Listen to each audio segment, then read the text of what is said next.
Chapter 130,000 a month, we get married.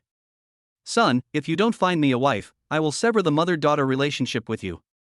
Mom, you wouldn't be so cruel to force me to get married. My aunt also called and forced Shendong to marry her. Shendong, I've arranged another blind date for you today. The girl is pretty good looking. You have to bring this girlfriend home to me. If you continue to be perfunctory with me, you won't be able to call me aunt anymore. Forced by his parents and his aunt, Shendong was anxious and had no choice but to go on a blind date as his aunt requested. Liangyuan Cafe, Jiefang Road, Shancheng City. A boy dressed in a white shirt and very neatly dressed. This was the third time he looked at his watch. What kind of girl did my aunt introduce to me? She has no sense of time at all. Just when Shendong was losing his patience, a girl dressed seductively and smelling of cheap perfume walked over. She was holding a bouquet of roses, which was a token of meeting between her and her blind date. The girl walked up to Shendong and asked, "Are you Shendong?" "What? Don't you like me?" Shendong replied coldly, without giving the girl a good look. The girl looked pretty, but she looked greedy for money. Shendong had no good feelings towards her at all. After sitting down, the girl asked directly, "Is there a room?" "No room." "Are there any BMW or Mercedes-Benz?" "No car." "Do you have 3 million in savings?" "No." After hearing this, the girl cursed with an unhappy look on her face. "Then why are you here for a blind date?" "You're wasting my time. I have to go on the next blind date." Shendong said coldly, "Really? Then go quickly and don't make him wait too long." The girl rolled her eyes at Shendong, stood up and left. The blind date failed again, and Shendong was troubled again about how to explain to his family when he returned home. "The beautiful woman sitting next to me is nice and has good temperament. I should go on a blind date with her. The girl has short, slightly curly hair, and her height and temperament meet Shendong's mother's requirements." The girl was holding a cup of coffee and occasionally looking towards the door, as if she was also waiting for someone. Shendong mustered up the courage to walk across to the girl and politely asked, "Can I sit down?" "Whatever," the girl said coldly. After saying that, he picked up the book in front of him and started flipping through it, pretending that Shendong didn't exist. "Can you do me a favor? Take a picture with me and I'll buy you coffee. You went out for a blind date and were humiliated by your blind date, yet you still have the mood to buy me coffee," the girl said calmly without looking up. Shendong smiled awkwardly and said, "You heard it all. Excuse me. If you go back like this, my mother will definitely scold you. I'm here for a blind date too, but the other party didn't come." After saying this, the girl closed the book and looked at Shendong seriously for a moment. "I'll give you 20,000 yuan every month. You and I can get a marriage certificate and have a fake marriage. I also want to reassure my parents." The girl's tone was cold and arrogant. It didn't seem like she was asking for Shendong's opinion, but rather giving him an order directly. "Ah. You and I are to marry each other, and we don't even know each other's names." Shendong looked at the woman in astonishment. He finally saw the girl's full appearance, a high nose bridge, an oval face, and skin so fair and tender that not a single pore could be seen. She had a cool and elegant expression and exuded a noble aura. "Bai Jing. Yes, you have fair skin and very beautiful skin. You must pay attention to maintaining it." I said, "My name is Bai Jing." "Oh. My name is Shendong. 20,000, is that okay?" Bai Jing asked with a serious expression. Shendong sneered and asked in a low voice, "Are you planning to support me?" "I don't plan to eat this bowl of rice. Let me correct your wording. This is just a fake marriage. I'm not trying to support you. After we get the marriage certificate, we won't live together, nor will we interfere with each other's lives. I will transfer 20,000 yuan to your card on time every month. I won't do this. Although I'm not planning to get married yet, I've obtained a marriage certificate with you today. If I marry another woman in the future, it will be a second marriage, and a second marriage will lower my status. 30,000. Beauty, this isn't about money. If I take your money, I'll become your kept gigolo. But I haven't fulfilled the obligations of a gigolo, so you've suffered the loss. Don't you also want to fulfill your parents' wish? Once we get the marriage certificate, your family won't force you to go out on blind dates anymore." This sentence really moved Shendong. Instead of letting his family constantly force him to get married, he might as well agree to the woman's conditions. "The woman in front of me is really beautiful. 28-year-old Dong is tired of this kind of blind date. Every time he goes on a blind date, it is just to please his family. In Dong's life plan, he had no intention of getting married before he turned 30, but his parents were urging him to do so, fearing that he would not be able to find a wife. Dong's mother spent several thousand yuan just on matchmaking agencies. 30,000 is not enough? Bai Jing asked when she saw that Dong did not respond. You're not going to trick me into marrying you and then turn the fake into reality, are you? Dong asked. Bai Jing snorted coldly and said, How handsome do you think you are? I won't marry anyone but you, and I'm worried you might turn your pretense into reality. If you agree, we can sign a contract right away and stipulate in it that there are 10 things you're not allowed to do after we get married. Sign a contract? It's like selling yourself. I have to have a legal basis for everything I do. The contract is for 2 years. During the contract period, if I need you to play the role of husband, you must be by my side. Oh, what are the 10 things you are not allowed to do? Don't live with me, don't contact me unless necessary, don't ask about my work, and don't interfere with my private life. I promise to marry you. Before Bai Jing finished stating the 10 conditions that were not allowed, Dong agreed. Isn't this exactly the marriage he wanted? He would have a fake wife, comfort his parents, and not be bound by this wife in his life. Waiter, bring me a pen and paper. Soon, a temporary contract was drafted by Bai Jing, signed with her name, and then handed to Dong. Dong signed his name on the contract without even reading the terms. I'll give you half an hour. Go home and get your household registration booklet, then we'll go to the Civil Affairs Bureau. I have an important video conference this afternoon. Dong asked curiously, Did you bring your household registration book with you? I have a clear purpose in doing things. Since I'm here for a blind date with the intention of getting married, of course I have to bring my household registration booklet with me. You're amazing. I've been on so many blind dates, but I've never met a girl as straightforward as you. I'm going back to get my household registration book now. Bai Jing took out a pair of car keys from her bag and threw them in front of Dong. It's a Ferrari key. Just go in my car. It's faster than taking the bus. I don't have much time to waste on these little things. Dong looked at the Ferrari keys on the table and said with a smile, So you're a rich woman. Such a nice car, I'm afraid I can't afford the compensation if I damage it, so I'd better drive my own car. Let's meet at the Civil Affairs Bureau in half an hour. Chapter 2, Once you get the marriage certificate, you are my wife. Mom, where is the household registration book? Dong asked. What do you want the household registration book for? Go to the Civil Affairs Bureau to get a marriage certificate. Chen's mother, who was busy cooking in the kitchen, was shocked when she heard this. She thought, my son hasn't even found a girlfriend yet, so who will he marry? Mother Chen washed her hands and came to the living room. She looked at her son with a puzzled look and asked, Are you getting married? Mom, haven't you always wanted me to get married? Son, I'm eager for you to get married soon, but I won't let you get married so hastily. You don't even have a girlfriend now, so who are you going to marry? Are you deliberately trying to piss me off? Actually, I already have a girlfriend, but due to her work, our relationship has always been kept secret. Today, she called me out of the blue and said that today is a good day and we should go get our marriage certificate today. Mother Chen was unhappy when she heard this. She didn't even know what her future daughter-in-law looked like.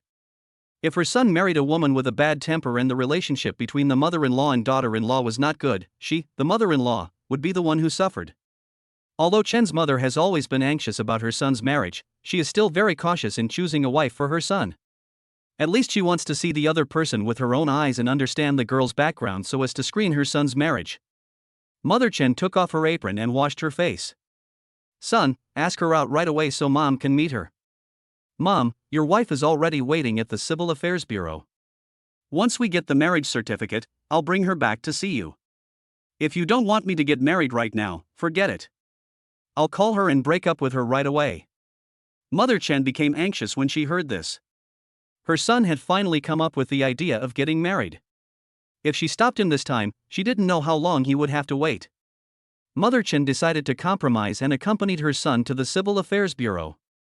If the girl could not satisfy her, she would break up their relationship on the spot. With this idea in mind, Mother Chen went to find her household registration book. Son, Mom will go with you. After saying that, she pulled Dong up and walked out without giving him a chance to refute. Dong had no choice but to take his mother to the Civil Affairs Bureau. Bai Jing pulled Dong aside and asked in a low voice, "Why did you bring your mother here?" "She keeps the household registration book. If I don't agree, she won't give it to me." "You're so smart, you'll definitely be able to handle it." Mother Chen looked at Bai Jing from head to toe, nodding her head continuously, and seemed very satisfied with her future daughter-in-law. Bai Jing's appearance and temperament were exactly what Chen Ma wanted. She walked over with a smile on her face. "Girl, when did you and our Dong start dating?" "Mom, her name is Bai Jing, and we have been in love for half a year."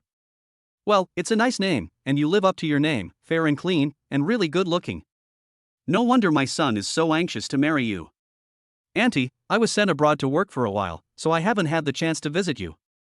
"You and uncle must not be angry." Chen's mother was delighted. She could tell Bai Jing was a very sensible girl, which made her even more satisfied.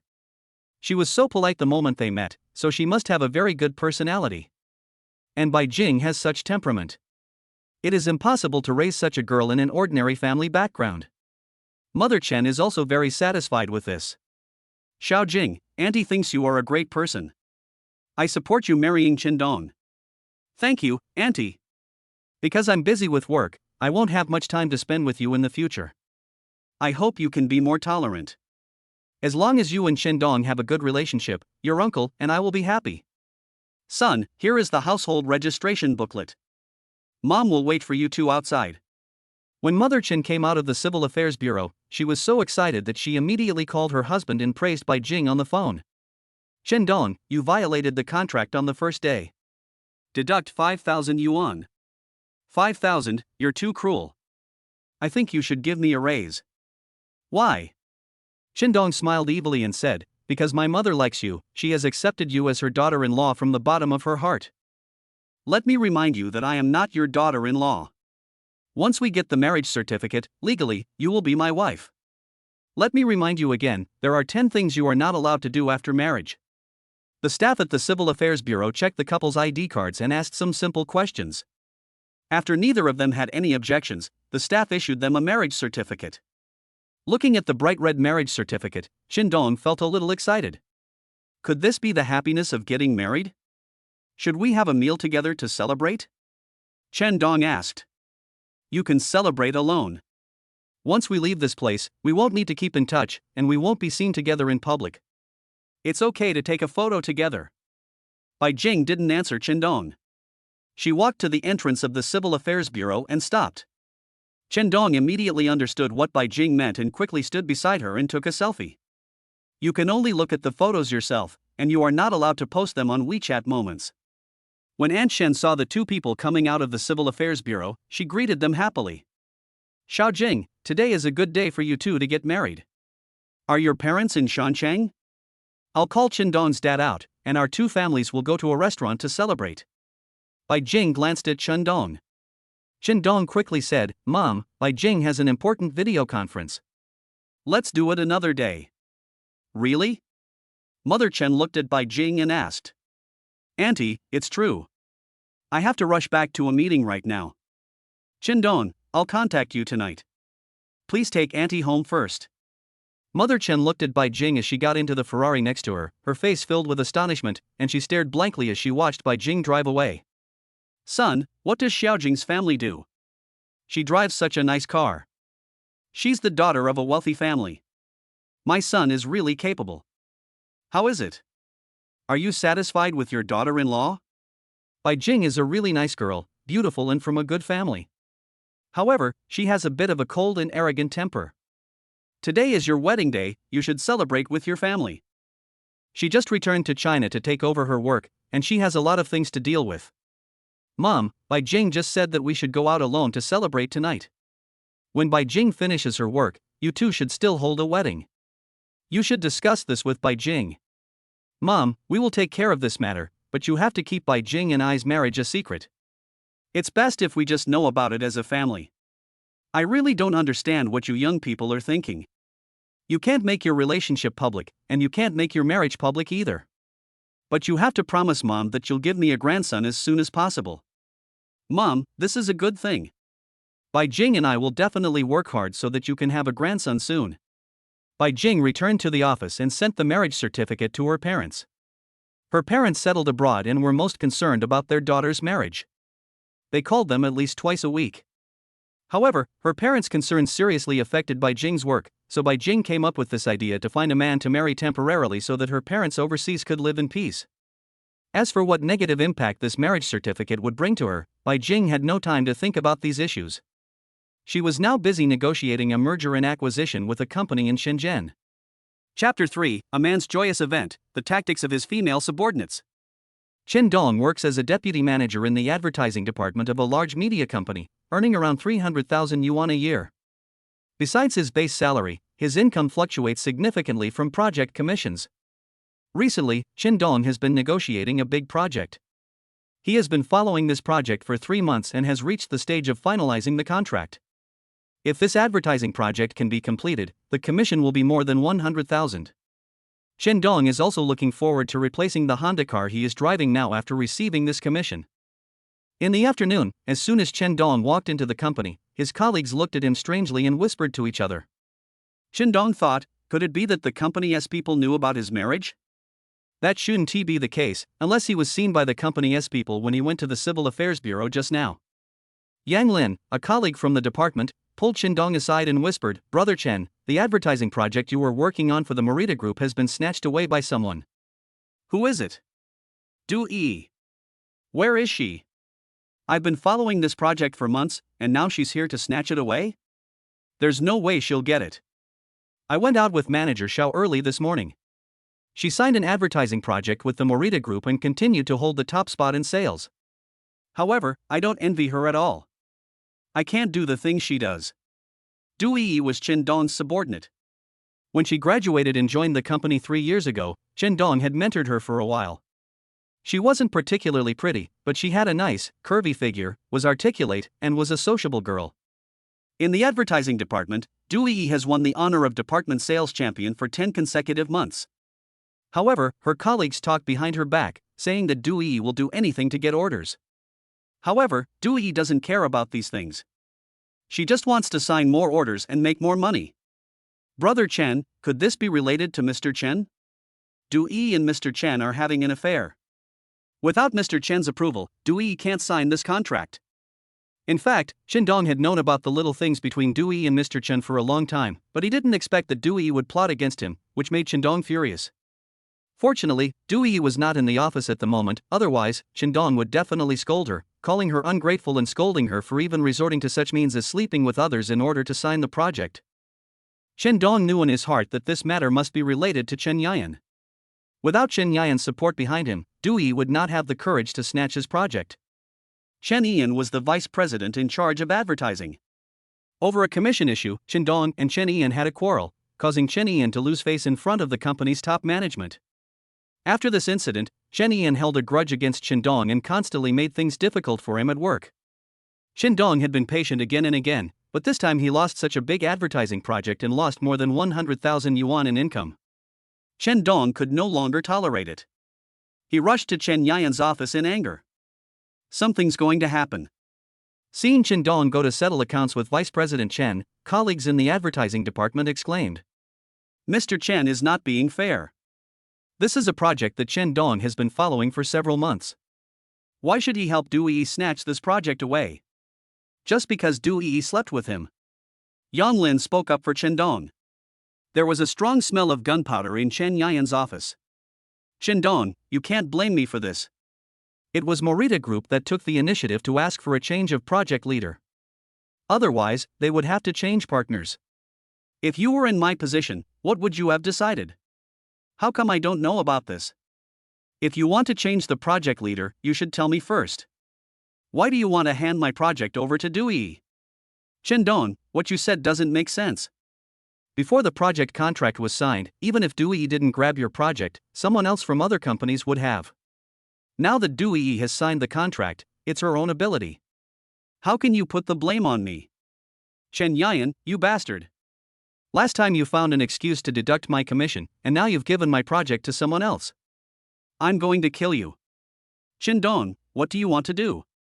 Seeing that Chen Dong was about to attack, Chen Yayan became anxious. As soon as he reacted, he was punched in the face by Qindong, and then the two of them started to wrestle. Someone come, someone come! Chen Yiyan shouted. When colleagues outside heard the shouting, they rushed in and pulled the two apart. The scene was in chaos, with Qindong and Chen Yiyan cursing at each other. Qindong, I'm going to sue you for intentionally causing bodily harm. Go ahead and sue me. Don't think no one knows about your dirty deeds. You took advantage of your project partners and had affairs with your female subordinates. You're a scumbag. I'm also going to sue you for false accusation. So many colleagues heard it, they're all witnesses. You can sue me if you want, you bastard. I'm quitting my job. After a fight with Chen Yiyan, Qindong's anger subsided, and he decided to leave the company. With Chen Yiyan as his boss, Qindong felt he would never get ahead in the company. Qindong's resignation was something Chen Yiyan had been hoping for. He had always made things difficult for Qindong, and this time he helped Dui snatch Qindong's project in order to force Qindong to leave the company. Now that he was about to leave the company where he had worked for 6 years, Qindong felt a little reluctant, but he still wrote a letter of resignation and left with his computer. In the morning, he was inexplicably dragged into marriage by a beautiful woman, and in the afternoon he lost his job. This was a very dramatic day for Qindong. Qindong wanted to call Bai Jing, but when he thought of the agreement in the marriage contract that Qindong was not allowed to contact Bai Jing at will, he gave up the idea of making the call. His legal wife was really just a decoration. Qindong couldn't find Bai Jing to talk to, so he had to call his buddy Lu Tian. Oh my god, I'm quitting. Damn, this job is so pathetic, I really don't want to do it anymore. Lu Tian, Qindong's college roommate, can be considered as his best friend. His parents are in the auto parts business and he is an out-and-out rich second generation. After graduation, he opened a racing club and usually organizes racing events with a group of like-minded people. Come and work with me, how about it? Lu Tian joked. Those are the things that rich people do. What am I here for? To clean your cars. Your driving skills are so good, come and be my driver, the salary will be twice what you are making now, consider it. Forget it, I think our relationship is better as brothers. Are you free tonight? Let's go out for a few drinks. Brother, drinking is so boring. I want to take you to do something exciting. Come to me. Qindong went home and changed into sportswear. He felt that Lu Wen was right. The most suitable thing for him in his current mood was to play some exciting sports and release his emotions. In order to let Qindong truly experience the joy of racing, Lu Wen temporarily set up a race with a prize of 100,000 yuan per match. Chapter 4 Surprise Discovery, My wife likes exciting sports. Brother, if you think 100,000 per round isn't exciting enough, I'll notify them right away and change it to 500,000 per round. Qindong laughed and said, 500,000. Do you think I can afford 500,000? I don't want to participate in a racing bet like yours. This isn't a gambling game, it's just to make the fun more exciting. 500,000. If you win, it's yours. If you lose, it's mine. That's it. After Lu Wen finished speaking, he threw a pair of Ferrari sports car keys to Qindong. Get in the car, let's go, I'll see your performance today. Lu Tian, if you lose 500,000, won't you feel heartbroken? Lu Tian snapped his fingers and said, money is not important to me. The key is to make my brother happy. Besides, I believe in you. The two of them each drove a sports car to a professional racing track in the suburbs. Several other drivers invited by Lu Wen also arrived. Lu Tian was about to introduce Qindong to his teammates when Qindong saw a familiar figure in the crowd. Bai Jing was also there. Bai Jing also saw Qindong, but did not come over to greet Qindong. Instead, she pretended not to know Qindong. Let me introduce to you my good friend, Qindong. Although he's different from us and doesn't usually play with cars, his driving skills are so good that you may not be able to beat him today. Some of his teammates sneered in disdain, thinking that Lu Wen was exaggerating. They were all people who often played racing, so how could they lose to a guy who never played cars? Lu Wen, you're exaggerating a bit. He doesn't look like a racing expert. Lu Wen smiled and said, don't disbelieve me, you'll know in a moment. 500,000 per round. If he loses, the bill will be on me. Qindong shook hands with them one by one and got to know each other. Walking up to Bai Jing, Qindong whispered in her ear, wife, you also like such exciting sports. Bai Jing glared at him and said, if you dare to call me wife again, don't even think about getting a penny from me. I'll let you go for a while until you get first place. Chen Dong threw a coquettish glance at Bai Jing and teased her. Bai Jing snorted coldly. In her opinion, Chen Dong's words of giving in to her were simply nonsense. She was actually waiting to see Chen Dong make a fool of himself. Lu Wen, let a girl participate in such an adventurous sport, can she do it? For some reason, after getting his marriage certificate with Bai Jing, Chen Dong began to worry about Bai Jing's safety. Racing was a dangerous sport, and a girl like Bai Jing shouldn't participate. However, Chen Dong could not express his concerns publicly. His marriage to Bai Jing was kept absolutely secret from outsiders. Don't underestimate her. I was always defeated by her. Chen Dong looked at Bai Jing curiously. She stood proudly among a group of boys, looking very confident about the game. Bai Jing, what kind of girl are you? Bai Jing has the answers that Chen Dong wants to know so much. The girlfriend of one of the racing drivers played the role of a racing girl. She had a hot body and held a colorful flag in each hand, standing in front of a row of Ferrari sports cars. The drivers were ready, the engines were emitting a tearing roar, thick black smoke was rolling out of the exhaust pipes, and the scene was filled with a buzzing and harsh sound. Everyone's eyes were fixed on the colorful flag in the racing girl's hand, and their hands were tightly gripping the steering wheel, waiting for the racing girl to suddenly wave the colorful flag down. Chen Dong's mind was full of worry about Bai Jing, fearing that Bai Jing would have an accident in this game. Although he is not a professional racing driver, Chen Dong knows that he must concentrate when racing. In his current state, it is easy for him to get into an accident during racing. Chen Dong took a deep breath and tried to clear his mind of all distractions, forgetting everything and everyone around him. Only by forgetting everything he had experienced in life and immersing himself in the scene of the car show could he control the dangers that could occur at any time. Soon, Chen Dong entered a state of selflessness, and he was only focused on the colorful flags in the racing girl's hands. 1 second, 2 seconds later, the sound of the car engine became louder, humming, humming, humming. The racing girl waved the colorful flag in her hand vigorously. At this moment, in addition to the buzzing sound of the engine, there was also the sharp hissing sound of the wheels rubbing against the ground. 7 Ferraris of different colors shot out like bows with fully drawn strings. Accelerator, brake, Chen Dong's feet frequently moved back and forth between the two, his hands firmly gripped the steering wheel, his eyes fixed on the front. At the moment the car sped away, Chen Dong had achieved the state of unity between man and car. Even a professional racing driver may not be able to reach the state of mind that Chen Dong has. This group of people are all amateur racing enthusiasts, and their skills are almost the same. The key to victory depends on a person's will and psychological quality, and the ability to adapt to changes at critical moments. One lap of the racing track is 5.2 kilometers, and the race is 50 kilometers long. There are 6 left turns and 6 right turns in the whole course. The most important thing at the turns is the clever coordination of steering and braking. If the speed is too slow, you will be overtaken by others. If the speed is too fast, it is very easy to roll over at the turns. This is a test of everyone's psychological endurance. Bai Jing was in a good mood today, her mind clear, and her skills were at an exceptional level. After 6 laps, Bai Jing's red Ferrari had surpassed Chen Dong's. The two of them constantly exchanged first and second place, leaving the other cars 100 meters behind.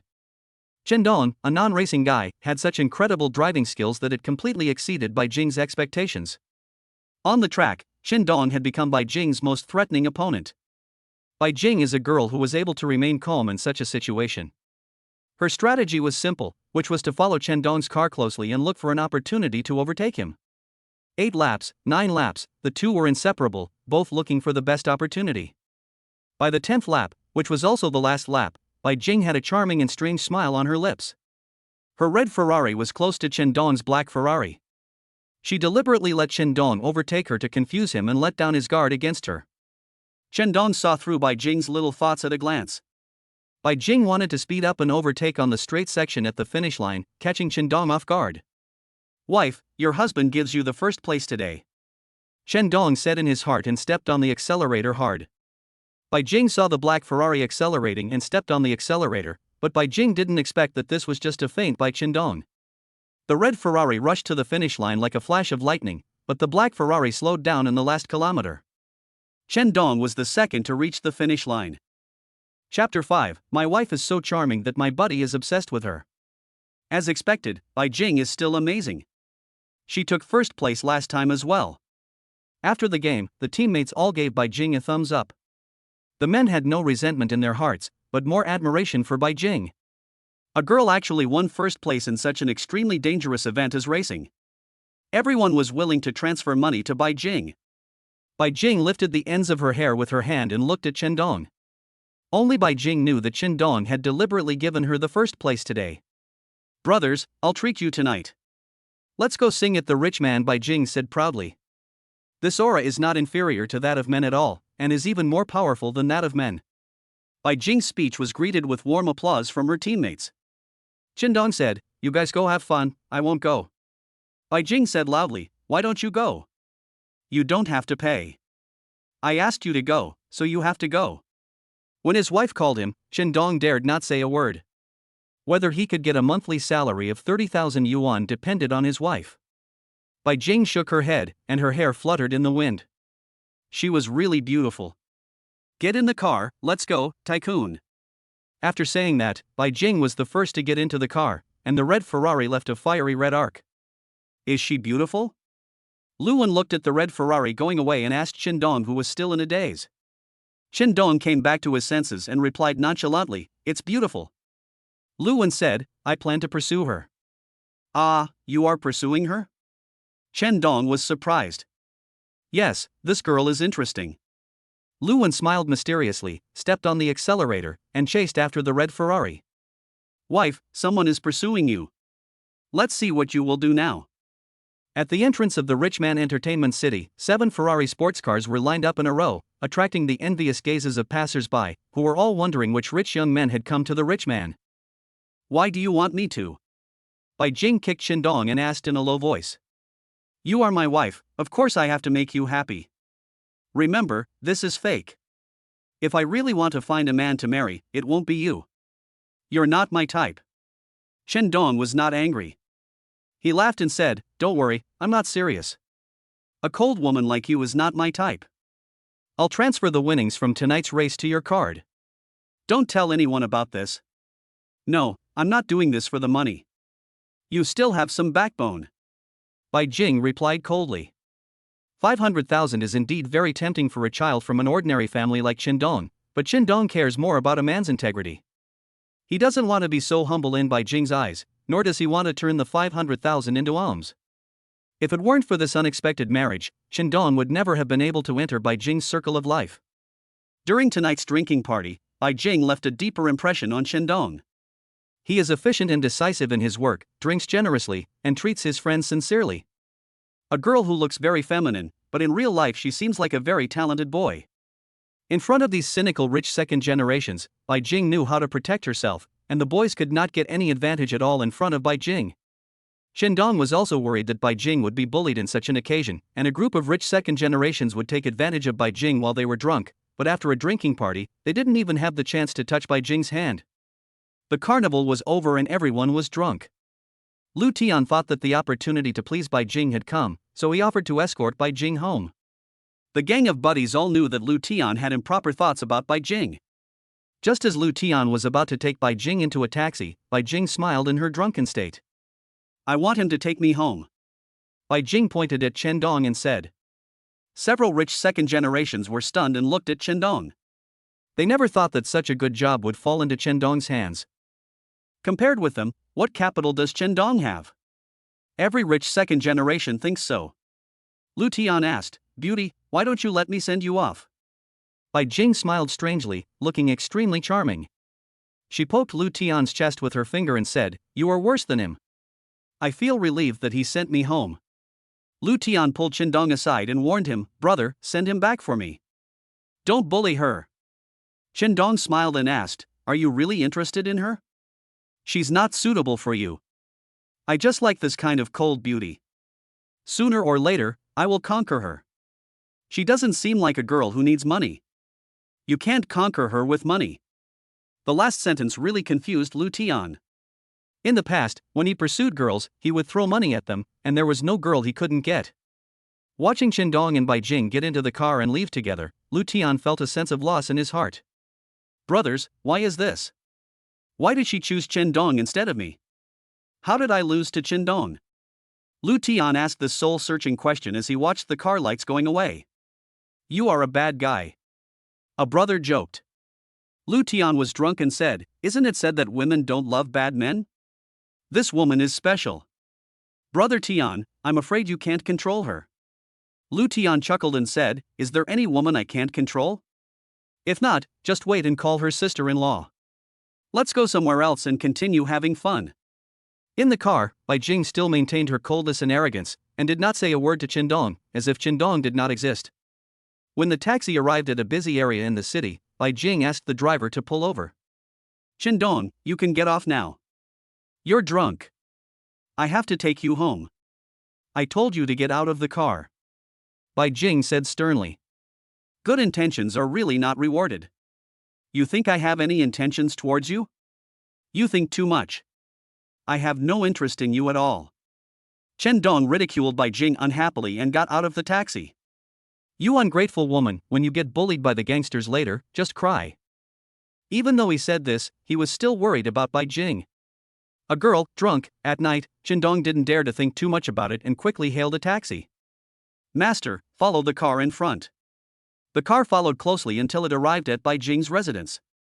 Only when Qindong saw Bai Jing walk into the community did he leave with peace of mind. "I'm home, thank you." Bai Jing sent a message to Qindong's phone, and Qindong replied, "I know."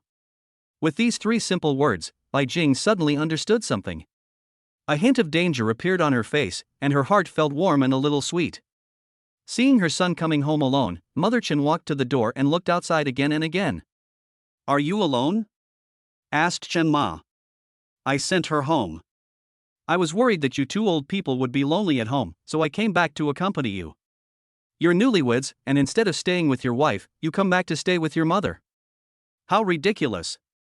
Go to your wife's house quickly." After saying this, Mother Chen stood up and was about to push her son out the door. Qindong was helpless. It was only the first day, how would he get through the rest of the day? He really regretted signing the marriage contract. Could it be that he would have to rent a house outside? Chapter 6, Separation After Marriage, A Strange Encounter in the Elevator. "Mom, please forgive me.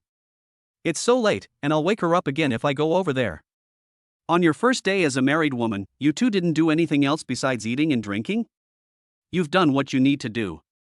Just wait to hold your grandson. That's more than enough. I see you drank quite a bit. Go to bed quickly.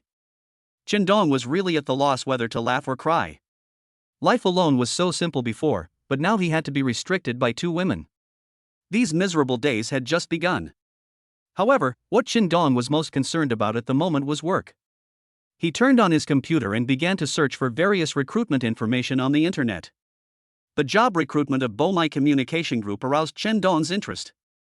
Advertising department, project manager, the nature of Qindong's previous job is similar. The key is that Bomai is well known in the industry and is considered a star enterprise in Shanqing City. If you can work in such a large group, you will have the opportunity to broaden your horizons, make more connections, and it will also be an improvement for your future career development. Without any hesitation, Qindong carefully revised his previous job application resume, beautifully packaged his work experience, and then submitted his resume to Bomai Group. The rest is up to God. When Qindong woke up early in the morning, he opened his phone and saw a bank card payment message for 500,000 yuan. This 500,000 yuan was the prize won from yesterday's racing, and Bai Jing transferred it all to Qindong. Qindong should have been happy to receive such a large sum of money unexpectedly, but when he saw the extra 500,000 yuan in his bank card, he was in a dilemma. If the 500,000 yuan is returned to Bai Jing, she will definitely not accept it. Various details show that Bai Jing is a person who is not short of money. Qindong remembered that he had visited an orphanage when he was doing charity work before. He planned to donate all the 500,000 yuan to add some entertainment equipment for the children in the orphanage and improve the living environment of the orphanage. Qindong felt relieved after figuring out how to handle the money. He wanted to send Bai Jing a message to let her know that he had received 500,000 yuan, but after 2 days of interaction, it seemed that Bai Jing didn't care about such a small matter. What's more, Bai Jing repeatedly reminded Qindong that their marriage was just a transaction, and she didn't want Qindong to use this relationship to disturb her life. In other words, Bai Jing had no intention of letting Qindong into her life. She and Qindong were people from two different circles of life. Every day, Bai Jing is busy with various meetings and attending high-end dinners.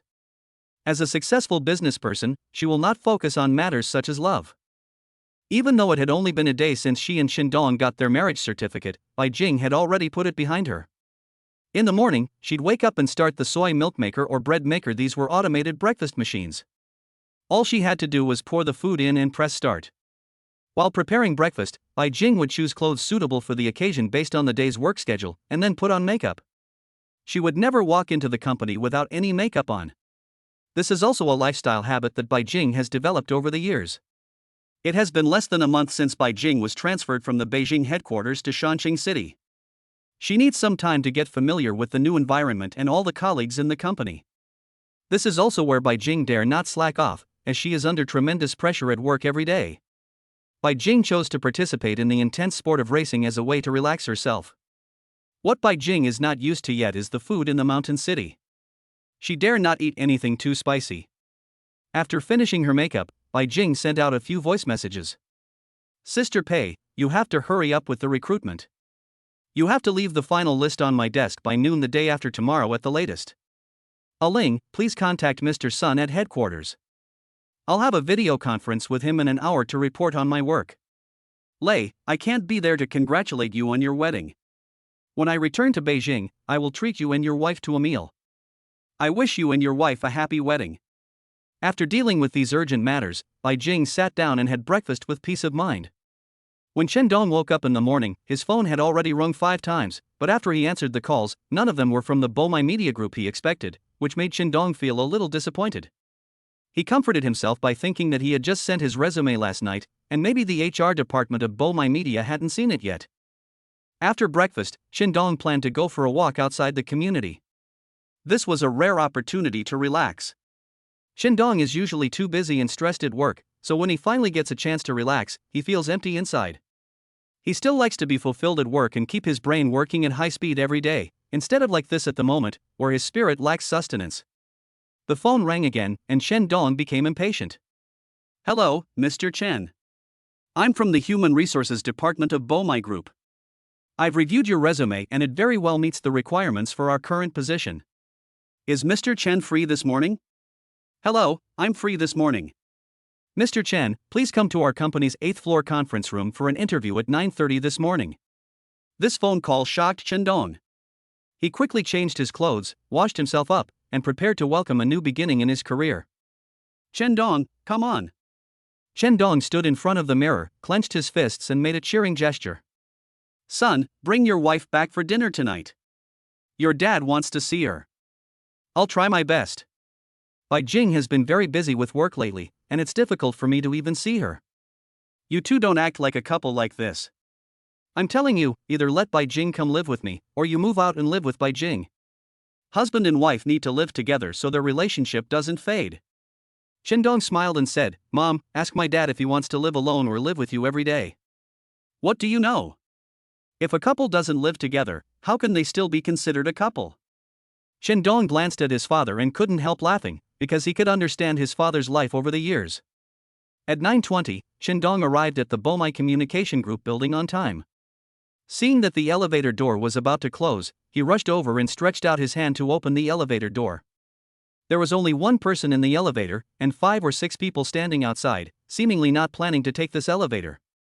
Qindong didn't think much about it and slipped in. What are you doing here? Asked the girl in the elevator. Wife, why is it you? As soon as Qindong finished speaking, he was kicked on the butt and was threatened by Bai Jing's fierce glare. Do we know each other well? I'm warning you, don't call me like that. Bai Jing didn't give Qindong any face at all, and these words really hurt his feelings. Chapter 7 Trapped in the elevator, being called a hooligan for being kind. Qindong thought that although they had a marriage certificate, he and Bai Jing had only met twice and were not very familiar with each other. Apart from a marriage certificate linking the two of them, they had no relationship at all. Qindong stopped talking and imitated Bai Jing, treating the other person as a stranger. The elevator made a click and suddenly began to fall. The lights in the elevator went out and the whole space was dark. The scene was very scary. Bai Jing was already scared and screamed. Qindong kept pressing the elevator buttons, pressing the buttons for all floors. The elevator finally stopped between the 3rd and 4th floors. Qindong, are you there? I'm afraid of the dark. I'm here, don't be afraid. Chen Dong grabbed Bai Jing's hand and pulled her into his arms. At this moment, Bai Jing curled up in Chen Dong's arms like a frightened rabbit, her body trembling. The elevator has stopped. It's okay. I'm so scared. I'm scared to death. It's all over. I'll call someone to get us out. Chen Dong thought, a girl who even dared to play racing was now scared like this. Bai Jing must have claustrophobia. He quickly took out his mobile phone and turned on the flashlight. Bai Jing was so frightened just now that she ignored everything and just wanted to seek a sense of security in Chen Dong's arms. Now that there was light, Bai Jing calmed down and found that she was still being hugged by Chen Dong. She struggled out of Chen Dong's arms a little angrily. What are you doing? The elevator has stopped and you're still hugging me. You're just trying to take advantage of me. Don't be unreasonable. I'm not taking advantage of you. I'm protecting you. I finally understand why those people outside don't want to ride in the same elevator with you. It's because they are afraid of you. Am I that scary? It's their respect for me. What are you doing here? Go apply for a job at Bomai Media Group. You don't work at this company, do you? I hope I don't end up being your colleague.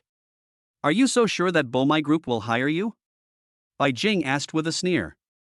Chen Dong said, if they don't hire me, it only means that the manager of this company has no vision and is a mediocre person.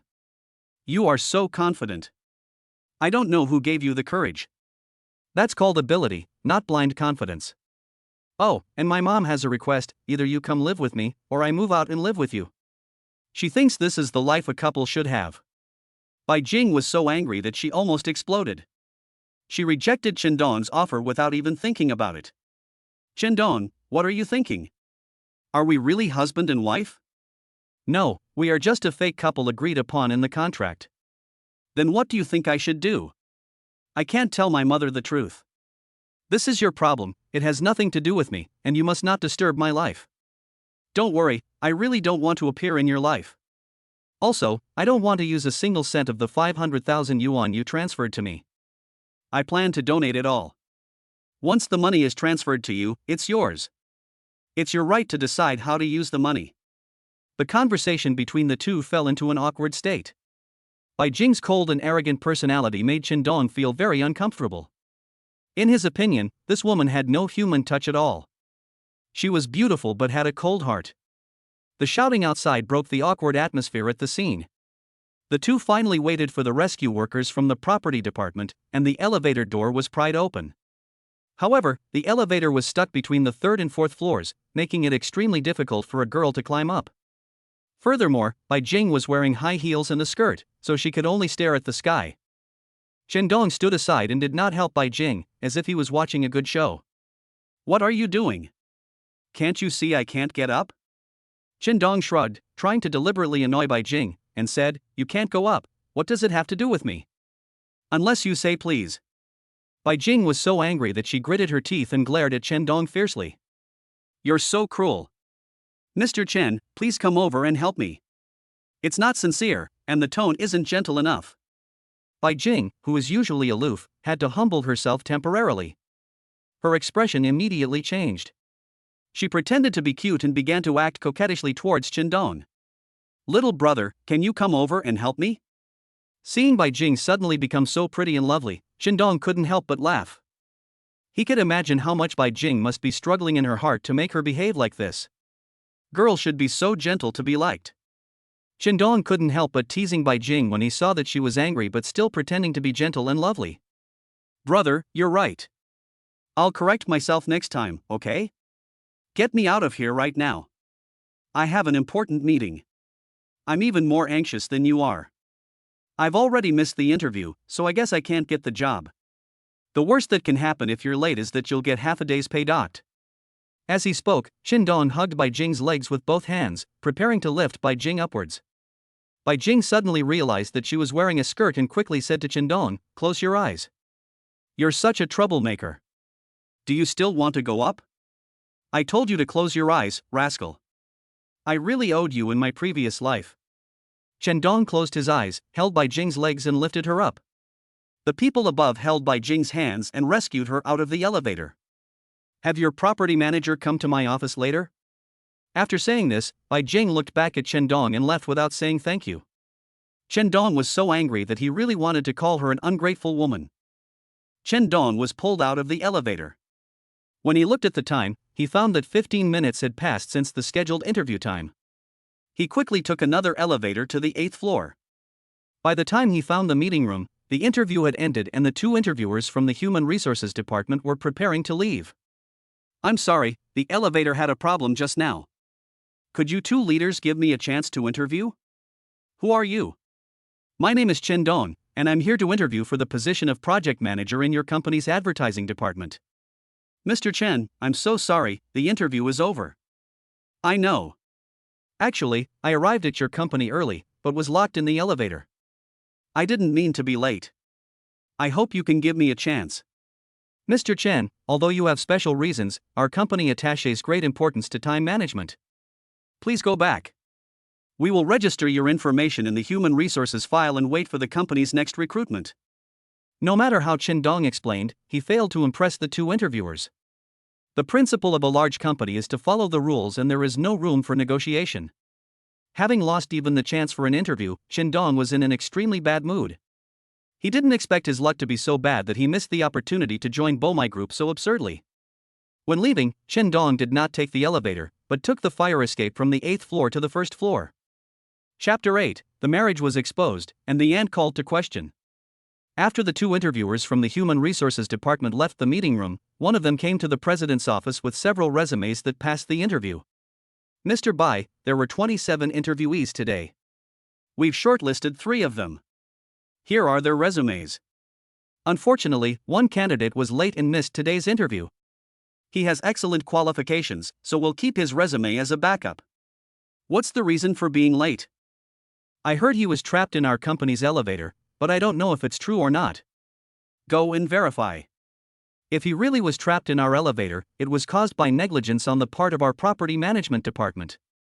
The fault lies with us. Please give him another interview opportunity. If he's truly talented, those of you working in human resources shouldn't let him pass you by easily. Genuine talent is important to every company." "Okay, I'll ask him to come to the company for an interview tomorrow morning." "Is his resume in here?" "No, I'll send it to your email in a minute." His name is Chen Dong. He used to work at a new media advertising company as a deputy department manager, but he just resigned. "I see. Go check the reason for his resignation and see if he did something dishonest at work. Our company won't hire someone with a bad track record like that, no matter how capable they are." The secretary knocked on the door and came in. "Boss Bai, the video conference is about to start." "I understand. You all go get busy." After leaving Bomai Media Group, Chen Dong had nothing to do, so he decided to go to Kangmei Orphanage Kindergarten to donate 500,000 yuan, which could be regarded as fulfilling a wish of his. The orphanage has 4 staff members and more than 20 orphans. In addition to some financial support from relevant departments, it mainly relies on social donations. The children are all young, with an average age of 6 or 7. Every year, some infertile couples come to the orphanage to adopt children, but the number is not large. The director of the orphanage is a woman in her 40s named Yao. She used to be a teacher in a kindergarten. After resigning, she came to Kangmei Orphanage and has been working here for 7 years. Dean Yao said that she has regarded Kangmei as a part of her family, and the children are like her own children. She can no longer let go of her concern for these children. When she heard that Chen Dong was going to donate 500,000 yuan to the orphanage, she was very excited and said that it was the largest donation she had received since she became the director. In order to express his gratitude to Chen Dong, Dean Yao called all the children to the courtyard and sang a song of gratitude together, which deeply touched Chen Dong and made his eyes wet. At this moment, Chen Dong firmly believed that his decision was right. These orphans in front of him needed some caring people to help them. He decided in his heart that he would take some time to accompany these children in the future and give them care and warmth. After completing the donation matters and leaving the orphanage, Chen Dong received a call from the Human Resources Department of Bomai Media Group. "Mr. Chen, because of your lateness today, the company's Human Resources Department has decided to give you an interview opportunity. You can come to the company's Human Resources Department for an interview tomorrow morning. Is that okay with you?" During the whole morning, Chen Dong's mood went through a series of ups and downs. He even felt that God was deliberately playing a joke on him. Good people will eventually be rewarded. Chen Dong looked back at the gate of the orphanage and said with a smile, Chen Dong quickly agreed on a time with the other party and promised him that he would not make the same mistake again tomorrow. Mr. Chen, see you tomorrow. See you tomorrow, and thank you for giving me this opportunity again. After hanging up the phone, Chen Dong played a song, drove to the China World Trade Center, and bought a movie ticket. My aunt called suddenly. Chen Dong, what are you doing? I heard from your mother that you married a woman. Is this true? The aunt's tone was very anxious. She couldn't believe that her nephew would get married for no apparent reason. Based on her understanding of Chen Dong, he was not such an impulsive person. Faced with his aunt's questioning, Chen Dong was really embarrassed. He didn't know how to tell his aunt. Aunt, it's hard to put it into words. Could it be that what my sister said is true? Did you really get married without thinking? You are usually a very calm person, so why are you so impulsive when it comes to such a big thing as marriage? Aunt, I'll explain this to you slowly later. I did get a marriage certificate with a girl, but it can't be considered a real marriage. You've confused my aunt. Is it because the girl is pregnant with your child and she's forcing you to marry her? Aunt, it's not what you think. I have something to hide. Bring this girl to my house tonight. I want to get to know what's going on between you two. Marriage is a big deal. It's something two people will spend their whole lives on. Haven't you thought it through carefully? She won't come. I'll explain this to you some other day. Are you still seeing the girl I introduced you to 2 days ago? Aunt, forget about the blind date. I really can't handle it. Tell that girl that I'm on a business trip, or just tell her that I've already been on a blind date with another girl, and we're both happy with each other and are planning to go out together. Chen Dong, if you want to be serious about your relationship, I support you. But if I knew you were having affairs with other men and women outside, I'd show you how I'd deal with you. Aunt, you think too much. All I'm thinking about right now is whether I can pass tomorrow's interview smoothly. Otherwise, I'll be relying on my parents. Lost your job? I was the one who fired the company, but don't worry, your nephew is so capable, he will soon be working for a bigger company. If you can't find a satisfactory job, learn the wine business from your uncle. You can earn as much a year as you do now. Aunt, when I can't make it in the advertising and media industry anymore, I'll come and work with my uncle-in-law. You're almost 30. 30 is a watershed in whether a man's career can be successful. Use your intelligence in your career and don't let your aunt down. When have I ever disappointed my aunt? It's just that I've been bitten by a dog, so I don't want to work in my previous company anymore. I decided to switch to Bomai Group. Bomai Media Group is a big company. If you can get into Bomai Group, work hard. Also, find time to bring back this girl you know so that everyone in your family can meet her. Aunt, I understand. I'll take care of this. Chen Dong was in a difficult position to take Bai Jing home, unless he could find a reason to convince Bai Jing. Chapter 9, Encounter in the Elevator. The female boss was called a female devil. Having learned from the lesson of being late last time, Chen Dong set off 20 minutes early the next morning, because no one could predict what accidents might happen along the way. If there is a traffic jam on the road, or if there is another accident in the elevator of Bomai Media Group, he will be late for the interview again. Chen Dong does not want to make the same mistake a second time. It just so happens that the more you worry about something, the more likely it is to happen. Around 8 o'clock in the morning was the peak time for Shanqing citizens to go to work. In order not to be late for today's interview, Chen Dong set off at 8:15. It only takes more than 20 minutes to get from home to Bomai Media Group at a normal driving speed. The interview time is 9:20. According to this time, Chen Dong could reach Bomai Media Group half an hour earlier, but plans cannot keep up with changes. Chen Dong had not walked 3 kilometers when a serious traffic accident occurred ahead, causing traffic congestion. Watching the time pass by, Chen Dong became anxious. He knew that if he continued like this he would be late for the agreed interview time, so he had to find a way. Chen Dong pressed the red emergency button, turned off the car, and faked a car breakdown scene. He could only pick up the car after the interview. After getting off the car, he called a rescue number, rode a bicycle on the side of the road, and rode desperately towards the direction of Bomai Media Group. When we arrived at our destination, it was exactly 9 o'clock. After learning from the last lesson, he didn't dare to wander downstairs this time. He first went to the 8th floor to find the Human Resources office. Mr. Chen, it's very early today. Chen Dong smiled and said, I can't make the same mistake twice. If I miss the interview again, it means I'll completely lose the chance to work at Bomai Media Group. Since you're here, let's start our interview early. My name is Wu Pei, and I'm the HR director of Bomai Media Group. May I ask why Mr. Chen left his previous company? I don't like the company's corporate culture. The person in charge had an affair with a subordinate and used his position to seek personal gain for this woman. But according to my investigation, Mr. Chen assaulted his boss. Is that true? Yes, I did punch him, and it was my fault. But as a boss, he used his power to settle personal grudges, encouraged others to take over my project, and had an abnormal relationship with my subordinate. Shouldn't such a person be taught a lesson? Getting along well with your boss is also a reflection of your personal ability. Do you agree with this argument? That also depends on the character of the boss. Is he worthy of my getting along with him? Is he a role model I should emulate? From these aspects, I can only see that you are a person who hates evil and is upright, but what about your work ability? Our position requires someone with both personal and leadership abilities. Don't your company have a 3-month probation period for job openings? 3 months is enough time to see a person's personal talents. Mr. Chen is indeed different from other applicants. He is very confident in himself. I hope that you can be as confident in your future work as you are in your life. I also hope to have the opportunity to grow together with Bomai Media Group and let the group leaders witness my performance at work. Mr. Chen, congratulations! You have been qualified to join Bomai Media Group for a 3-month trial period as a project manager. Hearing this, Chen Dong felt very calm. He believed in his ability and that he could be qualified for the position recruited by Bomai Media. He also had the confidence that he would become the winner in this job competition. Chen Dong walked into the elevator and heard 2 women in the elevator cursing. From their tone, it seemed that they were scolded by their boss and were not convinced, so they spoke ill of their boss behind his back. This new female CEO must be someone no man wants.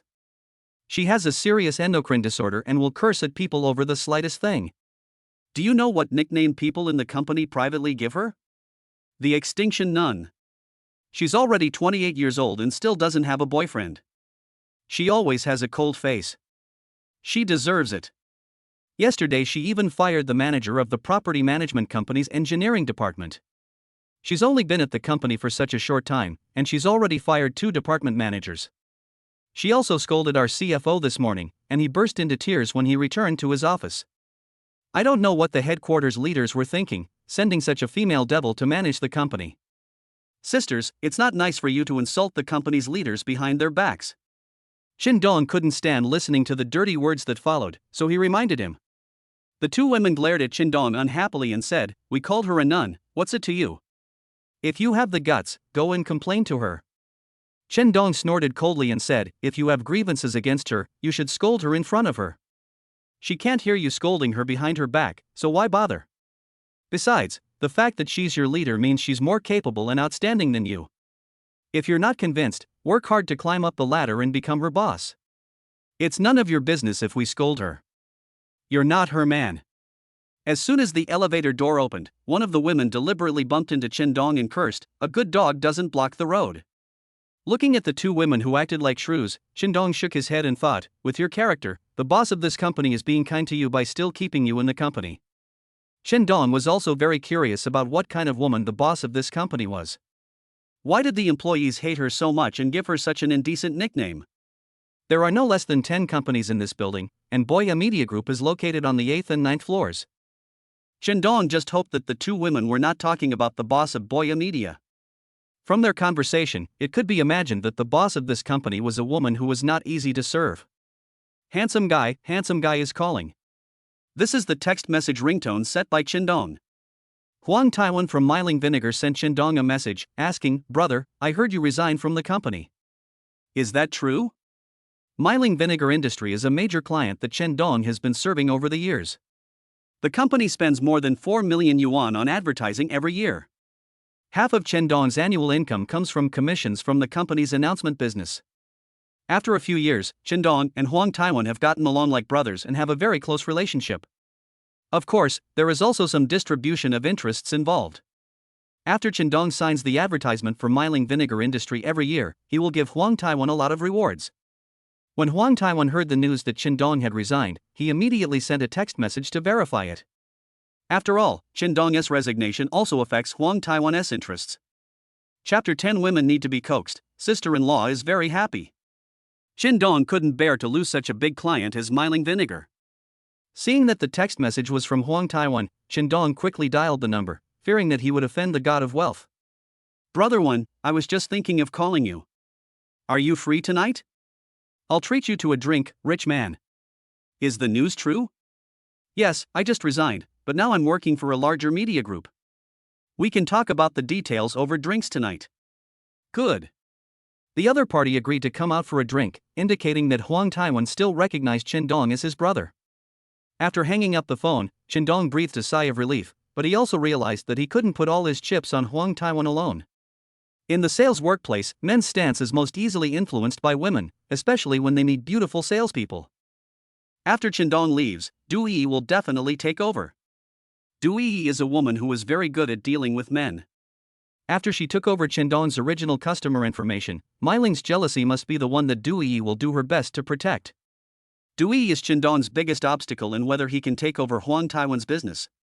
Fortunately, after dealing with Huang Taiwan over the years, Qin has some understanding of Huang Taiwan's family situation. Although Huang Taiwan is an executive in the company and earns a lot of money a year, he is a henpecked husband at home. If he wants to take over Huang Taiwan's business, his wife is also a key link. Maybe his wife can just whisper in Huang Taiwan's ear and make him change his mind. Huang Taiwan's daughter-in-law is a full-time housewife. Her daily task is to pick up and drop off the children at school. The rest of her time is spent at home and in the beauty salon. Qin decided to meet Huang Taiwan's wife first and deal with this woman first. On the way to Huang Taiwan's house, Qin bought a set of branded cosmetics and applied for a membership card at a beauty salon near Huang Taiwan's house, spending more than 10,000 yuan. Although Qin felt a little distressed about this expense, it was still worthwhile to spend it in order to win the advertising business of Miling Vinegar industry in the future. Because of his business relationship with Huang Taiwan, Qin often went to Huang Taiwan's home and became familiar with Huang Taiwan's wife. Qin came to visit with a lot of bags in his hands, which made Su Yingying very happy. She warmly invited Qin in. Su Yingying has been alone at home for a long time and her life is very lonely. A man comes to her house, a man she has been attracted to for a long time. Su Yingying's lonely heart begins to stir. Su Yingying is Huang Taiwan's second wife. She is just 31 years old this year and has given birth to 2 sons for Huang Taiwan. Before marrying Huang Taiwan, she was a dance instructor in a fitness club. Huang Taiwan often went to this club for fitness and developed an ambiguous relationship with this woman. After the first wife found out about this, she had several arguments with Huang Taiwan. She couldn't stand the fact that her husband had a woman outside, so she took the initiative to file for divorce. Within 3 months, Huang Taiwan and Su Yingying got married. Maybe it's because Su Yingying is 13 or 14 years younger than Huang Taiwan, and she is also beautiful and has a good figure, so Huang Taiwan is very fond of his current wife. But Su Yingying doesn't know how to be frugal in her life. She only likes famous brands for clothes and bags, and goes to beauty salons all year round to maintain her skin. With such a wife who spends money, Huang Taiwan also feels a lot of financial pressure. Fortunately, Huang Taiwan's position in the company is in a lucrative department, and he is in charge of the company's entire advertising and marketing.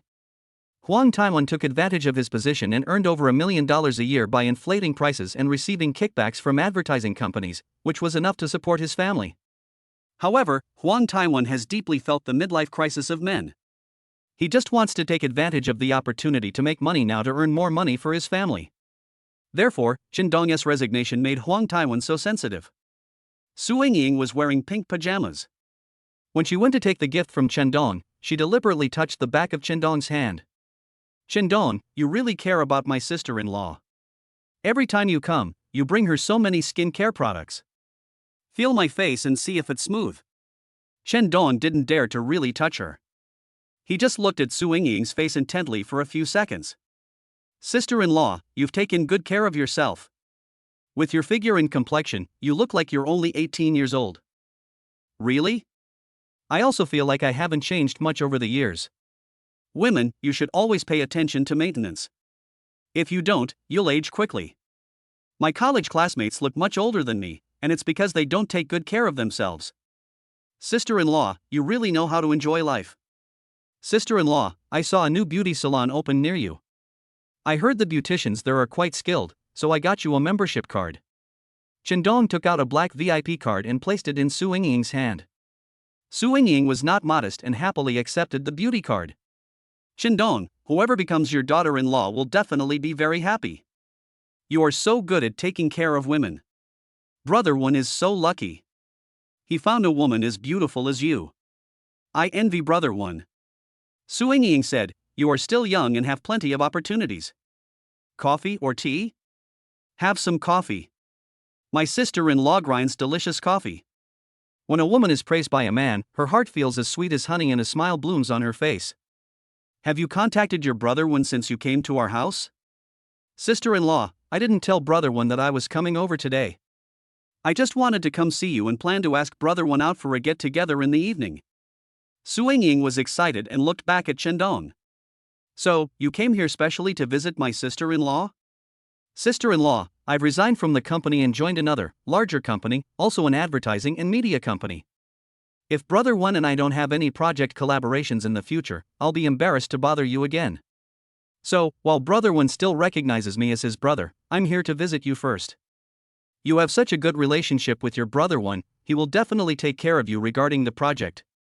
After I left, the company sent a beautiful woman to take over the account I was responsible for. She's incredibly capable and has been the top performer for over 10 consecutive months. I'm not sure I can take the Myling vinegar project from her. Qindong, sister-in-law still thinks you are reliable. I am also relieved that you and your brother Wen are working together on the project. Sister-in-law, I want to too, but Brother Wen still has the final say. Su Yingying came over with coffee and sat down next to Qindong. She smiled charmingly and said, don't worry, sister-in-law will speak well of you. Sister-in-law also hopes that you will come to visit me often. Your brother Wen is busy working day and night, and I am really too lonely at home alone. If you come over and talk to sister-in-law often, sister-in-law will feel much better. Chapter 11, Brother Wen's woman, his heart was confused. Su Yingying is a smart person, and she has already heard some of the reasons from Qindong's words. What's more, Qindong also revealed to Su Yingying that her husband would have contact with a young and beautiful woman in the future, which was what Su Yingying was most worried about. From Su Yingying's personal point of view, she would rather her husband cooperate with Qindong, which would be safer. Sister-in-law, don't worry. Even if Brother Wen and I don't cooperate on any projects in the future, I will still come to visit you often. Even if we don't do business together, our friendship remains. We should never forget our roots. Qindong, my sister-in-law admires men like you, and your brother Wen didn't make friends with you in vain. Thank you, sister-in-law. Wait a minute, I bought a new pair of pajamas, can you help me take a look at it? Su Yingying gave him a seductive look and then went to the second floor. Qindong was not given any chance to refuse, and he had no way to slip away quietly. He had to drink coffee while waiting for Su Yingying to come back. Qindong thought Su Yingying was coming down with her pajamas, but when Su Yingying appeared at the stairs, Qindong was stunned. Su Yingying was actually wearing a transparent pink pajamas, her skin was faintly visible, it was really sexy. Seeing such enchanting beauty, Qindong didn't dare to look at her. He hurriedly picked up the coffee cup and took a sip. As Su Yingying slowly approached, a scent of perfume came with the wind, which immediately made Qindong feel confused. Sister-in-law, I have something else to do, so I'll leave first. Qindong stood up and just wanted to leave Su Yingying's house as soon as possible. He was worried that if this continued, no one could guarantee that the two of them could be controlled. Even though it was daytime, the atmosphere was still easy to get carried away. Su Yingying specially changed into the sexy see-through pajamas. How could she let Qindong slip away without taking a good look at him? At this moment, Su Yingying was wearing pajamas, and she wanted to wear them for Qindong to see. Su Yingying stepped forward and grabbed Qindong's hand, trying to keep him. Look at it, isn't it beautiful? Sister-in-law, it's so beautiful. Qindong looked elsewhere and answered casually. You were perfunctory to me, without even looking at me straight in the eye. Su Yingying was unhappy and acted coquettishly. She turned her body so that Qindong could look directly at her chest. Qindong wanted to dodge, but Su Yingying grabbed his head with both hands. Now the vision was just right, and Su Yingying's figure was clearly presented to Qindong's eyes. Looking at Su Yingying's proud bust, Qindong's blood instantly rushed to his mind. Sister-in-law, I have to go. Thank you for the coffee. You haven't told me yet whether my pajamas look good or not. It looks good, it's really good, sister-in-law has good taste. Qindong already felt some strange changes in his body. He fled from Su Yingying's house in a panic, his heart pounding and his mind blank. At the door, Su Yingying looked at Chen Dong's back, a charming smile appeared on the corner of her mouth, and she was full of confidence in her charm. Look at how nervous you are. I don't believe you have never touched a woman before. Su Yingying muttered to herself and began to think about something else in her mind. Chen Dong got into the car and quickly took a bottle of mineral water and drank it. The flame burning in his body was finally suppressed. Chen Dong had never expected Su Yingying's abnormal behavior today. Whenever he came to Su Yingying's house before, they always treated each other with respect. Su Yingying had never behaved in such a frivolous manner. As soon as Chen Dong drove away, he received a photo, which was a selfie of Su Yingying wearing pink pajamas. Chen Dong, my sister-in-law likes this photo very much. If you like it, keep it. How could Chen Dong dare to save such an alluring photo in his mobile phone? He took a few glances at it and found it to be very sexy and exciting, teasing men's nerves like a celebrity photo. Chen Dong hesitated for a moment on the decision of whether to delete it or not. Reason still told Chen Dong that if he kept this photo on his phone, it would get him into trouble sooner or later. Sister-in-law, keep this photo for brother when to see. You are his woman. Chen Dong thought about it and deleted the photo. He didn't want to have too many fantasies about this woman. That would hurt Huang Taiwan, and he didn't want to do anything to let Huang Taiwan down. On the way home, my aunt called. Chen Dong, are you free? Can you pick up my child from school for me? Where's my uncle? Your uncle's phone is turned off. I'm meeting a client outside. Please take Lei to your house. Chen Dong turned the car around and drove towards the primary school affiliated to Shancheng Normal University where Lei studied. After waiting outside the gate of the Normal University affiliated primary school for half an hour, I finally saw Lei's class coming out. A beautiful teacher was walking in front, followed by more than 20 third-grade students. Chen Dong came to pick up Lei once before, when Lei was in the first grade, and the homeroom teacher was not this beautiful girl. It was not Lei's parents who came to pick him up, so the teacher was very cautious and asked about Chen Dong's identity in front of Lei. After asking clearly, the teacher asked Chen Dong to sign the information in the registration book, and then handed the child to Chen Dong with confidence. Lei looked at the two people in front of him, smiled strangely, and said, "Teacher-in, my brother is still single." Teacher-in glanced at Chen Dong, her face instantly turned red, and she looked shy. "Teacher-in, Lei is naughty. I will teach him a lesson later. Brother, our teacher-in Xia is the most beautiful girl in the school. You can come pick me up from school more often in the future. Lei's brother, this kid is a smart guy, don't listen to his nonsense. Teacher-in, my name is Chen Dong. Lei is a very smart child, but a little naughty. You must keep a close eye on him from now on. Don't worry, Lei has some bad habits. I plan to pay him a home visit in a few days and discuss Lei's problems with his parents. Teacher-in, my parents are very busy with work. If you want to discuss my problem, please go directly to brother Chen Dong. I think the effect will be better." Lei's mischief made both adults laugh. Chen Dong quickly took Lei away, fearing that the kid would say something outrageous again. "Brother, is our teacher pretty? If you like her, I will help you pursue her." Lei asked seriously. "Little elf, what do you know about adult feelings? Do you know that your teacher is single? Do you know what kind of girl I like? You dare to talk nonsense in front of the teacher? Believe it or not, I will tell your mother and let her beat you up. You haven't even answered my question yet, and you're already panicking. There's no doubt you're mesmerized by our teacher's beauty. Your brother already has a girlfriend. Next time you see teacher-in, don't say these things. You're lying. Mom said she'd introduce you to a girlfriend a few days ago. But I still think teacher-in is a good match for you. I'll help you date her this weekend." Chapter 12. The girl is too beautiful and causes trouble, the little milk dog is stalking her. Bang! Lei got slapped on the butt. "You little bastard, you really deserve to be punished. Brother, happiness needs to be grasped by yourself. Why is your emotional intelligence so low? No wonder my mother is worried about you. She is afraid that you still won't be able to find a wife when you are 30 years old. What do you know? I'm developing my career. You'll understand when you grow up." Being scolded by a 10-year-old child for having low emotional intelligence made Chen Dong laugh and cry. After sending the child home, Chen Dong called his aunt and told her about Lei's situation at school, reminding her to pay attention to the child's thoughts, words, and deeds. Then I told my aunt what happened today. After hearing this, my aunt couldn't help laughing on the other end of the phone. Why didn't I think of Teacherin? She's a nice girl, pretty and has a good personality. The key is that being a teacher is a good career. There will be someone to tutor the children in the future. Auntie, I want to tell you something serious. Lele needs to be taken care of. Lulu is really smart, and his thinking is more mature than other kids his age. I will teach him a lesson about what happened today. Chendon, I think Lulu is right. I'll help you test Teacherin some other day. Auntie, Lele really inherited your genes. No wonder Lele understands love at such a young age. That's good, you have high emotional intelligence.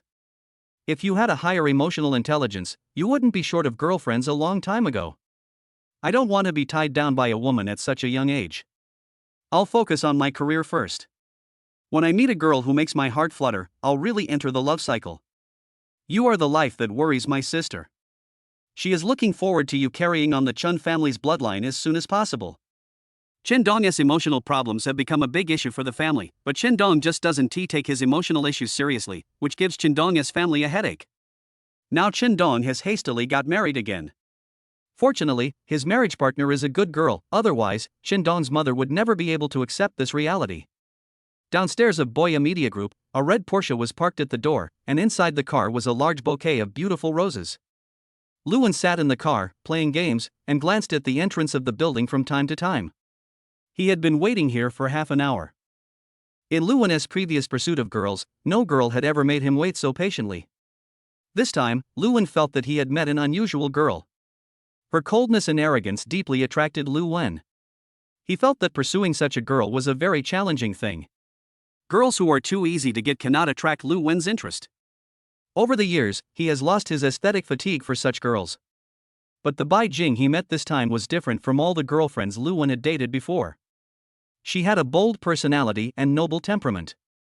The key point is that Bai Jing doesn't only look for material girls. This is what makes her different from other girls. That's why Luan feels that pursuing this kind of girl is refreshing. At the entrance of the building, a tall girl with a model-like temperament walked out. Luan quickly turned off the game on his mobile phone and rushed over with a big bouquet of roses. Bai Jing, I finally waited for you. Why haven't you left yet?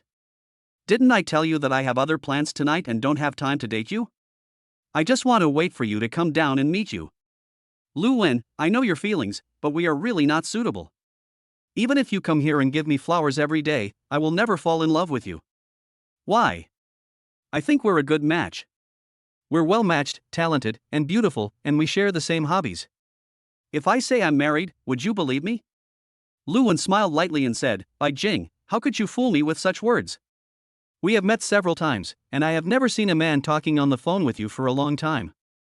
A married woman would definitely not be like this.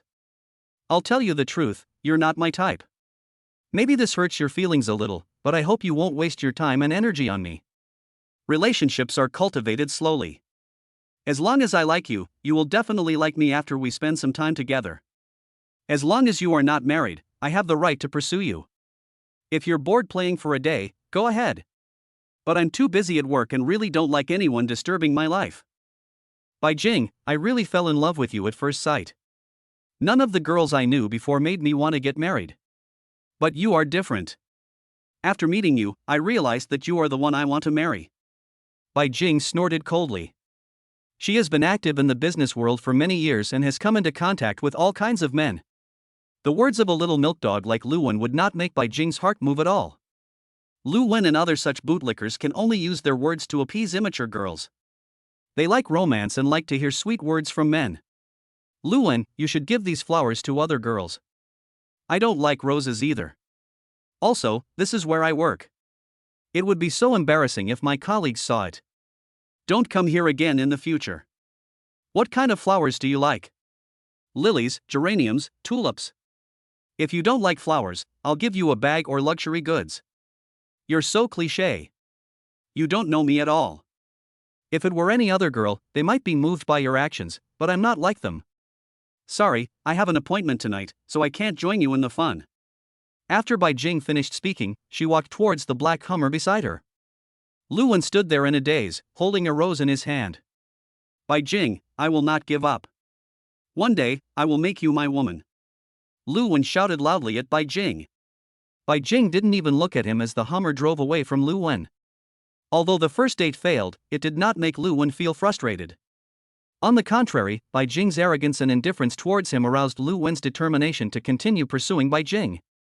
Lu Wen didn't believe that in this mountain city, there was a woman that he, Lu Wen, couldn't pursue. There was no girl who didn't love money.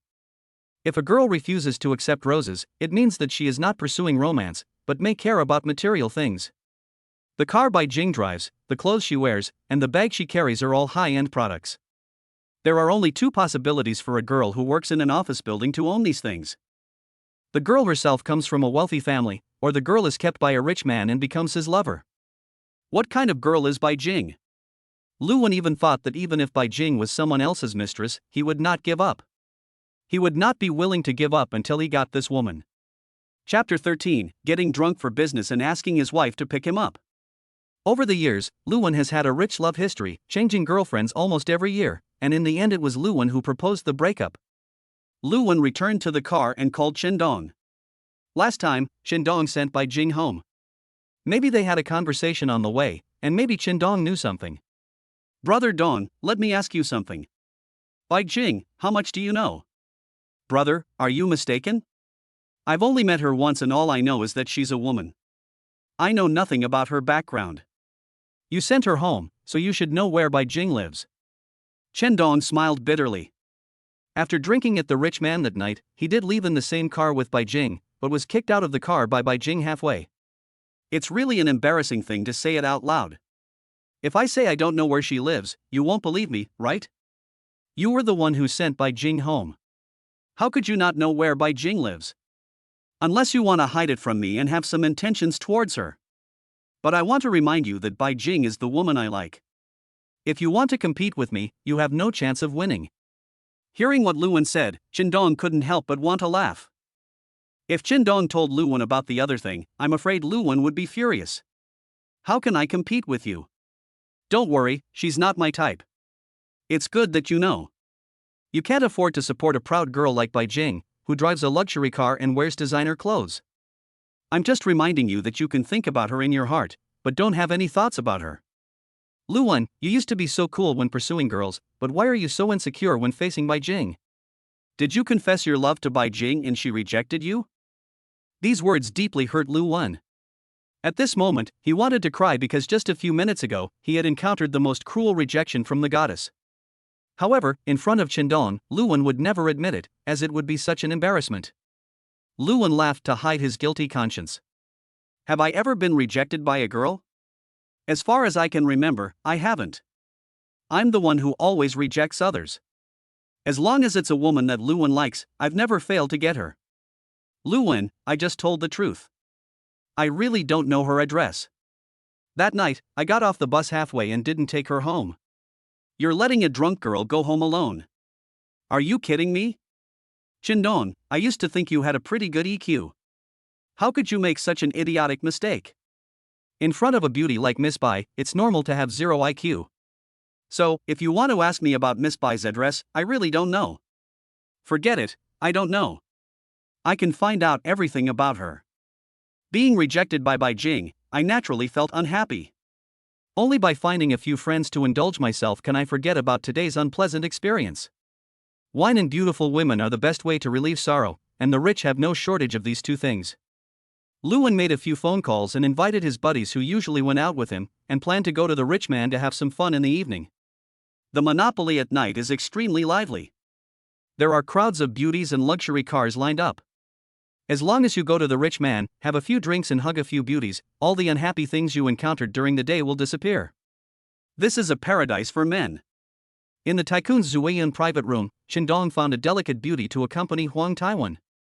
Those who can become princesses of wealthy men are all extremely beautiful and have amazing drinking capacity. Although Huang Taiwan has a lovely wife like Su Yingying at home, when he comes to the wealthy family, he is still fascinated by the beauties here. When the beauty arrived, she sat on Huang Taiwan's lap generously. Brother Wen, I'll toast you 3 cups first. Huang Taiwan said, don't drink for now. Tell Brother Wen about your resignation. You know, we've had a very pleasant cooperation over the years. If you leave like this, How can we continue to cooperate with their company in the future? Brother 1, let me be frank with you. I've switched jobs to Bomai Media Group. You should be familiar with this company. It's a well-known enterprise in Shancheng. I hope that Bomai Media Group can get a share of Mailing Vinegar's advertising business in the future. It doesn't matter which company we work with. The key is whether the terms of our previous cooperation have changed. Brother 1, do you trust your brothers? Qindong stared at Huang Taiwan and asked. I have been doing business with you for so many years, and I have done business with you for many years, don't you still trust me? If I didn't regard you as a brother, I wouldn't come to the rich man tonight. Thank you, Brother 1. Let's have a few drinks first. Qindong, I'll give you a chance. If you dare to get drunk tonight, you'll be the first choice for Mailing Vinegar's advertising business. Thank you, Brother 1, but first, I need to make him happy with this wine. Beauty, if Brother 1 doesn't enjoy it tonight, I'll deduct your tip. Don't worry, handsome guy, I promise to accompany this big brother well and make him happy. The princesses of wealthy men are all business experts, and few men can resist the charm of these beauties. The beauty held the wineglass and said a few coquettish words, and Huang Taiwan obediently accompanied her to drink a few glasses. After a few drinks, his behavior became a little erratic, and his attention was completely focused on the beautiful woman. Qindong, I told you, if you want to work on my project, you can't come home until you're drunk tonight. How dare I disobey Brother Win's orders? Even if I have to drink myself drunk tonight, I'm going to get myself drunk. After saying that, Qindong picked up the wineglass, first toasted Huang Taiwan, and then drank 3 glasses himself. Beautiful lady, if I get drunk later, please take good care of Brother 1 for me. I've already booked a suite in the hotel next door, room number 808. Handsome guy, but there's an extra charge of 2,000. As long as you take good care of Brother 1, all your conditions will be met. That's fine. Just hand Big Brother over to me. I guarantee that Big Brother will wake up full of energy and vitality tomorrow. After arranging Huang Taiwan, Qindong no longer had any worries and started drinking loudly. In order to make Huang Taiwan happy and win the advertising business of Mailing Vinegar industry for the next year, Qindong tried his best this time. Qindong's drinking capacity is completely different from Huang Taiwan's. 2 Qindongs cannot drink more than Huang Taiwan. The two drank from 9 to 11 o'clock in the evening, and in the end, Qindong got himself drunk. Brother, what should we do with him? Do you want me to find a sister to take him to the hotel next door?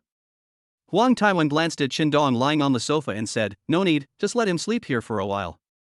He doesn't like that. Maybe he's still a virgin now. He's so handsome, and he's still a virgin. It's really rare. It's a pity to let my sisters serve him. Huang Taiwan took the beauty away, leaving Qindong alone in the private room. Qindong didn't know how long he had slept, but he vaguely heard someone talking. Manager, we are all about to get off work, what should we do with this person? Check his phone to see if there's anyone he can contact. The waiter felt around Qindong's body and found his cell phone. Manager, I have his wife's number. Call her and ask her to come pick us up. On Qindong's mobile phone number, the word wife was written after Bai Jing's name. Chapter 14, the truth comes out after drinking, and the beauty deliberately teases him. Bai Jing was awakened from her sleep by a ringing phone. Seeing that it was Qindong calling, she wanted to hang up immediately. The voice coming from the other side was a girl's. Excuse me, are you Qindong's wife? He got drunk at the rich hotel. Could you please come to the rich hotel and take him home? Bai Jing said angrily, I don't know him, you dialed the wrong number. Ms. Bai, maybe you two have some conflicts, but Mr. Chen is very drunk now. We don't know what to do, so we had to call you. Bai Jing hung up the phone and wanted to ignore the matter, but the image of Qindong when he was drunk kept appearing in her mind, and she couldn't bear it. You little bastard, wait and see how I'm going to deal with you. Bai Jing is a girl who is tough in words but kind in heart. If she doesn't go to pick up Qindong and take him home tonight, I'm afraid she won't be able to sleep peacefully that night. What made Bai Jing angry was not that Qindong got drunk outside, but that Qindong marked Bai Jing's phone number as his wife. She was just in a fake marriage with Qindong, and the terms of the agreement clearly stated that Qindong was not allowed to call Bai Jing wife in public, nor could he treat Bai Jing as his wife in his heart. Qindong's actions have violated the original agreement between the two. Bai Jing was thinking all the way, whether she would beat up Qindong when they got to the tycoon. When they arrived at the rich man, Qindong was sleeping like a pig on the sofa, snoring, talking in his sleep, and calling Brother One to continue drinking. This scene made Bai Jing's heart soften again. Bai Jing forcibly suppressed the urge to beat Chen Dong up. Miss Bai, your husband hasn't paid for this private room yet. How much? The waiter glanced at the bill and said, the total cost is 8,007. I'll buy it. Can I ask if the person drinking here with him is a man or a woman? It was a man, just the two of them. I see. Bai Jing didn't feel any pain at all about the several thousand yuan. To her, money was just a number. After the waiter left, Bai Jing took a bottle of mineral water and poured it directly on Chen Dong's face. I'll let you sober up. Chen Dong was splashed with cold water on his face and woke up with a start. He looked at the figure in front of him in a daze, but he didn't recognize it as Bai Jing at first glance. Who are you? What do you want? You dared to call me wife on the phone, but now you don't dare to recognize me. It seems that you are still not sober. I will help you sober up again. Bai Jing poured the remaining half bottle of mineral water onto Chen Dong's face. At this moment, Chen Dong was half sober, and he finally recognized that the person standing in front of him was Bai Jing. Chen Dong asked vaguely, why are you here? Bai Jing said in a strange tone, I'm your wife. You got drunk here, and the waiter found your wife's contact information on the phone. You're so nice to me, putting my number first and even calling me such a friendly name. Chen Dong argued, there are two people named Bai Jing. I made this note to distinguish you two. When you sober up tomorrow, I'll come back to settle the score with you and see how I deal with you. I don't want to get drunk like this, but I must get the advertising business of Mailing Vinegar industry for Bomai Media. Bai Jing was somewhat moved by what she heard and asked, you got yourself drunk just to get advertising business for the Bomai Group? Yes, I have passed the interview with Bomai Media and will be the project manager for Bomai Media in the future. Mailing Vinegar is a major client of mine, and I have to hold on to it tightly. Go back. I really don't understand how you men behave. You haven't even officially become an employee of Bomai Media yet, and you're already working so hard. Bai Jing's coldness and arrogance were finally broken down in front of a man who worked so hard, and she actually felt a little pity for this man. The two people originally did not know each other, but a marriage certificate forcibly linked their destinies together. Bai Jing couldn't ignore this man. When she received the call, she put aside her arrogance and indifference and came to Chen Dong. With the help of the waiter, Bai Jing finally got Chen Dong into the car. Bai Jing glanced at the man who had fallen asleep again and said, why did I get a marriage certificate with a man like this? I'm really asking for trouble. The car arrived downstairs of the community, and Bai Jing was stumped as to how to get Chen Dong upstairs. If they contacted the community security guard, the news that Bai Jing brought a drunk man home late at night would probably spread among the community security guards tomorrow. Bai Jing tried to pull Chen Dong several times, but she couldn't move him at all. She was so angry that she went crazy, and then she punched Chen Dong with a flurry of punches. Chen Dong, you bastard, I owed you in my previous life. After Bai Jing punched Chen Dong several times, he still didn't react at all. Bai Jing was really desperate. She decided to stay with Chen Dong in the car, lie down in the car for a while, and wait for Chen Dong to sober up. Chen Dong was sleeping soundly beside him, and Bai Jing was blowing her nose and glaring at him. She pinched Chen Dong's nose, flicked his lips with her fingers, and tried all kinds of tricks to tease Chen Dong. This did not make Bai Jing feel better, so she simply took out her lipstick and started to put makeup on Chen Dong, and even drew a turtle on Chen Dong's face. Bai Jing looked at the masterpiece she had completed in half an hour and couldn't help laughing. She also took a photo of Chen Dong at the moment with her mobile phone. If you were awake, you definitely wouldn't let me play with you like this. He, you are so beautiful. Chen Dong talked in his sleep, a naughty smile appeared on the corner of his mouth, and then he started kissing her. Seeing Chen Dong's evil look, Bai Jing cursed, how disgusting. Are you having a wet dream? Just as Bai Jing guessed, the confused Chen Dong was indeed dreaming. In his dream, the heroine was actually Bai Jing. He dreamed that he and Bai Jing were lying on a bed. Bai Jing teased him in a naughty way, so he pounced on Bai Jing and held her in his arms. Once a person enters a dream, he or she will perform corresponding actions. When Chen Dong dreamed that he was hugging Bai Jing, he actually turned around and hooked his hands around Bai Jing's neck. Bai Jing was so scared that she hurriedly pushed Chen Dong away. Wife, you are so beautiful. Chen Dong was still talking in his sleep, his hands grabbing at the air. After what happened just now, Bai Jing had to hide aside so that Chen Dong could not hug her. You men are such a nuisance when you're drunk. I don't understand what those people who are obsessed with getting married are thinking. Are they just going to serve men like this? Bai Jing regretted her impulsiveness at that time. If she had not dragged this man to get a marriage certificate, she would be sleeping sweetly at home at this moment. Why would she accompany a drunk man late at night and serve him like a nanny? Chapter 15. Isn't a woman's ruthlessness just sleeping in your bed? It was 1 o'clock in the morning, and Bai Jing's eyes were tired and she could no longer hold on. If I don't wake Qindong up, and he sleeps until dawn, will I have to suffer in the car all night? Bai Jing pinched Qindong's nostrils, and within 30 seconds, a sneeze woke Qindong up. Why aren't you sleeping yet? Qindong was in a daze and stretched out his arms to hug Bai Jing. Ah! Bai Jing had really had enough, and she roared angrily. The shrill howling finally woke Qindong up. Bai Jing opened the car door and pulled Qindong out of the car. Then she put one of Qindong's hands on her shoulder and finally dragged Qindong back home with great effort. As soon as she entered the door, Bai Jing threw Qindong to the ground and kicked him on the butt several times. Qindong was in a daze and didn't react at all even after being kicked several times by Bai Jing. Bai Jing felt much better after venting in this way. She left Qindong in the living room and took a cold shower. When she came out of the shower, Qindong had actually climbed onto the sofa and continued to sleep on it. I hope you'll get out of my house as soon as possible after you wake up tomorrow. I never want to see you again. Bai Jing glanced at Qindong, muttered to herself, and went to find another quilt cover for Qindong to cover. Qindong, you bastard, you really pissed me off. I even missed my beauty sleep to pick up a drunkard like you. I'm sure I'll have dark circles under my eyes tomorrow morning. It was almost time to go to bed, but Bai Jing couldn't help but want to curse a few words, just to vent her anger. When she woke up, it was already bright outside. Bai Jing felt as if something was pressing on her body. Bai Jing reached out and felt a leg on her waist. Bai Jing turned around and saw a man sleeping soundly beside her, with one of his legs resting on her. He was sleeping on the sofa in the living room. How could he end up in my bed? Bai Jing lifted the quilt and took a look. Her pajamas were intact. The man did not do anything to her last night. But even this couldn't make Bai Jing feel better.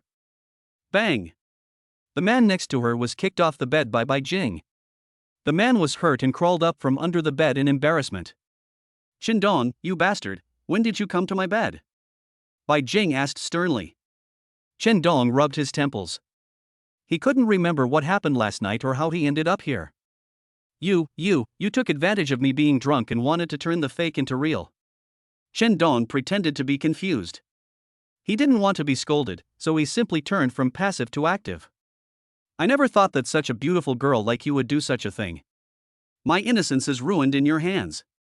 What Bai Jing waited for was not an apology, but a teasing from Qindong.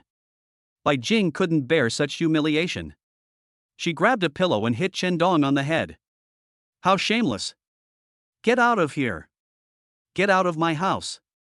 Never show up in my life again. I was just joking with you just now. Thank you for what happened last night.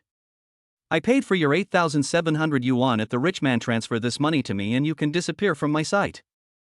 As she spoke, Bai Jing took out the payment code on her mobile phone and waited for Qindong to transfer the money to her. Okay, I'll transfer the money to you now. You brought me back from the rich man last night, so I owe you that. I'll repay you when you need me. Qindong transferred the money to Bai Jing. Miss Bai, I'm sorry for causing you trouble last night. Thank you. Qindong bowed, thanked Bai Jing solemnly, and prepared to leave. Stop! Bai Jing shouted coldly. Miss Bai, is there anything else? My phone number. Please delete the note. I don't want anyone to misunderstand our relationship. Qindong smiled bitterly. He really wanted to slap himself a few times in front of Bai Jing.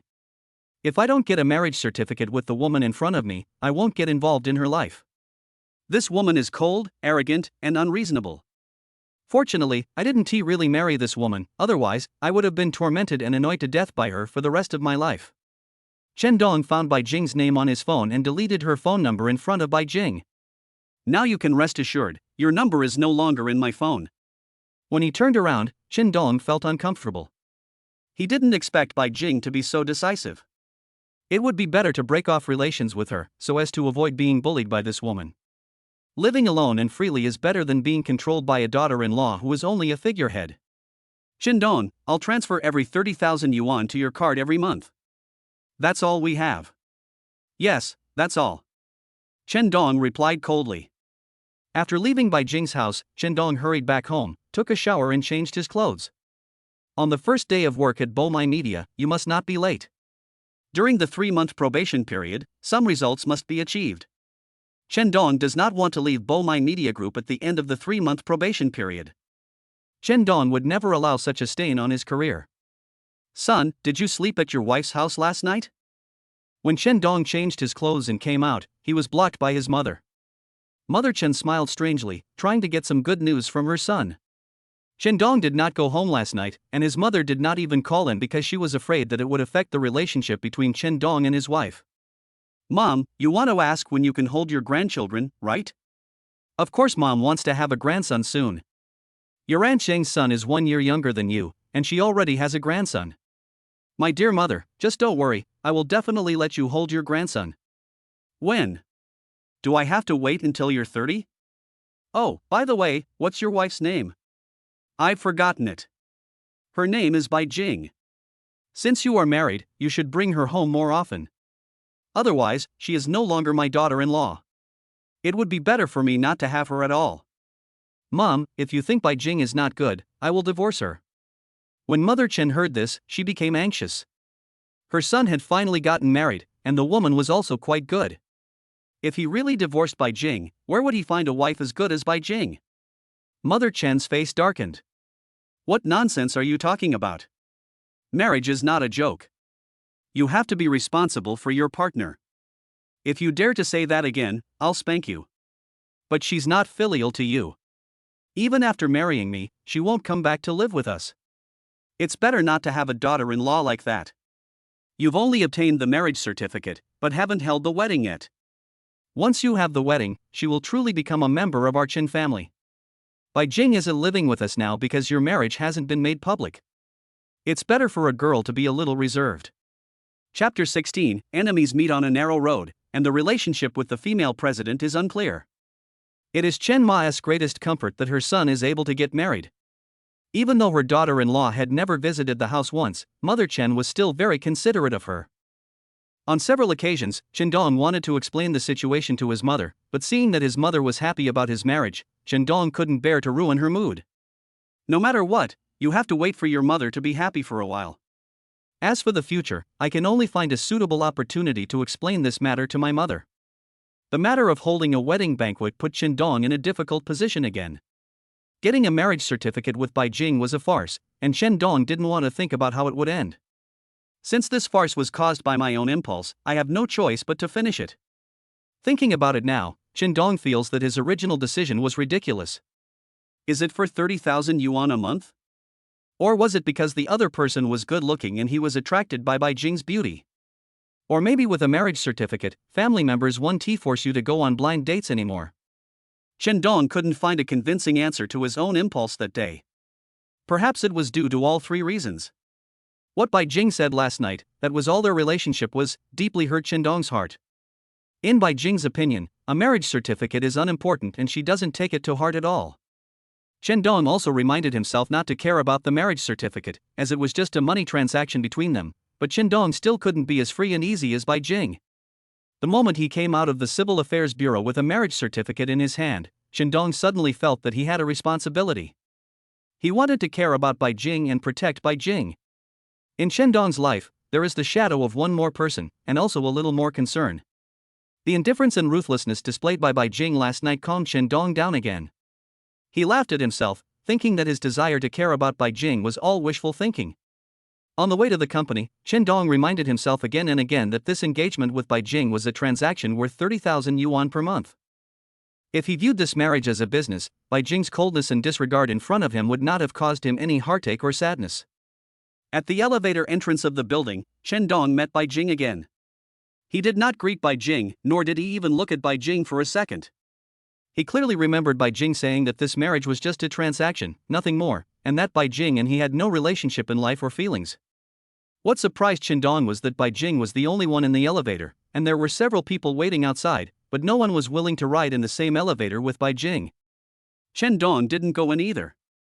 He didn't want to be alone with Bai Jing, so as not to make himself bored. Come in. Bai Jing saw that Chen Dong had no intention of taking this elevator, so she pointed at Chen Dong and said, The people nearby all turned their eyes to Chendong, and one of the girls whispered, "You're on your own, riding in the same elevator with a witch." Chendong didn't want to pay attention to Bai Jing and pretended not to hear. "Chendong, don't you have ears? I asked you to come in," Bai Jing shouted sternly. Chendong entered the elevator, glanced at Bai Jing, and said coldly, "Don't you dislike others riding in the same elevator with you? That's them. I'm afraid there'll be another elevator accident. You have to come with me. I'm afraid of the dark." "Why, are you treating me as your bodyguard now?" "Whatever you think, as long as you still want to work at Bomai Media Group, you have to listen to my arrangements." Chendong snorted coldly and said with a smile, "You think you are the boss of Bomai Media Group, and you want to control me? Don't you want me to take care of you?" Bai Jing asked coldly. Chendong sneered, "Of course. Didn't you say that it would be best if there was no relationship between us? Why, you don't want to see me? Between us, there's only a marriage certificate. If you want to have nothing to do with me at all, I'm afraid it's too late," Bai Jing said coldly. At first, Chendong just thought that Bai Jing was talking about their marriage. When he arrived at the company, he heard his colleagues talking about the female president, saying that the president of Bomai Media was a cold-blooded female devil. Bai Jing, known as the devil girl in the company, is known for her ruthlessness and ruthlessness. Everyone from the vice president to the employees is in awe of her. Bai Jing, who had only been in office for a few months, got this indecent nickname in the company. But Bai Jing doesn't care about such titles. What she wants is others' respect for her. What she cares about is performance, and she implements a reward and punishment system in the company. Because of Bai Jing's harshness and cold-bloodedness, the company's employees called her the ruthless nun and nicknamed her the devil. When Chendong heard that Bai Jing was the president of Bomai Media Company, he wanted to die. "I wondered in my heart why I was so unlucky. If you don't want to have anything to do with this aloof woman, you will end up being entangled with her." First, a marriage certificate tied Chendong and Bai Jing together, and now, it has become a relationship between superiors and subordinates. "Oh my god, are you deliberately torturing me, Chendong? Bai Jing, is she really the president of our company?" Chendong asked with a puzzled look. She was transferred from the Beijing headquarters. Although she's young, she's very capable. She's only been here a few months, but she's already got everyone in the company under control. She is just a young girl, what tricks can she have? Chendong continued to ask curiously. At this moment, Chendong became even more interested in Bai Jing. An unmarried girl under 30 years old was actually the CEO of a group that managed hundreds of employees. Chendong originally thought that Bai Jing was just a second-generation rich girl, with a wealthy family and a somewhat aloof personality. Chendong had never thought about Bai Jing becoming the female president of Bomai Media Group. When Chendong heard Bai Jing's identity as a female president for the first time today, he was a little skeptical and surprised. "You're new here, so you haven't experienced her methods yet. They're quite ruthless." Previously, a vice president of the company relied on his position as a company veteran and initially ignored President Bai. Guess what the outcome was? She scolded you? She was fired straight away. This new female CEO is even more ruthless. Any other CEO would have considered her status as a company veteran, but our CEO Bai didn't even give her the slightest bit of face. Chendong was asking his colleagues about some personal matters about the president, wanting to know more about this cold-blooded female president, when suddenly someone called his name at the door. "Who is Chendong?" asked a young and beautiful girl at the door. Chendong stood up and said, "I am. Please go to the president's office immediately." When Chendong was called to see Bai Jing, his mood suddenly became heavy. In Chendong's impression, every time he saw Bai Jing, nothing good happened. This time, Bai Jing wanted to see him, and he was afraid that Bai Jing would use him as a punching bag again. Chapter 17, Daughter-in-Law's Rules, Business Matters. Chendong has experienced Bai Jing's methods and scheming. If time could go back a few days, Chendong would definitely not have any relationship with this woman. But that's how fate arranged it. It brought two people who had absolutely no connection together and made them legally husband and wife. Chendong is not a man who was afraid of his wife, and besides, Bai Jing is not his wife yet. But when Chendong heard that Bai Jing wanted to see him, he felt scared. He didn't know what tricks this woman was going to play. Marrying a woman like Bai Jing not only did not bring Chendong the happiness that marriage brought, but also brought him fear of women.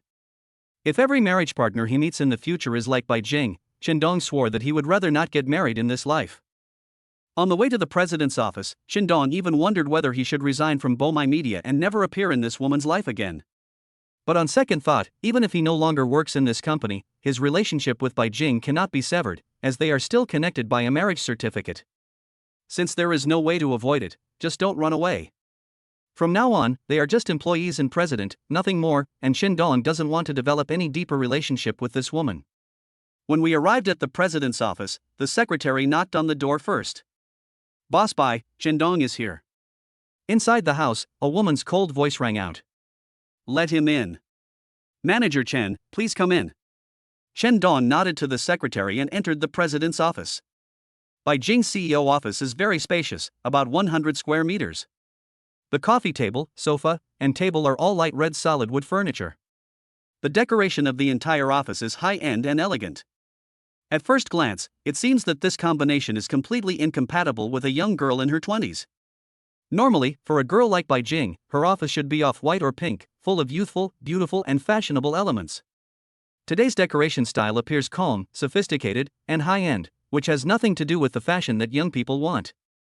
Bai Jing is indeed a unique girl. In such a large office, Bai Jing's CEO desk is rather exquisite, and her chair is not one of those heavy and wide leather chairs. Seeing Bai Jing helping to modify the file, Shindong stood aside without saying a word.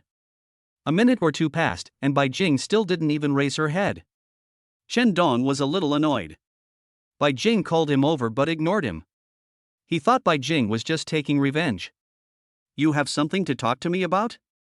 If not, I'll leave." "Are subordinates so rude when meeting their superiors?" Bai Jing said coldly. "Even though you are the boss, you cannot ignore the existence of your subordinates. Respect between people is mutual. That's a good thing, but you didn't do it. First of all, you didn't respect me. From the moment you walked into my office and saw me, you should have called me President Bai first. Do you care so much about a title?" Chen Dong sneered. Bai Jing put down her pen and looked directly at Chen Dong. "In a company, you must follow the company's charter. Rules must not be broken, and this will not happen again." Chen Dong muttered, "No wonder the people in the company call you the female devil, it fits your identity very well." "Shindong, what are you mumbling about? You're like a woman, mumbling like that." "No problem, Mr. Bai, are you here to learn about my previous work experience? If necessary, I can report to you. I'm not interested in your past work experience. That's what our HR department does. I only care about how much you can achieve after you join our company." As she spoke, Bai Jing took out a business card from the desk drawer. "You should contact this company. They're planning to launch an outdoor advertising campaign at the end of this year. It's a big project. It depends on whether you have what it takes to win it. Are there any other people in our company following?" "No, the owner of this company is a friend of mine, but business is business. They won't easily hand over a year's worth of advertising projects to us just because they know me." "Okay, I'll take this project." In fact, Shindong knew that Bai Jing gave him a project of an acquaintance to follow up because she wanted to help him and let Shindong sign the project as soon as possible and gain a firm foothold in the company. Take some time to meet him as soon as possible and find out what Mr. Wu's hobbies are. He's a retired soldier, very rigorous and self-disciplined in his work, and he's a person who pays great attention to time. "I understand. Thank you." Bai Jing started to busy herself with her own things again and didn't say a word to Shindong other than work. After walking out of the president's office, Shindong took out the business card and looked at it carefully. Wu Jun, General Manager of Wanfa Furniture Company. The largest furniture mall in Shancheng City is owned by Wanfa Furniture, which houses hundreds of furniture companies. Companies like this invest a lot of money in advertising every year, mainly through print media, television media, and outdoor advertising. According to the advertising rules of this industry, the focus is on holidays, and the company's advertising plans are planned for 1 year. However, this time, Wanfa Furniture plans to invest more in advertising during the National Day holiday. Bai Jing introduced Wanfa Furniture to Shindong at this time, hoping that Shindong would win Wanfa Furniture's National Day advertising project and take this opportunity to establish an in-depth cooperative relationship with Wanfa Furniture. Now, there is still 1 month left until National Day. For Shindong, time is very tight to win Wanfa Furniture's advertising business during the National Day. Moreover, the partners following up on Wanfa Furniture's advertising project include not only Bomai Media, but also other media companies, as well as advertising and media companies that have previously cooperated with Wanfa Furniture. Chen Dong returned to his seat and began to search for news about Wanfa Furniture on his computer. On the internet, the most reported thing is Wanfa Furniture's charity projects. It turns out that Wu Jun is a person who is very passionate about charity. While searching for Wu Jun's personal news, Chen Dong came across a report from 3 years ago. 3 years ago, a team of extreme sports enthusiasts went to climb Mount Everest and encountered an avalanche. During that climbing activity, a total of 3 team members died in the accident. Wu Jun was one of the members of the mountain climbing team. After the accident, he personally donated 3 million yuan to express condolences to the families of the deceased. From this report, Chen Dong captured a lot of information and also made a preliminary judgment about Wu Jun's character. Born into a military family, he is decisive and principled, loves sports, is passionate about charity activities, and is an entrepreneur with a sense of social responsibility. Wanfa Furniture, you will be the first advertising project signed by me, Chen Dong, after I take office at Bomai Media. Bai Jing, I know you want to help me, but you're also testing me. If I can't get this project and my probation period ends, you'll fire me. I won't let you succeed. Chapter 18. The beautiful CEO summoned him, causing people to suspect their relationship. Chen Dong didn't expect that he would not only become Bai Jing's colleague, but also her subordinate. He had to pretend to be a stranger in front of his temporary wife. He originally wanted to stay away from Bai Jing's circle of life, but in the end, a job brought Chen Dong back into Bai Jing's life.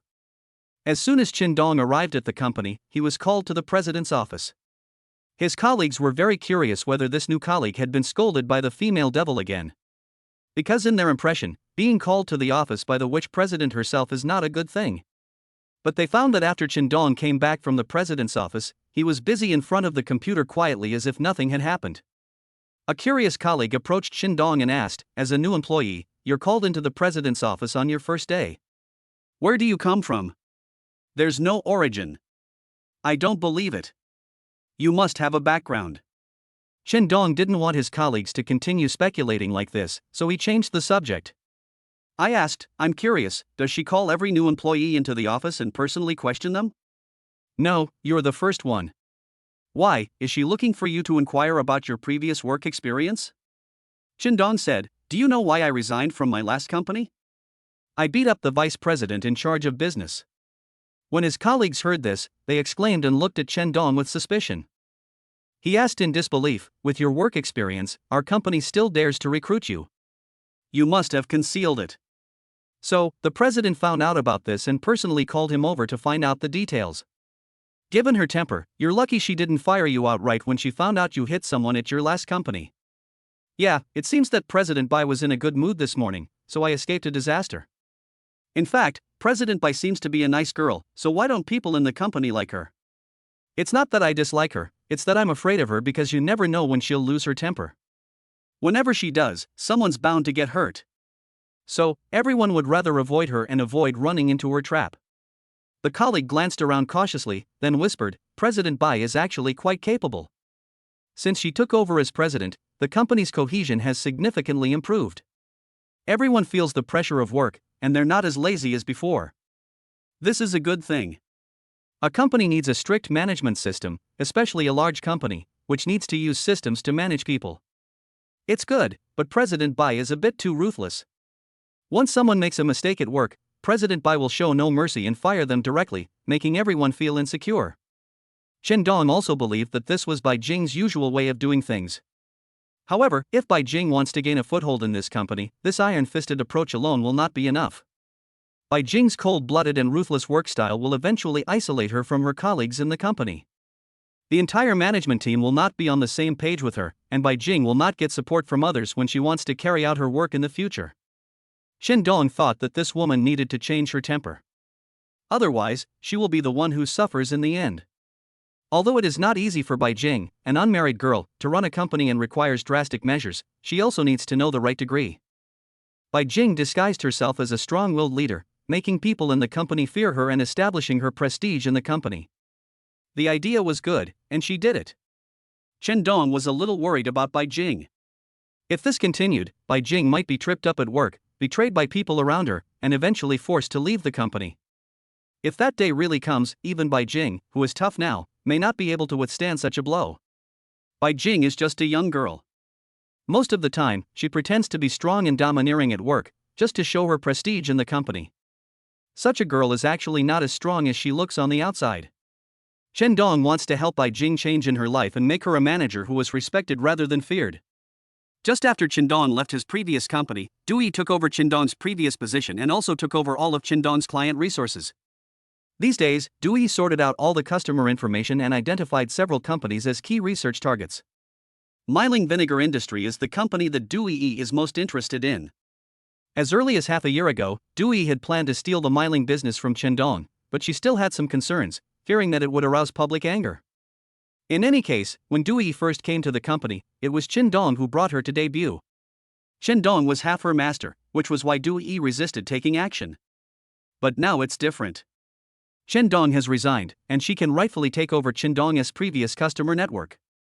Du Yi had followed Chen Dong before and knew that there was a strong bond between Chen Dong and his clients. In particular, Huang Taiwan is a close friend of Chen Dong, and there are also mutual interests between the two. To keep Huang Taiwan as a big customer, some means are needed. However, Du Yi is still very confident in her ability to win over clients, especially male clients. So far, there is no man she cannot win over. So, before getting off work on Friday, Du Yi left the company early, went to a hair salon, and made herself look very charming and beautiful. Looking at herself in the mirror, Du Yi was very satisfied with her current state, so she called Huang Taiwan. Huang Taiwan, a veteran who has worked in the workplace for many years, naturally understood the purpose of the call when he saw Du Yi's call, so he hung up the phone directly. Because of the advertising business of Myling Vinegar Industry, Huang Taiwan still wants to cooperate with Chen Dong. He feels that Chen Dong values feelings and brotherhood. Moreover, Huang Taiwan felt that dealing with women was unreliable. If there is any unpleasantness in cooperation in the future, women can be more terrifying than men once they become cruel. If you get hung up on once, call twice. If that doesn't work twice, call a third time. Du Yi called 3 times, but Huang Taiwan hung up each time. Huang Taiwan, you're in trouble. You dare to hang up on Du Yi. Just wait and see. One day, you'll be kneeling in front of me and letting me lick your toenails. Du Yi said angrily in her heart. Huang Taiwan didn't answer her call, which was a bad start and dealt a slight blow to Du Yi's self-confidence. If they don't answer the phone, send a message. So, Du Yi sent a suggestive message to Huang Taiwan. She just didn't believe that there was no man in this world who didn't cheat, let alone a man like Huang Taiwan who was in the business world and had no resistance to beautiful women. After reading the message, Huang Taiwan sneered and did not take Du Yi's hint to heart. He also forwarded the message to Chen Dong. Brother, your apprentice has asked me out several times. Brother 1, remember this, as long as you are willing to cooperate with our Bomai Media, I promise that your share will be no less than before. I care most about brotherhood. When it comes to business matters, I will definitely choose to cooperate with you first. Brother 1, I was right, you are my brother. Brother, I can only say I'll try my best. As you know, our Myling Vinegar Company has been cooperating with your previous company for many years and it's always been a pleasant cooperation. Switching to another company for no reason will arouse suspicion from others in the company. I can't give you a definite answer right now. Brother 1, your words are enough. I will work hard to create favorable conditions for cooperation between our two companies. Chapter 19, Auntie comes to question me and is suspected of being a gigolo. Chen Dong had expected Du Yi to join Myling Vinegar Industry so quickly. It seemed that Du Yi was keeping a close eye on Myling Vinegar Industry, fearing that Chen Dong would poach this important client. Right now, the project Chen Dong wants to win is Wanfa Furniture's National Day advertising order. Although the planned advertising cost for Wanfa Furniture is only 1 million, which is not a big project, what Chen Dong cares about is knocking on the door of Wanfa Furniture through this cooperation. The National Day advertising project was just a way to connect the dots. What Chen Dong needed was a longer-term partnership with Wanfa Furniture. Chen Dong asked someone and found out that Wu Jun from Wanfa Furniture had joined a mountaineering club in Shanqing City, so Chen Dong also signed up for the club. A few days later, the club called and said that they were organizing a mountain climbing activity and asked Chen Dong if he was interested in participating. After asking, Chen Dong learned that Wu Jun was also going to climb the mountain this time, so Chen Dong readily signed up. This is the best opportunity to get in touch with Wu Jun and use mountain climbing to establish a personal relationship first. This weekend was the first time Chen Dong met Wu Jun, a strong man with a flat head. Dong walked over and said, "Hello, my name is Dong, and I'm a new member of the club." "Hello, I'm Wu Jun. Mountain climbing is very physically demanding, so you need to be mentally prepared. I love sports, so I can handle the physical exertion of mountain climbing." "Well, take this." Wu Jun handed over a life-saving bag and said, "The mountain we are climbing this time is very steep. The life-saving supplies in here can be used when necessary." "Thank you, Angkor." Wu Jun smiled slightly and stopped talking. He was not a talkative person. During the entire climbing process, Wu Jun rarely communicated with others, but in dangerous places, he always protected everyone. When everyone passed the dangerous area, Wu Jun would quickly catch up. Wu Jun was especially worried about new mountaineering members like Dong, so he asked Dong to follow him closely. After returning to the city after climbing the mountain, Dong invited Wu Jun to have dinner together to express his gratitude to Wu Jun for taking care of him that day. Wu Jun is a person who has experienced iron discipline. Feelings are feelings and matters are matters. He will never seek any benefit from others. "Brother, I appreciate your kindness.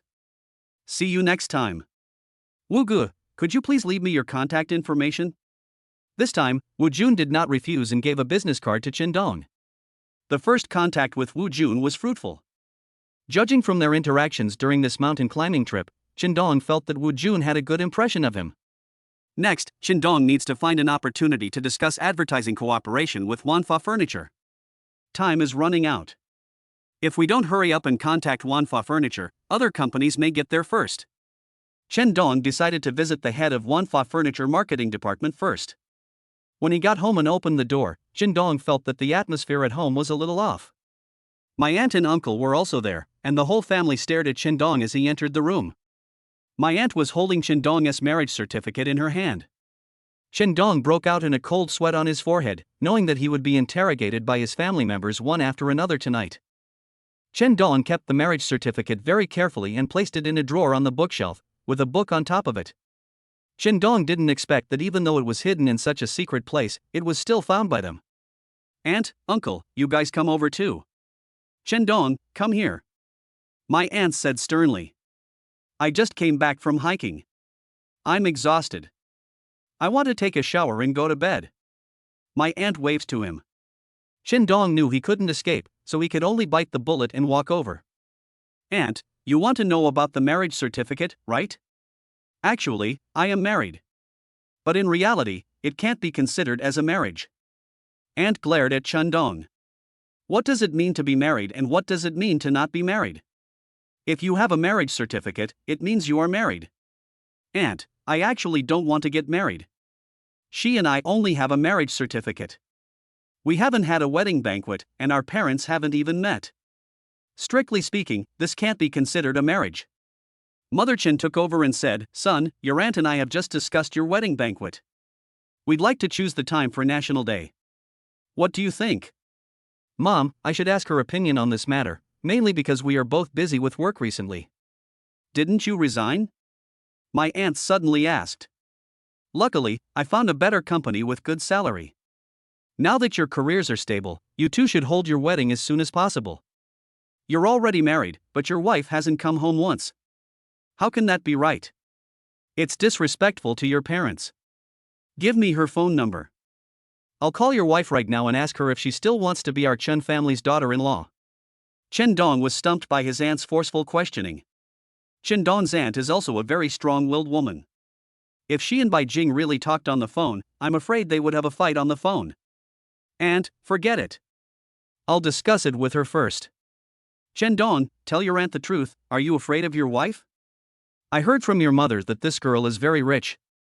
Are you living off her?" "Uncle-in-law, look at me, a man who wants to live off you." In a family, men always speak up for other men. Of course, my uncle-in-law also knew Dong's character and knew that he was not a man who lived off his wife. Dong asked him this question at this time because he wanted his uncle-in-law to make a fair judgment for him. My uncle-in-law said, "With Dong's personal ability, even if there is an opportunity to eat gigolo meals, Dong will not be able to eat it. My uncle-in-law really understands me. I, Dong, am a man with great ambitions. How could I possibly live off a gigolo? Then tell me, you and this rich woman got the marriage certificate, but she didn't even bother to meet us. Does she really count as your wife? It seems to me that apart from this marriage certificate, there is no love at all in your marriage. Aunt, don't be angry. She is indeed too busy with work. I will definitely bring her back to reunite with you guys later. You two should discuss holding your wedding on National Day. If you can't convince her, your aunt will help you. I can't get married during the National Day holiday. I've been busy with projects this month and have no energy to prepare for the wedding. The shrewd aunt tested Qingdong for a while and seemed to have figured out something. She felt that Qingdong had no status in front of this woman and could not make up his mind. It is very likely that Qingdong is just a gigolo and is attracted by this woman's money. If this is true, Qingdong must be rescued from this marriage as soon as possible. After thinking about this, my aunt's attitude changed. She didn't want to see Qingdong's life ruined by this marriage. It's not easy to keep a gigolo. Qingdong is such a man of integrity, how could he tolerate the humiliation of being a gigolo? Maybe there will be a sense of novelty in the first few days, and you don't have to worry about food, clothing, housing, and transportation, but for a man to live under the tyranny of a woman, this is not happiness, but torture of his own spirit and soul. Chapter 20, the wife asks for help late at night, and takes the opportunity to discuss the terms of the transaction. The aunt was afraid that this marriage would ruin Qingdong, and she was worried about him. Qingdong, where does your wife work? Can you ask her to come out so I can meet her? After much deliberation, my aunt decided to meet this woman to see if she was particularly strict with Qingdong. This woman really wanted to treat Qingdong badly and just used him as a tool for physical release. The aunt planned to destroy their marriage and persuade Qingdong to divorce this woman. Although divorce means you are remarrying, it is better than living a miserable life. What's more, a man who remarries also loses value. Aunt, to be honest with you, Bai Jing and I got married and we agreed not to interfere with each other's lives. This is a principle we both abide by. According to you, your marriage is just a piece of paper and there's no love at all? Aunt, it's so tiring to be in a relationship. Young people these days are so stressed out by work and life, how can they have the energy to spend time in a relationship? If you're compatible, get married. If you feel like the other person isn't suitable for you in the future, get a divorce. There are many young people in their 30s who are still unmarried. Why? Because no one wants to be bound by marriage. Bai Jing and I are in a good relationship now. We don't interfere with each other's work and life. All we need is a simple marriage. Qingdong's statement about his views on marriage left his family dumbfounded. They couldn't believe that this was their son's idea. After hearing this, my aunt really wanted to slap Qingdong. How could Qingdong, who has been well-behaved, smart and capable since childhood, have such an attitude towards love? It's very dangerous and scary. Maybe many young people nowadays think in this way. They don't want to get married because of the pressure in life. They want to live freely alone without being bound by marriage. However, my aunt doesn't want Qingdong to become this kind of person. She still hopes that Qingdong can be like a normal person, get married, have children, and have a decent family. Qingdong's attitude towards marriage has overturned the expectations of his elders. Their son shouldn't have this kind of mentality towards love. Sister, you should take him to the hospital some other day. The child is seriously ill. The aunt was so angry that she said this angrily. Qingdong comforted his aunt, "Aunt, I'm mentally normal." My aunt glared at him. Who in their right mind would say something like that? In my opinion, you and this girl named Bai Jing are not suitable for each other. Get a divorce now while you still don't have children. I'll introduce you to Leilei's teacher. She's gentle, generous, and beautiful. She's the perfect match for you. Mom, should I get a divorce or not? Qingdong asked his mother with a smile. Mother Chen was anxious and said quickly, why get a divorce? Bai Jing is a pretty good girl. She comes from a good family and is pretty. As long as you two can make a living together, it doesn't matter whether she comes back to live with you or not. Sister, I'm afraid that Qingdong will suffer a loss. Aunt reminded. How can you get divorced right after getting married? If this gets out, it will ruin Donger's reputation and make it even harder for him to find a wife in the future. My aunt said, Qingdong, it's okay if you two don't divorce, but I have to meet with your wife and give her a lesson. Aunt, there's no problem meeting. I'll make the arrangements. If you don't have any other questions, I'm going to take a shower. Qingdong stood up and prepared to leave when his aunt suddenly remembered something. Do you have a photo of her? Send it to me to see her face. Is she a lucky charm for her husband? Chen Dong was helpless and had to send the only photo of him and Bai Jing to his aunt. After Chen Dong left, the family looked at the photo and began to comment on Bai Jing. The girl's beauty and temperament were recognized by the whole family, and they all felt that Bai Jing and Chen Dong were a good match in appearance. However, seeing Bai Jing's aura, the aunt was worried that in the future, Chen Dong would not be able to control Bai Jing and would be dominated by his wife. Therefore, my aunt still wants to meet Bai Jing. Only by getting in touch with her can she see her character. Bai Jing was still working overtime in the office, sneezing one after another. She twisted her nose, stood up and stretched. When she looked at the time, it was already 8 o'clock in the evening. Bai Jing then realized that she was a little hungry. Just as I was about to pack up and leave, the power in the entire building suddenly went out and the office was suddenly plunged into darkness.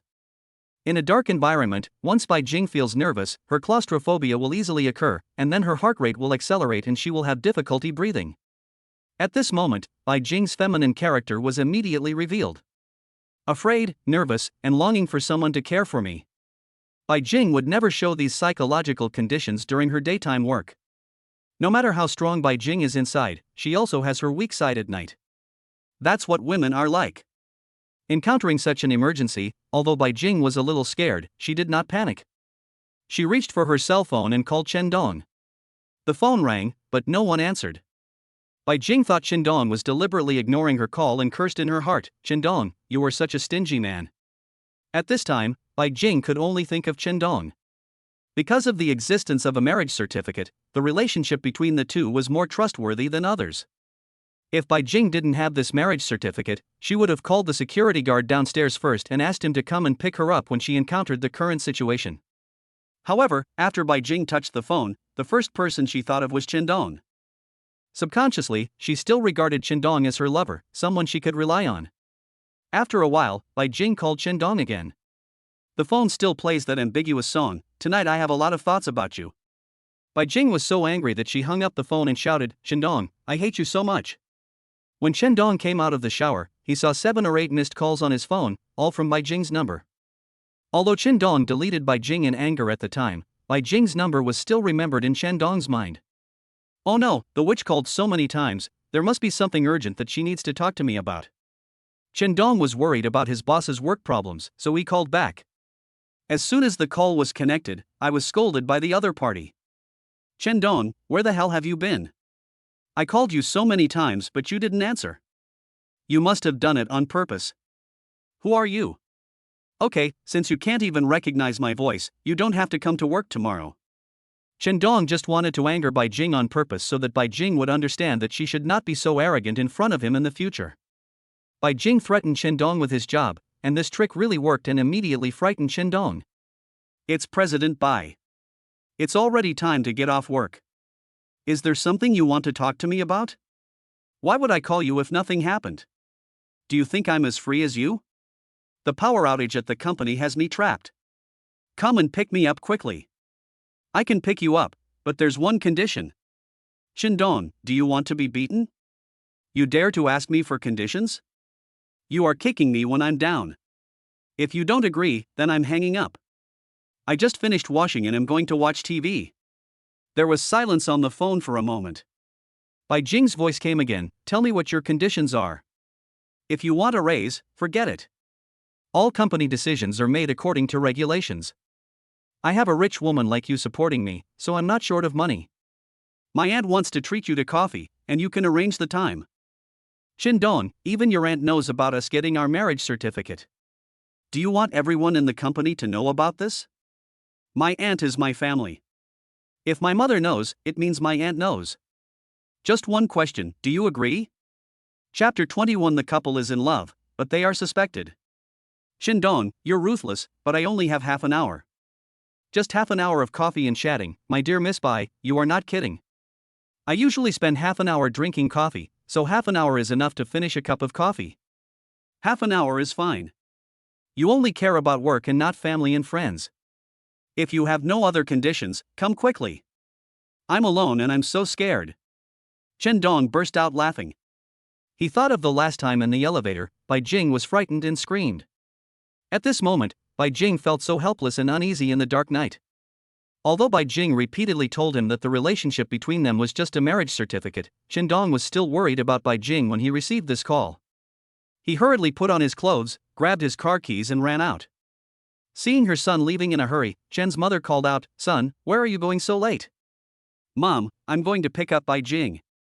When Mother Chen heard that her son was in a hurry to find a wife, she felt happy and thought that there was still affection between her son and his wife. Otherwise, it would be so late, and the son would not be in such a hurry to go out to see his wife. "See? The young couple is still very much in love," Aunt Chen said to my aunt.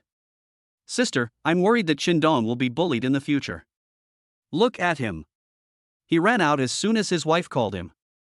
My uncle-in-law interrupted and said, "Just like me back then, when I received your call, I ran out to see you as fast as my pants." My aunt rolled her eyes at her husband and said, "You mean you've been bullied since you married me?" My uncle-in-law said, "Actually, as long as Chen Dong loves her, even if he suffers a little injustice in life in the future, it doesn't matter. Just like I love you and am willing to do anything for you." In fact, my uncle-in-law said this to comfort the two women around him. But in reality, he felt very miserable.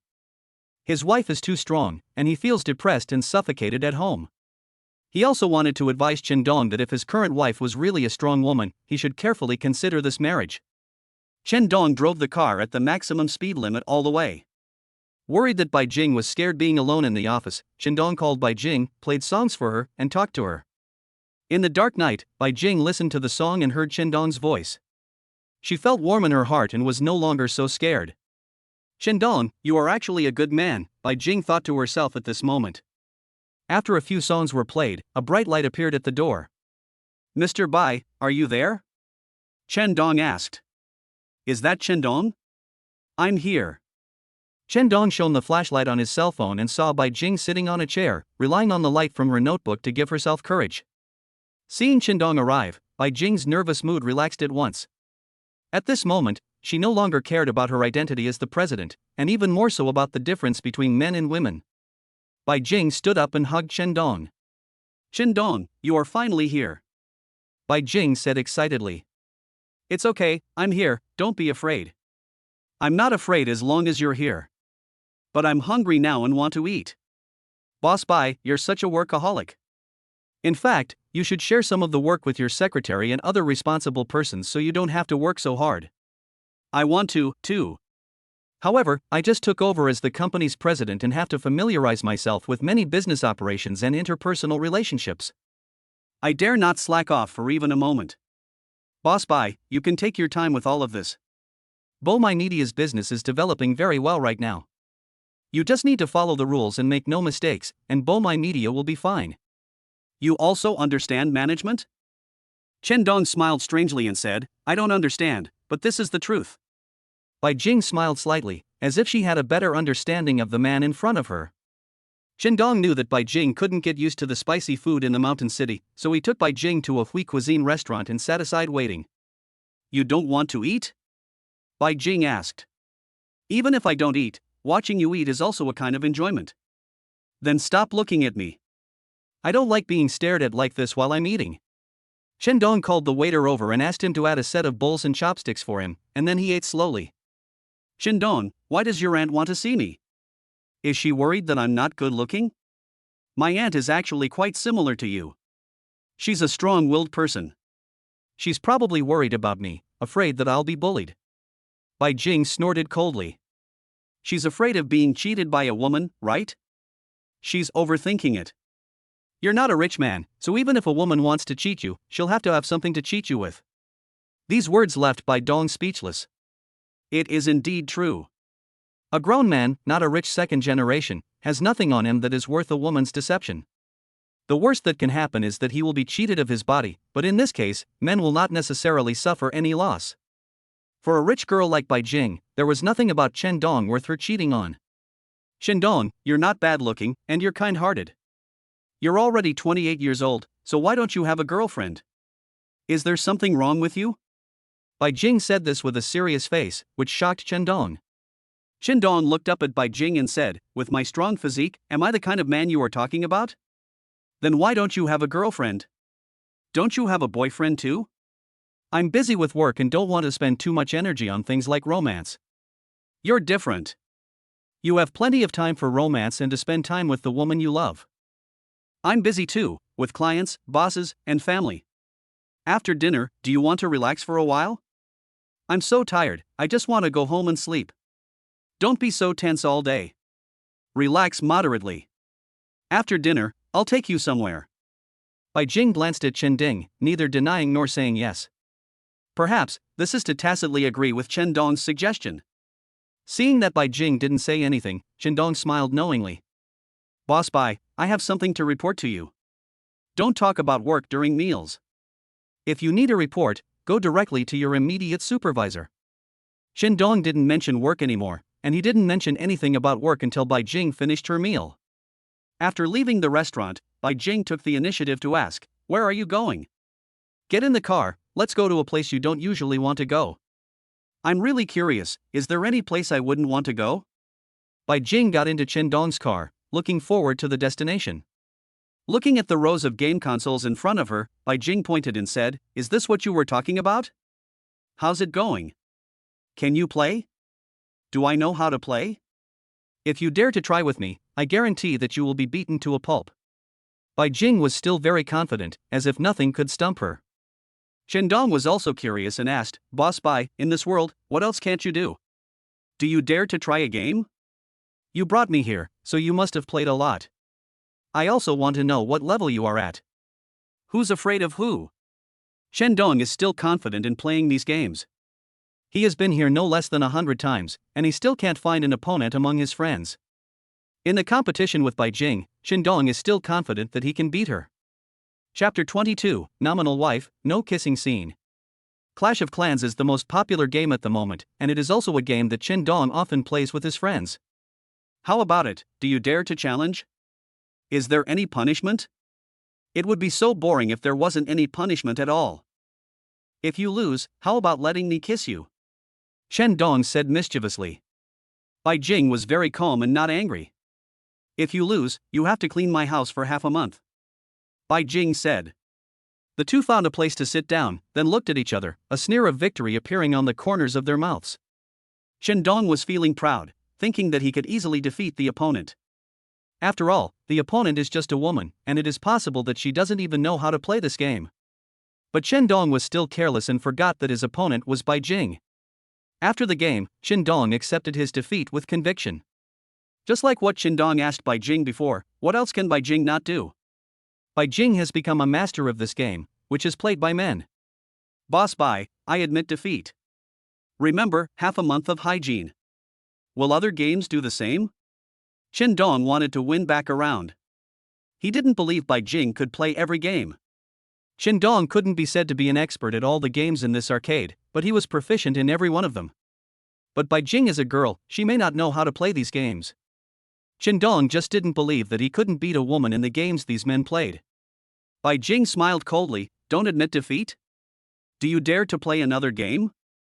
I can't do it, but you can do everything. Chen Dong, I'm afraid that it will hurt your self-confidence and you will never come here to play games again." Bai Jing said coldly. "I just don't believe in evil. Come on, it's your choice what to play. Show off your car, it's your strong point. Otherwise it would be unfair to you. Why, you let me win last time, so you want to win it back this time? I won't show mercy this time, so you better show your true abilities." Bai Jing also said, "Whoever gives in is a loser. This time, I want you to accept defeat with conviction. Don't be like last time, when I felt unhappy even though I won first place." The two of them each found a seat, adjusted their seats, and stared at the control panel. The racing car made a rumbling sound of valves, like a leopard ready to run, waiting for the moment of sprinting. On the screen, a countdown begins, 3, 2, 1. At the moment of the countdown, the two of them had already stepped on the accelerator to the bottom.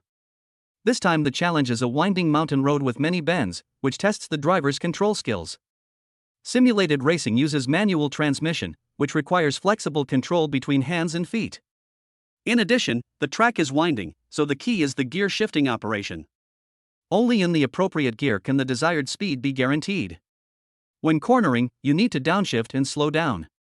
After passing the curve, you have to keep changing gears to increase the speed in the shortest time. This kind of simulated racing on a mountain track actually tests a person's reaction ability more than their previous live racing. In addition to the fact that the track has many bends, the car is also a manual transmission, which requires constant gear changes and requires a high level of adaptability from the operator. There are other vehicles on the track, and a collision can occur if you are not careful.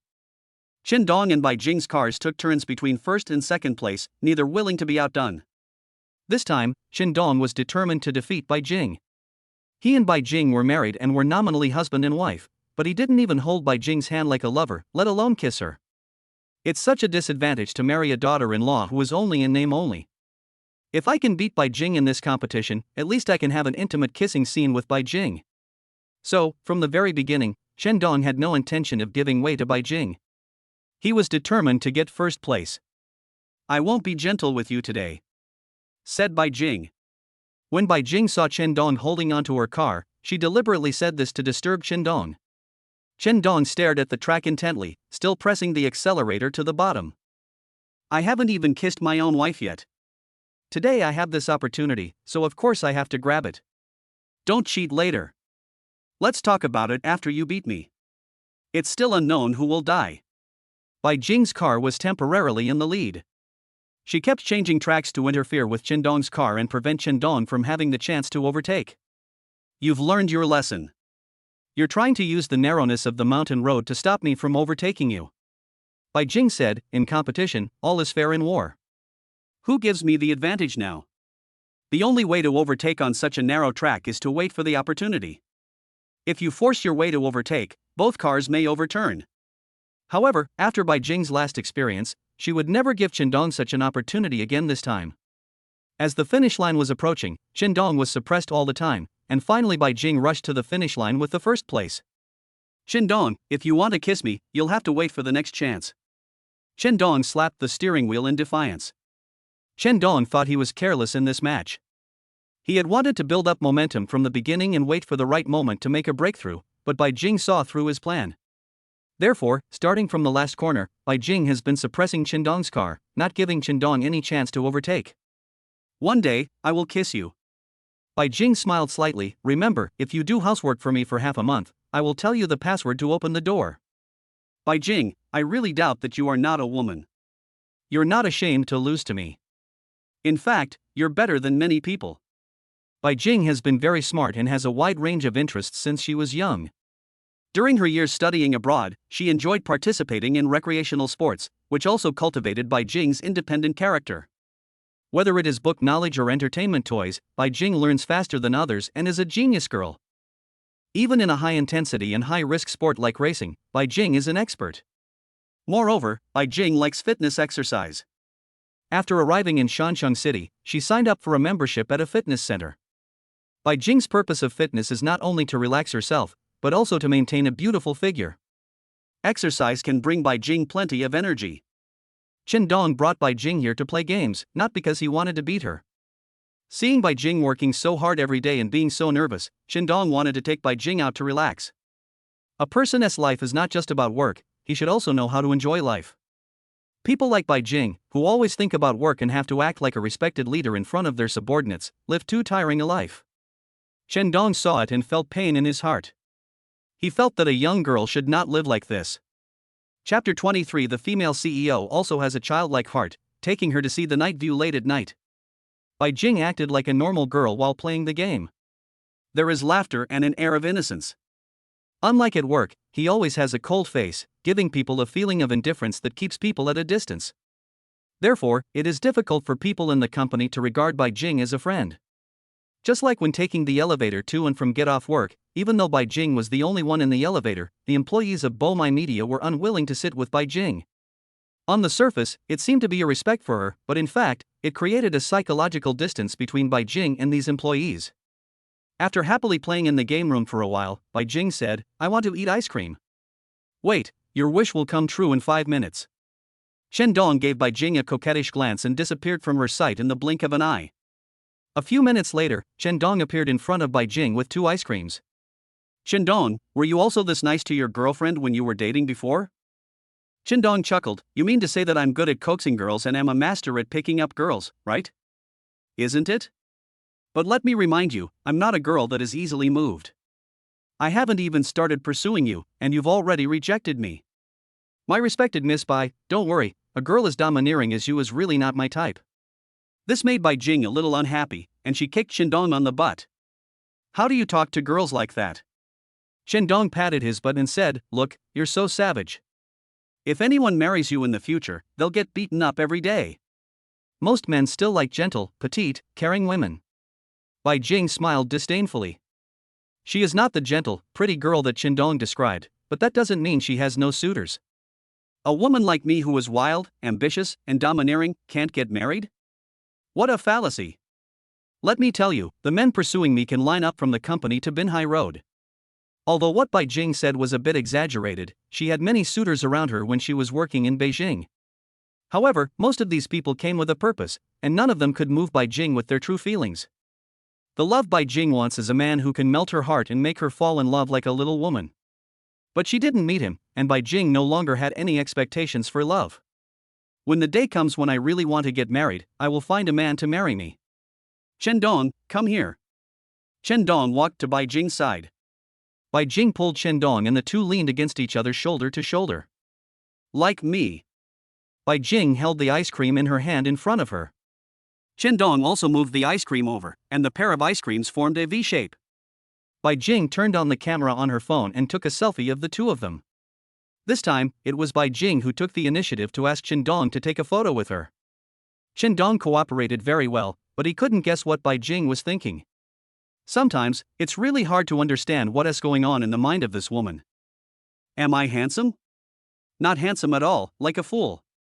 Bai Jing put her phone away without showing Shandong the photos. We've had enough fun, it's time to go home and sleep. Bai Jing said. Let me take you home. Staying up too late will affect your beauty sleep. The two of them walked out of the mall while biting their ice cream. Bai Jing's mood also became as happy as a beautiful girl. Shandong also felt that Bai Jing's mood was different from usual, because during the time he took Bai Jing out to play, Bai Jing had not been angry with him. At this time, Bai Jing is the woman that all men desire. She is beautiful and has good temperament. She will also act coquettishly in front of men and appear weak, making men want to love her. Bai Jing stuck her head out of the window and admired the night view of the city. The night view of the mountain city is unique. Many people who come to the mountain city for tourism will not miss the night view of the mountain city. The night wind blew Bai Jing's hair, and the hair fluttered on her cheeks. Since the day Shandong met Bai Jing, he had never seen Bai Jing as tender as she was tonight. The night view of the mountain city is so beautiful. Bai Jing said to herself. I've been in the mountain city for a few months, and this is my first time experiencing the night view of the mountain city. Shandong said, you will gradually fall in love with this mountain city. It has a different charm from coastal cities. It is a city full of vitality. I thought, how beautiful it would be if I could see the night view of the entire mountain city. As Bai Jing said this, she looked at the lights reflected in the river, intoxicated by the charming night view. In order to make it easier for Bai Jing to appreciate the scenery outside, Shandong deliberately slowed down the car. Shandong wanted to say to Bai Jing, you are just like the night view of the mountain city, enchanting, charming, fashionable and sexy. Shandong didn't dare to say this, for she was afraid that Bai Jing would be angry and ruin her mood for enjoying the beautiful scenery. Bai Jing was attracted by the colorful lights outside. She took out her cell phone and took a few photos. Then, I sent the photos I just took to a group of friends with a sentence. Sisters, this is the beautiful mountain city. Come quickly, and you will never forget it once. The group exploded instantly, immediately leading to a long string of chats. The sisters began to ask Bai Jing in the group whether she had met her Prince Charming after being in Shanxing for several months. Are all the boys in the mountain city handsome? Post the boys you have chosen and let your sisters check them for you. The people in this group are Bai Jing's closest sisters. Some are classmates, some are friends I know in life, and they are all a group of good girlfriends who can talk about anything. The group of sisters were very excited and wanted to know about Bai Jing's romantic encounter after arriving in Shanxing City.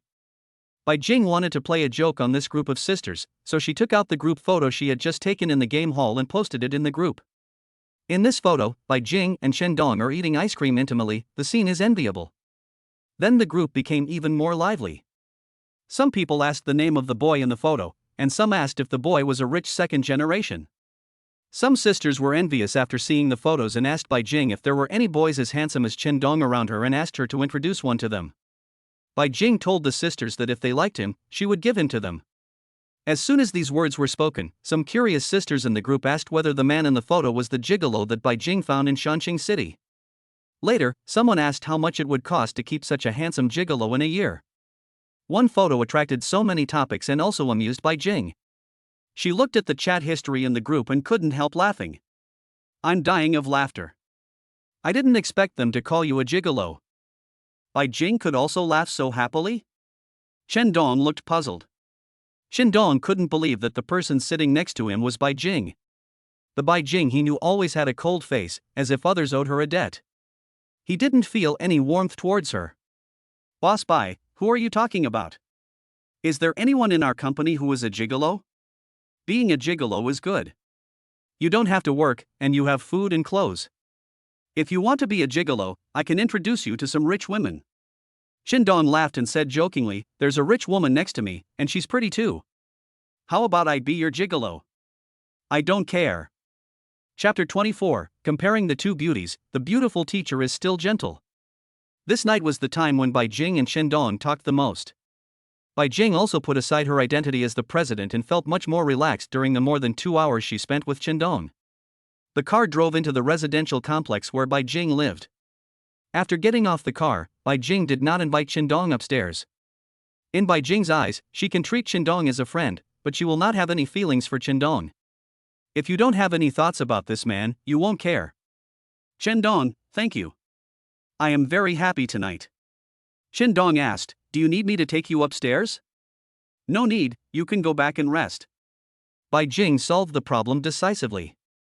When she was about to leave, she turned back and reminded him, don't tell anyone in the company about what happened tonight. These words were spoken with a warning tone. Bai Jing doesn't want anyone to challenge her authority. Boss Bai, remember our agreement. I'll give you half an hour this weekend morning, at the coffee shop where we first met. Thank you, Mr. Bai. I will keep the appointment on time. Bai Jing had just taken a few steps when she remembered that Chen Dong's car was still parked in the office, so she gave the car keys to Chen Dong. Go back in my car and pick me up here at 8 tomorrow morning. Arriving here at 8 o'clock means Chen Dong has to leave home at 7:30. Chen Dong usually has difficulty getting up in the morning. Asking him to get up half an hour earlier is simply a pain. He didn't go to take the car keys immediately. Boss Bai, I'd better take a taxi back. I don't feel safe driving your luxury car. A grown man, why are you talking so much nonsense? Hurry up and grab the car keys. Bai Jing did not give Chen Dong any room for choice. Her words were orders. If Chen Dong didn't take her car keys, there would be only one outcome, he would be scolded by Bai Jing. He was asking for trouble, and the smart Chen Dong didn't want to anger the female devil. Chen Dong took the key and saluted Bai Jing. As you command, I'll be at Mr. Bai's house on time tomorrow morning. After spending a whole day playing with the beautiful CEO, Chen Dong didn't feel sleepy at all after returning home. The scene of being with Bai Jing at night always appears in Chen Dong's mind. Oh no, why am I thinking about her? Could it be that I have feelings for her? Chen Dong was shocked when this thought suddenly appeared in his mind. Chen Dong's ideal lover is not a cold, arrogant and domineering woman like Bai Jing.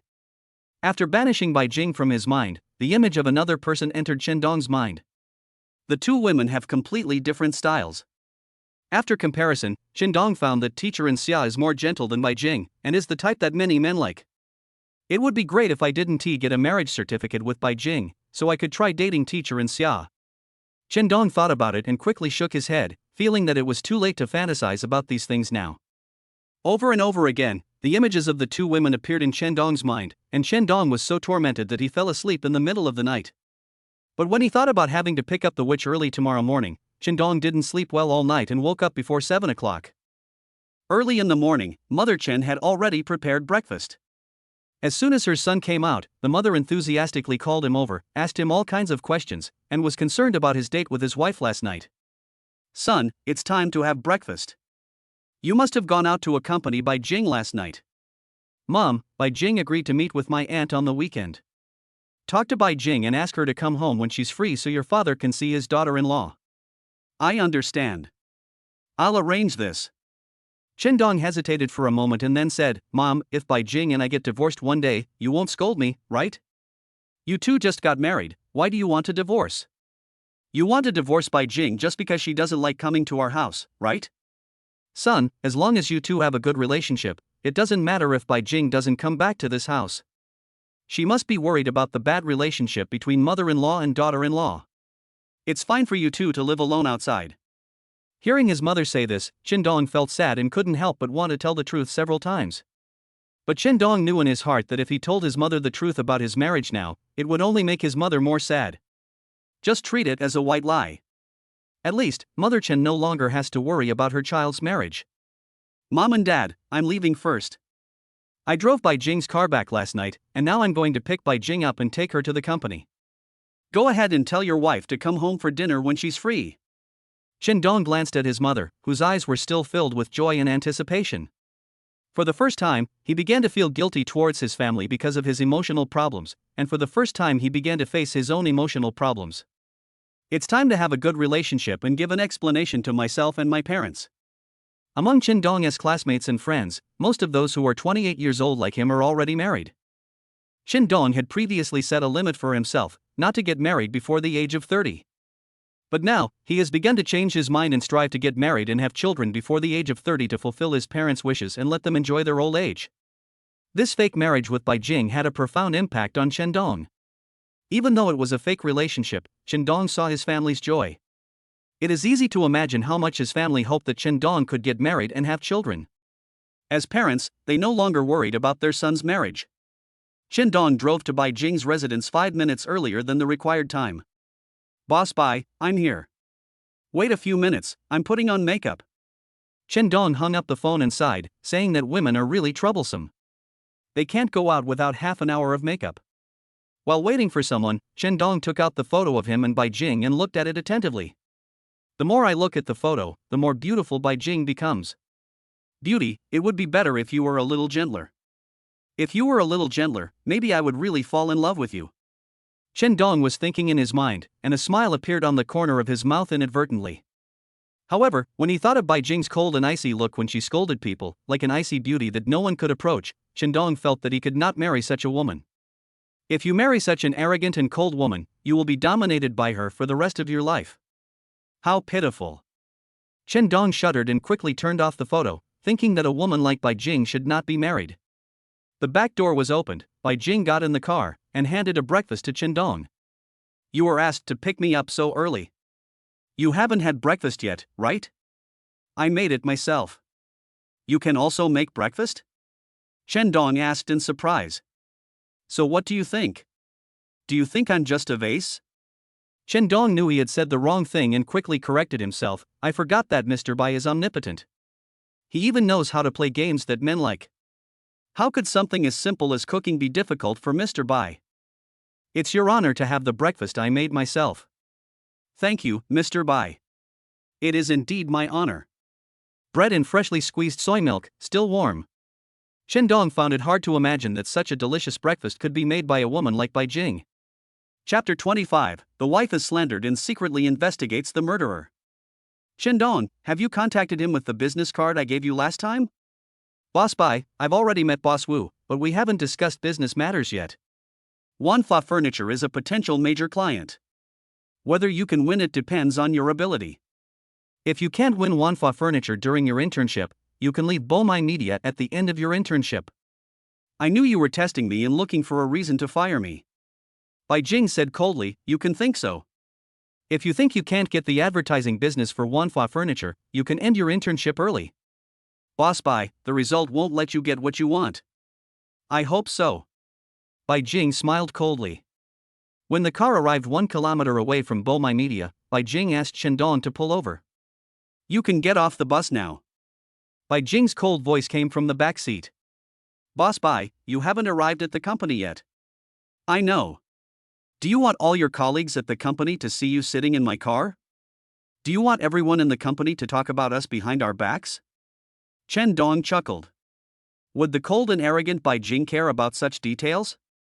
She is a domineering president who usually doesn't care about other people's feelings, but is very concerned about her own face. Boss Bai, it's more than a kilometer from here to the company. Are you asking me to walk there? Isn't it good to give you a chance to exercise? Don't be late. After saying that, Bai Jing closed the car door, and before Dong could react, the car had already driven away from him. What a cold-blooded woman, Dong cursed in his heart. But when I looked at the time, there were still 10 minutes before work time, so I had to run to the company. 1 kilometer is not far, but it is not close either. Running all the way made Dong very tired. Rushing into the elevator, there were several employees from My Media Company inside. Xiao Min, let me tell you some explosive news. I just heard it yesterday. It's absolutely explosive. What news? Regarding the witch, do you know why she was able to become the president of My Media? They were sent from headquarters, they are capable. Under 30, unmarried, and already the CEO of My Media, do you think you can do it just by relying on your ability? Why is that? I heard that the witch had an affair with a leader at the headquarters and was someone else's mistress. That's impossible. Although the witch has a domineering temper, she doesn't look like the material for being a mistress. Think about it, if it weren't for the support of someone behind her, how could a girl in her 20s possibly become the president of My Media? Hearing the two girls talking about his boss behind his back, and what they said was so unpleasant, Dong didn't want to get involved, but he really couldn't stand it anymore. You too, don't you want to work anymore? Is it appropriate to criticize your boss behind his back? I'm reminding you all, if anyone says something bad about Mr. Bai and the company from now on, don't blame me for reporting you to Mr. Bai. After being scolded by Dong, the two girls lowered their heads guiltily. However, these rumors were not only spread by the two girls. Some people in the company also started talking behind her back, saying that Bai Jing was able to take the position of president because she found an older man to support her. I don't know if Bai Jing heard these rumors. If she did, she would be furious. This kind of rumor is the greatest harm to a girl. If this rumor continues, President Bai Jing's position will be lost and she will also be hurt psychologically. Dong decided to secretly investigate the source of these rumors. Based on his many years of experience in the workplace, he knew there must be a conspiracy behind the rumors. The person who slandered Bai Jing is most likely an internal employee of the company. He has been scolded by Bai Jing before and did this to retaliate against Bai Jing. It is also possible that the person who fabricated this rumor is Bai Jing's competitor, who wants to pull Bai Jing down from the position of president. No matter what purpose the other party has in slandering Bai Jing, Dong will never allow it. Bai Jing, that is his wife in the legal sense. Hurting his wife Bai Jing is an insult to him and also hurts him. Dong thought of someone, Yang Lu, a female colleague in his department. She was usually a gossiper and was well known to everyone. She liked to mingle with people in the company. Dong made a cup of coffee and brought it to Yang Lu. Lulu, I made coffee for you. Yang Lu was so excited that she even thought she had heard it wrong. Although Dong has only been in the company for a short time, he is very handsome and was appointed as a project manager right after arriving at the company. Some single girls in the department have their eyes on Dong. Yang Lu is also one of those who has a secret crush on Dong. Every time Dong walked into this office, Yang Lu couldn't help but take another look. Now, the boy she had a crush on brought her coffee, and Yang Lu stood up excitedly. Her face was red, her heart was beating faster, and she looked at Dong nervously. Manager Chen, is this for me? I made it myself, try it. Thank you, Manager Chen. Just call me Dong. Yang Lu, I'll treat you to lunch at noon. Yang Lu's expression was a little embarrassed, but her heart was full of anticipation. She nodded shyly. At noon, Yang steak, I'll wait for you.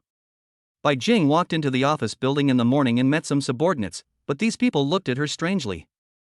A woman's sixth sense told Bai Jing that something must have happened in the company. When Bai Jing arrived at the office, she called the secretary in, wanting to find out what secrets these people were whispering about. Secretary Xiong, what happened in the company? Boss Bai, nothing's wrong. Everything is normal. I just walked into the building and saw some employees whispering to each other. Boss Bai, I didn't hear anything. It might be their own private matter. How could the secretary dare to tell President Bai about the rumors she heard? If Bai Jing knew, everyone in the company would be scolded by her today. Of course, as Bai Jing's secretary, she was the first person to be scolded by President Bai. After coming out of the president's office, Secretary Xiong breathed a sigh of relief. She was really worried that President Bai would notice something. Because she knew Mr. Bai's abilities very well, it was difficult to hide anything in the company from him. After Secretary Xiong came out, he went to each department and greeted the managers of each department, asking them to remind the people in their department that no one was allowed to discuss other people's privacy in the office. Violators will be dealt with seriously by the company. Chen Dong was about to go to Wanfa Furniture. When he walked out of the office, he ran into Secretary Xiong. Secretary Xiong, I have something to ask you. Manager Chen, what's going on? How is Mr. Bai feeling today? Secretary Xiong smiled and said, Boss Bai seems to be in a good mood. That's good. Chen Dong was finally relieved. Since Bai Jing was in a good mood, it proved that Bai Jing had not heard the rumors about the company. Bai Jing, as long as you are my wife for one day, I will be your guardian angel. Chen Dong hummed a tune and prepared to set off for Wanfa Furniture. For Chen Dong, this is not just a project, but also a test from Bai Jing to Chen Dong. Therefore, the task Chen Dong set for himself was to win Wanfa Furniture's advertising business during the National Day. Chen Dong arrived at Wanfa Furniture Company. Before his car stopped, it was hit with a bang. Oh my god, this is a bad start. Chen Dong groaned inwardly. Chapter 26, Taking the Initiative and Crashing into a Beautiful Woman. The first time I visited Wanfa Furniture, my car was hit by someone. The other party was a girl driving a red Mercedes. She answered a phone call while reversing and unexpectedly collided with Chen Dong's car. I'm sorry, I was distracted by a client call just now. The blame is all mine. I'll compensate you. Seeing that this woman was very well mannered and took the initiative to admit her mistake after getting off the car and offered to pay compensation, Chen Dong was not angry at all. Chen Dong said, It's okay, it's just a minor incident. I'll file the insurance claim myself. How can that be? I hit you, so I have to pay for it. Sister, you didn't mean it, there's really no need. Thank you. Are you here for business in this company? Well, I came to visit the marketing manager of Wanfa Furniture. Do you work in this company? Yes. You are here to see Manager Yu from the marketing department, right? Let's go to the third floor. Chen Dong thanked him, parked the car, and came to the third floor of Wanfa Furniture. When Chen Dong found the manager's office, he saw that the person sitting inside was the woman who had just hit his car. Sister, are you Manager Yu? Are we destined to be together? The woman said with a smile. Yes, my sister and I have a good relationship. Hello, Sister Yu, I'm Chen Dong from Bomai Media. After saying that, Chen Dong politely handed over a business card. Manager Yu took the business card and looked at it carefully before putting it away. Sister Yu, I came here this time hoping that Wanfa Furniture and Bomai Media can cooperate in business. I also hope that Sister Yu can give Bomai Media a chance. Manager Chen, you should know that companies like ours, Wanfa Furniture, have stable partners in advertising. We can only look for opportunities to cooperate with Bomai Media in the future. Sister Yu, National Day is coming soon. Wanfa Furniture should invest in a wave of advertising. I'll make a plan first. You can compare the plans of the two companies and choose the best one. It's not a bad thing for Wanfa Furniture Company to have an alternative partner like Bomai Media. Wanfa Furniture is an excellent company, and Bomai Media is our first choice for clients to work with excellent companies. If Wanfa Furniture gives Bomai a chance, it will also give Wanfa Furniture itself a chance. I hope Ms. Yu will consider Bomai Media. In fact, in the past 2 years, Manager Yu has also been considering adding an advertising partner to avoid being tied down by one company. However, it is not easy to find a media company that is trustworthy and has planning capabilities. Now that Bomai Media has come to us seeking cooperation, it is an opportunity, and we can also learn about Bomai Media's planning capabilities. The amount invested in this National Day advertising promotion only accounts for 20% of the annual advertising plan, but Pomeranian can participate. Manager Yu thought about it in her mind, but she did not immediately show a strong willingness to cooperate. Manager Chen, being able to cooperate with a large company like Bomai Media is certainly a good choice. However, we have had a stable partner over the years, so I still need to consult with Mr. Wu on this matter. Sister Yu, I know you're very cautious in choosing your partners. It's okay. I'll first make a promotional plan for Wanfa Furniture during the National Day holiday. Sister Yu, you can compare the plans of the two companies and then make a decision. Okay, as long as the proposal from Bomai Media is indeed better, we can let Bomai Media handle our National Day advertising. I thank Ms. Yu for giving Bomai Media an opportunity. I hope this opportunity will allow Wanfa Furniture and Bomai Media to have a deeper cooperation. Dong didn't expect that this visit to Wanfa Furniture would be so smooth. Now it seems that we really have to thank the car collision just now. Without this collision, it would be impossible to get closer between Dong and Manager Yu. Dong's magnanimity and tolerance also allowed Manager Yu to see his character and formed a good impression of Dong. With the previous understanding, the two parties will trust each other when they formally discuss business.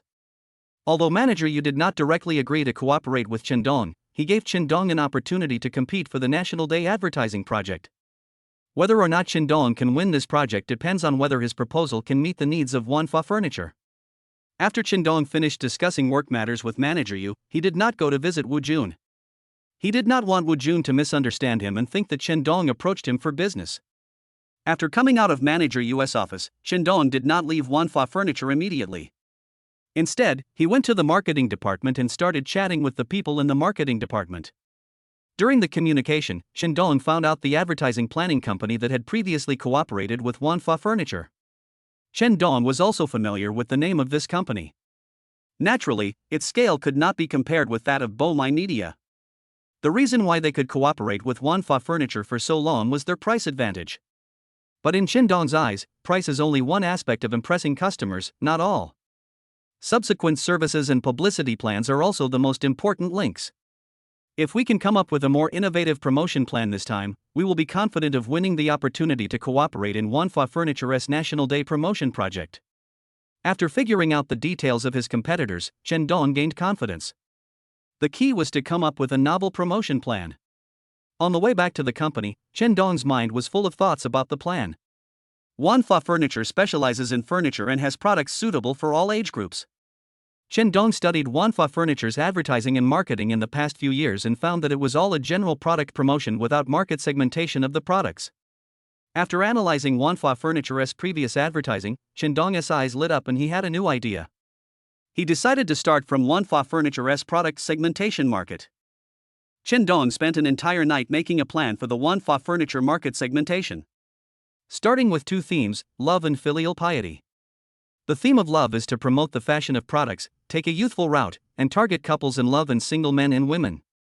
Products with the theme of filial piety are targeted at the elderly consumer group. Children buy them as gifts for the elderly in the family. The product positioning is mature, stable, and of high quality. The next morning, Dong took the plan he had worked on late into the night and prepared to go to President Bai for advice. If there were any shortcomings in his plan, he could revise it in a timely manner. Bai Jing's ability to sit in the position of president is beyond doubt. Dong believed that after Bai Jing read his plan, she would be able to give him valuable suggestions. However, Dong was also mentally prepared to be scolded. He knew Bai Jing's temper too well. If the plan did not meet her requirements, Bai Jing would definitely scold him. But none of this matters. The key is to be able to get Wanfa Furniture's National Day investment project. Of course, it would be better if Bai Jing could approve the plan. If it is not suitable, you can also benefit a lot from listening to President Bai Jing's advice. Arriving at the door of Bai Jing's office, Dong took a deep breath. Chapter 27. The female CEO is in crisis, and her husband secretly helps her. Secretary Xiong just opened the door and came out of Bai Jing's office with an unhappy expression. Manager Chen, please be careful. Mr. Bai is not in a good mood today. Secretary Xiong, who provoked her? I heard that headquarters is sending a female vice president here, and she's a sworn enemy of Mr. Bai. I don't know what the people at headquarters are thinking. They're sending someone like this, aren't they afraid of a fight between the two of them in Shanshan? How old is this woman? She's in her early 30s, a ruthless woman. She even stole Mr. Bai's boyfriend. If she comes to Shanshan, our company will be in turmoil again. So, Mr. Bai is worried about this matter? Boss Bai said that if headquarters sends her here, he will resign. Dong plucked up the courage to knock on the door of the president's office. Come in. Bai Jing responded in a stern voice. Boss Bai, who provoked you? You look like you're in a bad mood. What's it to you? Just do your job well. It's your business to manage the leader's affairs. Okay, then I won't talk about your affairs. I'll treat you to a drink at the Rich Man tonight to relieve your worries. Bai Jing smiled. Okay, I really want to go for a drink. What do you want to talk to me about? Boss Bai, I'm at Wanfa Furniture. I've developed a marketing plan for their National Day event, and I'd like to ask you to review it. You have a plan so soon? Boss Bai personally gave me this test, so how could I be careless? Besides, if I don't get this Wanfa furniture project, I'll have to leave Bo My Media. I don't want this work experience to become a stain on my career. Let's take a look at it. After getting Bai Jing's permission, Chen Dong quickly handed over the plan. Bai Jing read the plan carefully and did not scold Chen Dong. It was considered that she approved of the plan made by Chen Dong. It's a good idea to segment the market for products, and it has unique highlights. Thank you, Mr. Bai. Being recognized by Mr. Bai means I'm halfway to winning the National Day marketing and advertising business for Wanfa Furniture. Let's discuss this with Wanfa Private Equity according to the plan you came up with. I think this plan is better than their previous advertising and marketing. Then let's meet at the rich man's tonight. I won't disturb Mr. Bai's work. The plan that was worked out after a night of hard work was recognized by President Bai, which was the greatest encouragement to Chen Dong. Seeing Chen Dong coming out of the president's office, Secretary Xiong waved. How's it going? Mr. Bai didn't lose his temper with you, did he? No, she's fine. When I went in just now, I saw Mr. Bai's expression and I was terrified. Secretary Xiong, Ms. Bai is actually a very good woman. You should help her more.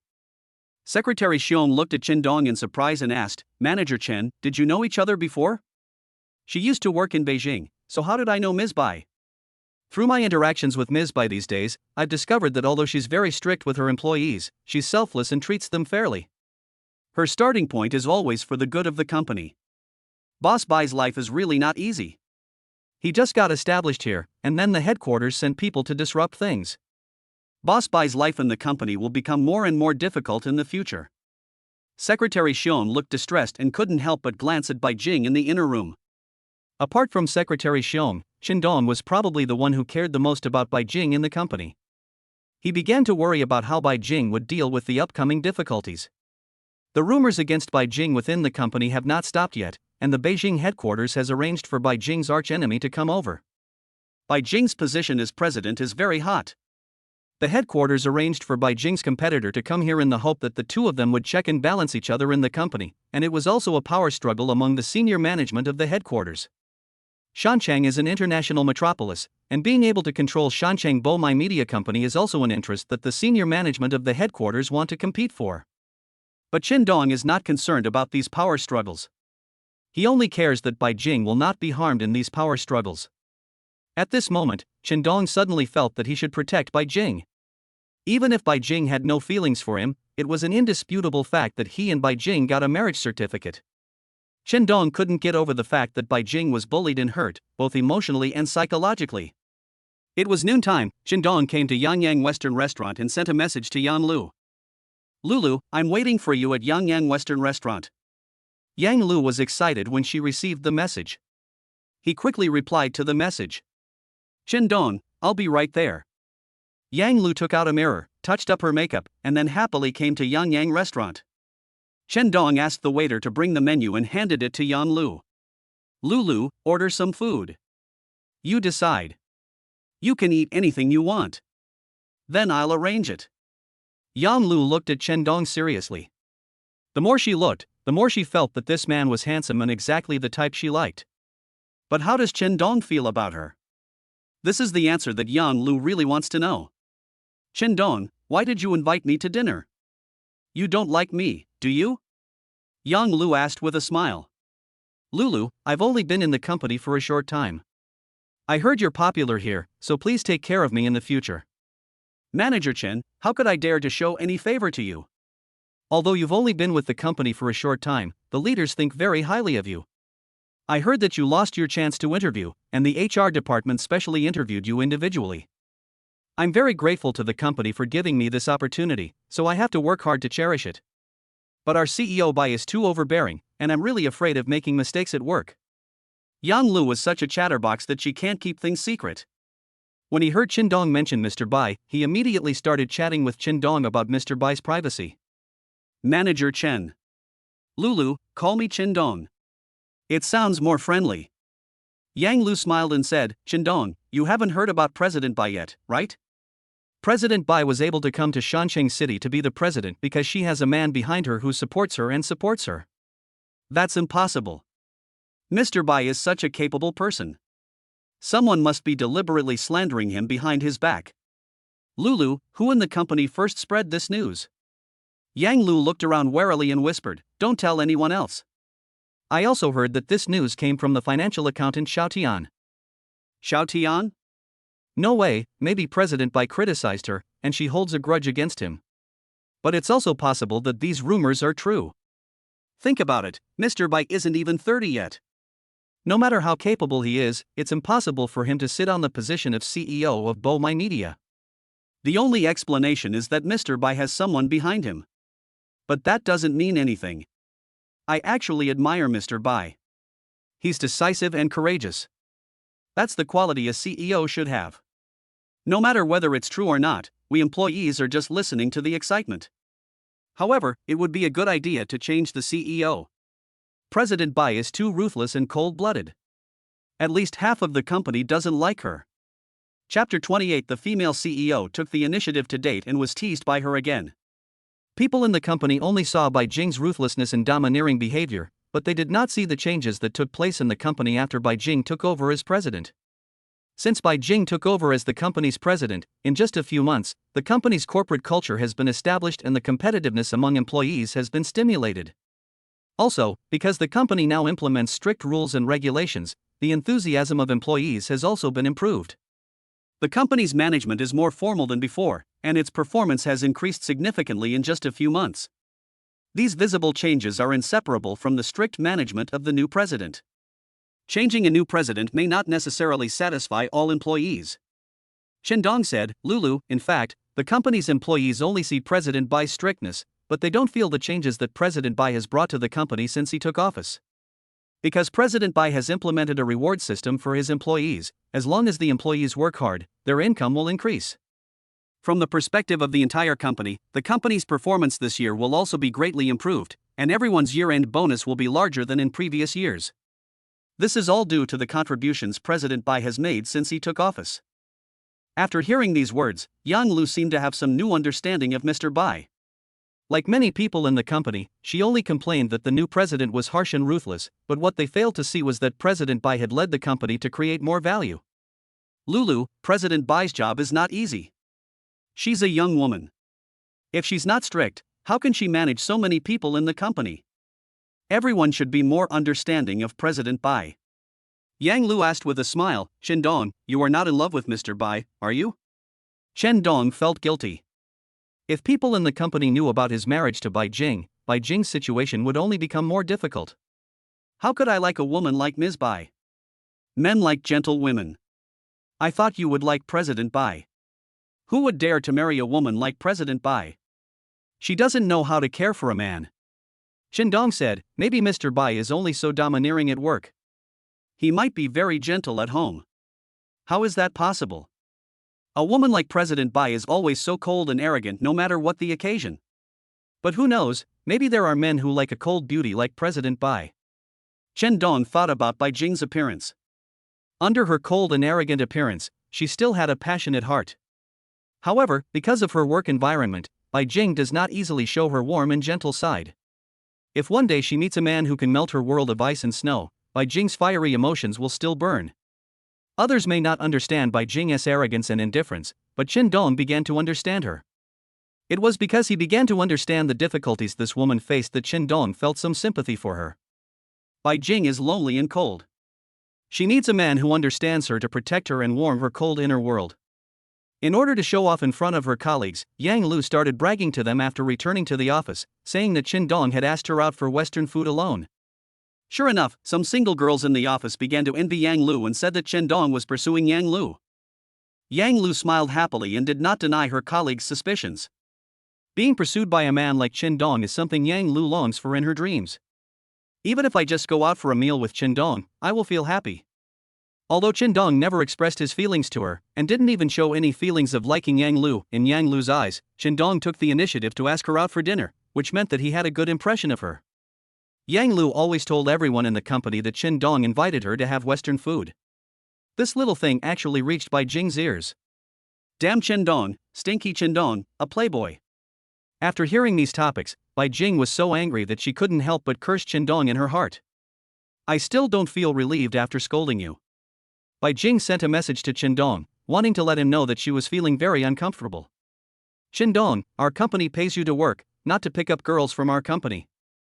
After sending this message to Chendong, Bai Jing felt much better. Chendong felt a little proud when he received the message from Bai Jing. Chendong also understands a little about girls' thoughts.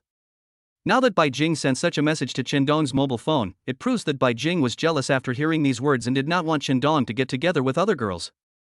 Bai Jing said that she had no feelings for Chendong, but she couldn't deceive her own heart.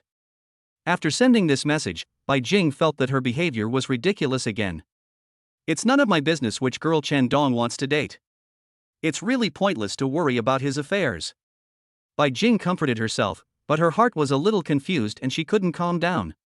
Then, he sent another message to Chendong. Chendong, please go out to dinner with me after get off work. What do you want to eat? Chendong quickly replied. Western food. When Chendong saw these words, he was a little stunned. Isn't this the place he took Yang Lu to at noon? He still replied to Bai Jing with a message. Okay, I'll come to your office after get off work. No, go to Yangyang Western Restaurant and wait for me. Bai Jing didn't waste any words and gave Chendong the order directly. Of course Chendong knew that Bai Jing was worried about being seen by others. There are many people in the company and rumors can happen at any time. After get off work, Chendong went to Yangyang Western Restaurant first and found a spacious seat to sit down. However, an hour had passed and Bai Jing still hadn't shown up. Chendong had no choice but to send a message to ask. Boss Bai, I'm here. Chendong, I'm in a video conference. I've ordered takeout. Go eat it and go to the rich man with me tonight. After reading the message, Chendong really wanted to curse. He realized that Bai Jing was intentionally torturing him, and it must be because of what happened at noon. If you don't come, I don't want to see your cold look. Chendong was a little angry, but he still comforted himself in this way. Chendong thought that Bai Jing didn't care about his feelings enough. Waiter, take your order. After the food was served, Chendong took a photo and posted it on his moments, and wrote a few words. Eating Western food alone is actually a very happy thing. As soon as this circle of friends was posted, it was seen by Chendong's aunt. My aunt immediately sent a message to Chendong. Chendong, I've already told Teacherin that he has a good impression of you and has agreed to meet with you. Aunt, please don't hurt me. I'm already married. I think your marriage is as good as not being married. If you had married Teacherin, you wouldn't have to go out to eat alone. Aunt, I won't go on a blind date. It's deceiving others. You didn't tell her that I'm already married, right? I'm stupid. If I tell you now, will Teacherin still get along with you? I think this way, your marriage won't last long. Wait until you have a foundation of love, then explain the situation to Teacherin. Chapter 29 The female president's coldness and arrogance, she suffers for her reputation. Chendong was completely stunned by his aunt's words. Is it still possible to do this? Wouldn't that make me a scumbag? A girl like Teacherin has a gentle personality and a kind heart. How could such a good girl be deceived like this? Although Chendong doesn't like girls like Xia, he doesn't want to hurt such a good girl. Unless, he told Xia the whole story from the beginning. Let Xia decide whether you are willing to date her or not. Chendong thought about it and still felt that his aunt's proposal was inappropriate.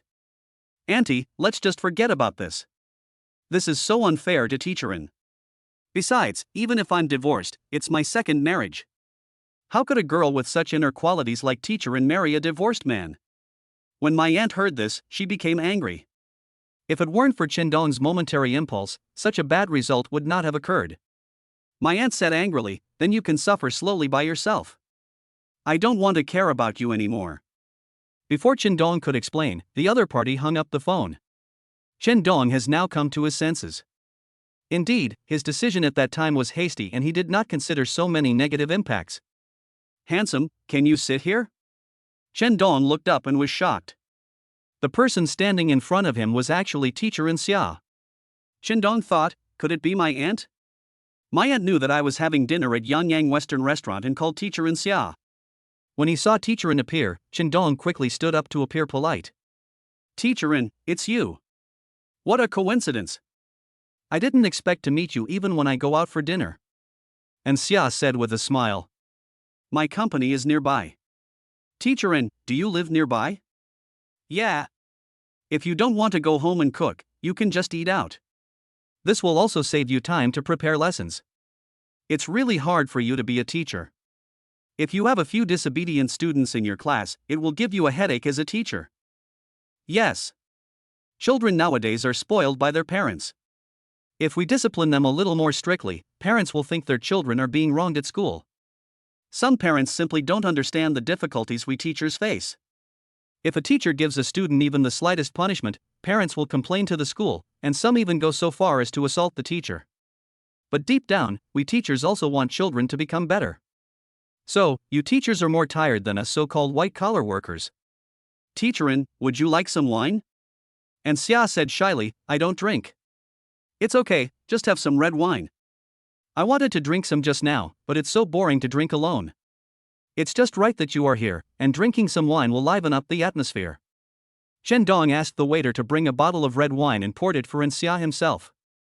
And Xia, standing aside, quietly admired the man in front of her. Before, Chen Dong's aunt mentioned to In Xia that she wanted to introduce a boyfriend to In Xia, and the person she mentioned was Chen Dong. Seeing Chen Dong being so attentive and gentlemanly in front of girls, In Xia felt that the man in front of her was quite good. After Chen Dong poured the wine, In Xia said, if I remember correctly, your name is Chen Dong. Teacher In has a really good memory. We only met once, and he already remembered my name. You are Leilei's parent, of course I have to remember that. Thank you, Mr. In. Just based on Mr. N's work attitude, I have to toast him. And Xia smiled, her face full of sunshine. Then he picked up the wine glass and clinked it with Chen Dong's. Then I'll just drink a little. I can't let Mr. Chen down. It is also an honor to have dinner with Teacher In. The two of them ate Western food, drank red wine, and admired the lights outside the window. If Bai Jing hadn't broken her promise, it should be Bai Jing who would be sitting opposite Chen Dong. But at this moment, Chen Dong would rather have Bai Jing sitting opposite him, raising a glass with him and chatting about life. Is Mr. Chen married? And Xia suddenly asked. This question really stumped Chen Dong. But then he thought, if he told In Xia that he was married, he wouldn't go on a blind date with this teacher In Xia, arranged by his aunt. Chen Dong replied, just got married. But I heard from Leilei's mother that you are still single. My aunt thinks my current marriage is unreliable and wants me to get a divorce. Teacher In, every family has its own problems. I'm sorry to have embarrassed you. Marriage is a big deal. You have to meet the right person, or at least someone you like. You're right, I was just impulsive. Teacher In Xia, if you're still single, you must learn from this lesson.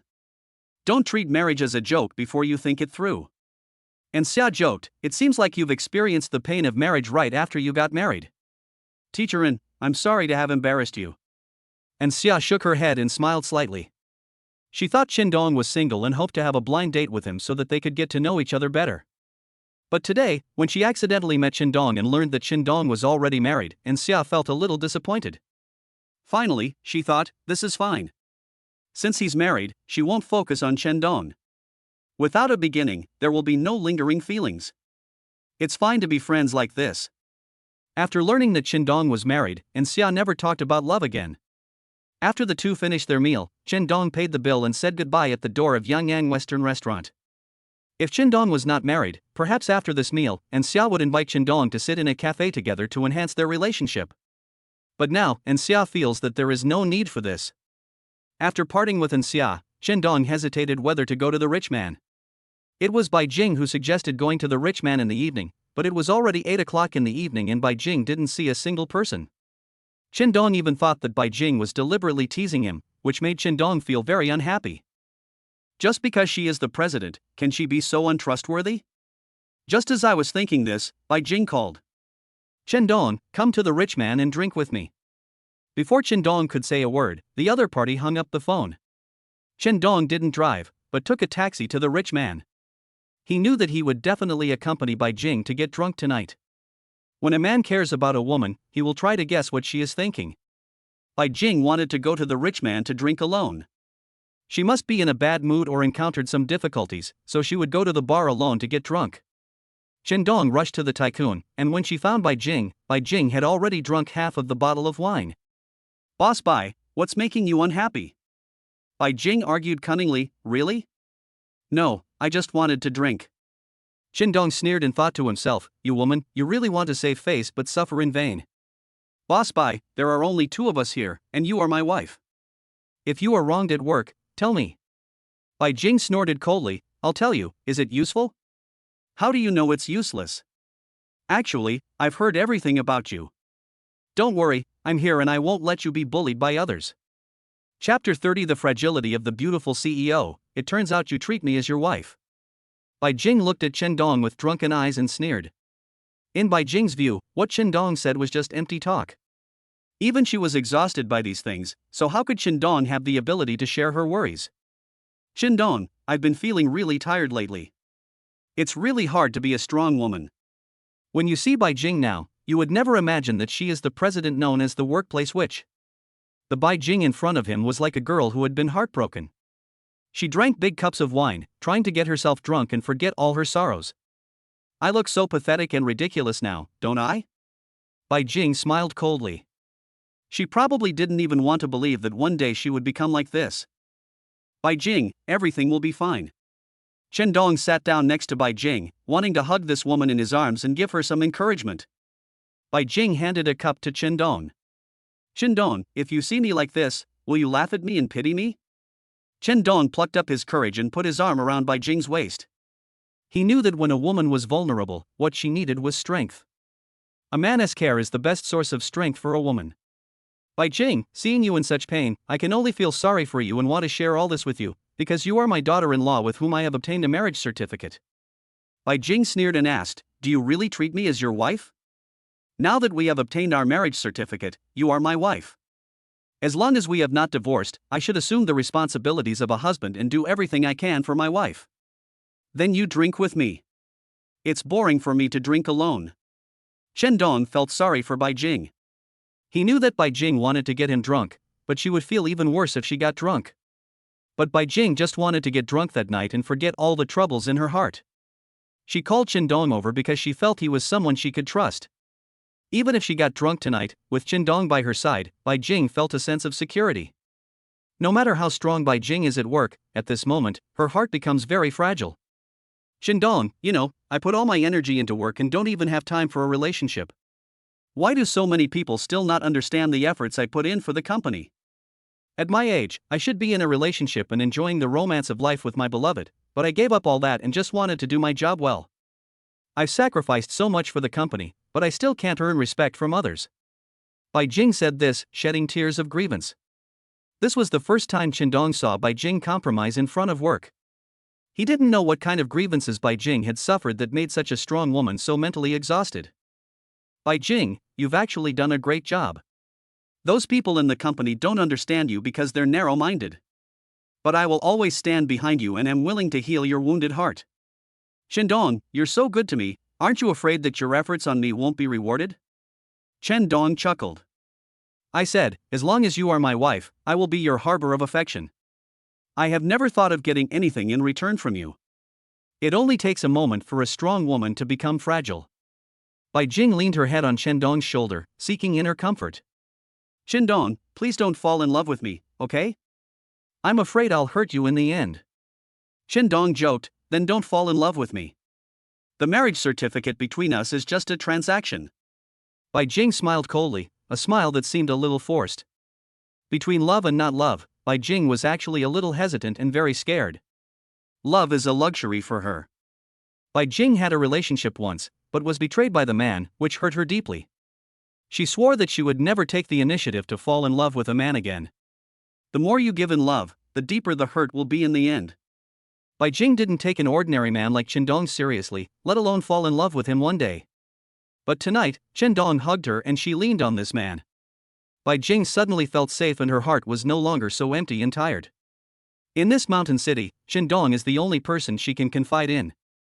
Only in front of Dong will Bai Jing take off her arrogant disguise, be her true self, and feel the love and life of the world.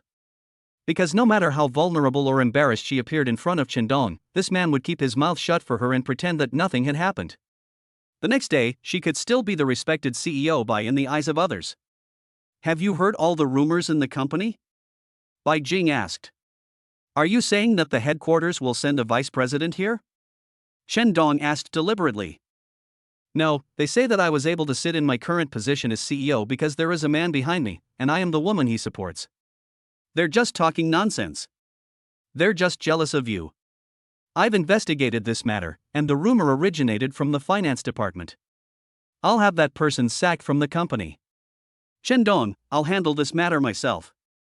I want to make an example of this. My company will never allow such a villain to stay. I will fire the person who spread the rumor and inform the entire company about this matter. Well, it's a good idea to do this. It can serve as a warning to others. Someone slandered Bai Jing, and Chen Dong originally wanted to handle the matter through his own means, creating some trouble for Xiaotian and forcing Xiaotian to leave the company on his own. Now that Bai Jing has heard these rumors, if Bai Jing deals with Xiaotian personally, it will have a more shocking effect. Once Xiaotian is dealt with, no one will use rumors to slander Bai Jing anymore. Chen Dong supported Bai Jing's approach from the bottom of his heart. People who make trouble out of nothing and spread rumors should pay the price for their actions. Even if Xiaotian was fired, it would not make up for the harm she brought to Bai Jing with her rumors. Because of this incident, someone has reported it to the headquarters, and someone at the headquarters took this opportunity to make a fuss about the rumor. Bai Jing felt exhausted because not only were her efforts not recognized, but so many people also saw her as a thorn in their side, hated her, and insulted her behind her back. Only Chen Dong could understand Bai Jing's feelings and read the grievance in her eyes. Faced with the misunderstanding of the company employees, Bai Jing was already very tired. But now, the headquarters has sent someone over again, and he is Bai Jing's competitor. The two have had a grudge against each other for a long time, and Bai Jing really doesn't want to compete for power with others anymore. But if you choose to sit in the position of president, you cannot avoid the struggle for power. Bai Jing always thought that she was a very strong man and no difficulty could bring her down, but these two things combined still made Bai Jing overwhelmed. Bai Jing never thought that she was so fragile and had to rely on a man's shoulders in the end. Chapter 31. My dear wife, we are destined to be together. When you are drunk, you will recall some sad things in the past. Because the woman sent by the headquarters stole Bai Jing's love, this is the thing that Bai Jing hates most in her heart. I left Beijing and came to the mountain city to work in order to avoid fighting with this woman. But unexpectedly, this woman would appear in her life again. The main reason why Bai Jing was so sad tonight was that the appearance of this woman reminded her of her sad memories. Boss Bai, stop drinking. You're already drunk. Seeing Bai Jing drinking one cup after another, Chen Dong felt a dull pain in his heart. He originally thought that he would not have any good feelings towards this woman and everything about her had nothing to do with him. However, when he really saw Bai Jing suffering, Chen Dong could not remain indifferent. A marriage certificate brought Chen Dong and Bai Jing closer together. Even if I don't love this woman in my heart, I can't bear to see her sad. Bai Jing was in a daze and her speech was unclear. She placed a full glass of wine in front of Chen Dong. You have to drink too. I told you that you have to accompany me tonight. Of course I have to accompany you. You know why I'm in a bad mood today? Because that bitch is coming to Shancheng. She's a bitch. I want to vomit when I see her. I heard that the headquarters sent a vice president here. Is that her you're talking about? Yes, it's this scumbag. She's here in Shancheng, and I have to play tricks on her again. In addition to dealing with work matters every day, I also have to be on guard against this bitch. You can imagine how tiring my life will be in the future. Bai Jing, I'm here. Bai Jing forced a smile. He didn't believe that the man in front of him could do anything useful for him. Chen Dong is just an employee of her own company. What can he do to share the burden with her? However, Bai Jing felt a little relieved when she heard Chen Dong say this. Can you tell me to be quiet? Chen Dong was stunned. Was the woman in front of him still Bai Jing? In fact, Chen Dong had long wanted to call her Jingjing, or call her his dear wife. After getting the marriage certificate, he has never had the chance to call his wife so affectionately, nor has he experienced the happiness that marriage brings him. This is the regret in Chen Dong's heart. Chen Dong grabbed Bai Jing's hand and gave her the warmth in his body. Jingjing, I'm here, and I won't let anyone hurt you. It feels so good to be cared for by someone. In fact, every woman longs to be cared for by a man. I am also a woman. So, my dear wife, you also need a man to take care of you. I am the man who will take care of you behind your back. Bai Jing was very moved. She no longer had the arrogance she had during the day, nor the domineering aura of the president. At this moment, Bai Jing was like a little woman, lying in Chen Dong's arms. In fact, Bai Jing also wants such a life. But Bai Jing is unwilling to pin her happiness on a man. She wants to be a strong person in her career and create happiness on her own. You can't have both career and love, so you have to give up one. After experiencing emotional hurt, Bai Jing felt that career was what she needed most. In the past few months since coming to the mountain city, Bai Jing has never relaxed herself like she does tonight. Every day, she is in a busy work schedule and is unwilling to stop. She is afraid of stopping because stopping means falling behind, so she can only run desperately in the workplace. After drinking some wine and relaxing, Bai Jing lay on Chen Dong's legs and fell asleep. She was too tired and wanted to rest. Looking at the woman on his body, Chen Dong also felt emotional. Tell me, is it meaningful to make yourself so exhausted every day? Life is only a few decades long, the important thing is to live happily. At this moment, Bai Jing was a completely different person. In Chen Dong's view, Bai Jing was also a pitiful woman. Although she is a high-ranking president during the day, her heart is so lonely and her emotions are so fragile. Chen Dong gently stroked Bai Jing's hair, as if he was caressing his lover. At this moment, Chen Dong was a little moved and wanted to love this woman. Go to sleep. Get some sleep and you can be CEO Bai again tomorrow. Tonight, you are the real Bai Jing, a little woman who needs a man's care. Chen Dong admired Bai Jing while she was sleeping. She was really charming. Even being drunk did not affect Bai Jing's beauty at all. My wife, you are beautiful at all times. At night, you are a gentle woman, and during the day, you are an arrogant and domineering woman. Chen Dong had a close contact with Bai Jing for the first time and admired Bai Jing up close. The Bai Jing now should be the real her, the happiest Bai Jing. But after tonight, Bai Jing will be the arrogant and domineering president Bai again. Chen Dong's legs were numb from being pressed, but he still endured it and did not wake Bai Jing up. Being able to sleep peacefully like this may be what Bai Jing desires most. I don't know whether you like your identity as CEO Bai or Bai Jing. But in my eyes, I still like Bai Jing's appearance. Bai Jing is the woman who truly has the flavor of fireworks. Bai Jing slept until 1 o'clock in the morning. When she woke up, she was still drunk. Where are we? Bai Jing opened her eyes and asked in a daze. Chen Dong said, still in the rich man, you fell asleep, I want you to sleep a little longer. I want to go home. Okay, sit down for a while. I'll go buy the bill. A few minutes later, Chen Dong came back and carried Bai Jing directly into the car. Only at this moment did Chen Dong have the opportunity to take care of his wife like a husband. Chen Dong sent Bai Jing back to the apartment and slept on the sofa in the living room. He did not leave because he was worried that Bai Jing would need him after waking up. That night, Chen Dong only slept for 4 hours. Before dawn, he got up and cooked a pot of porridge, waiting for Bai Jing to wake up so that she could drink a bowl to nourish her stomach. Then, Chen Dong left a note on the coffee table and left without waiting for Bai Jing to wake up. Bai Jing is a woman who cares a lot about her reputation. Chen Dong chose to leave in the hope of preserving Bai Jing's proud dignity. A proud woman like Bai Jing cares most about her image. When a woman gets drunk, she always looks haggard and tired when she wakes up in the morning. Bai Jing naturally doesn't want anyone to see her like this. Chen Dong thought of this and left her house before she woke up. Bai Jing woke up and saw the note left by Chen Dong, and a warm feeling surged in her heart. She smiled and thought to herself, quite thoughtful. Then she came to the kitchen, where the porridge in the pot was still hot. At this moment, Bai Jing's heart was a little touched, and she seemed to be longing for love.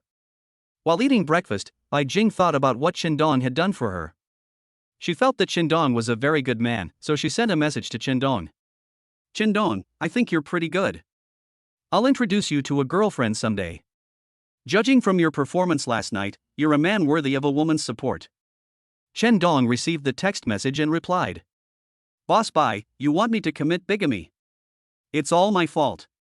If I hadn't dragged you to get a marriage certificate, you wouldn't have had these concerns. Do you hate me? Why should I hate you? We are destined to be together. I owed you this in my previous life. Chapter 32, You trick me into joining you, and anyone who marries you will suffer. Bai Jing transferred 5,000 yuan to Chen Dong's phone and sent a message saying, this is for last night's spending. Chen Dong sent a message back. It's great to know a wealthy woman like President Bai. She's so generous.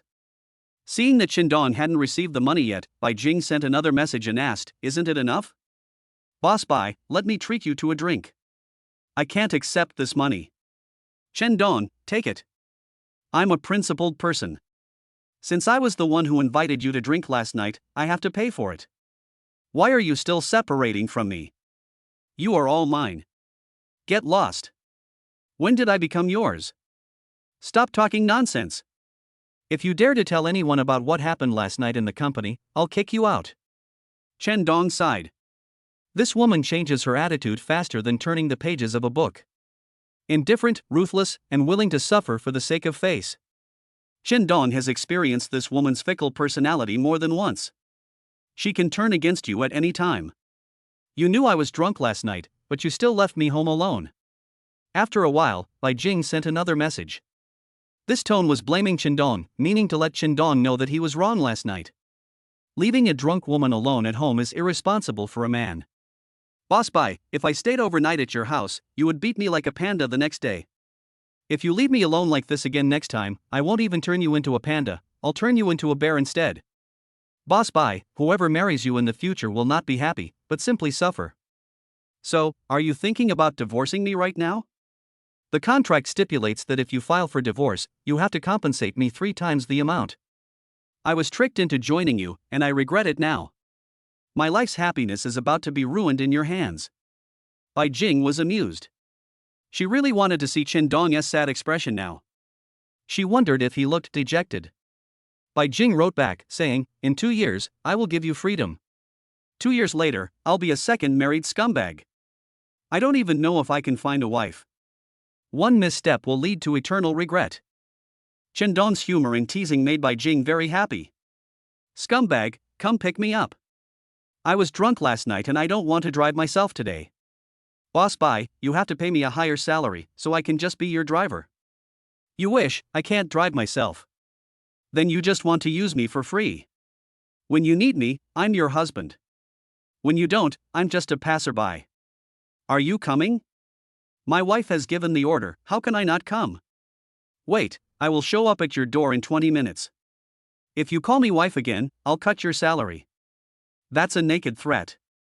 As a husband, I don't get any special treatment at all. I invited you to the rich man for drinks last night. What special treatment do you still want? You want me to serve you? Dream on. How heartless. Chen Dong quickly took a taxi and rushed to Bai Jing's residence. Early in the morning, Bai Jing put on a pair of sunglasses, walked to Chen Dong, threw the key to Chen Dong without saying a word to him. This woman was truly fickle. 20 minutes ago, she was still joking with Chen Dong on the phone, but now, upon meeting Chen Dong, she acted cold and arrogant. Boss Bai, don't you feel tired? After getting in the car, Chen Dong said deliberately. Bai Jing got herself drunk last night and was as fragile as a little woman. This morning, he changed his appearance and became the arrogant President Bai. Chen Dong wanted to use a phrase from traditional Chinese medicine to describe Bai Jing at the moment, strong on the outside but weak on the inside, and she had to pretend to be aloof in front of outsiders. Bai Jing replied coldly, if you're not tired, why should I be tired?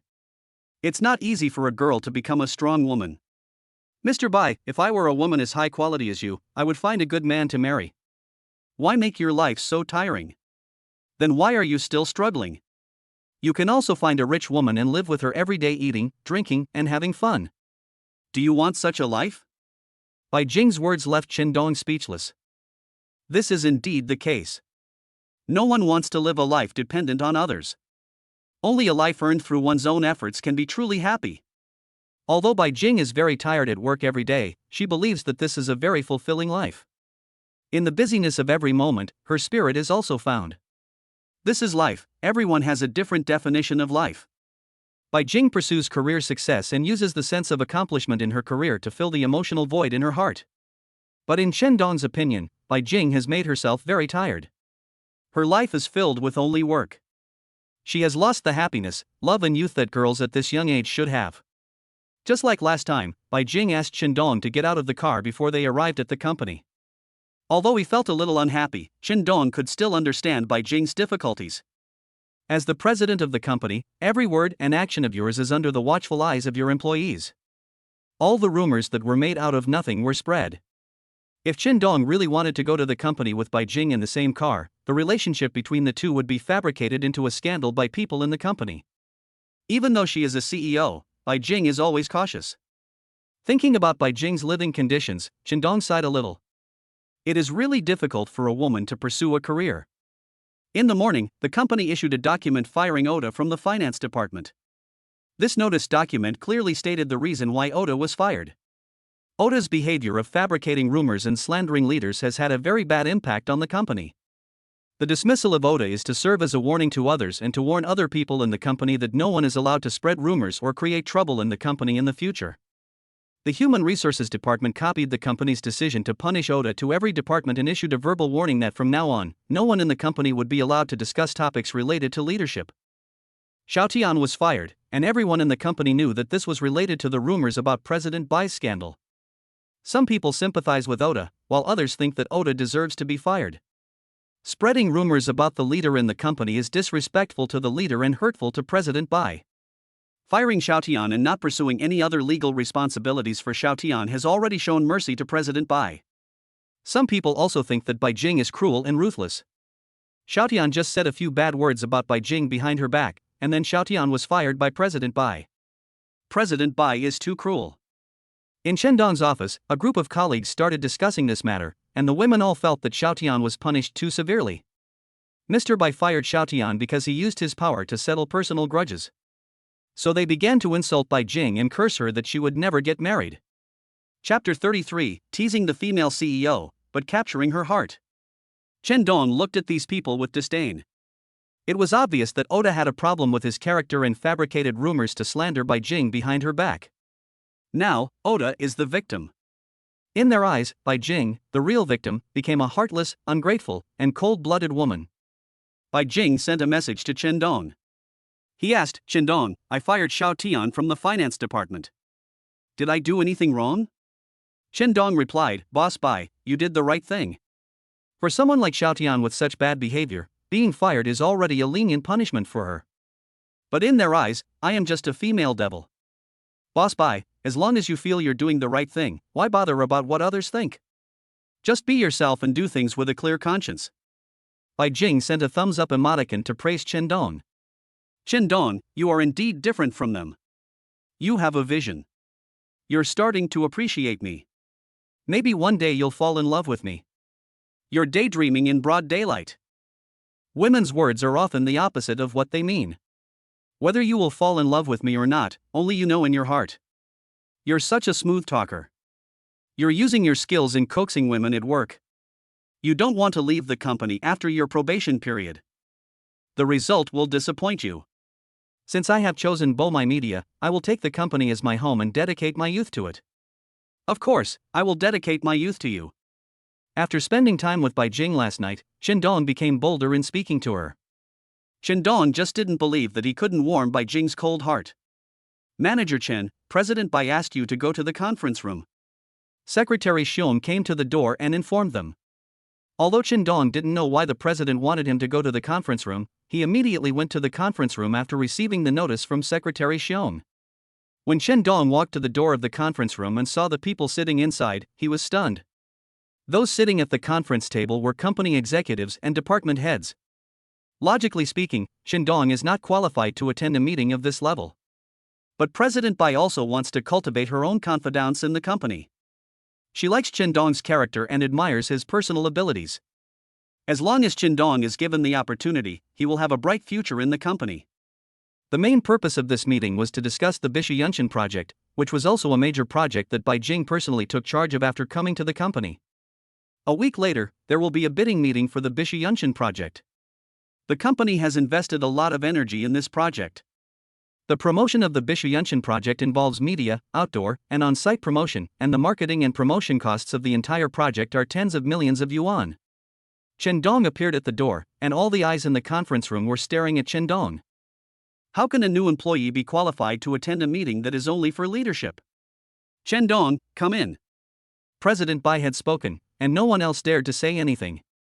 They were just wondering why President Bai had called a newcomer to attend the meeting. Bai Jing also noticed the questioning looks from everyone present.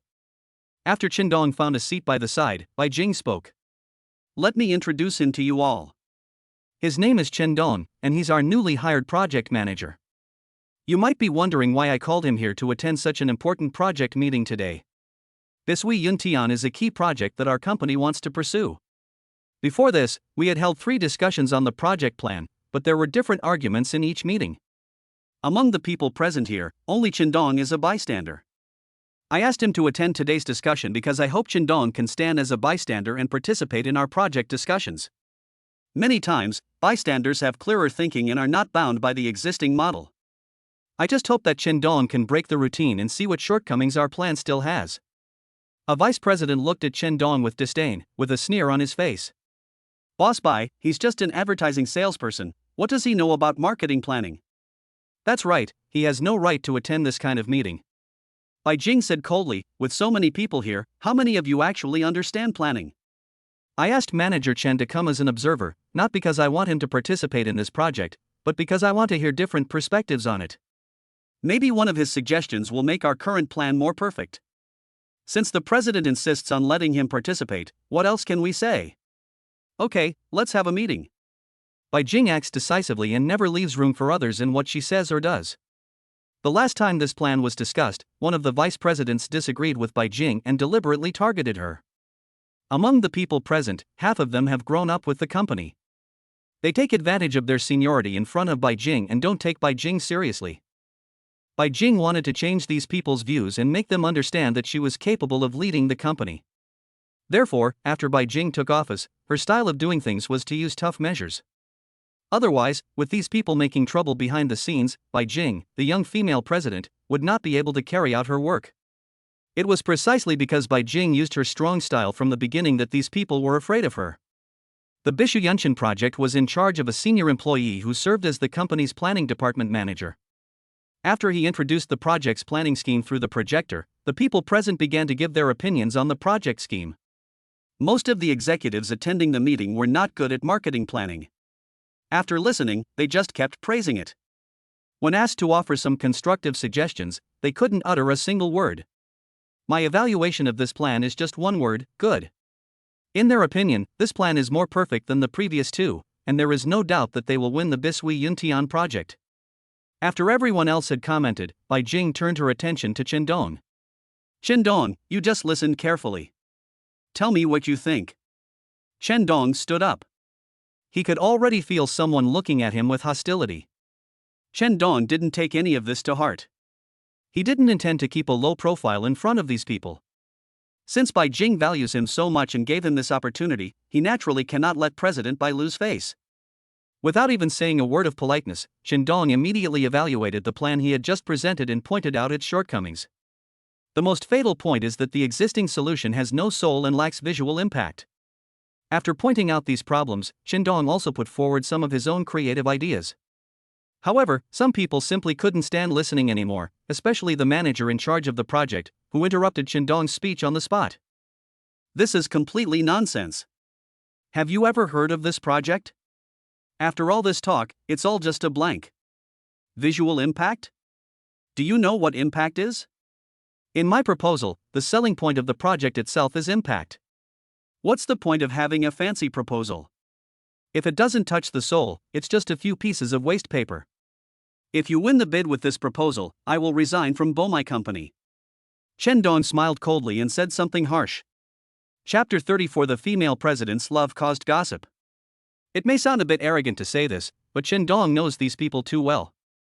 They are conceited and stubborn. They completely fail to understand the fact that the largest consumer group now is the post-aughts young people. The other party felt that this was a humiliation from Qindong and was about to continue arguing with Qindong when Bai Jing slammed the table. "Stop arguing. We must win the bid for the Bishui Yuntian project. I think Qindong's analysis is excellent and valuable as a reference. He clearly identifies the consumer group and captures the hearts of the audience. Let's revise it according to his suggestions." Boss Bai. "Alright, if you want to win this bid, you need to revise your plan. Qindong is right. With the current plan, this project has no chance of success. The group of people looked at each other, wishing they could scold Chendong. Although he was not convinced, he agreed with the suggestions Chendong had just made after thinking carefully about them. This was the first high-level meeting that Chendong attended after joining Bomai Media. At this meeting, he also attracted attention and annoyed some people. Fortunately, Bai Jing supported him, so these people did not tear Chendong into pieces on the spot. What an ignorant fellow! He just arrived at the company and he's already giving us orders. If it weren't for President Bai's sake, I would have kicked this guy out of the meeting room long ago. Another person said, Boss Bai let this guy come to the discussion meeting. This shows that he doesn't take us seriously. In my opinion, President Bai is trying to cultivate her confidence. Although this guy is new, his comments on the project plan just now are indeed quite capable. A group of people left the meeting room whispering to each other. Only Lu Honglin, the manager in charge of the project, was still standing there in a daze, feeling very embarrassed. When it comes to planning, he is considered a professional in this field. After listening to Chendong's comments on his plan, he suddenly realized and felt that Chendong's analysis made sense. However, the proposal put forward by Chendong is too risky and may backfire. If he insisted on bidding with the current plan, he knew very well that the chances of winning were only half, or even lower. Bishu Yunshan is a project that the company attaches great importance to and is personally managed by the president. If the current plan fails in the bidding, it will be difficult to maintain his position in Bomai Company. It is even possible that he may lose his job because of this project. He knew President Bai's style of doing things very well. The company does not keep idle or useless people. This is a topic that President Bai emphasized many times in the meeting. After some inner struggle, Lu Honglin decided to find Chendong and have an in-depth discussion with him about the project plan. This decision required great courage for Lu Honglin. Because just in the meeting, Lu Honglin accused Chendong's proposal of being bullshit, so isn't this slapping himself in the face? However, compared with winning the bid for the project proposal, Lu Honglin would be willing to slap himself a few times. When Chendong returned to the office, he received a message from Bai Jing. Today's performance was good, and the project proposals proposed are very valuable for reference. I am honored to receive the president's praise. I will definitely continue to work hard and live up to the president's cultivation. After Chendong replied to Bai Jing's message, he also sent her a kiss emoticon. This is an opportunity for Chendong to show himself. He was very grateful to Bai Jing, and he also knew that Bai Jing was supporting him and hoped that he could gain a foothold in the company as soon as possible. Chendong, I'd like to invite you to lunch. Is that convenient for you? Manager Lu, is there something wrong? Lu Honglin chuckled and said, Why, are you still angry about what happened just now? Actually, it's normal to have some arguments at work. Manager Lu, I'm just talking nonsense, don't take it seriously. Chendong, I should be grateful for your valuable suggestions for the project I'm responsible for. I don't quite understand some of the ideas you proposed in the meeting just now, and I would like to ask you for detailed advice during lunch. Manager Lu, do you sincerely want to discuss this plan with me? Chendong asked coldly. Lu Honglin had a smile on his face and a humble expression. He put his hand on Chendong's shoulder, trying to get closer to Chendong.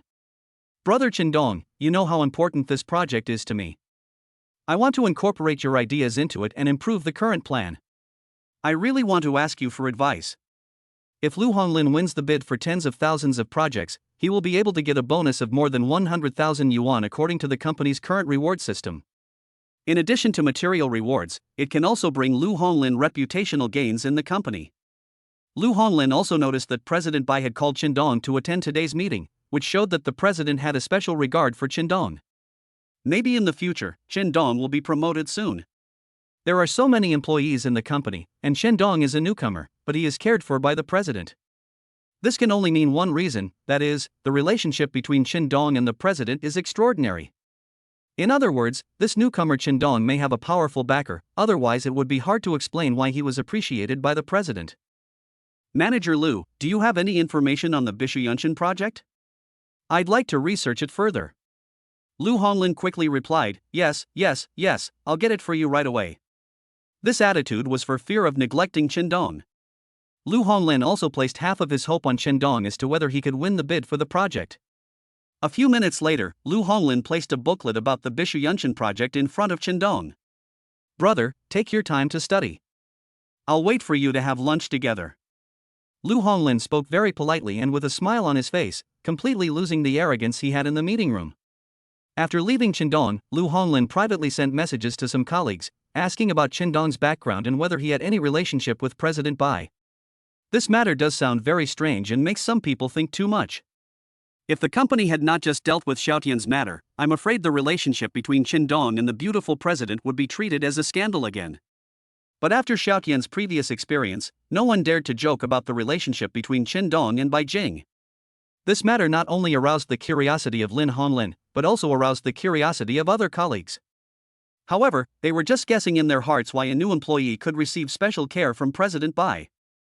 I had only been in the company for less than half a month and I had already attended the company's high-level meeting. Everyone thought it was impossible. This seemingly impossible thing actually happened to Qingdong. Qingdong's identity became a topic of discussion among some colleagues in the company. Not only these ordinary employees were thinking about this, but several senior leaders who attended the meeting also had doubts in their hearts. It is not normal for Qingdong to appear at this morning's meeting, unless the two have a personal relationship. Chapter 35 Sister-in-law's Lies. Being sick is just an excuse. As soon as it was 12 o'clock, Lu Honglin came over with a respectful expression. Brother Qingdong, have you finished reading the information? After reading it, I have a basic understanding of the Bishuyunshan project. Great, let's talk while we eat, and you can give me some advice. Manager Lu, you don't need to treat me to lunch. After reviewing this project, my judgment is basically the same as mine at the meeting. If you want to win the Bisui Yuntian project, your previous proposal does need to be revised. Of course, this is just my personal opinion and is only provided for your reference. Brother Qingdong, you've helped me so much, I have to treat you to lunch. Lu Honglin was enthusiastic and it was obvious that he sincerely wanted to invite Qingdong.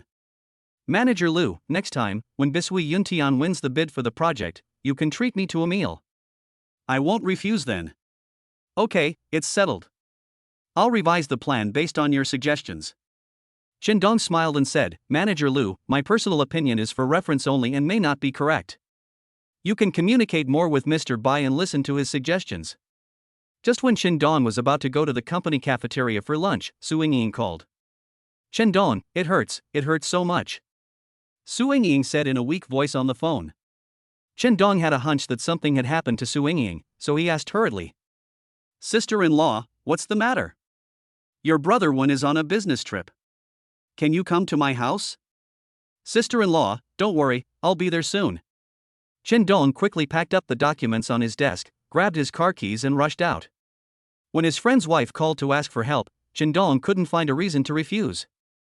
Besides, the advertising business of Mailing vinegar industry was still in the hands of Huang Taiwan. Huang Taiwan is not at home, so he takes good care of his friend's wife, which further proves that Qingdong values the friendship between him and Huang Taiwan. At this moment, Qingdong was as anxious as if he had heard that something had happened to his wife. Along the way, he was wondering what had happened to Su Yingying. Was she ill, or had she accidentally hurt herself? When Qingdong arrived at Su Yingying's house and saw Su Yingying opening the door unharmed, he was a little confused. Sister-in-law, what happened? Are you feeling unwell? Su Yingying pulled Qingdong in and closed the door. Today, Su Yingying wore a black long dress and had a tall and sexy figure. Her conditions were no less than those of a model. She smiled charmingly and said, Why, you'll only come here if something happens to me. Sister-in-law, I'm glad you're okay. When I received your call, I thought you were unwell and almost called 120 to call an ambulance for you.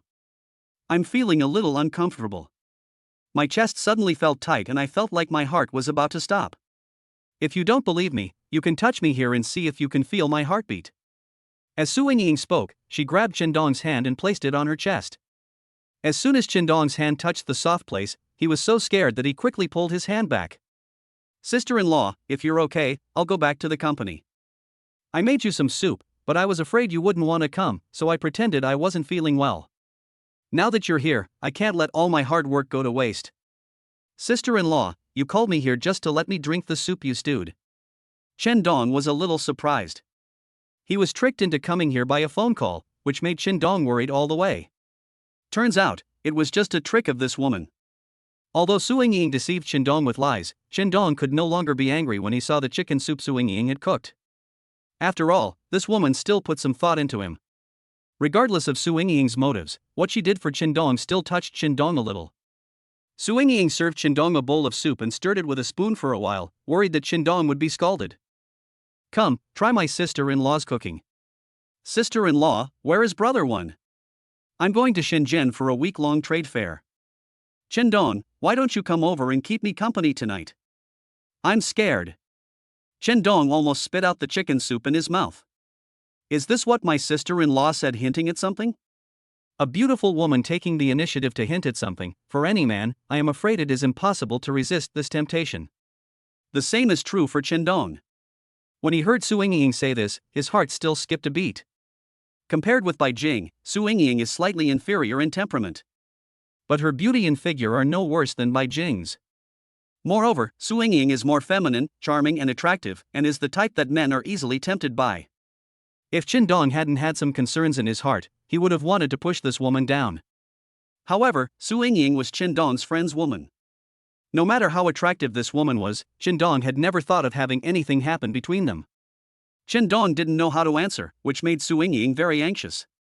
Su Yingying leaned towards Qindong and hugged his waist. "Tell me, would you like to accompany me tonight?" "Sister-in-law, it's not a good idea for me to stay at your house. If the neighbors see me, people will gossip about me. If brother one finds out, he will also misunderstand the relationship between you and me. My child is not at home these days. I am scared to live alone in such a big villa. I can't sleep at night. I just want someone to accompany me. Sister-in-law, let me ask my mother to come and accompany you." Su Yingying pushed Qindong, twisted her body, and acted coquettishly. "I even have to make soup for you, and you don't feel sorry for me at all. Let your aunt come to my house. Do you think you and I have anything in common? But it's not right for me to accompany you. I just asked you to come to my house, not to sleep in the same bed with me. Besides, if you come over at night and leave at dawn, who knows what will happen? Sister-in-law, let me think about this. Last time, you said you wanted to continue cooperating with Lao Huang's company, and I spoke well of you. Now that I need your help, you're making excuses. You're really not a man at all." Qindong understood what was going on. If he didn't come to accompany Su Yingying that evening, the business of miling vinegar industry would probably be ruined. Don't offend villains or women. If Su Yingying is really unhappy, she might do anything. If he had known that this was a beauty trap, Qindong would definitely have found an excuse, saying that he was on a business trip, so that he could avoid Su Yingying's offensive. Qindong smiled and said, "Sister-in-law, I'll drink the soup first. This soup is so delicious." Su Yingying thought that Qindong agreed, and she felt very happy, so she served another bowl to Qindong. "Drink more to replenish your body." Chapter 36, a phone call from sister-in-law turned out to be a honey trap. This is already the second bowl of chicken soup Qindong has drunk. If this continues, I wonder how many bowls Su Yingying will force him to drink. Moreover, Qindong also realized that it would be difficult for him to leave Su Yingying's house without a suitable reason. If something really happened between him and this woman, Qindong would feel sorry for Huang Taiwan. Moreover, housewives like Su Yingying have been lonely for a long time. If Qindong fulfills her wish this time, there may be another time. If you don't handle it well, Su Yingying will pester you. What Qindong was concerned about was the relationship between himself and Huang Taiwan. After all, Su Yingying is his buddy's wife.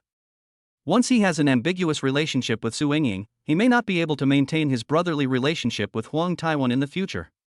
There is no impenetrable wall in this world. If one day Qindong fails to meet Su Yingying's requirements, this woman might bite Qindong back. Once a woman becomes cruel, she may do anything. Especially women like Su Yingying who stay at home for a long time and are in a depressed mood will have some psychological problems. Qindong still didn't want to mess with such a woman. However, there was a threat in Su Yingying's words just now. If Qindong did not satisfy her, he might not be able to get the advertising business of miling vinegar industry. Faced with Su Yingying's beauty, temptation and threats, Qindong already knew that this woman in front of him was not someone to be trifled with. He could neither offend Su Yingying nor maintain an improper relationship with her. "Qindong, if you come to accompany your sister-in-law more often in the future, your sister-in-law will make different kinds of soup for you." "Sister-in-law, how come brother one married such a good woman like you? Not only is she beautiful, but she is also a good cook. No wonder brother one is so energetic outside all day. Your brother one is full of energy outside, but he becomes listless when he comes home. He often doesn't touch me for 10 days or half a month. Qindong, doesn't your sister-in-law have any charm at all? Su Ying felt depressed when she thought about the life she had experienced. I am only in my early 30s, which is the time when a woman is thirsty both spiritually and physically. Only Su Ying herself knows the pain in her heart when facing her husband's inaction. Su Ying told this to Qindong, hoping that Qindong could understand her and understand her current needs. Qindong was indeed surprised when he heard Su Ying's crying. Such a sexy beauty, any man would take a few more glances at Su Ying and fantasize about her in his dreams at night. It is hard to believe that such a charming woman would become a widow. Can you understand the pain my sister-in-law feels? Sister-in-law, maybe brother one is too busy with work. No matter how busy you are at work, you can't ignore the woman at home. Am I just a tool for him to continue his family line? As Su Ying spoke, she actually started sobbing, as if she had suffered a great injustice. If Qindong hadn't heard this with his own ears, it would have been hard for him to imagine that Su Ying's life was so miserable. What Qindong usually saw was that Huang Taiwan felt very sorry for this woman. Whenever Su Ying wanted to buy something, Huang Taiwan would immediately transfer money to her. It felt like he was treating her like a treasure. Su Ying was cared for by such a man, but she was not happy at all. Qindong now understood that Huang Taiwan only satisfied this woman's material needs. Seeing Su Ying so sad and fragile, Qindong felt a little pity for this woman. Although Su Ying now has a well-fed and well-clothed life, lives in a big villa, and does not have to go out to work, she is not happy at all. Now you understand why I want someone to accompany me. Even if it's just talking to me, my heart will be much more fulfilled. Actually, you still like your sister-in-law, right? I don't ask too much of you. As long as you come to accompany me once a week, I will be satisfied. Su Ying's big watery eyes, filled with tears, were very charming. Her lips moved slightly, so charming. Qindong, I want you to be my man. Sister-in-law misses you. Su Ying took the bowl from Qindong's hand and then hugged Qindong. In an instant, Qindong felt Su Ying's hot body stimulating the blood in his body. Sister-in-law, what nonsense are you talking about? I'm not talking nonsense. I just miss you. You know, I had a dream last night. I dreamed that I was making out with you. You were so considerate. I really longed for that feeling. Su Ying's hands began to touch Qindong's body randomly. Qindong panicked. He knew that if he continued like this he would lose control. If you don't want anything to happen between you and Su Ying, you must leave as soon as possible.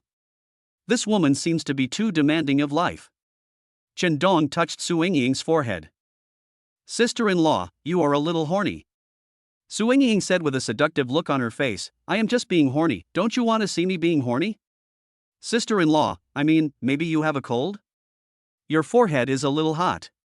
My whole body is hot now. It's very hot and uncomfortable. After saying that, Su Ying wanted to lift up her skirt. Seeing those snow-white thighs, Qindong was a little confused. Sister-in-law, I want to drink some water. Wait a minute, I'll get you some water now. Su Ying stopped and walked away from Qindong. He hurriedly took out his cell phone and dialed Bai Jing's number. After the call was connected, he hung up immediately. He repeated this 2 or 3 times. Then, Qindong put the phone in his pocket. Qindong placed all his hopes on Bai Jing to see if he could escape from Su Ying's house. Su Ying had just come over with the water and was about to feed Qindong herself when Qindong's phone rang. Bai Jing was inexplicably harassed by Qindong several times. She couldn't stand it anymore, so she called him. As soon as Qindong answered the phone, he heard Bai Jing's harsh curse. Qindong, are you looking for death? Why do you keep calling me? Boss Bai, you asked me to accompany you to sign the contract right now. Can I wait an hour? I'm out doing some work. What nonsense are you talking about? I'm asking you, if you have something to ask, call me. What? I have to go now. Let me get back to the company in 10 minutes. Okay, I'll be right back. Before Bai Jing could figure out what was going on, Qindong had already hung up the phone. Sister-in-law, our president called and asked me to accompany her to sign an important contract immediately. As he spoke, Qindong showed Su Ying the call records. The address book shows President Bai Jing. Now, Su Ying believed that the call just now was indeed from the president of Qindong's company. The fire in Su Ying's body had just started burning, and she was waiting for Qindong to put it out for her. This call came at a really bad time, and it immediately made Su Yingying depressed and feel lost. Chapter 37. The female CEO is jealous, and she looks beautiful when she is jealous. She sat down on Chen Dong's legs and asked coquettishly, "Can you wait half an hour before going? I don't want you to leave. Sister-in-law, our president is waiting for me." She's known as a cold-blooded and ruthless female devil by the company. If I can't get there within the time she specifies, I'll receive a notice of dismissal from the Human Resources Department tomorrow. What should I do if you leave? You are just torturing your sister-in-law. Sister-in-law, the soup you made is delicious.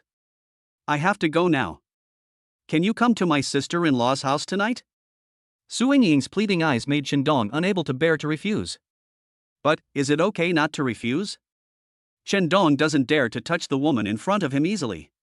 Whether he can sign the advertising business of Miling vinegar industry depends on Huang Taiwan. If Chen Dong slept with Huang Taiwan's wife and Huang Taiwan knew about it, Chen Dong would probably never be able to cooperate with Miling vinegar industry on any project again. Sometimes Chen Dong really feels impulsive because of Su Yingying's enchanting figure.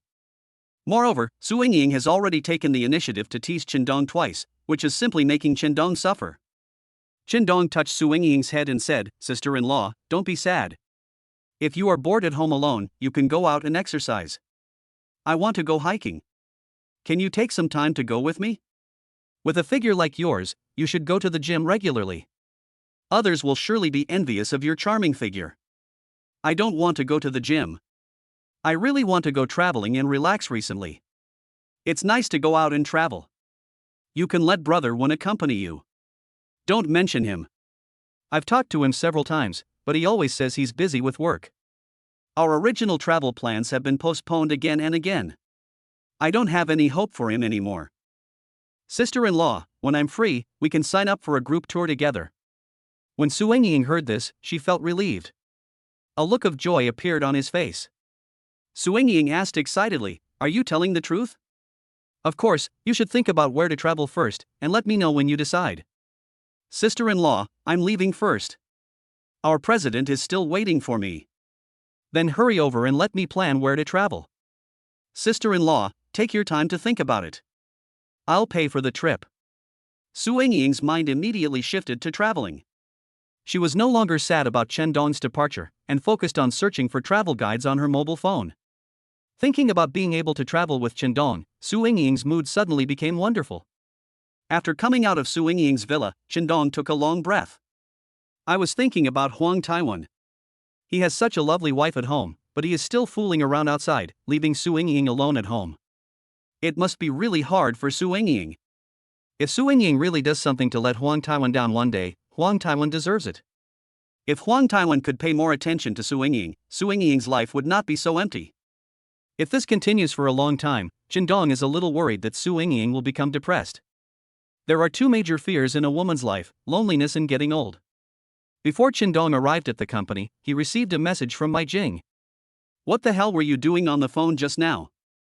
Chen Dong secretly groaned, wondering how he could make Bai Jing calm down next. Bai Jing is different from Su Yingying. This woman is too smart and she is not as easy to coax as Su Yingying. How to explain this to Bai Jing? Chen Dong pondered in his mind. Suddenly, Chen Dong had an idea. He said that he was dragged by his aunt to go on a blind date, and in order to get out of it as soon as possible, he thought of calling Bai Jing. Chen Dong decided to explain to Bai Jing in this way. Bai Jing would only believe what Chen Dong said if he said that the blind date had encountered problems. After returning to the company, Chen Dong quickly replied to Bai Jing's message. "My aunt dragged me on a blind date again, but you know me. I'm most afraid of blind dates, so I can only call you for help. Your aunt is really a strange woman. She knows you already have a marriage certificate, but she still introduces you to potential partners everywhere. Isn't this deceiving other girls?" "Yes, but my aunt said that she has never seen my wife, so the marriage certificate in my hand must be fake. I am just using a fake marriage certificate to fool them. Didn't your aunt make an appointment with me this weekend? I want to see what kind of strange woman your aunt is." Not only was Bai Jing not angry, she also took the initiative to mention the weekend appointment with her aunt, which made Chen Dong happy. Now Chen Dong finally understood that sometimes he really had to play tricks on women, otherwise he would be exhausted by these women around him.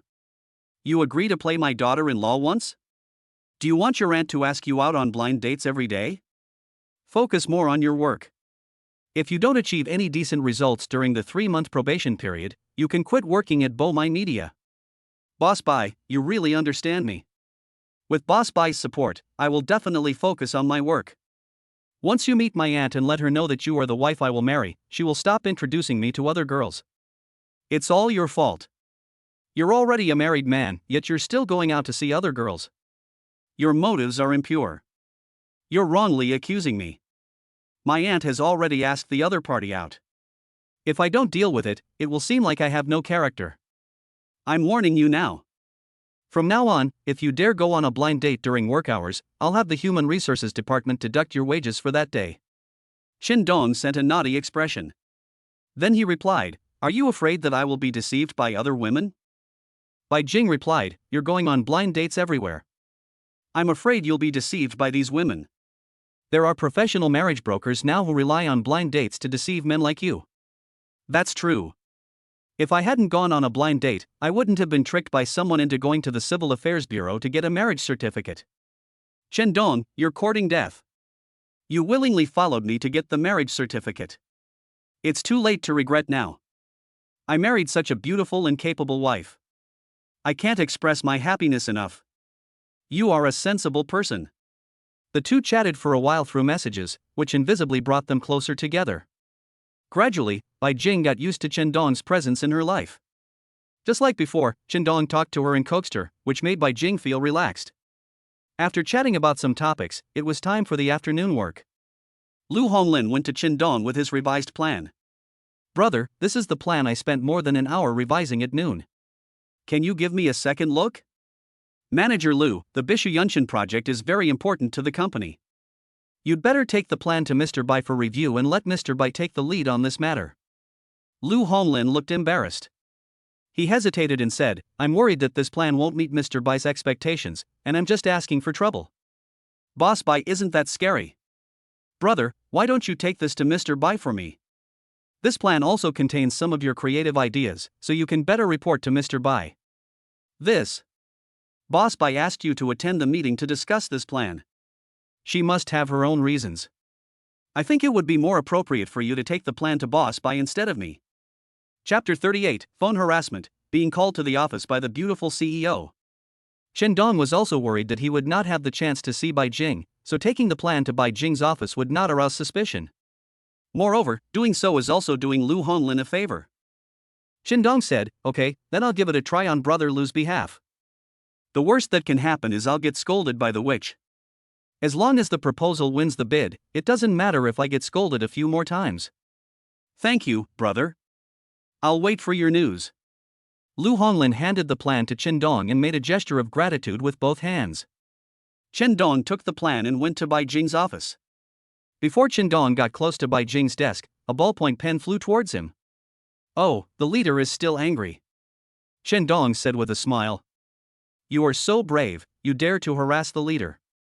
"Boss, I was forced into this and had no other choice. I've already explained everything to you on the phone.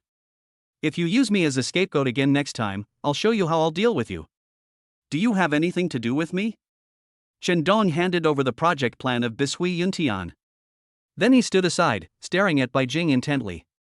"This woman is really elegant.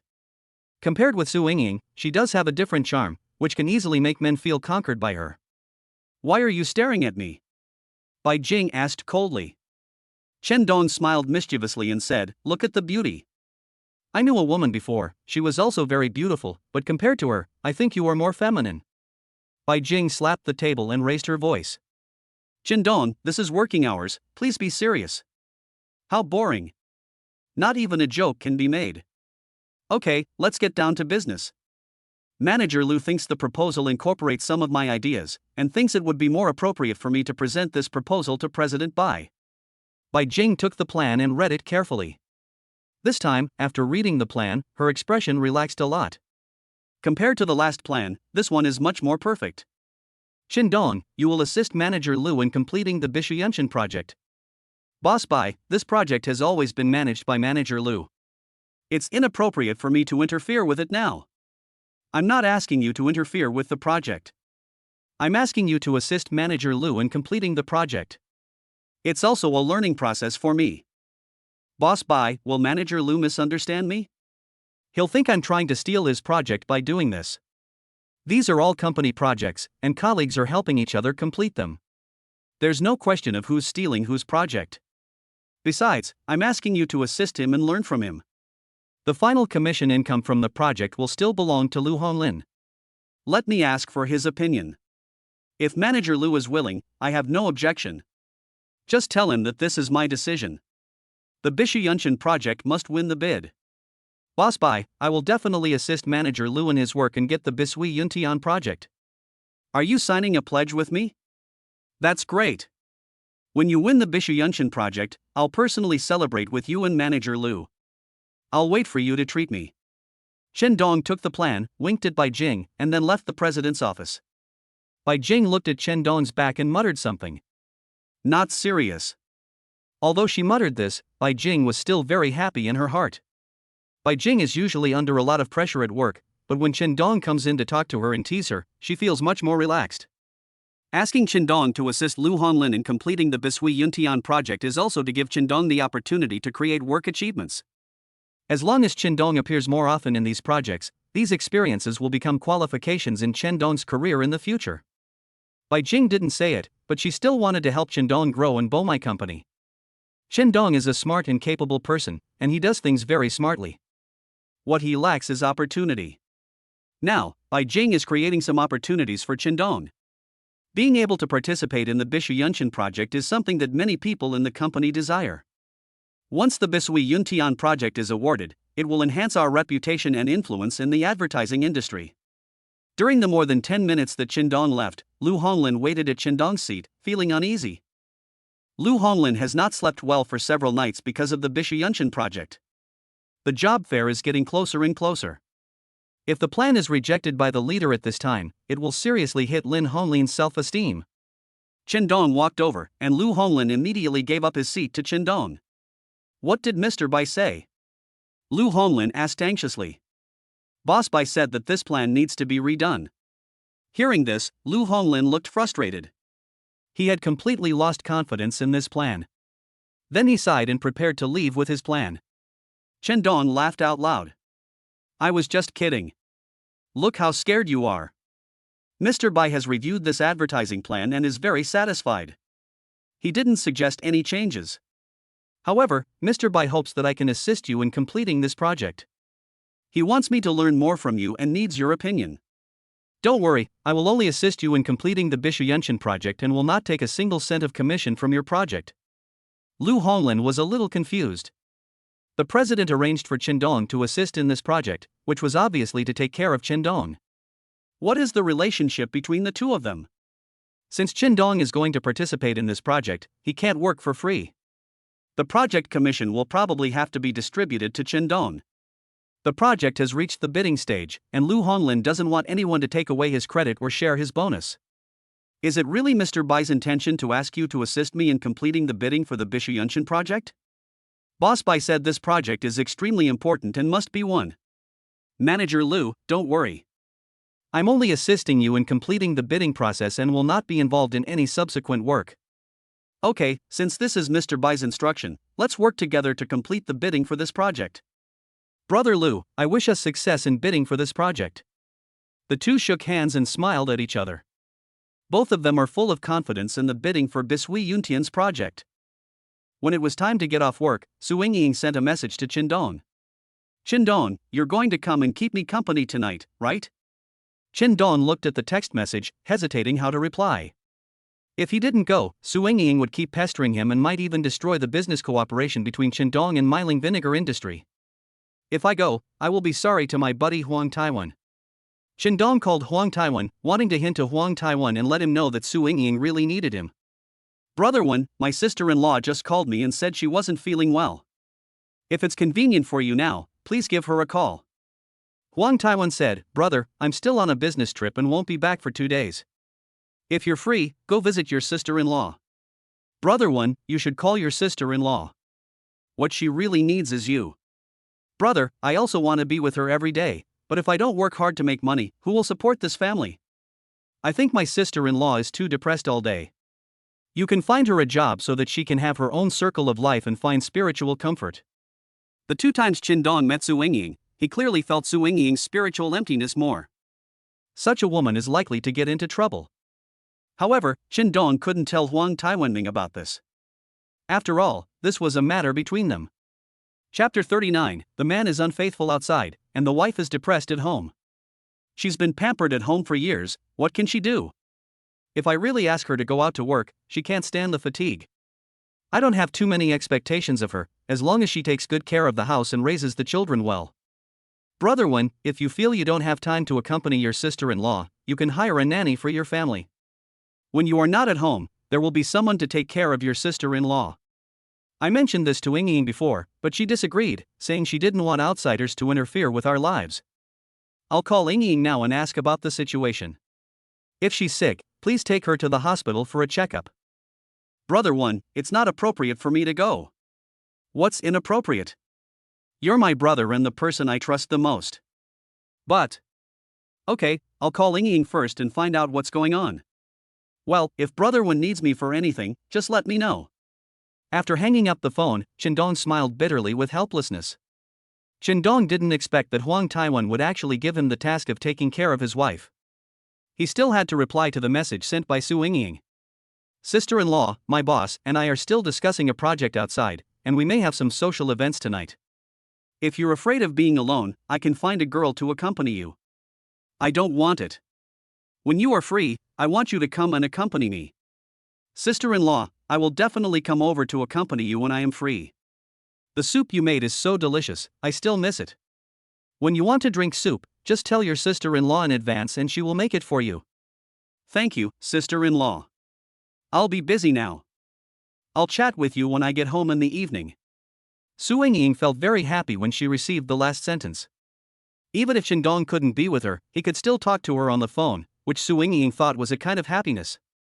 After the chat, Su Yingying took a selfie and sent it to Qin Dong. Su Yingying hopes that when Qin Dong sees her photo while he is away from work, he will miss her. Tomorrow morning at 10 o'clock, at Liangyuan Coffee, I'll give your aunt half an hour. When he was about to get off work, Qin Dong received a message from Mai Jing. Received. Strictly implement the leader's instructions. Actually, I'm still looking forward to meeting you tomorrow because of your aunt. I have a bad feeling. When you meet my aunt tomorrow, we'll either become enemies or friends. Your aunt and I are enemies? Why should I become her enemy? But I don't think you can be friends with her. You're right. Your aunt and I have never had any connection. I only agreed to meet her to cooperate with you. Thank you, leader. It's a pleasure to work with you. With Bai Jing's support, Qin Dong finally gave an explanation to his family. My aunt is still waiting for Qin Dong's reply. My aunt has been worried about Qin Dong's marriage for the past 2 years. Now Qin Dong is married, but his family has never even seen his wife. His aunt is worried that Qin Dong's marriage will not be happy. How can it be that after getting married, a daughter-in-law doesn't go to meet her parents-in-law? The aunt would not feel at ease unless she met her nephew's wife in person. When my aunt received the message from Qin Dong, she felt a sense of victory and pride. Qin Dong, my aunt is right. You can't spoil a woman too much. If you don't force her, I'm afraid she won't take our family seriously in the future. Aunt, will you come alone tomorrow? Do you want our family to go meet her? After I meet her, if she wants to continue to be your daughter-in-law, she will have to come back to meet her parents-in-law. Qin Dong asked worriedly, Aunt, you two won't quarrel when you meet, right? That depends on her character. If she doesn't respect me, I won't give her face either. Aunt, please, if she gets angry, don't get angry with her. Bai Jing has a strong personality, but she is also a person with a lot of substance. If she really was a person of substance, she wouldn't have lost her temper in front of the elders. Xiaodong, a man should have his own courage. You can't pamper your wife in everything. If you do that, you will be very tired in your future marriage. I think Bai Jing is a very good girl. If you spend more time with her, you will see some excellent qualities in her. You're just too spoiled with your wife. Also, you need to get in touch with Teacher and Xia more. I hope you can be with Teacher and Xia. Aunt, you're hoping I'll get divorced soon. If you and Bai Jing are not happy together, it's better to divorce early.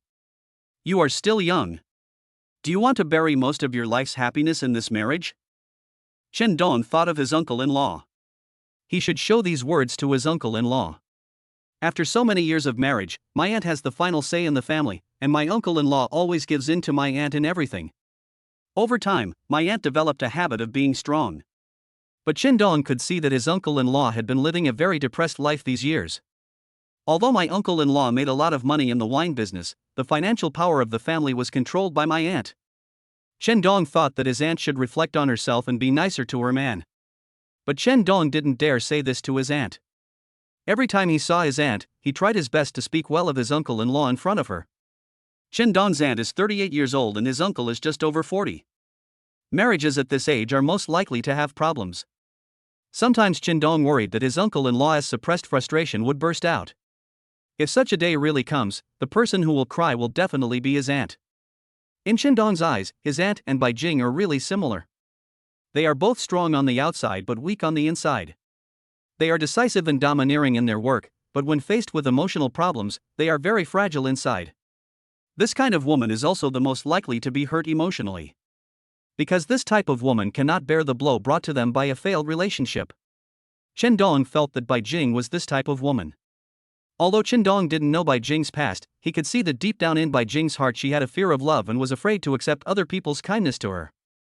That's why Bai Jing wrapped herself up tightly and became a strong woman in the workplace. She felt that only when she became stronger could she feel safe.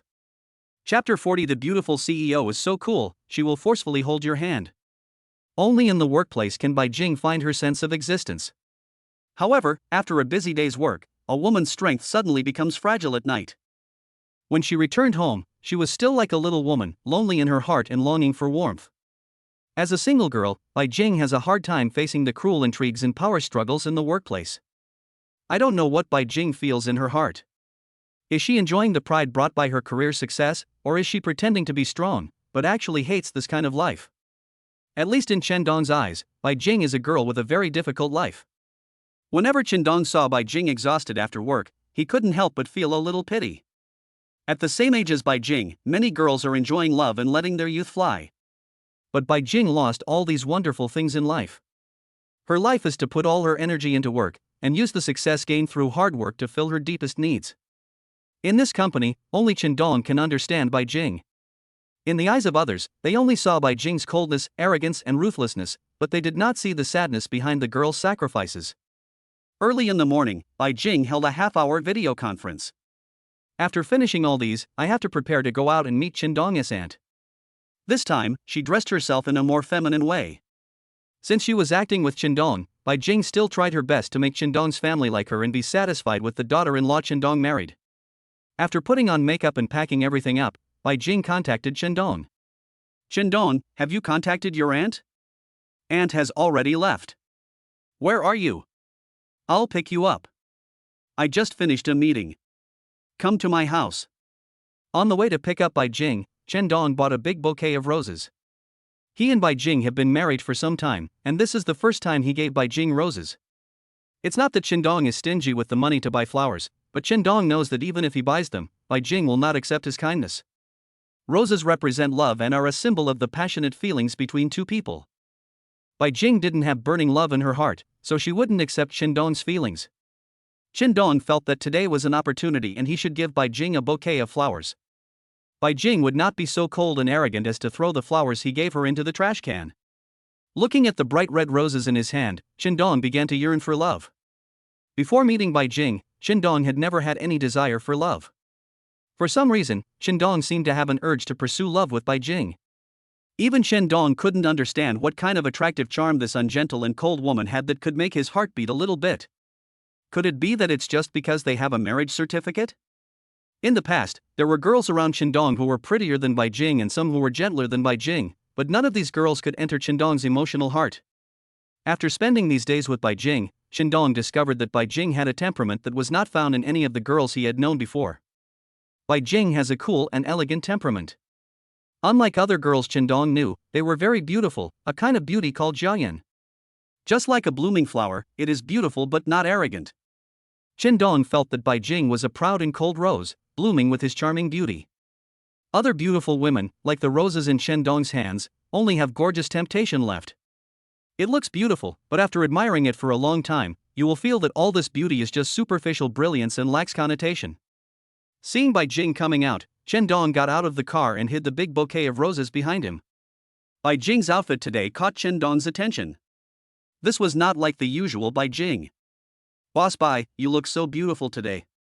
What are you holding?" Chen Dong handed the rose in his hand to Bai Jing. Smiling slightly, a beautiful woman will be more charming if she is set off by flowers. I don't think these roses are suitable for me. Next time you go out with other girls, you can buy them a bouquet of roses this big. They will definitely be so touched that they will throw themselves into your arms. Chen Dong smiled evilly and said, "I know you won't be moved, let alone throw yourself into my arms. But I hope you can accept this bouquet of roses." Bai Jing smiled coldly and elegantly. "It would be a shame to throw it away, so I'll take it this time." "Thank you, Mr. Bai. Otherwise, I would be so embarrassed. With your face-saving personality, you still want to pick up girls." Chen Dong stared at Bai Jing, making her feel a little shy. Bai Jing saw some emotion in Chen Dong's eyes. She knew that only when a man is attracted to a woman will his eyes be so tender. "Chen Dong, you're not in love with me, are you?" After getting in the car, Bai Jing suddenly asked. Chen Dong chuckled and said, "You're too aloof. You're not my type. I like gentle, delicate women. A woman who knows how to act like a spoiled child, right? You men are such cheap people." "That's because the person you met is a cheap man, but I'm not. Who knows? If Mr. Bai has doubts about my character, you can give it a try. Go away, I'm not interested in you. Go find your delicate woman." Bai Jing and Chen Dong began to talk more often. Along the way, Bai Jing asked Chen Dong about his previous relationship experience. Chen Dong jokingly said to Bai Jing, "You are so concerned about my past now, you don't want to leave this marriage, right?" Bai Jing cursed again and said, "Get out." The two of them were joking around. Bai Jing's mood is exactly what Chen Dong wants to see. He hopes that Bai Jing can maintain her womanly innocence and live a happier life. When they arrived at the destination, Bai Jing wanted to leave the flowers in the car, but Chen Dong was not happy. Chen Dong said that bringing this bouquet of roses would make his aunt more confident in their relationship and that their current marriage life was sweet and happy. Bai Jing didn't know how to refute, so she just said 3 words, "It's up to you."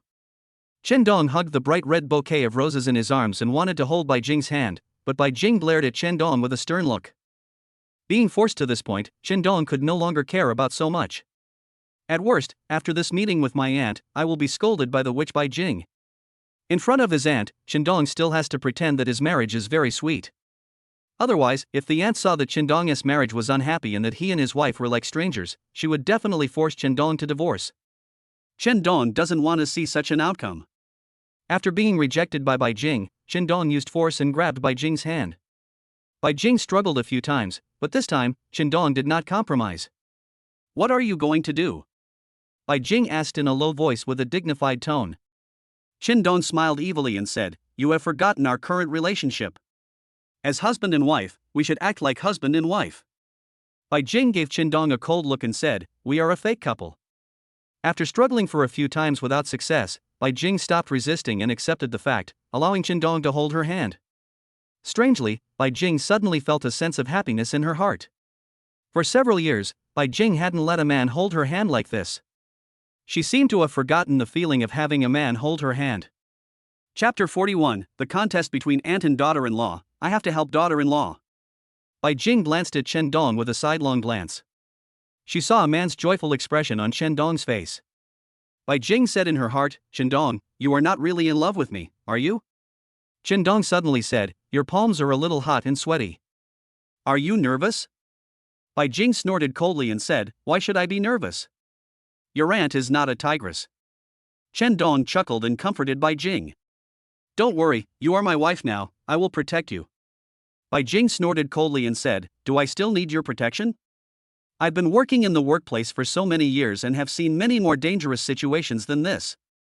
Chen Dong also felt that his worries were filtered out. No matter how strong my aunt's temper is, she may not be able to gain the upper hand when facing Bai Jing. More than 10 minutes ago, my aunt arrived early and ordered a cup of coffee for herself. Drink and wait. Looking at Chen Dong and his wife walking towards them hand in hand, they seemed very affectionate. My aunt thought, am I overthinking it? It seems that the couple has a good relationship. Chen Dong walked closer and shouted, "Aunt!" My aunt glanced at the time, her expression cold, and then spoke in an unfriendly tone. "You're 10 minutes late. Do you always have this poor sense of time?" It seemed that the aunt said this to Chen Dong, but in fact, she was blaming Bai Jing and wanted to give Bai Jing a warning. Bai Jing is such a smart person, of course she could hear what was said. Bai Jing looked at Chen Dong and asked, "Chen Dong, you didn't tell me that the meeting time with my aunt is 10:30? My aunt gave Chen Dong a cold look. He asked, "Chen Dong, didn't you tell your wife?" Both women used Chen Dong as a shield, and Chen Dong was in a dilemma. Chen Dong couldn't afford to offend either of the two women in front of him. If he offended any of them, he would be scolded. It seems that I can only speak up for Bai Jing. After all, Bai Jing is his wife, so he has to speak well of her in public. What's more, Chen Dong had just promised Bai Jing that he would not let Bai Jing suffer any injustice. Chen Dong said, "Aunt, did I forget? I remember that I only said this morning, not 10:30 in the morning." The aunt glared at Chen Dong, wanting to scold him for being ignorant. However, in front of Chen Dong's wife, we still have to give Chen Dong some face. My aunt said to them, "Sit down." Bai Jing was still very sensible and she was polite when facing her elders. "Thank you, Auntie." After sitting down, Chen Dong ordered coffee and asked for some snacks. The aunt looked Bai Jing up and down and found that Bai Jing's appearance was very compatible with Chen Dong. However, this woman looked serious and cold. Chen Dong's aunt didn't particularly like this. In their local words, a woman who loves to laugh can bring good luck to her husband and attract wealth. Bai Jing had a cold and arrogant expression on her face, and she didn't even flirt with her husband Chen Dong. This daughter-in-law is too aloof. You two have been married for a while, Bai Jing, and it seems you haven't been to Chen Dong's house yet. As a daughter-in-law, don't you know how to respect your elders? Chen Dong heard that it was his aunt blaming Bai Jing. He quickly explained, "Aunt, Bai Jing is usually too busy with work, so she will accompany me back to see my parents in a few days." My aunt said, "Is this an excuse? No matter how busy I am at work, I believe I can still find time to go home. It just depends on whether you have the heart to do it." The aunt looked at Bai Jing again and said, "Think about it from another perspective. If Chen Dong never goes to see your parents, what will your parents think? They will feel that their son-in-law doesn't treat them as family and is even more unfilial to them." Bai Jing was unhappy when she was scolded by her aunt as soon as she arrived. Said, "From what my aunt said, Chen Dong shouldn't marry a woman like me, right?" My aunt smiled and said, "You are pretty, but what's the use of being pretty? You don't even know how to respect your own parents-in-law. I don't think you are worthy of being their daughter-in-law." Bai Jing snorted coldly. She really wanted to tell Chen Dong's aunt that the marriage certificate in their hands was just a transaction. Chen Dong was only doing it for her 30,000 yuan a month, and she was only doing it to cope with her parents' pressure to get married. But before coming here, Bai Jing had promised Chen Dong that she would accompany him to perform this scene well, and she could not break her promise. Faced with the accusations from Chen Dong's aunt, Bai Jing was filled with anger. Bai Jing was also shocked to see that she, a CEO, was called worthless by a housewife. But on second thought, from the perspective of Chen Dong's family, since Chen Dong has married a wife, it is natural for the wife to visit Chen Dong's parents. Even if you don't live with your parents, you should still go back to visit them when you are free. After getting married, Bai Jing never went to Chen Dong's house once, which is indeed a bit unreasonable. When Bai Jing thought about it, her anger subsided a lot, and she did not argue with her aunt about this issue. Bai Jing put away the anger on her face and put on a slight smile. I said to my aunt, "Aunt, you are right to criticize me. I didn't do well enough. Chen Dong also said just now that I have been too busy with work recently. After this period of work is over, we will definitely go to visit Chen Dong's parents." My aunt said, "What kind of work are you doing that makes you so busy that you don't even have time to go home? Shanchang is such a small place, and it only takes half an hour to drive home. Our Chen Dong is kind and knows how to care for others, but that doesn't mean he should be bullied. If a young couple wants their marriage to last, they must respect each other, not force him to be their own." Under the table, Chen Dong had been kicked several times by Bai Jing. Bai Jing vented all her anger on Chen Dong. Chen Dong could only grit his teeth and endure it all. Because what happened to him today was a punishment for his impulsiveness. Chen Dong thought that this was not a solution. Now Bai Jing can still endure the condemnation of her aunt, but Chen Dong knows Bai Jing's character too well, and he cannot guarantee how long Bai Jing can endure it. If the confrontation continues like this, Bai Jing's arrogance might explode on the spot. By then, the situation will be even more difficult to handle. Qin Dong's idea was to end this meeting as soon as possible to avoid a more intense confrontation between the two women. Qin Dong quickly said to his aunt, "Aunt, Bai Jing and I have something else to do later, so I won't be able to have lunch with you. After finishing this cup of coffee, we'll leave first." My aunt said, "I came here to meet you, not to eat your meal. I asked you out today because I hope you two can live a good life. If one day you can't live together anymore, just divorce as soon as possible and don't waste each other's time. If two people do not truly love each other and do not respect each other, such a marriage will not be happy." Bai Jing said, "Auntie, do you want me to divorce Qin Dong? You have to ask Qin Dong if he's willing. But when Qin Dong and I got married, we had an agreement that if he divorces me within 2 years of our marriage, he can't expect any compensation from me." Chapter 42: The contest between wife and aunt, who is the most innocent person? When she heard the word compensation, my aunt looked at Qin Dong in surprise. Could it be that Qin Dong married this woman because he was attracted by her money? However, based on my aunt's understanding of Qin Dong, he is a man of integrity and will never rely on a woman to make a living. My aunt asked in surprise, "Compensation? What compensation? Qin Dong, tell me clearly, is there any other reason for you two getting married?" Qin Dong felt guilty now, and he glanced at Bai Jing. I thought to myself, "This woman, you are trying to kill me." If my aunt knew that we signed a contract when we got married and that both parties had a monthly transaction of 30,000 yuan, I would probably be scolded by her. In more serious cases, he may be kicked out of the house by his family, and his parents may be heartbroken and cut off all ties with him. Qin Dong quickly explained, "Aunt, this is what happened. When Bai Jing and I got married, I promised that all my future income would be given to Bai Jing. This is what she meant." Auntie looked at Bai Jing and asked, "Is that the case?" Bai Jing said calmly, "Qin Dong said that he wanted to prove with practical actions that he would love me forever, so he agreed to give all his salary to me for safekeeping." My aunt asked, "So, when you two got married, you agreed that if Qin Dong divorced you, he wouldn't be able to get his money back, right?" Bai Jing said, "That's about it. As a woman, I also want to have some security in my marriage. Also, I heard from Qin Dong that my aunt is in charge of the family's finances. Maybe women get married to feel safe." The aunt couldn't blame Bai Jing now. She only hated Qin Dong for not being ambitious enough. He was controlled by his wife right after getting married. It seemed that Qin Dong would be suppressed by his wife for the rest of his life. My aunt had no choice but to say, "Qin Dong, since this is the wife you chose yourself, you have to decide for yourself whether you will be happy or not in the future." Qin Dong quickly said, "Aunt, don't worry. Bai Jing and I have a good relationship. If one day we can no longer live together, I will wait for 2 years before getting a divorce." Bai Jing almost laughed out loud.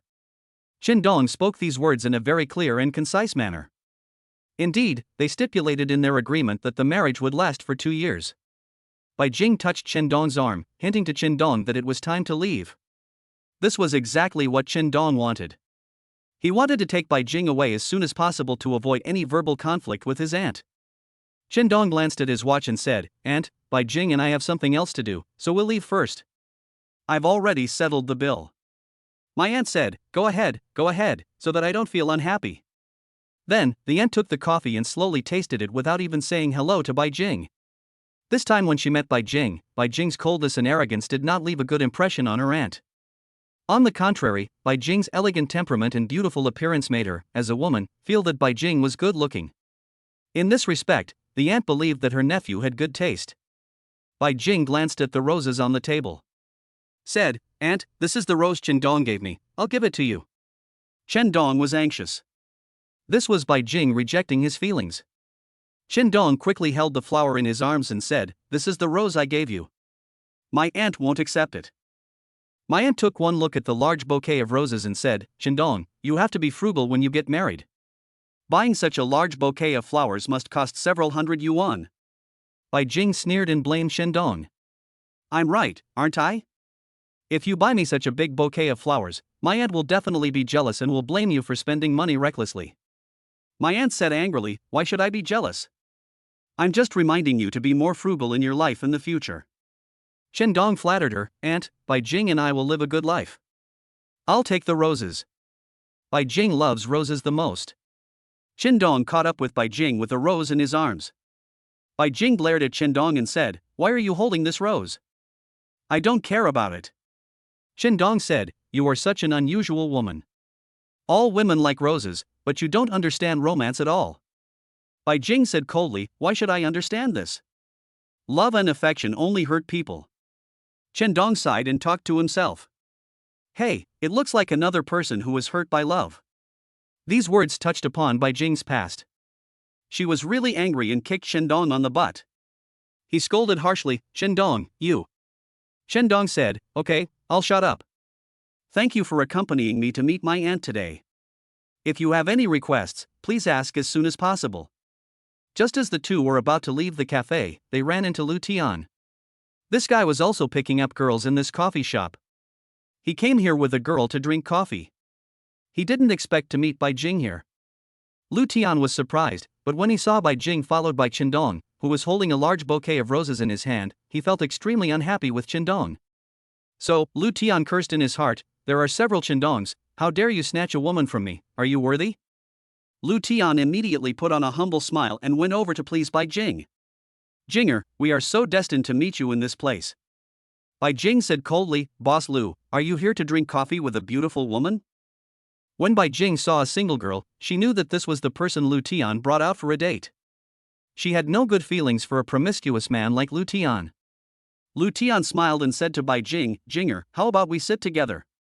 Bai Jing said coldly, Boss Lu, we won't bother you chasing after that girl. She's still waiting for you to go over and be with her. Lu Tian glanced at the girl. You're talking about her. How can she compare to you? In my eyes, Miss Bai Jing is a celestial being, a treasure in my heart. Bai Jing quickly stopped Lu Tian from continuing. Boss Lu, please tell other girls about these cheesy things. I don't like this. Lu Tian glanced at Qindong and asked, Jinger, why are you with Qindong? Could it be that you too? Seeing Qindong holding a rose in his hand and drinking coffee with Bai Jing here, he must have misunderstood. In order to stop Lu Tian from having such thoughts, Bai Jing actually used Qindong as a stepping stone. She walked up to Qindong, leaned close to him, and said, I am already Qindong's girlfriend, so please don't harass me anymore. Lu Tian chuckled. He didn't believe that the arrogant and conceited Miss Bai Jing would fall for a man like Qindong who had no capital at all. Lu Tian laughed and said, Jinger, if you want to find someone to fool me, you should find a better man. How could you be interested in someone as ordinary as Qindong? These words hurt Qindong's self-esteem. It was obvious from Lu Tian's words that he looked down on Qindong. Chapter 43, Fighting for a Woman, Who Will Win the Woman's Heart? Qindong was annoyed. He glared at Lu Tian and said, Lu Tian, what do you mean by that?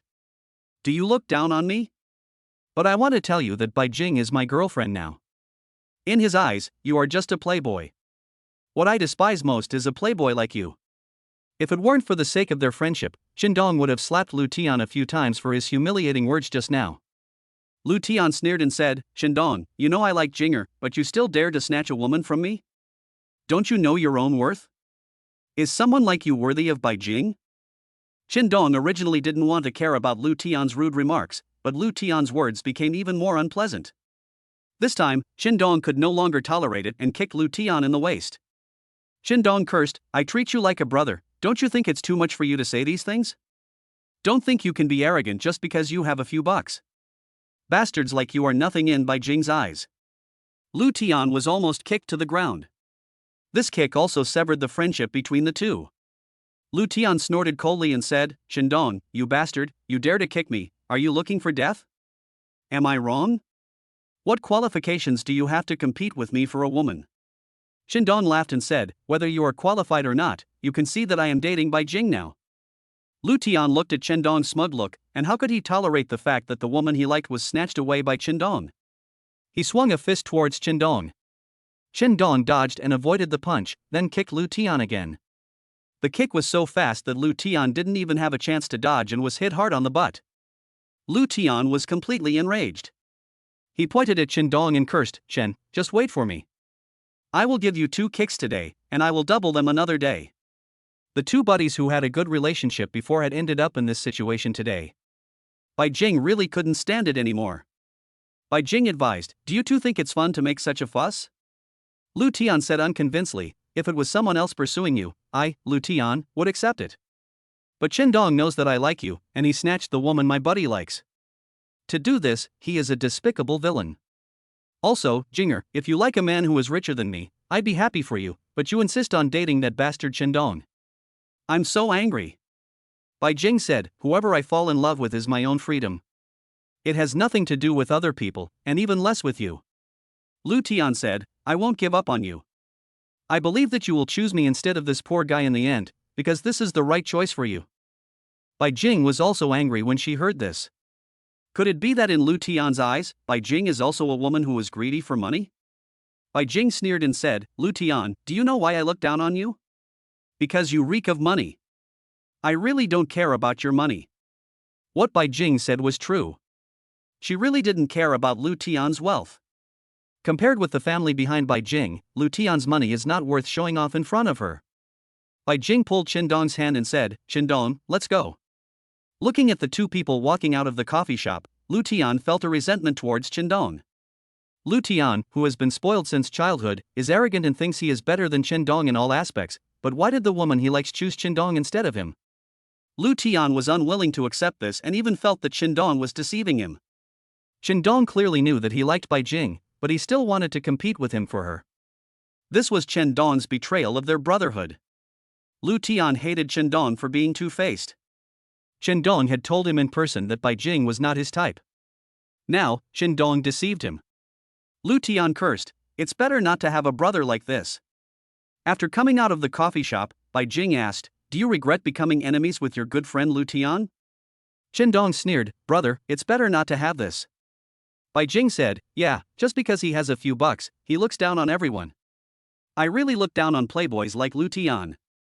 Chendong made a joke and said, so, choosing me over him was the right decision. Bai Jing hit Chendong with a pink fist. With a slightly angry expression, he said, what are you daydreaming about in broad daylight? Chendong laughed and said, maybe one day my dream will come true. Bai Jing snorted coldly and said, just dream your sweet dreams. I'm hungry, come eat with me. Chendong said, you've been in Shancheng for a few months now, and you haven't had Shancheng's hot pot yet, right? Why don't you try it today? Bai Jing shook her head and said, no. In fact, when Bai Jing came to Shancheng, her first meal was to taste Shancheng's hot pot. Just this one time, Bai Jing had to go home and lie down for 2 days, and her stomach hurt for 2 days. Shancheng hot pot left a psychological trauma on Bai Jing, and she never dared to eat Shancheng hot pot again. Chendong said, if you want to become a true Shancheng native, you must learn to eat Shancheng hot pot. Come on, I'll take you to eat a simmered hot pot and experience the soul of Shancheng hot pot. Bai Jing still shook her head and said, I don't want to eat it. It's almost fatal. Chendong said, I'll take you to a place. Bai Jing was also thinking about what Chendong said. She would have to live in the mountain city in the future and integrate into the city. She couldn't always not eat the mountain city's hot pot. She made up her mind and decided to follow Chendong to give it a try. When he arrived at the most famous hot pot restaurant in the mountain city, Chendong ordered a Shuang Yuan hot pot. Bai Jing said in surprise, there is also non-spicy hot pot. Chendong almost laughed. Thinking about it, Bai Jing had been in the mountain city for some time, and she didn't even know that hot pot came in 2 flavors, yuan yang. Bai Jing looked at Chendong eating with big mouthfuls, which made her really greedy. Ask Chendong if it is really that delicious. Chendong served Bai Jing a bowl of clear soup and said to her, you can put the food you want to eat into the soup to wash it, and it won't be spicy. Bai Jing followed Chendong's instructions and tried a few bites. She found the spiciness acceptable. Chendong said, next time you want to eat hot pot, follow this method. Slowly, you will be able to enjoy hot pot that is truly soulful. This is when the people of the mountain city enjoy life the most. During this meal, Bai Jing was able to taste a little of the mountain city hot pot.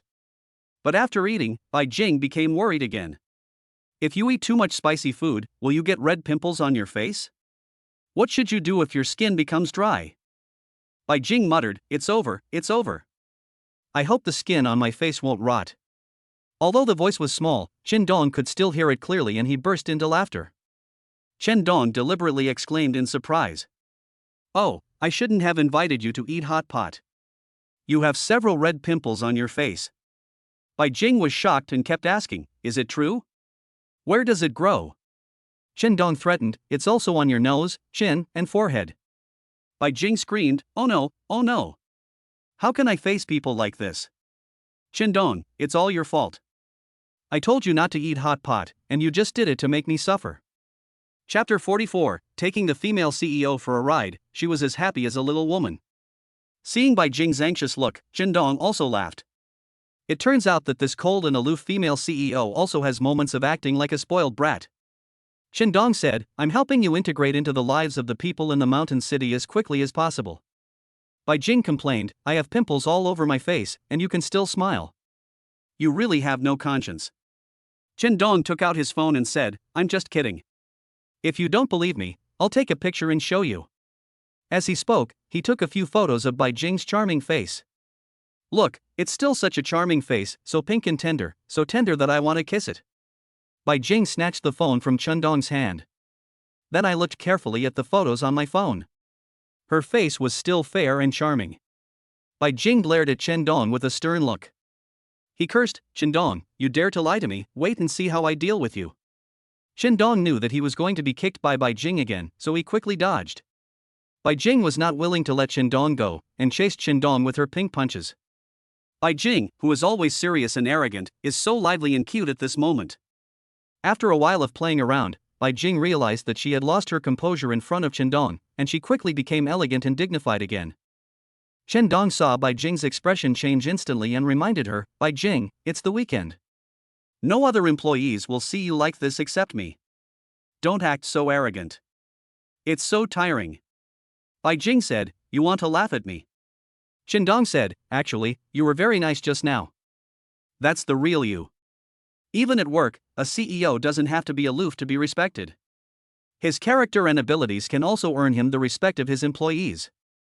If you only manage employees with harshness and punishment, it will only alienate them and make the company feel impersonal. A good company, while having strict rules and regulations, must also have tolerance and respect between employees and leaders, and be filled with warmth. Bai Jing was stunned by Dong's words. Bai Jing certainly understood this logic.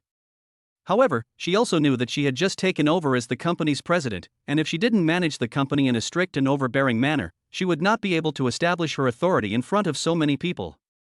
Bai Jing said, then let's try changing your identity and see if you can manage the company's more than 100 people.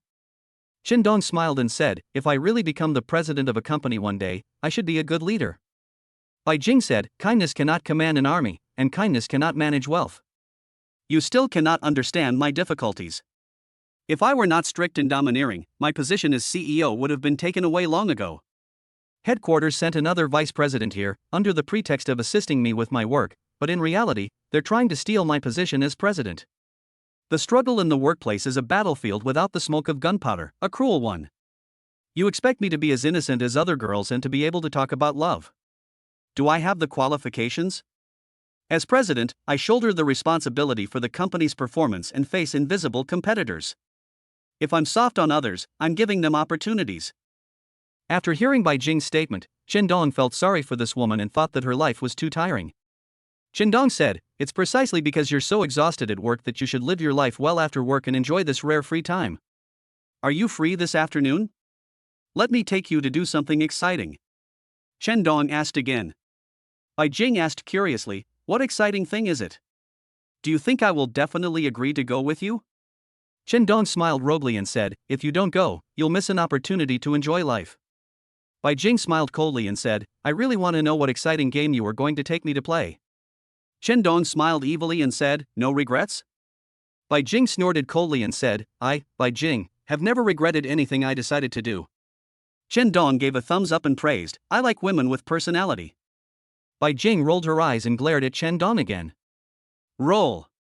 Dong said with a grin, then let's go together and take you to play exciting games.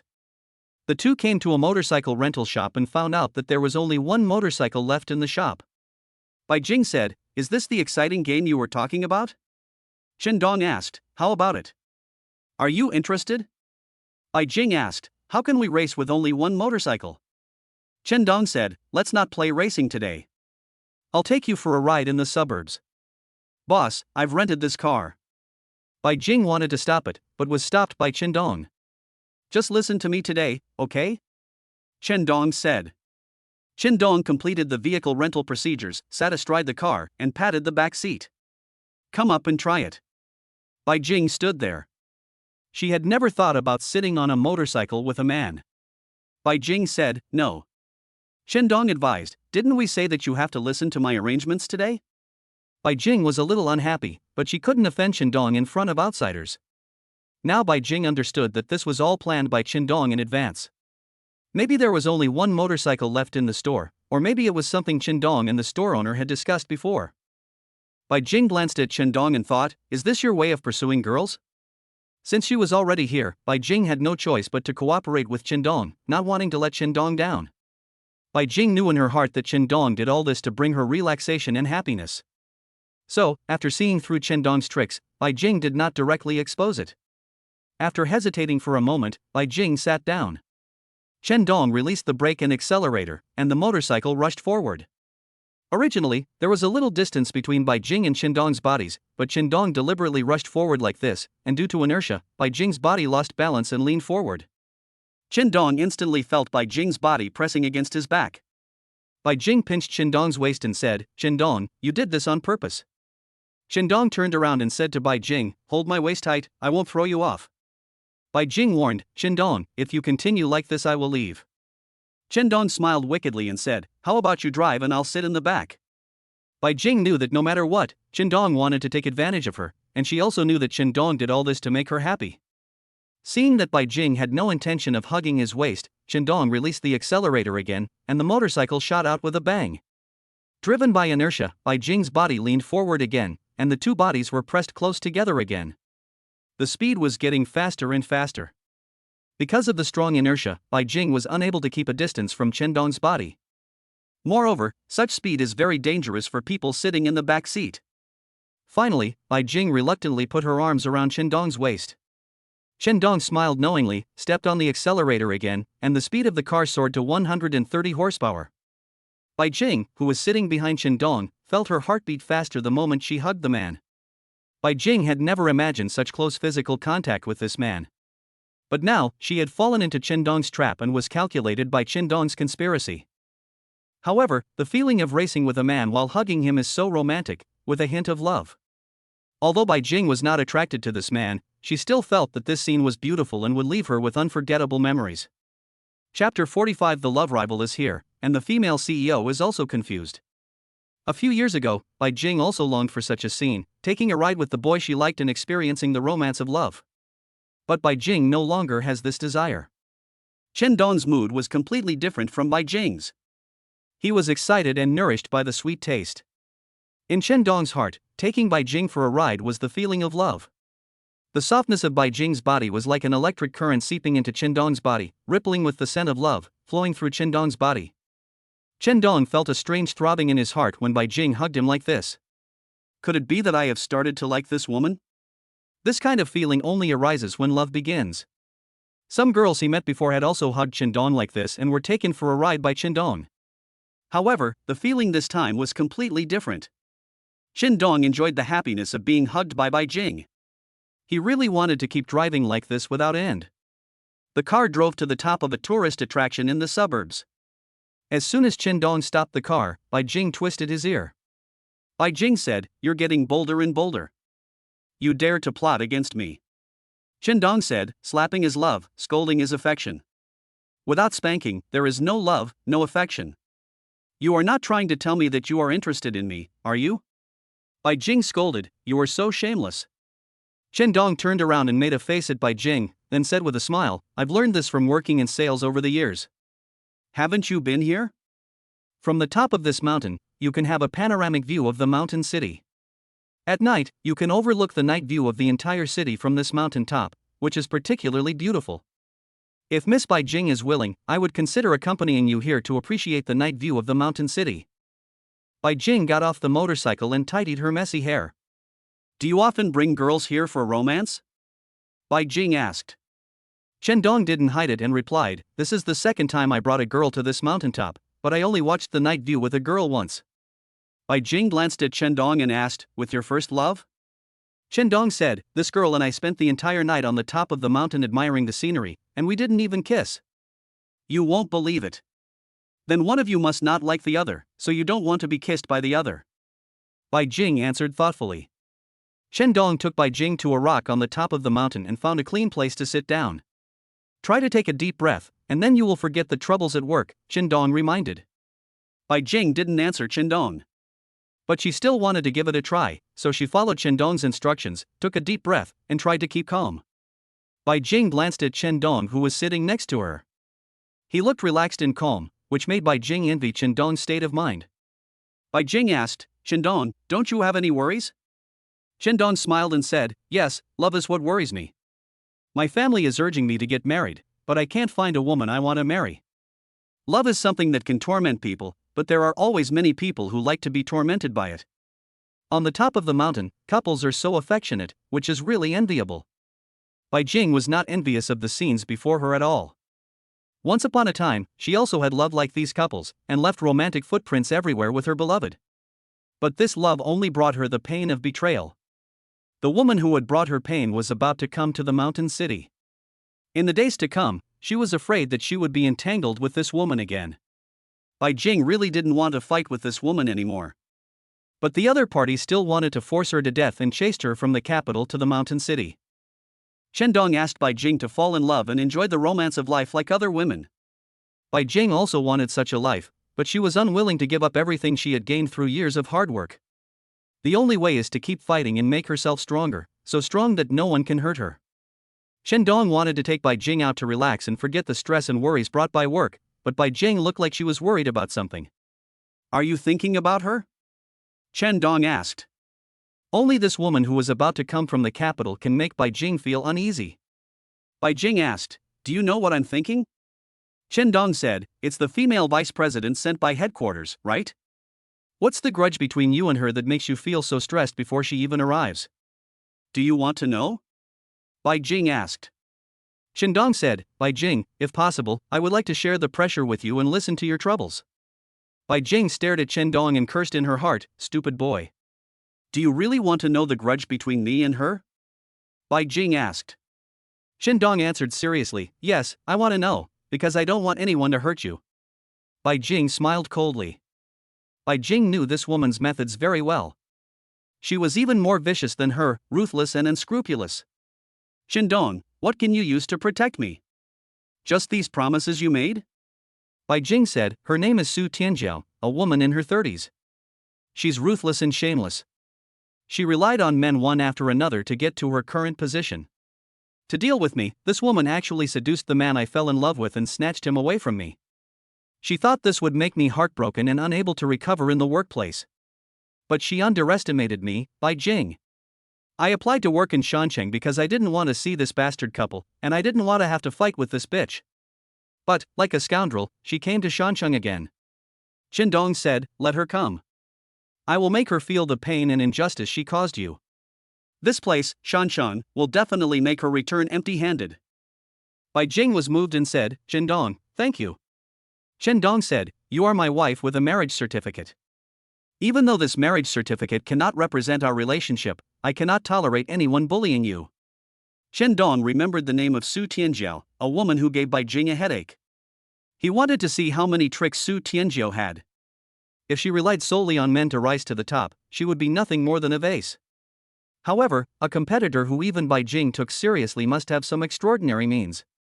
Qindong had also made up his mind that as long as Su Tianjiao did not make things difficult for Bai Jing when she arrived in the mountain city and lived in peace with Bai Jing, he would not make things difficult for this woman either. If Su Tianjiao dares to plot against Bai Jing, Qindong will let her know that the mountain city is not a place where Su Tianjiao can run wild. Su Tianjiao relied on men to get to the top, but at the same time, men could also ruin Su Tianjiao's reputation. Is Su Tianjiao very beautiful? Qindong asked curiously. Why, you're thinking of hitting on her before she even shows up. This woman's greatest skill is being coquettish in front of men. Qindong chuckled and said, so she's a horny woman. This kind of woman really doesn't whet my appetite. She has no taste at all, just like those women in Taohua Lane. Bai Jing asked curiously, what is Taohua Lane? Qindong said, Shancheng City's famous red light district. Bai Jing looked at Qindong with a suspicious look, as if asking, have you been to that place too? There was contempt for Qindong in this look.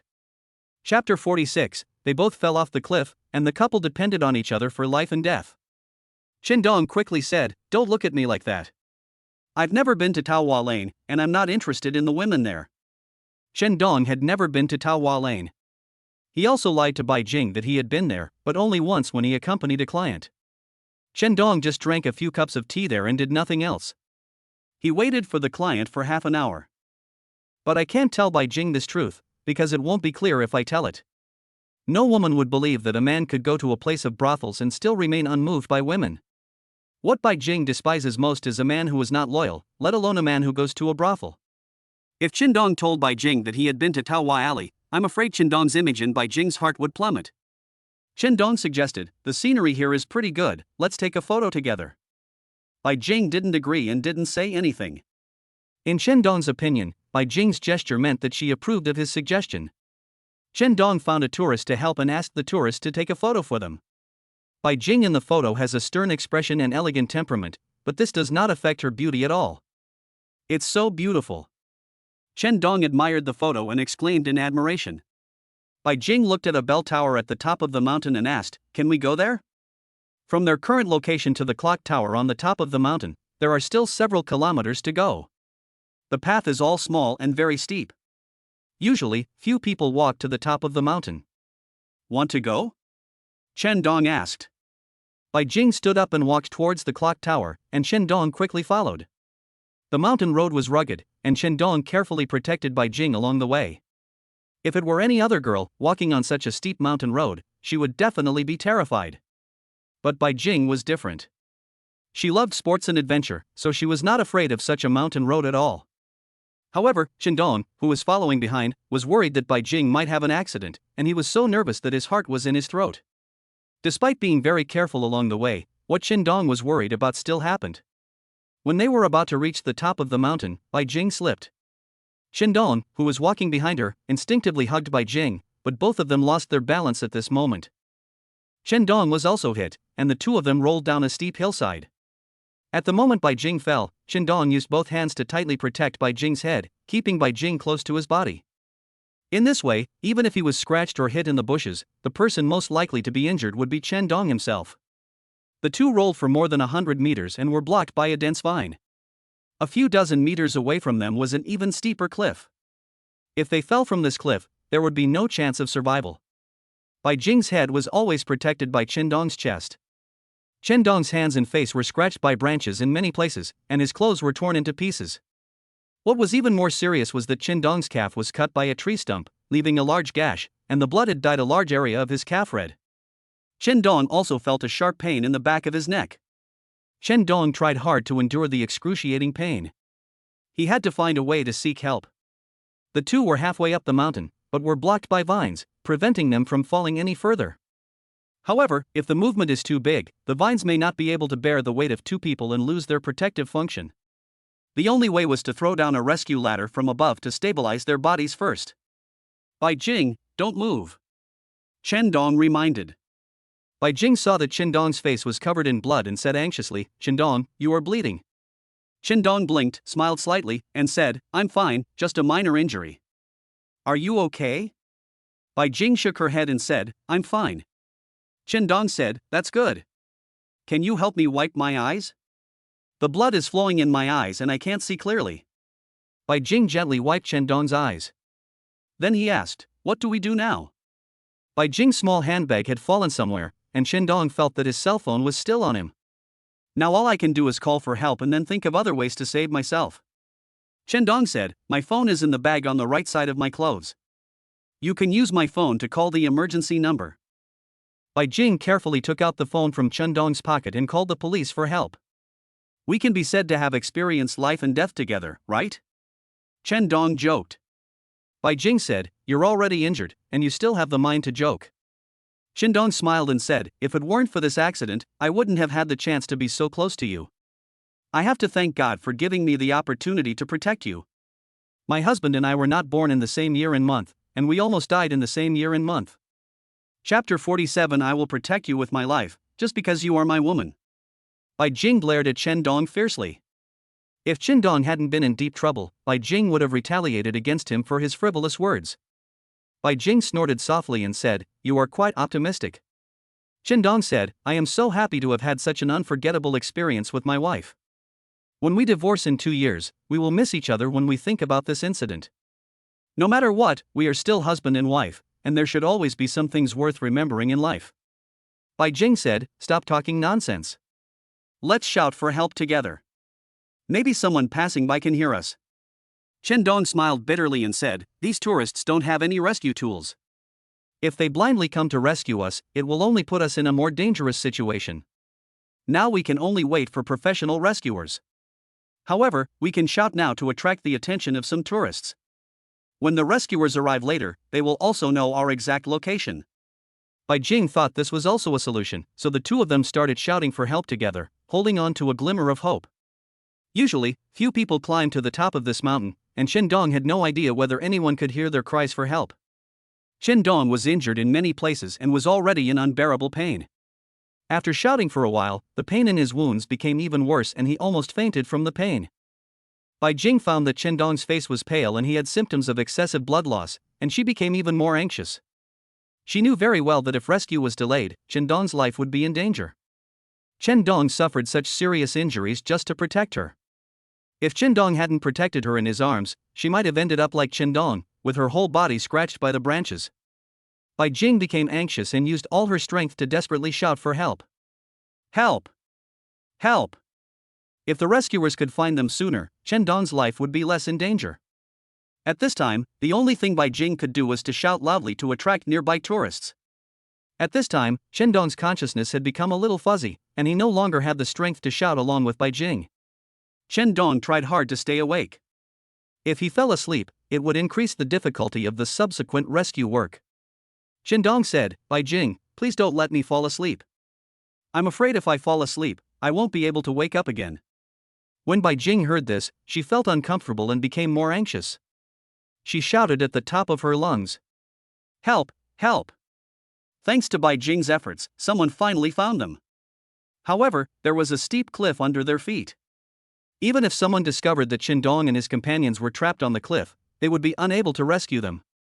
Hearing someone shouting from above, Bai Jing finally breathed a sigh of relief. "Chen Dong, don't sleep.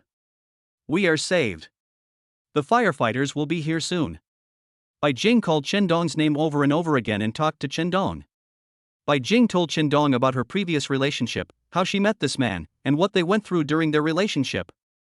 After being hurt by this man, Bai Jing once thought about giving up her life. She felt that she had lost the most precious thing in her life and life was no longer important to her. Bai Jing slept in grief for 3 days and 3 nights.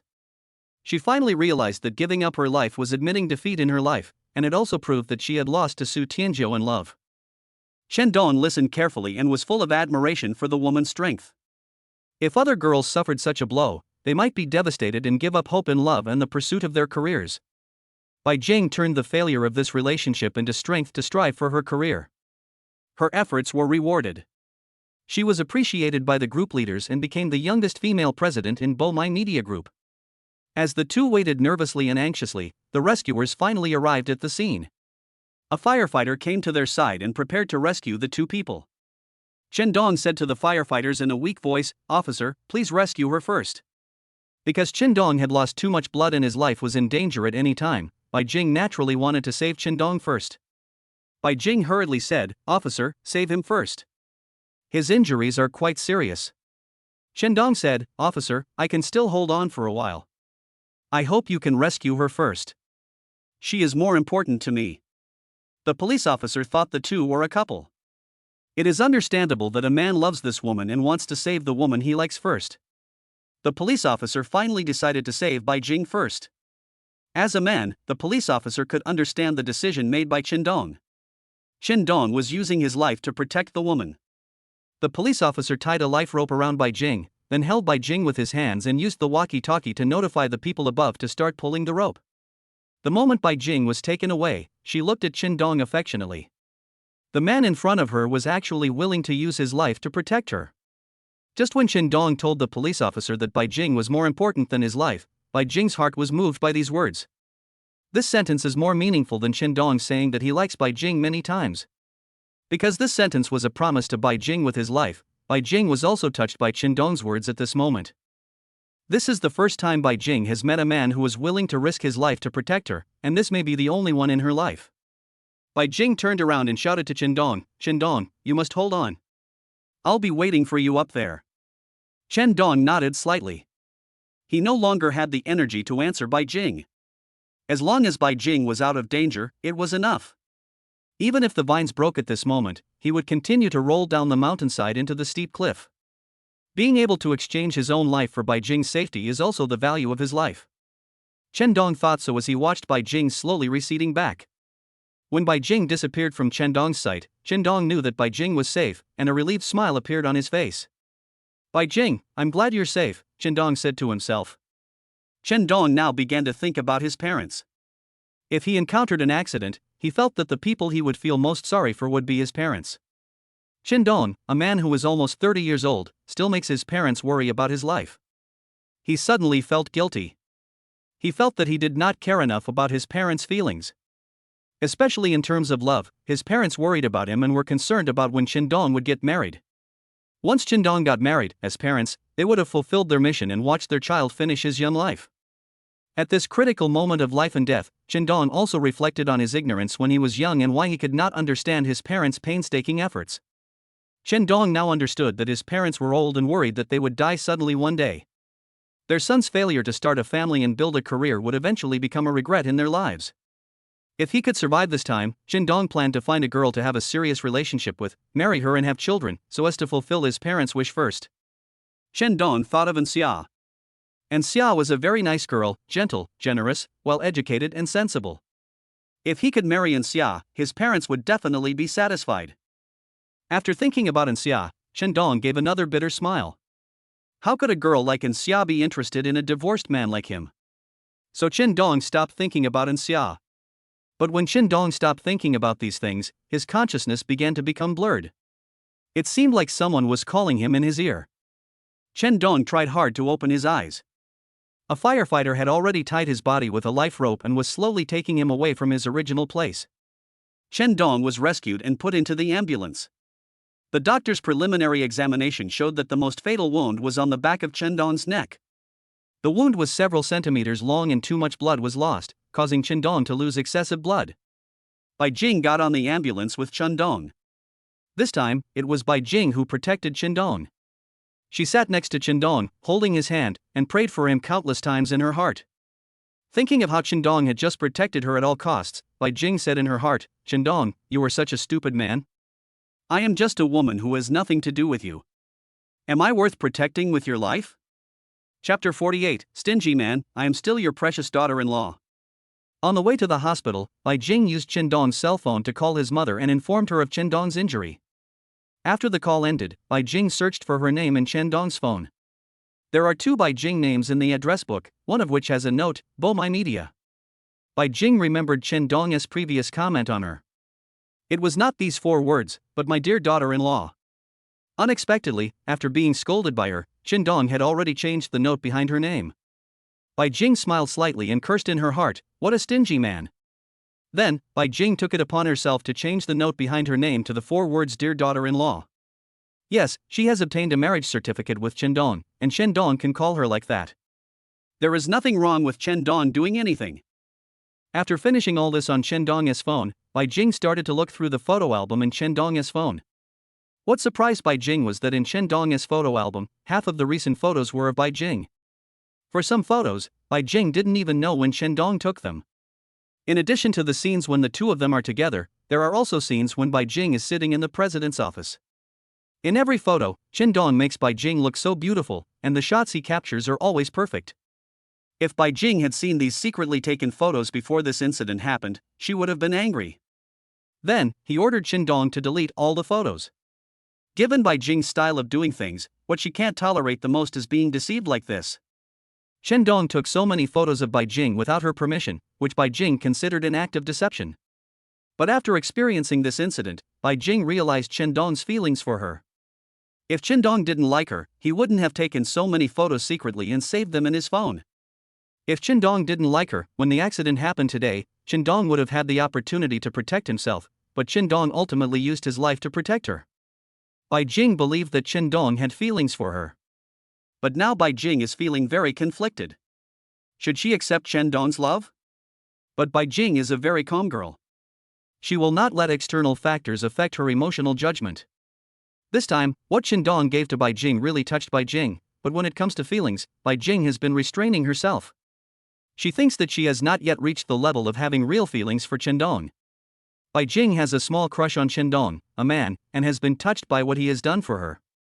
But she is still undecided about whether to turn her fake relationship into reality and become Chen Dong's wife for life.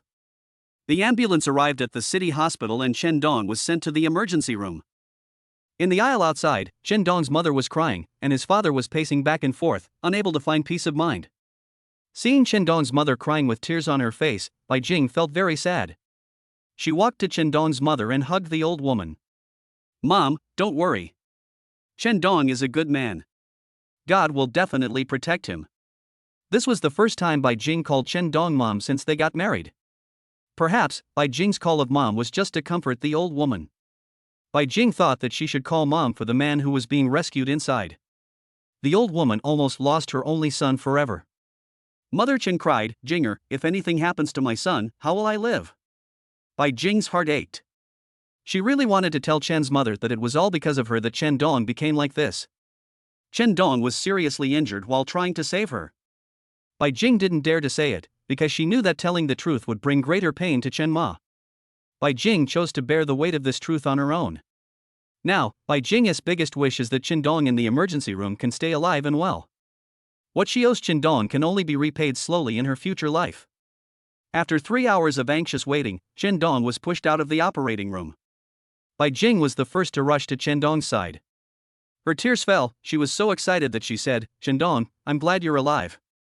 Chen Dong smiled lightly and said, "I won't die. If I die, who will take care of my wife?" Chapter 49 An unexpected incident, the female president's heart changed. A smile finally appeared on Bai Jing's worried face. "You've been worried about me, right?" Chen Dong asked.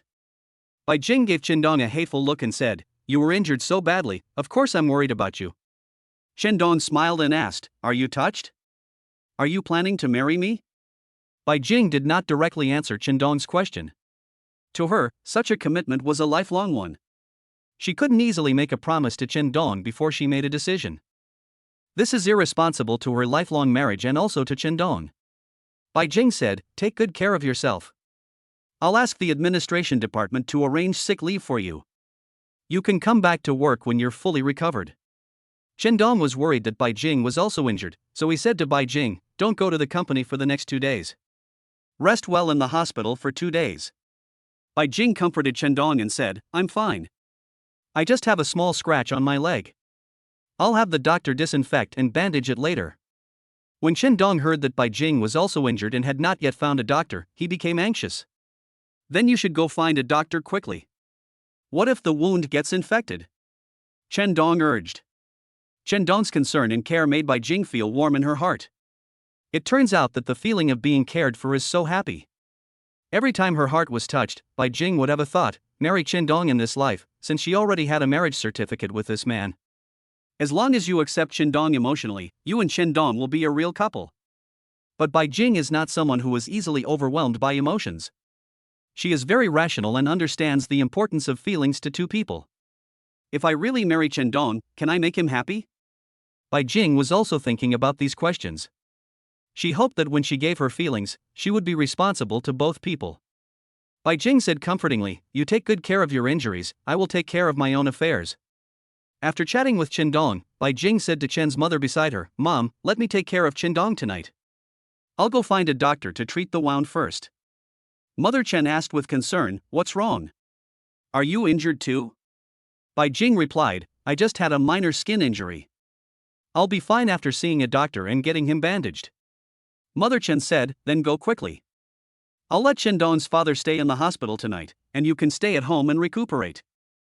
Bai Jing nodded and glanced at Chen Dong. Chen Dong gave her a look, indicating that Bai Jing should go and treat the wound first, and that Bai Jing didn't need to worry about him. After Bai Jing left, Mother Chen hurried over to check on her son's injuries. "Son, you scared me to death." Mother Chen's eyes were filled with tears as she held Chen Dong's hand tightly. Chen Dong said, "Mom, I'm fine. I just got injured and lost too much blood." Mother Chen asked, "You and Bai Jing are both injured. What happened?" Chen Dong said, "Mom, we were out for fun and I accidentally fell. I'll be fine after a few days of rest." Seeing Bai Jing's concern for Chendong today, Chen's mother was also relieved. The relationship between her son and daughter-in-law is still quite close, and they have a good relationship. Mother Chen asked, "Son, are you hungry? I'll ask your dad to go out and buy you something to eat." Chendong said, "Mom, I don't want to eat." At this time, Chendong's aunt came. When she saw Chendong lying on the hospital bed without his wife, she became unhappy again. My aunt asked, "Sister, where is Chendong's wife?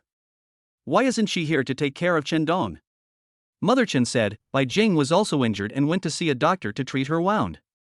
My aunt said, "I was told this woman had a bad face and a cold expression. She's been married to Chendong for only a short time, and she's already ruined him like this." Fortunately, Bai Jing was not present, otherwise I would have been scolded by my aunt again. In the eyes of Chendong's aunt, she thinks that Bai Jing has a cold face all day long. Such a woman is not good for her husband and is not likable. If Chendong and Bai Jing had not already obtained a marriage certificate, Chendong's aunt would have firmly opposed them being together. Compared with Anxia, Aunt Chendong still likes Anxia more. Bai Jing is cool and beautiful, while Anxia is warm and loving. My aunt thinks that only by marrying a girl like Anxia can Chendong bring a lifetime of happiness. When she saw her nephew Chendong lying in bed today, her aunt had an even worse impression of Bai Jing. Chen Ma said, "Since they are both married, I see that they have a good relationship. Sister, please don't say such things anymore. If Bai Jing heard what you said, she would think that our Chen family dislikes her. It's not easy for a girl from another place to work hard in a mountain city. As long as Bai Jing treats Chendong well, we, as elders, should bless them even more." My aunt said dissatisfiedly, "Sister, this is related to Chendong's whole life. If Chendong doesn't choose a good wife, his life will be ruined." Chendong said, "Aunt, Bai Jing and I have a very good relationship. It is my happiness to marry a woman like Bai Jing. I hope you will stop saying bad things about Ginger in the future." My aunt said, "Chendong, of course I hope you two will be happy, but look at you, you've only been married for a short time, and she almost killed you." Chendong was unhappy and reminded her, "Aunt, I was injured because I fell off the cliff.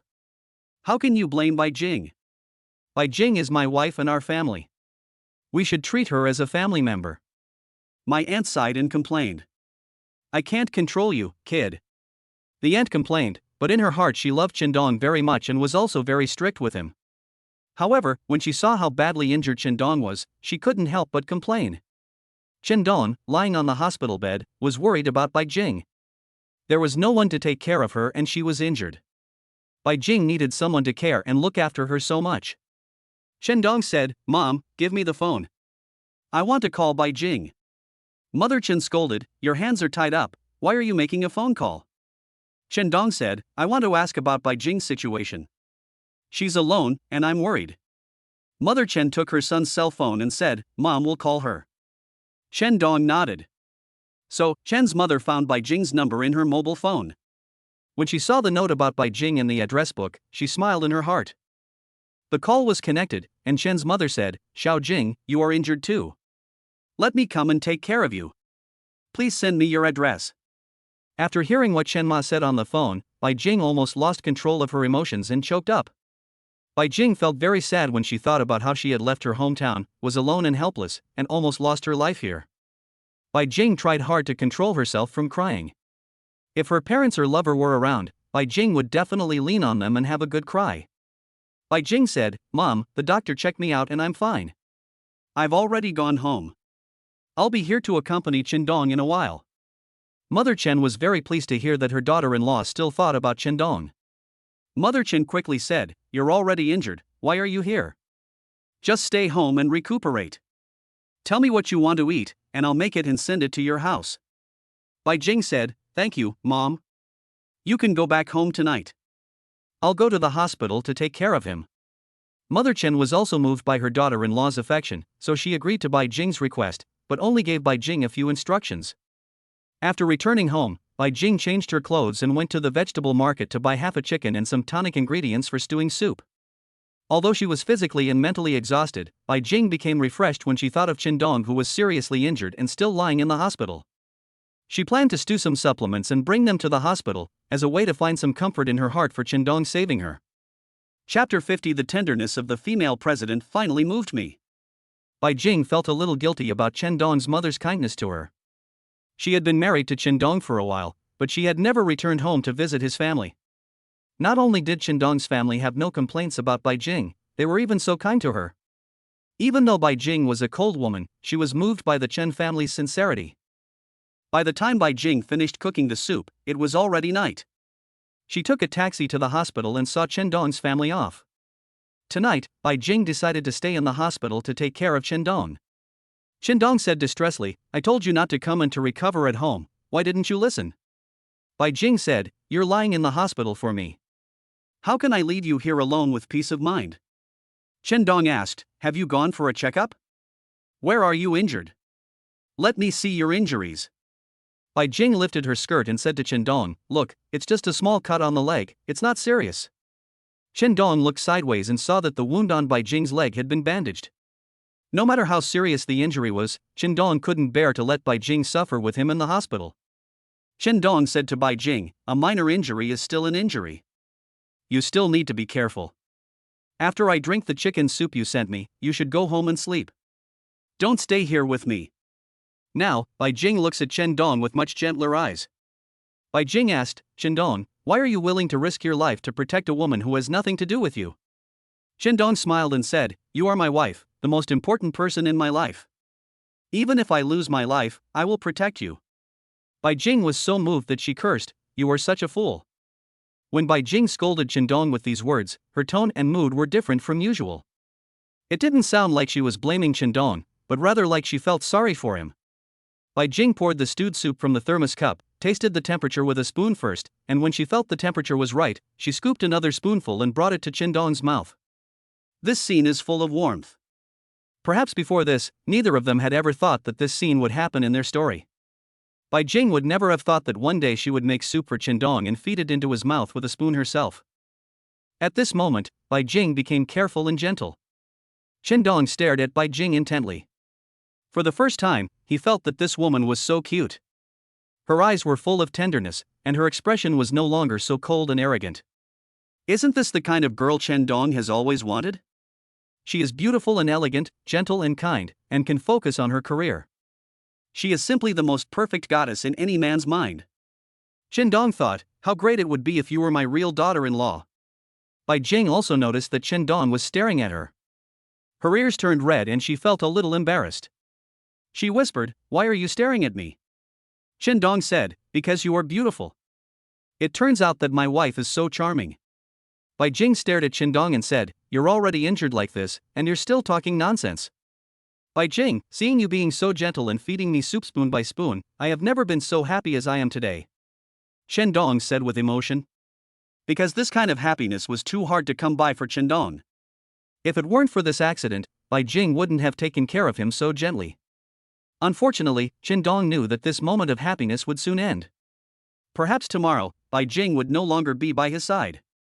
Qindong thought that the reason why Bai Jing could feed him soup so carefully and stay by his bedside might be because he saved Bai Jing. Bai Jing did all this just to repay his life-saving grace, and it had nothing to do with love.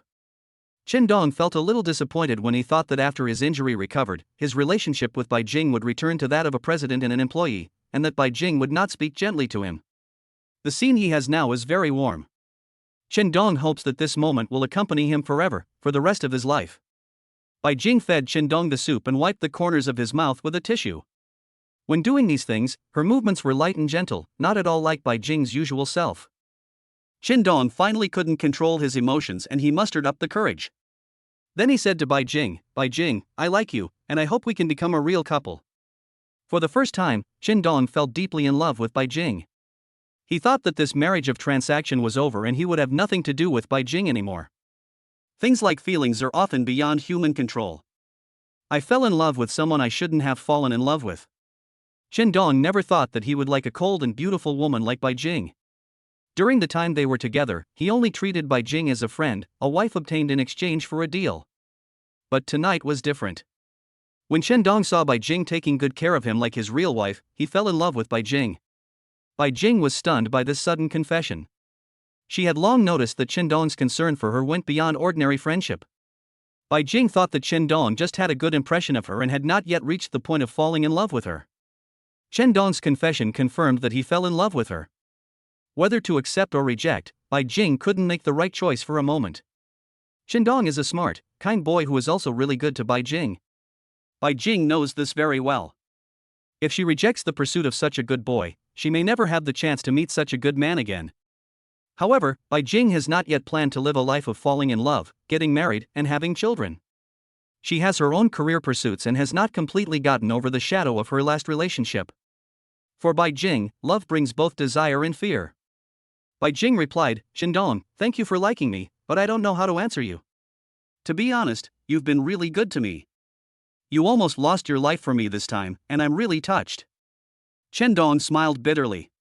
He said, "I understand. After all, we are from two different social classes. Just treat what I said just now as a joke." Bai Jing said, "Shindong, I don't mean to reject you. It's just that I'm not mentally prepared to like you yet. Maybe one day, I will like you and become your real wife. Please give me some time to think about it." Shindong said, "It's okay. Don't let this matter go against your emotional will. What I need is a woman who loves me from the bottom of her heart."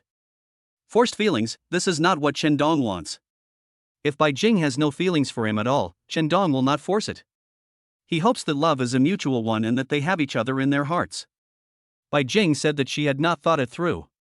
Shindong could understand this answer and respected Bai Jing's decision. Chapter 51, Encountering Betrayal in Love, the female president's heart is chilled. Bai Jing's answer made Shindong feel a little disappointed. He finally fell in love with a girl and confessed his feelings to her for the first time, but he didn't expect that she would reject him politely. Such a result was also within Shindong's expectations. Because Bai Jing is a unique girl, she is very cautious when it comes to love. Bai Jing is a smart and cool girl, and she is the most attractive thing to Shindong among all the girls he knows. Shindong joked, "You know, I'm very grateful for this accident. If I hadn't been hospitalized for this accident, I wouldn't have been able to enjoy such good treatment." Bai Jing was both angry and moved. Bai Jing said, "You almost lost your life, and you can still laugh." Shindong said, "Bai Jing, I know you've been through a painful relationship, but since you've chosen to give up, don't dwell on it. A girl as outstanding as you will find a better love. We should all look forward and live happily." Bai Jing warned, "Shindong, do you still want me to stay and take care of you? If you talk about these topics again, I will leave immediately." Shindong wanted to help Bai Jing get out of the shadow of that relationship, but to Bai Jing, it sounded like he was reopening her scars. Shindong said, "Bai Jing, I just want you to understand that you shouldn't close your emotions because of one man's mistake. In your lifetime, you will meet a man who loves you more and knows how to cherish you more than he does." It can be seen that Bai Jing has closed her heart after her last relationship experience. When a man who liked Bai Jing appeared around her, Bai Jing felt very confused and had some rejection in her heart. Shindong wanted to tell Bai Jing a truth. Bai Jing could choose not to like her, but Bai Jing also didn't need to close her emotions for a man who betrayed her and no longer want other men to enter her heart. Bai Jing also said that she would only love someone unless she met a man who could warm her heart and make her fall in love with him uncontrollably. Shindong's confession made Bai Jing undecided for a moment. Perhaps, in Bai Jing's heart, Shindong is not yet the man who can make her make up her mind. After all, the difference in status between the two meant that the men who had pursued Shindong before were all of a higher level than Shindong. It could be said that they were all members of the social elite. Therefore, Bai Jing never thought in her heart that an ordinary man would confess his feelings to her, and Bai Jing never thought that one day she would marry an ordinary citizen like Shindong. When Shindong said that he liked Bai Jing felt that this matter was very sudden and she was completely unprepared. After helping Shindong finish his soup, Bai Jing washed some fruit and fed it to Shindong mouthful by mouthful herself. Even the nurse who came in to change the medicine envied Shindong when she saw this scene. She praised Bai Jing in front of Shindong and said that Shindong had found a good wife. Shindong also took the opportunity to praise Bai Jing in front of the nurse, saying that his wife not only loved him but was also very beautiful. He was very content to marry such a good wife in his life. Bai Jing could only accept this misunderstanding silently. She had no way to clarify her relationship with Shindong in front of the nurse. In order to avoid being bored when accompanying her, Bai Jing brought a book with her, which was a palace romance novel. Shindong asked curiously, "Is it a romance novel?" Bai Jing said, "Romance novels are for 20-year-old girls. I'm not that bored. I only read workplace novels. Don't you girls all yearn for the romantic love in novels, where Cinderella meets Prince Charming?" said Shindong. Bai Jing said, "My favorite novel before was called Dulala's Promotion. I felt like I was Dulala in the book. The heroine has an inspirational spirit. In order to provide Qindong with a good environment for recuperation, Bai Jing arranged a single bed for Qindong in advance. Qindong was the only patient in this ward. Bai Jing closed the door and read, and usually no one came to disturb her. When she felt tired of watching, she would get up and walk around the ward a few times to keep doing some exercise. It was soon 10 o'clock in the evening. Usually at this time, Bai Jing would have finished her makeup and gone to bed. Qindong also noticed that Bai Jing was feeling sleepy, so he said to her, "Bai Jing, go home and rest.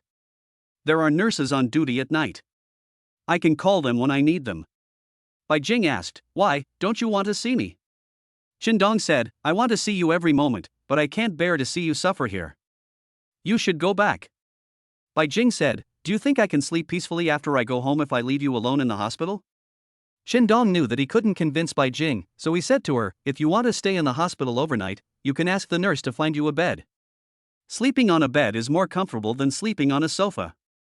Bai Jing went to the nurse's station to ask, and found out that all the accompanying beds had been rented out, so she planned to sleep on the sofa for the night. There was only a simple sofa in the ward. With Bai Jing's height, she could only curl up and couldn't stretch her legs at all. If you wake up from sleeping like this, you will probably feel sore all over.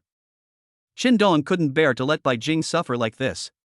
Fortunately, the bed in the single ward is spacious enough to accommodate 2 people. Qindong said, "If you don't mind, sleep next to me." Bai Jing said hurriedly, "I'm used to sleeping alone, usually on the sofa. If I sleep next to you and touch your wound, it will be even more troublesome."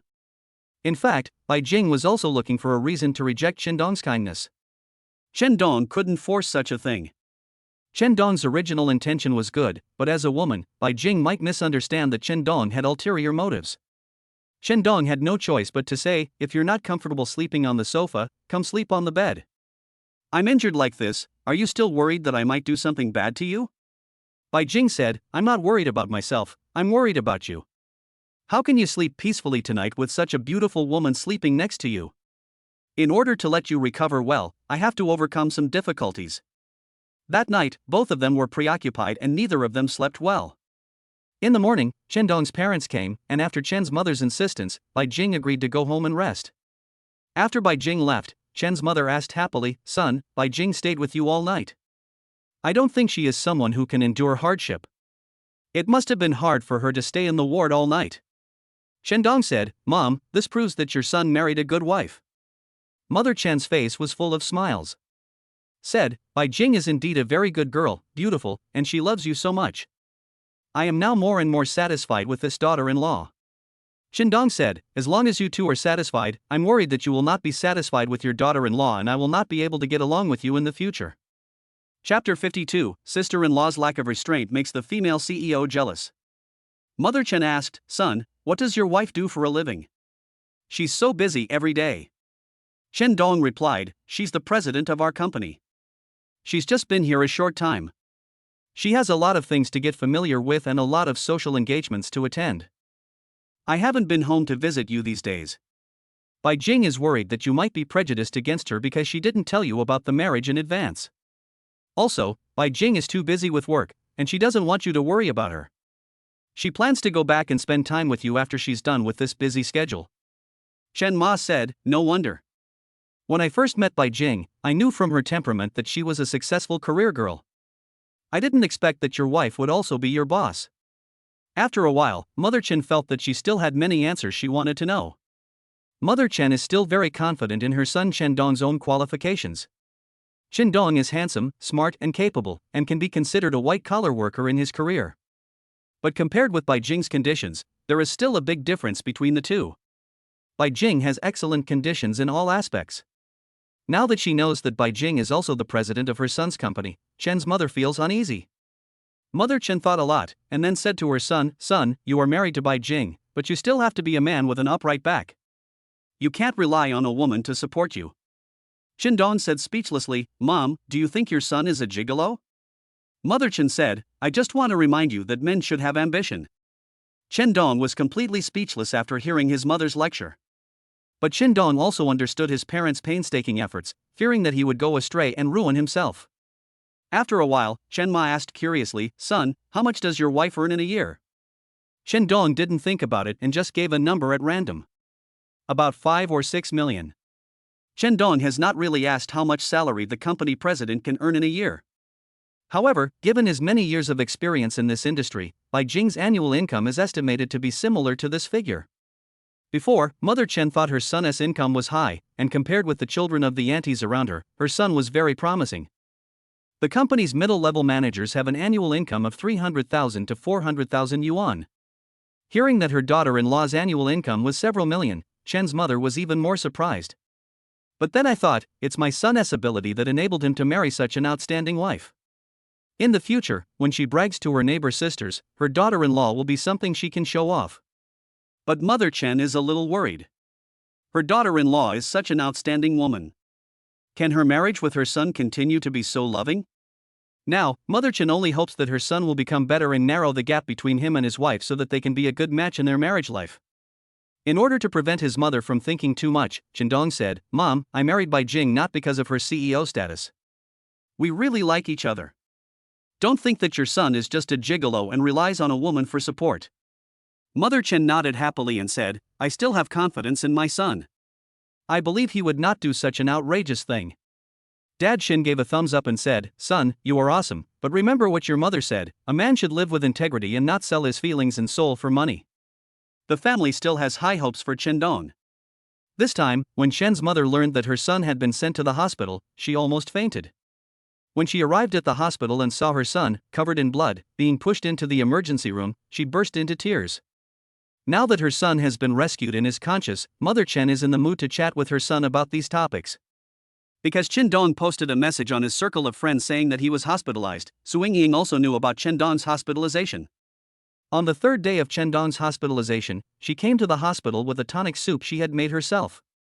It was noontime, and Bai Jing just happened to rush over from the company, and the two women met in the ward. Su Ying is not as reserved as Bai Jing. She takes care of Chen Dong even more intimately than her own man. Su Ying would blow a few breaths on every spoonful of soup, and then carefully bring it to Chen Dong's mouth. While the soup was simmering, he reminded me to be careful and not to get burned. Su Ying spoke in a delicate tone, and people around her felt a tingling sensation when they heard it. Then Su Ying said again, "Why are you so careless? You fell like this. You must be more careful in the future." Su Ying thought about the agreement between herself and Chen Dong. She had already chosen a date to go out for a trip, which was soon.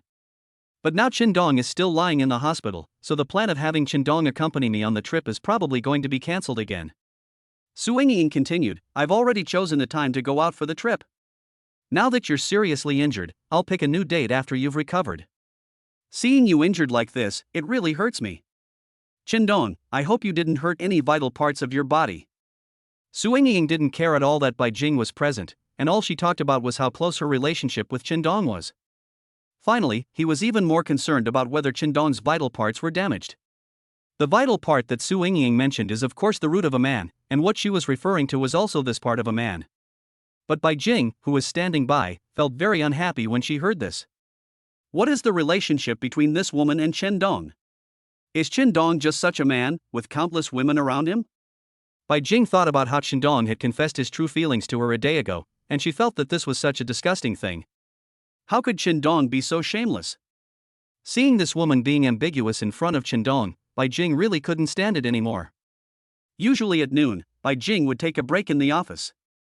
But in order to come to the hospital to accompany Chen Dong, Bai Jing gave up her nap.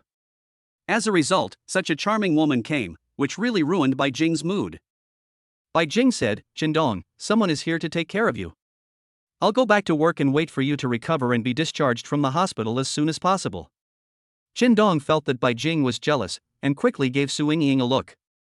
He whispered to Su Ying, "Sister-in-law." Su Ying immediately understood that the woman in the ward must have a relationship with Chen Dong, and she also understood that the hint Chen Dong gave her was to let her keep Bai Jing. However, Su Ying did not explain to Bai Jing her jealousy as a woman, but instead wanted to show it off in front of Bai Jing. Su Ying said to Bai Jing, "Sister, just go back to work with peace of mind. I'll be with Chen Dong in the hospital and I'll take good care of him." Bai Jing said coldly, "That's good." Then he said to Chen Dong, "After your injury is healed, come back to work as soon as possible." The tone suddenly became cold, and he no longer had the sweet words to Chen Dong as before, instead appearing indifferent and heartless. Chen Dong hurriedly shouted, "Bai Jing, I haven't introduced her to you yet." This is my sister-in-law. Qindong hopes to let Bai Jing know that the woman in the ward is his sister-in-law, so as to eliminate the misunderstanding in Bai Jing's mind, because Qindong has already felt that Bai Jing is angry and her attitude towards him is changed. Bai Jing is a woman who is used to being aloof and cold, so how could she tolerate such humiliation? Chapter 53, Two women are jealous, and the beautiful CEO leaves angrily. Even if this woman is Qindong's sister-in-law, Su Yingying was so frivolous in front of Qindong just now. In Bai Jing's opinion, this also means that Qindong and this woman have a too close relationship. The man Bai Jing wants to love has a pure soul and cannot betray her emotionally. This betrayal is not only physical, but also spiritual. Bai Jing couldn't accept psychologically that a charming woman had such an intimate relationship with Qindong. Qindong's words did not keep Bai Jing. She didn't even look back at Qindong, then left the ward with her bag. Seeing Bai Jing leave, Su Yingying was secretly happy in her heart, and then began to tease Qindong. Su Yingying put her hand on Qindong's thigh and rubbed it. He asked, "That beautiful lady is your girlfriend, right?" "She is so pretty." Qindong said, "Sister-in-law, you came at a really bad time. She's jealous of how nice you are to me, and I don't know how to explain it to her." Su Yingying smiled charmingly and said, "Don't worry, if she really loves you, she won't choose to leave you because of a few words from me. Seeing you hurt like this, your sister-in-law is really distressed." From Su Yingying's eyes, it was indeed full of heartache for Qindong. She gently stroked the wound that Qindong had bandaged with her hand. Su Yingying put her head close to Qindong's ear and hinted, "When your injuries are all healed, your sister-in-law will compensate you well." Qindong was well aware of this obvious provocation. Qindong asked, "Sister-in-law, brother one hasn't come back yet?"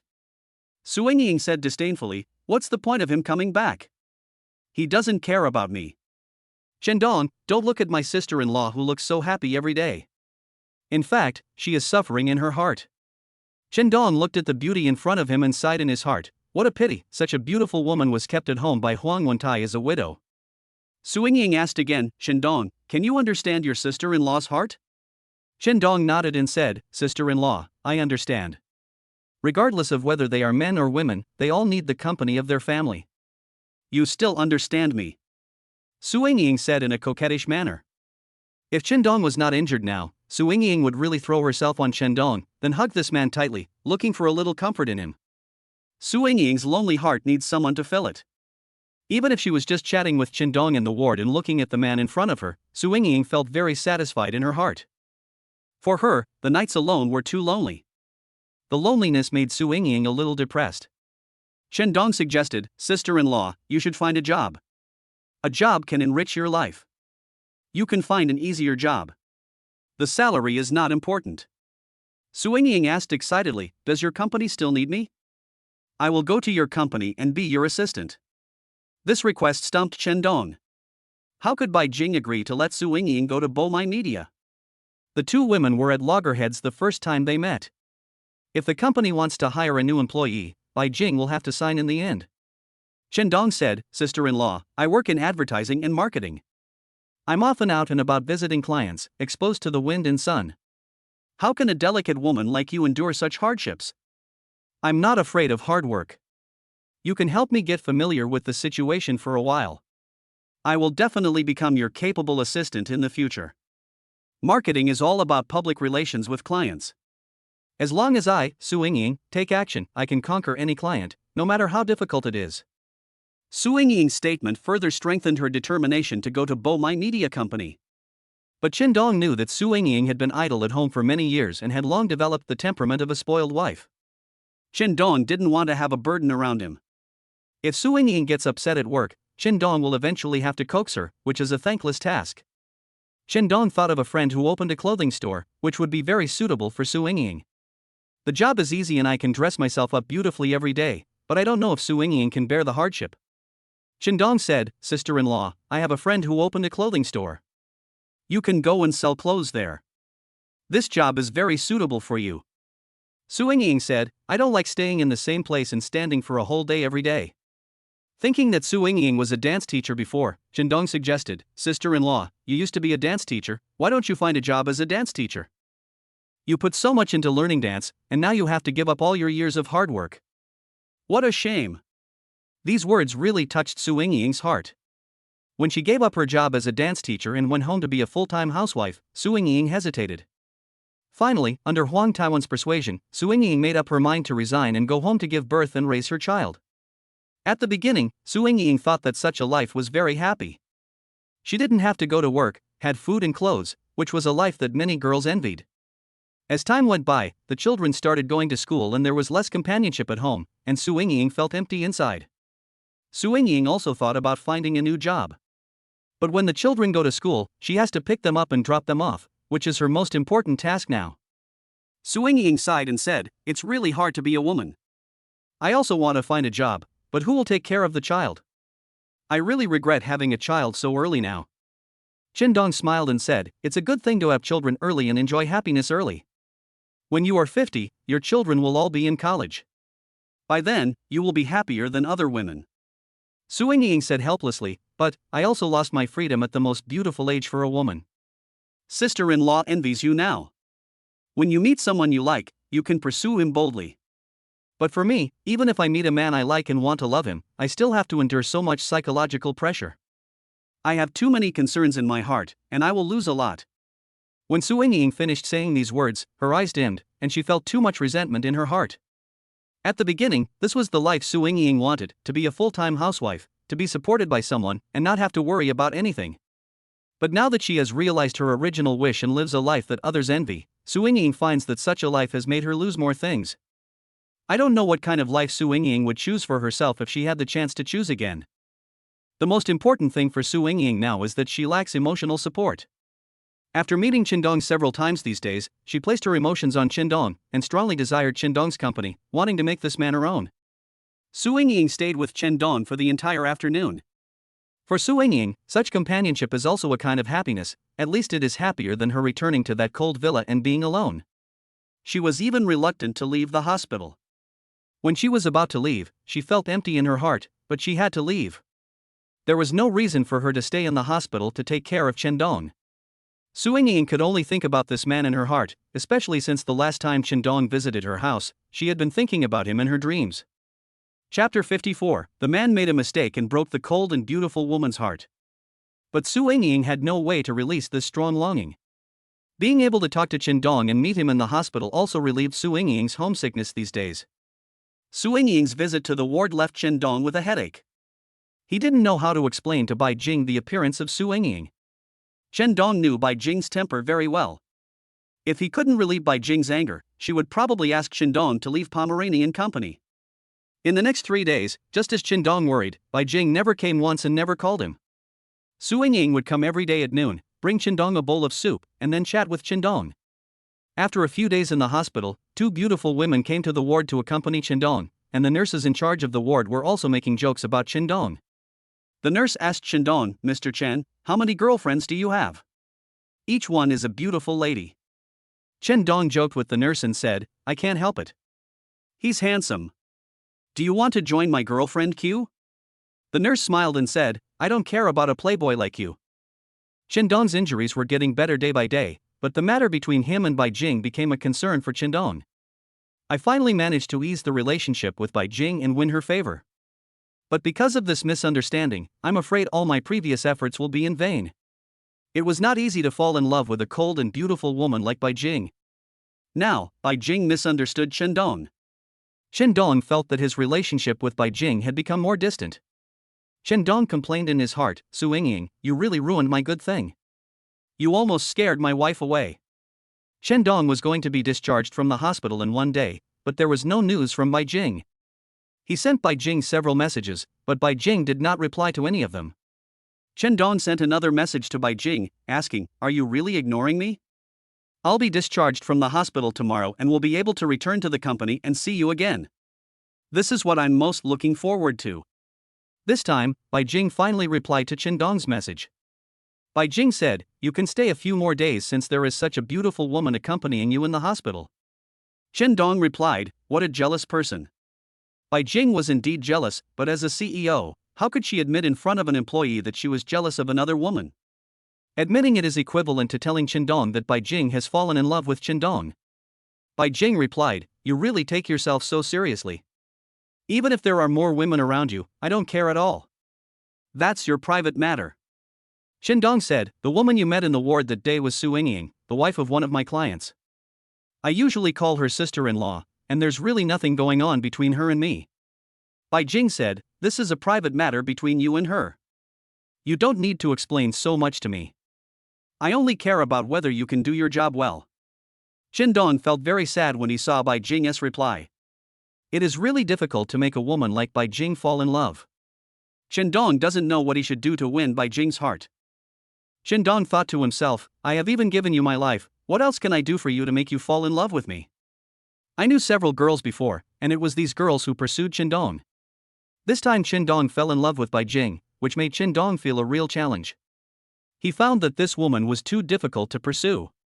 Although pursuing Bai Jing is a bit difficult, Shindong has no intention of giving up. He believes that one day he will be able to melt the ice in Bai Jing's heart. Originally, Shindong's relationship was progressing smoothly. His life and death protection had already moved Bai Jing, who was also hesitant. If Shindong just works harder and actively pursues Bai Jing, he may be able to break through Bai Jing's emotional defenses. However, this good start took a big turn because Su Yingying appeared in Shindong's ward. Bai Jing suspected that Shindong had an abnormal relationship with this woman. Bai Jing, who had just developed a little love for him, was deceived and hit again. Bai Jing, who has been hurt in love, can't tolerate the person she likes cheating on her the most. Bai Jing saw this scene with her own eyes, how could she not think too much about it? Because of Su Yingying's appearance, Shindong became the person Bai Jing least wanted to forgive.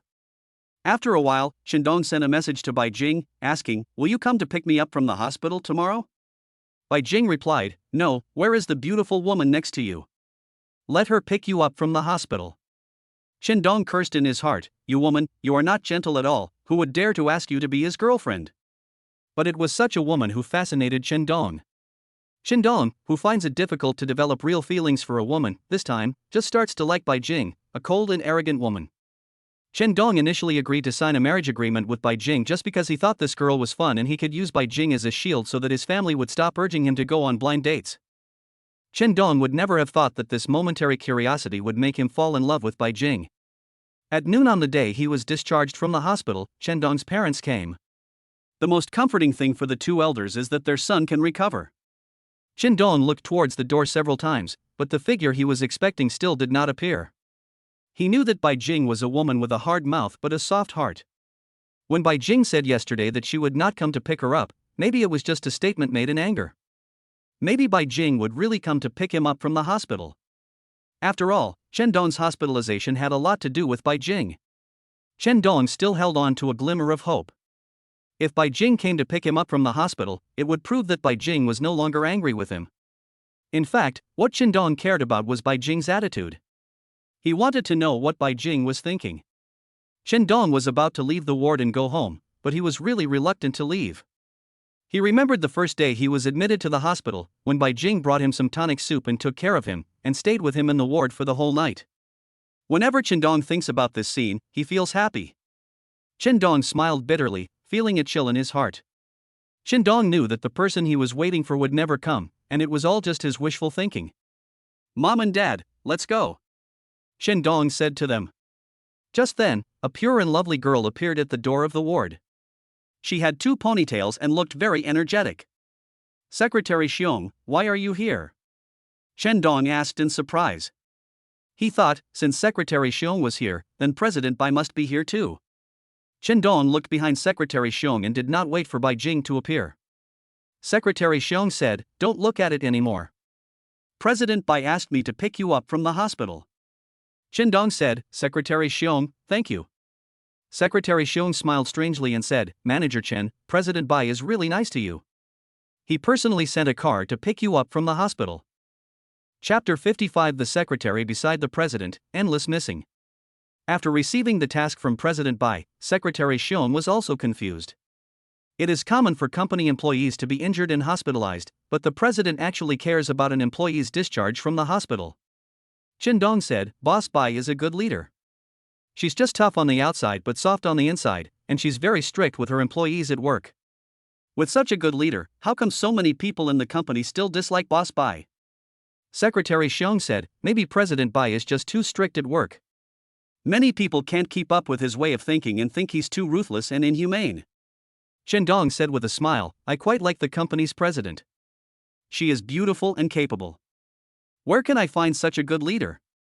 Secretary Xiong also praised, yes, since President Bai took over as president, the company has indeed undergone great changes, and the employees' work attitude has also become more positive. Before, Secretary Xiong was just an employee in the administrative department.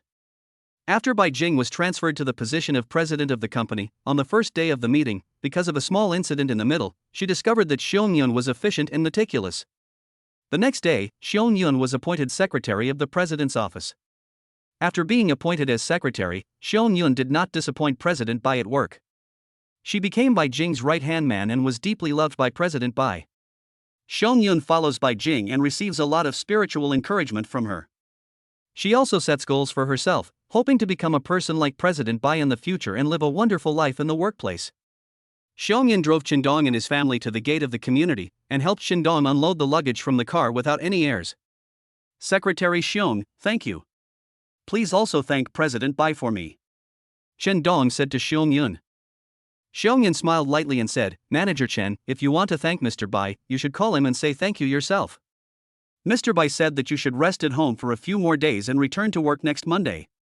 Chen Dong asked, the bidding for the Bishui Yuntian project seems to be today, right? Xiong Yun replied, yes, at 2 o'clock this afternoon, President Bai personally led the team to participate in the bidding. This project plan incorporates your creativity. You are concerned about the outcome of this bidding. Chen Dong said, yes, the Bishui Yuntian project is also very important to the company, and everyone in the company should be concerned about it. Secretary Xiong, after the bidding is over this afternoon, can you tell me the results? No problem. I'll text you after the bidding results come out. Chen Dong said thank you gratefully. If it weren't for the injury and hospitalization, Chen Dong really wanted to participate in the project bidding in person. The Bishui Yuntian project is the largest project that the company may sign after Bai Jing took over as president. Chen Dong can feel Bai Jing's attention to this project. Although Chen Dong was not in charge of the project, he was paying full attention to it. He spent several nights studying the Bishui Yuntian project plan. He wanted to help the company win the bid for this project and fulfill Bai Jing's wish. Some people in the company who are dissatisfied with Bai Jing's ability want to use the success or failure of the Bishui Yuntian project to test the ability of the new president. Once Bai Jing fails in the bid for the Bishui Yuntian project, he may face great pressure in the company. Someone will make a fuss about these things and report to the headquarters that Bai Jing is not capable of being the company's president. The headquarters recently sent a vice president here. At this critical juncture, the success or failure of the Bishui Yuntian project is related to Bai Jing's position as president of Bomai Media Shancheng Company. Su Tianjiao came to Shancheng City just for Bai Jing. She wanted to find something to hold against Bai Jing at work and then replace Bai Jing as the president. The person who supported Su Tianjiao to come to Shancheng naturally also took a fancy to the market prospects of Shancheng and wanted to use the weight of the Shancheng branch in the headquarters to consolidate his position in the group. Su Tianjiao is just a pawn used by this man to seize Shancheng City's Bomai Media. But for Bai Jing, the appearance of Su Tianjiao is the biggest threat to her. Chen Dong only hated himself for not being able to do more for Bai Jing and help his beloved woman solve her problems. At this moment, Chen Dong could do nothing at home. He just hoped that the bid for the Bishui Yuntian project would be successful. It was already 3 o'clock, and Chen Dong still hadn't received any news from Secretary Xiong. He began to get anxious. He really wanted to call Lu Honglin and ask about the details of the bidding. If there is no news, it may be the worst news. If Chen Dong didn't care about Bai Jing, the success or failure of the bid for such a project would have nothing to do with Chen Dong, and he wouldn't be waiting for the results so anxiously as he is now. When a person cares about another person, he or she will care about everyone and everything around her. It was almost 4 o'clock when Secretary Xiong finally called. As soon as the phone rang for the first time, Chen Dong answered it eagerly. Asked, Secretary Xiong, what's the result? Secretary Xiong said, Manager Chen, you must be mentally prepared. Chen Dong said, I am mentally prepared. Tell me what you want to say. On the other end of the phone, Xiong Yun burst into laughter, a laughter of joy. Success, we succeeded. Xiong Yun shouted excitedly on the phone. Chen Dong was silent for a long time, and finally shouted a few words loudly. Very good. This result made Chen Dong feel relieved. He really wished he could be there and share the joy of the successful bid with Bai Jing. Chen Dong had just finished talking to Xiong Yun on the phone when he received a message from Bai Jing. Bai Jing said in the message, "We won the bid for the Bishu Yunshan project. Thank you." Chen Dong was more excited to receive Bai Jing's message than to know that he had won the bid for the Bishu Yunshan project.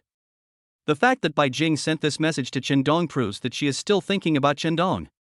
However, Bai Jing was still angry with Chen Dong and didn't want to deal with him so soon. Bai Jing also wanted Chen Dong to understand that if he wanted to be her boyfriend, he had to be emotionally loyal and not have affairs outside. Bai Jing can't tolerate such a man the most. The moment the project bid was successful, the first person Bai Jing thought of was of course Chen Dong. Chen Dong made great contributions to the successful bidding of Bishu Yunshan project. In Bai Jing's mind, the two things, love and work, are clearly distinguished. Chen Dong thought to himself, "You still remember my kindness?" He quickly replied to Bai Jing, "Congratulations on the successful bid for the Bishu Yunshan project, and thank you for replying to my message. You've ignored me these past few days. Do you know how disappointed I am?" Bai Jing replied, "I don't feel your loss at all. You should be enjoying the life surrounded by beautiful women." When Chen Dong saw Bai Jing's reply, he knew that Bai Jing had not let it go yet. Chapter 56. The female CEO is very jealous, and beautiful women are hard to please. This woman is so jealous. Several days have passed, but she is still ignoring Chen Dong because of Su Yingying. Chen Dong also sighed that he felt so wronged. Nothing happened between him and Su Yingying, but in Bai Jing's eyes, the relationship between Chen Dong and Su Yingying was unclear. Chen Dong didn't know how to explain to Bai Jing so as to clear his name. This incident also made Chen Dong realize that Bai Jing was an emotionally insecure woman. A woman with this kind of psychological fear will not easily fall in love with a man. Once you fall in love, you will give your whole heart to the other person. Bai Jing is such a woman who is loyal to love. If she wants to love, she needs to give her all. Bomai Media Company is now celebrating the joy of winning the bid for the project. It was the first time that Bai Jing stood with the company's employees, and it was also the first time that the employees saw the passion and joy on her face. Bai Jing said loudly, "We won the bid for the Bishu Yunshan project." As soon as he finished speaking, warm applause broke out. Bai Jing continued, "The successful bidding for this project is inseparable from the efforts of everyone in the company. Of course, Manager Lu is the biggest contributor to the winning bid for this project. Let's give a warm round of applause to Manager Lu Honglin." Lu Honglin excitedly enjoyed the warm applause from the entire company. He shared a few brief words, and no one took all the credit for this project. In front of all his colleagues, he said, "It's a pity that one of the most important contributors to today's joy couldn't be here. He's our new colleague, Chen Dong." This Hui Yuntian's project planning incorporated some of Chen Dong's creative ideas. Without his valuable suggestions, we might not have had a chance of success in this bid. Lu Honglin finally said, "I hope Chen Dong can also see such an exciting scene." After saying that, Lu Honglin connected with Chen Dong on a video call. Lu Honglin shouted to Chen Dong in the camera, "Chen Dong, get well soon. We will wait for you to come back and celebrate together." Chen Dong said, "Manager Lu, congratulations." Lu Honglin smiled and said, "Chen Dong, it should be congratulations to both of us. Without you, my previous plan might not have been successful. We are all waiting for you to recover and return so that we can have a celebratory drink together." Chen Dong looked at Bai Jing in the crowd and saw the relief on her face, as well as the joy in Bai Jing's heart at the moment. "I haven't seen you for a few days. I miss you," Chen Dong said loudly. Chen Dong was thinking more about Bai Jing. He also wanted to say this to Bai Jing so that she could understand how he felt these past few days. When Chen Dong shouted this, he noticed that Bai Jing's expression changed slightly.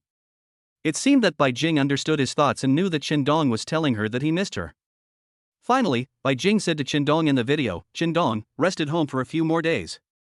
This is a reward from the company."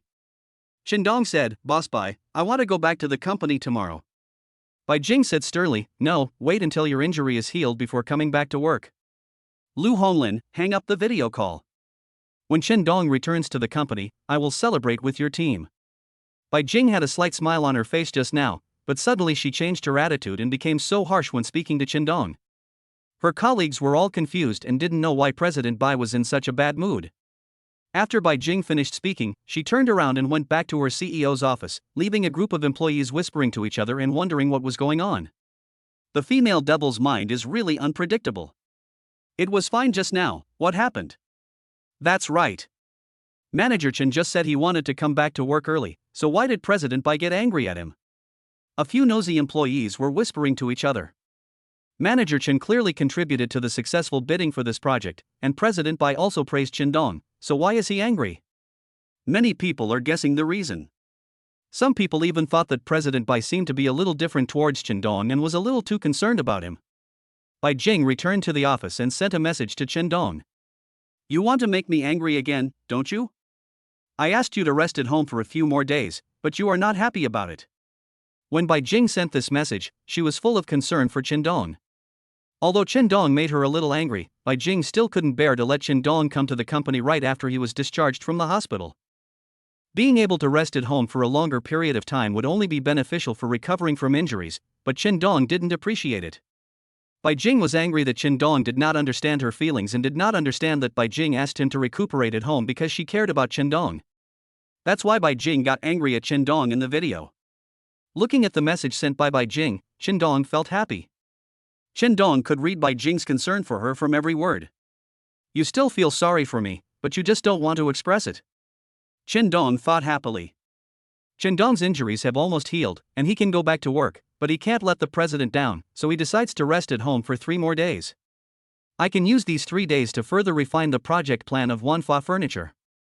The Wanfa Furniture project was the first order that Chen Dong had the opportunity to get after joining the new company. It was also a test that he needed to complete during his probation period at Bomai Company. What's more, the business of Wanfa Furniture was handed over to Chen Dong by the president himself. If Chen Dong can't even get this project done, Bai Jing will probably be disappointed in him. This order from Wanfa Furniture was not a big one, but it was of great significance to Chen Dong, and he did not want any mistakes to happen.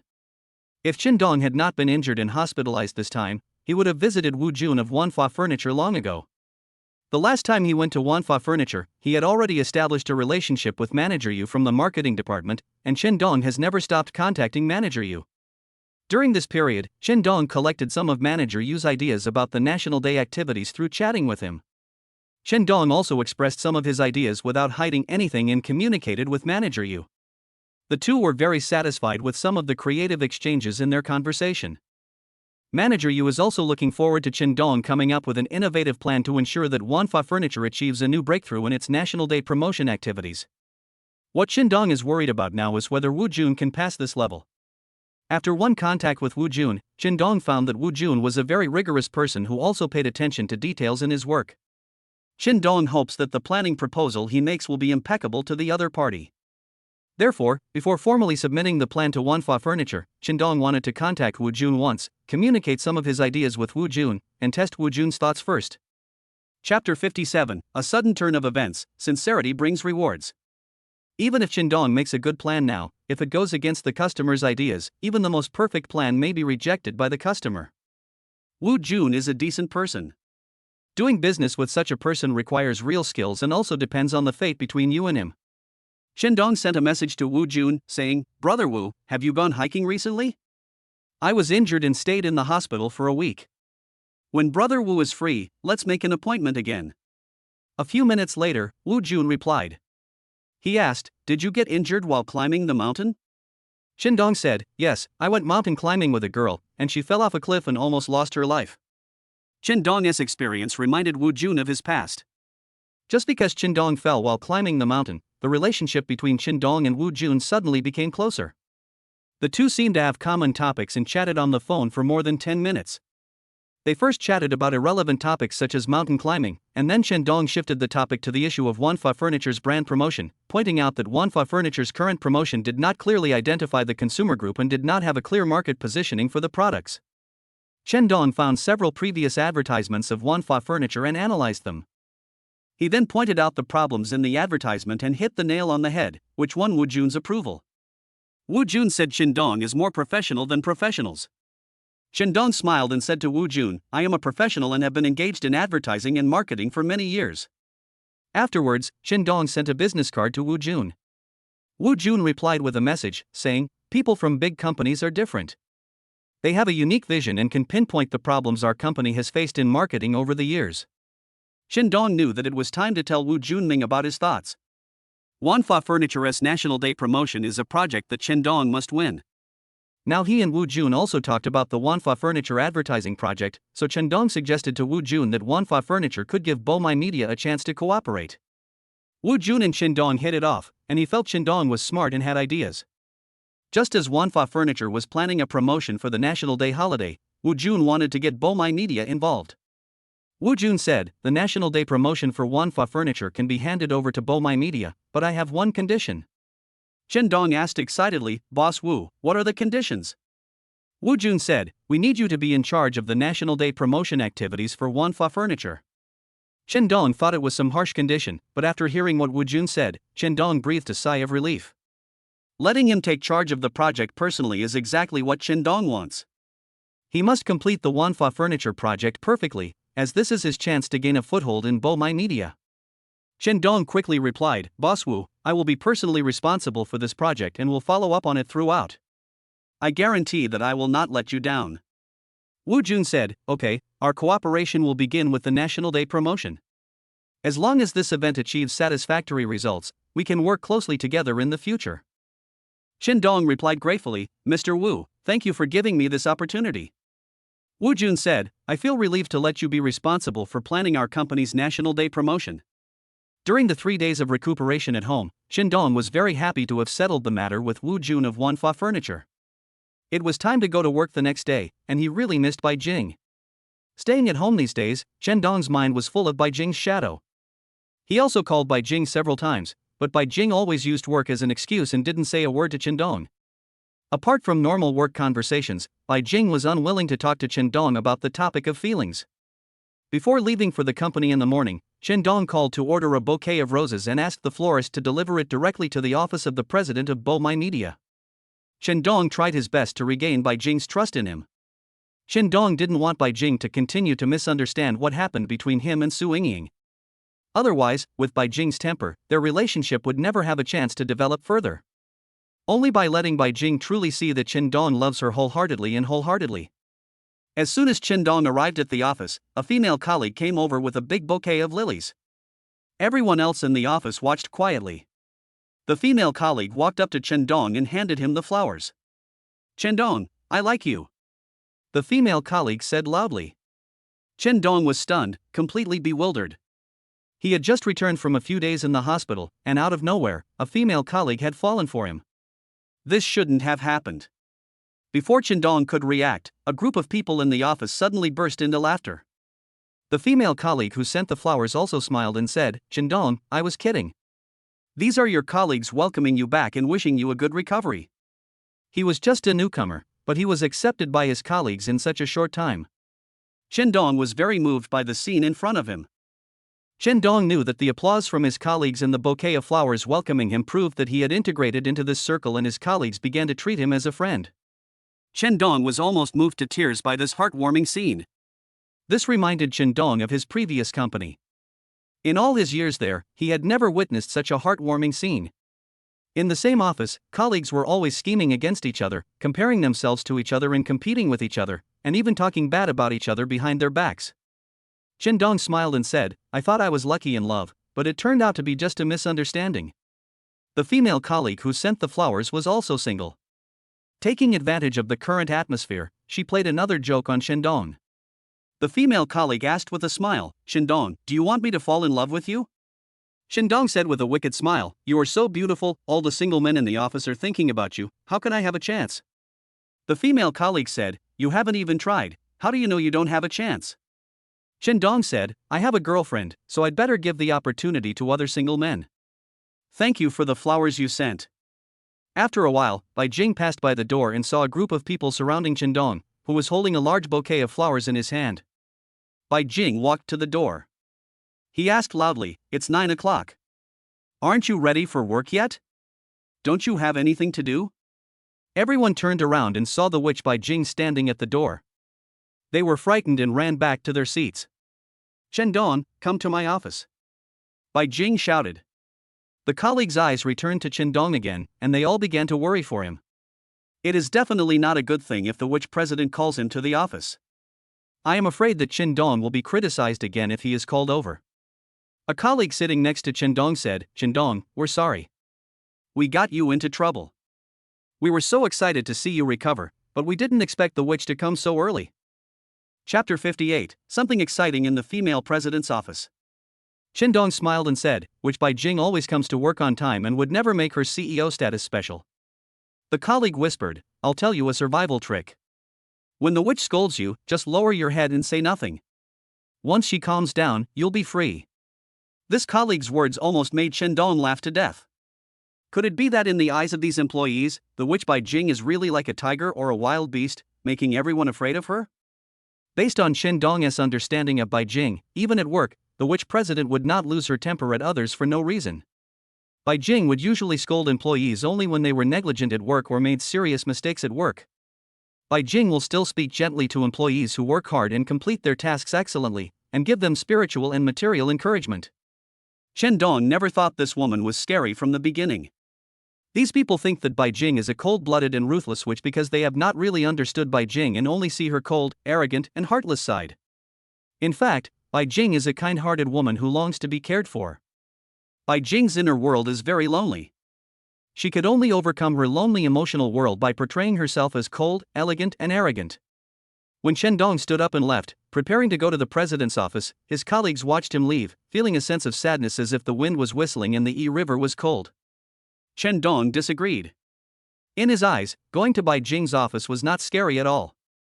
Instead, it was a happy thing.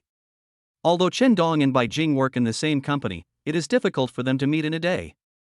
Only by going to the president's office did Qindong have the opportunity to look at Bai Jing more, say a few heartwarming words to Bai Jing, and enjoy the world of two people between husband and wife. When I arrived at the president's office, like everyone else, I would knock on the door first. If you push the door open directly, there will be only one outcome, being scolded by the female president. Get out! Don't you know to knock on the door first? No one dared to walk into the president's office without knocking.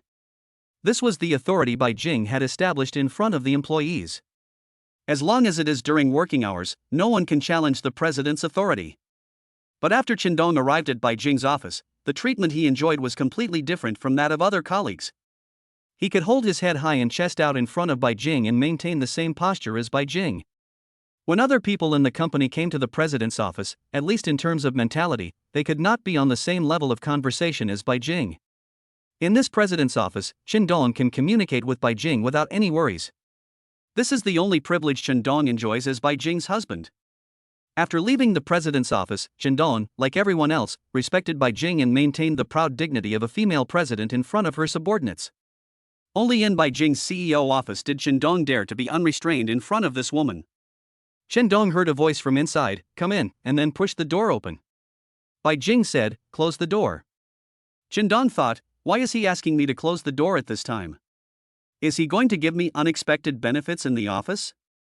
The rich woman wanted to play something different, so she chose such an exciting place as the office. Qindong closed the door excitedly, and the blood in his body began to surge. It has been a while since he was married to Bai Jing, but he has never kissed his wife on the mouth. Qindong has been so frustrated that he has had several dreams in the middle of the night. Strangely enough, the heroine in this dream is Bai Jing. Maybe it's because what you think about during the day you dream about at night. Qindong smiled and walked to Bai Jing's side. I knew you still care about me. It's worth our marriage. Qindong joked. Bai Jing stood up from her seat, pulled Qindong's clothes on his chest, and became gentle. Take off your clothes. Bai Jing demanded. Qindong smiled evilly and said, it's not a good idea to be intimate in the office. How about we go to the hotel next door and get a room at noon? Bai Jing raised her head and looked at Qindong, saying, Qindong, what are you thinking about? I asked you to come to the office to check on your recovery. Qindong asked in a disappointed tone, you just wanted to see my wound, nothing else?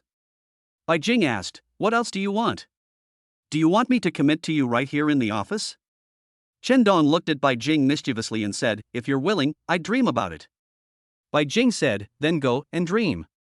Qindong said, it's really boring. I married a wife, but I don't get any rights except being scolded. Bai Jing said, of course you don't enjoy it. You have the right to say such nonsense in front of me. No one else in the company has this privilege except you. Okay, I accept my fate. It's my fault for being such a humiliator back then, said Qindong with a helpless look on his face. Bai Jing said, "You should be proud to marry a beautiful and successful wife like me." Chen Dong was left speechless. Thinking about what Bai Jing said, it seems to make sense. I wonder how many men would like to have a wife like Bai Jing, who is so charming and successful in her career. Now, Chen Dong married such a wife without spending any money. Just as Bai Jing said, Chen Dong should feel proud of marrying such an excellent wife instead of complaining that his wife is not good enough to him. Chen Dong took off his coat and stood in front of Bai Jing. Bai Jing looked at the wound on the back of Chen Dong's neck that had just been sutured, and the scar that was several centimeters long, which made Bai Jing feel uncomfortable. She reached out and gently stroked the wound. She really wanted to hug Chen Dong in her arms and feel sorry for this man. For her, the man in front of her suffered such serious injuries. "Does it hurt?" Bai Jing asked softly. Chen Dong said, "I've experienced the pain before. When I was rescued, it was so painful that I almost passed out. But when I saw you by my side, I didn't feel any pain at all." Bai Jing gently pinched Chen Dong's shoulder. Said, "Don't be serious, you are in such good spirits, it doesn't hurt anymore." Chen Dong said, "Having a wife who cares about me is a kind of happiness no matter how painful it is."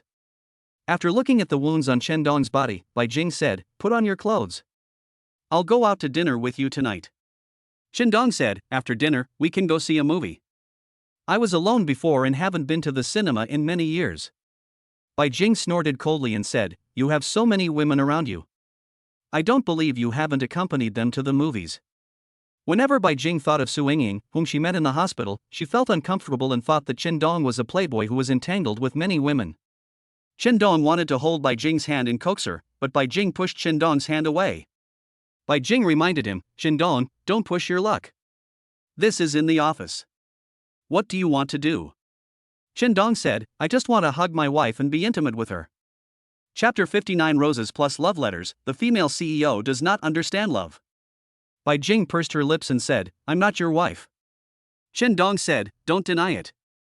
We are a legally protected couple. You are my, Chen Dong's, legitimate wife. You can't deny it even if you want to. What's going on? Are you crazy about wanting a wife? You're playing dirty with me. Although we have a marriage certificate, we have a contract. Don't default on your debt when it expires." Chen Dong laughed and said, "Your words remind me that I might really default on my debt and let you be my wife for life." Bai Jing said tenderly, "You are so shameless." Chen Dong said, "It doesn't seem shameful to be shameless in front of your wife."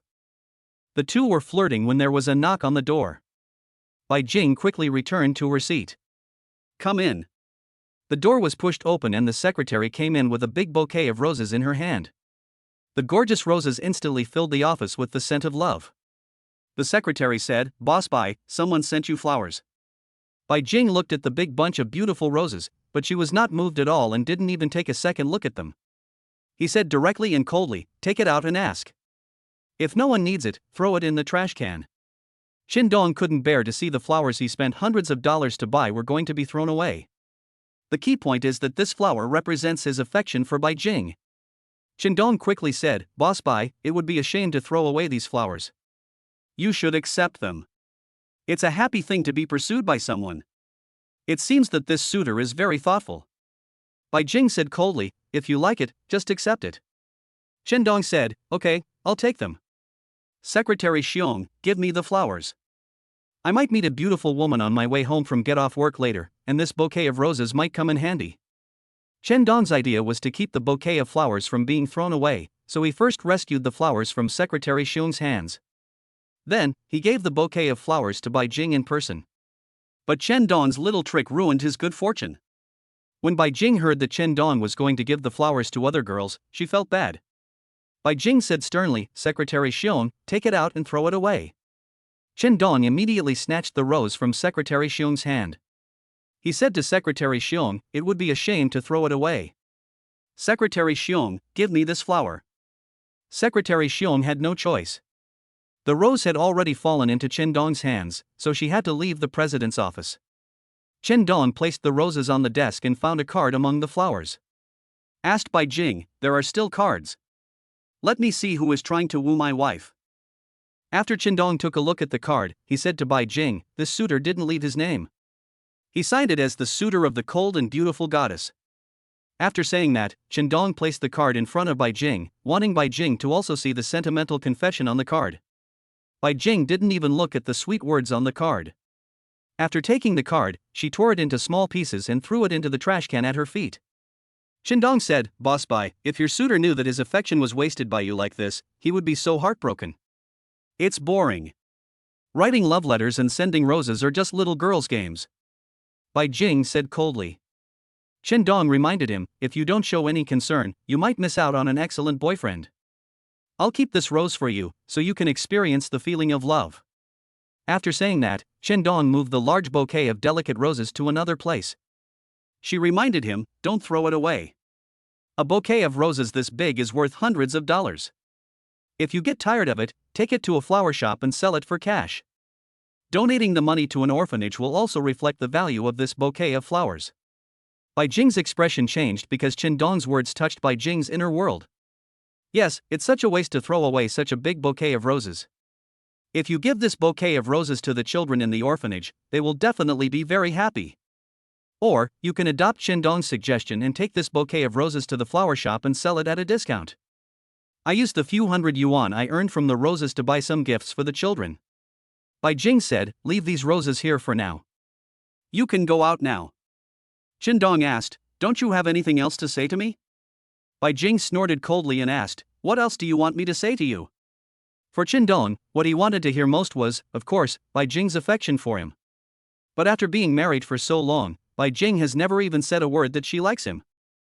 Chen Dong smiled evilly and said, "For example, you like me a little bit." Bai Jing said, "Why should I like you? You are my daughter-in-law, and you don't even tell your husband that you like him. Don't you think it's very cruel to your husband?" Bai Jing said coldly, "I don't think it's cruel at all. Do you have anything else to say? If not, you can leave. I need to work." Chen Dong sighed and thought, "It's useless to talk to you. There's nothing to say, I'm leaving." Chen Dong said angrily. Chen Dong had just returned to his office when he received a message from Bai Jing. In the message, Bai Jing said, "After get off work, drive me and accompany me to a place." Chen Dong thought to himself, "You are indeed a witch. When you don't need me, I am your employee. When you need me, I am both your driver and your husband. You are simply treating me like a machine." Chen Dong replied and asked, "In what capacity should I accompany you this time?" Bai Jing replied with two cold words. "Driver." Chen Dong was so angry that he deleted the word driver directly. He felt upset just by looking at it. Chen Dong muttered, "I just want to be your man." "Driver? You didn't give me an extra salary." After thinking about it, he sent a message back to Bai Jing. "Boss Bai, you didn't give me 2 salaries." Bai Jing warned him, "If you don't want to be my driver, you can quit and go home tomorrow." At this moment, Chen Dong finally understood why his colleagues at the company wanted to give Bai Jing a nickname, Witch. The things Bai Jing asked for were only suitable for her as a witch. Using his job to threaten Chen Dong was really effective. Chen Dong finally got into Bo My Media, and he didn't want to be fired by the company during the probation period. If this gets out, Chen Dong will have no chance of staying in the advertising circle in the future. It will be a stain on his career. After being helpless, Chen Dong had to reply to Bai Jing's message. "Isn't it okay for me to go? You are the president of the company, and I am just an intern. If I don't listen to you, you will fire me without blinking an eye." Bai Jing simply replied with a few words. "I understand." Chapter 60, The man's sweet words make the woman's heart blossom. It was almost lunchtime when Dewey called Chen Dong. Looking at the words Dewey, Chen Dong wondered why she called. Chen Dong picked up the phone and asked, "Beautiful Dewey, is there anything wrong?" Dewey said, "Manager Chen, is lunch convenient for you? I would like to treat you to a meal." Chen Dong laughed and said, "Take me out for dinner? Why, did you sign a big deal?" Dewey said, "No way, I want to meet you and talk about the Meiling vinegar project. The issue that concerns Meiling's jealousy and the upcoming advertising contract is what Chen Dong cares about most. Since Dewey came to me on her own initiative, I'll go and listen to what she wants to say." Chen Dong probably guessed that he must be being persuaded to give up the Meiling Kwai advertisement and not to poach clients from his old employer. Things related to Meiling's jealousy naturally aroused Chen Dong's interest. Chen Dong readily agreed. Dewey had no choice but to do this. She had made several appointments with Huang Taiwan, but Huang Taiwan always found various reasons to refuse to meet her. Logically speaking, Dewey took over the project that Meiling was jealous of, and she contacted Huang Taiwan, and Huang Taiwan had no reason to refuse the meeting. After all, Meiling Vinegar Industry and Dewey Company have been cooperating for many years, and Huang Taiwan earns a lot of income every year from this project. He should care more about the cooperation with this company. Now that Huang Taiwan doesn't want to meet, there is only one possibility, that Huang Taiwan wants to find another partner for the Meiling Vinegar project. The first person Dewey thought of was Chen Dong. Only Chen Dong has the means to snatch away the advertising project of Meiling Vinegar Industry. After finishing the call with Dewey, Chen Dong called Huang Taiwan, but the call was not connected. Chen Dong was not at all careless about the Meiling Vinegar project. He was also very clear that Dewey would definitely keep a close eye on the Meiling Vinegar project. Whoever can hold Huang Taiwan in his hands will have the opportunity to sign the advertising business of Meiling Vinegar Industry. Unable to contact Huang Taiwan, Chen Dong sent a message to Su Yingying. Sister-in-law, is brother Wen back? Chen Dong's news made Su Yingying ecstatic. Is this Chen Dong hinting at something? Could it be that Huang Taiwan is not at home and Chen Dong wants to come over? Su Yingying replied to the message immediately. Your brother Wen has been back for 2 days and is on a business trip again. Do you want to come over in the evening? I'll make you some soup to nourish your body. Chen Dong replied, Sister-in-law, I've been in the hospital for several days recuperating from my injuries. I've missed a lot of work and am also following up on a new project. Come over some other day to drink the chicken soup you made. Just when Su Yingying's interest was piqued, Chen Dong's words extinguished her enthusiasm. How could Chen Dong not understand Su Yingying's obvious hint? It's a pity that Su Yingying is not Bai Jing. If Bai Jing could treat Chen Dong as enthusiastically as Su Yingying, Chen Dong would wake up laughing in his dreams. But in front of Bai Jing, Chen Dong never enjoyed this kind of care. If you ask men what type of women they like, 70% of them will choose Su Yingying. She is very feminine and can be said to be the most perfect goddess in men's minds. A woman like Su Yingying can also stimulate Chen Dong's hormone secretion, but Chen Dong doesn't understand why. Bai Jing's temperament can attract him more. She is the goddess that Chen Dong wants to possess. The sense of loss in Su Yingying's heart made her face suddenly melancholy. She sent another message to Chen Dong. You just don't want to come over and keep me company. You hate me, right? When a woman is sad, she is the most lethal weapon for a man. What Chen Dong fears most is making a woman sad. When a woman cares about a man, any words the man says will cause a sensitive reaction in the woman. Chen Dong just didn't want to see Su Yingying, so he found a reason to politely reject Su Yingying's thoughts. He didn't expect Su Yingying to be so sad. A woman who is too emotionally sensitive is also the woman Chen Dong is most afraid of provoking. If it weren't for the Meiling Vinegar Industry project, Chen Dong would not have had any contact with a woman like Su Yingying. Now he has experienced how terrifying this woman is. Because Chen Dong has clearly felt that Su Yingying's concern for him has gone beyond the ordinary relationship between brother and sister-in-law, Chen Dong can only try his best to keep a distance from Su Yingying. A woman like Su Yingying can love you or hate you. It is easy for this type of woman to turn love into hate. Chen Dong looked at the words sent by Su Yingying and felt a little embarrassed. He didn't know how to comfort this woman. If he showed too much concern, Su Yingying might misunderstand Chen Dong's intentions even more and think that Chen Dong had feelings for her. If Chen Dong refused in a harsh tone, he was afraid of hurting Su Yingying. What he hopes most now is that Huang Taiwan can come back sooner. As long as Huang Taiwan returns to Su Yingying and has her company, Su Yingying's inner world will not be empty, and she will slowly give up Chen Dong emotionally.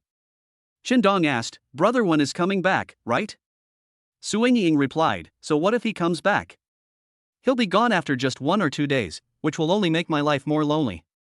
I'd rather he didn't come back. It's better for me to get used to being alone. Chen Dong suggested, Sister-in-law, if you think Brother Wen spends too much time on business trips, let him change his job. With Brother Wen's experience at Meiling Vinegar, he can take on management duties there. Su Yingying said, I mentioned this before, but your brother Wen wants to make more money and thinks that working on projects will bring him more income than being a manager. Chen Dong, please persuade him on behalf of my sister-in-law. My sister-in-law now hopes that this family will be more warm and more like a home. Chen Dong could understand Su Yingying's feelings. If you live alone for a long time, you will naturally feel lonely. In order to comfort Chen Dong hurriedly replied, Sister-in-law, you will definitely have a happy and warm family. Also, I really miss my sister-in-law's soup. When I get a National Day promotion project I'm negotiating recently, I'll come drink her soup and go on a trip with her. I still owe you one. Sure enough, just a few sweet words from a man can make a woman happy immediately. Chen Dong also told Su Yingying two truths. To Su Yingying, these were Chen Dong's promise to her, and Chen Dong wanted to make her happy. From the message Su Yingying sent to Chen Dong later, it was obvious that Su Yingying's mood had improved. Just after getting off work at noon, Dui sent me the location of a restaurant. Brother Chen, I'm here. The address has been sent to your phone. 10 minutes later, Chen Dong arrived and sent a reply message. In a Chinese restaurant 2 kilometers away from Bomai Media, Dui was reviewing the important projects of Bomai Media in recent years. Only by knowing yourself and your enemy can you win every battle. This time, Dui is facing an excellent competitor like Bomai Media. In terms of the company's strength and reputation in the industry, Bomai Media has an advantage. Moreover, Chen Dong, who has always been in charge of Mailing Vinegar industry, also jumped to Bomai Media. Chen Dong and Huang Taiwan of Mailing Vinegar industry have been friends for many years and have a deep brotherly friendship. Facing a competitor like Chen Dong, Dui is under great pressure to keep Mailing Vinegar as a major customer. Chapter 61 Women's Public Relations Tactics, Colleagues Become Rivals. Dui came to see Chen Dong this time just to test Chen Dong's cards and see what Chen Dong's attitude was towards the Mailing Vinegar project. Having been Chen Dong's apprentice for 2 years, Dui knew Chen Dong's methods too well. Although Dui, as a woman, has certain advantages when dealing with public relations clients, especially male clients, this time she is facing Chen Dong's loyal client for many years. Moreover, Dui is also very clear about Chen Dong's abilities, and it would be very easy for Chen Dong to poach the company's customers. What's more, this time Chen Dong wanted to poach Huang Taiwan, a big client with whom Chen Dong had a close relationship. Seeing Chen Dong walk into the restaurant, Dui greeted him happily. Brother Chen, are you used to working at Bomai Media? Chen Dong replied, it's pretty good. The corporate culture and work atmosphere are better than before. Are you interested in switching to Bomai? With your work ability, you'll have better development at Bomai Media. After meeting Dui, Chen Dong had a preconceived notion.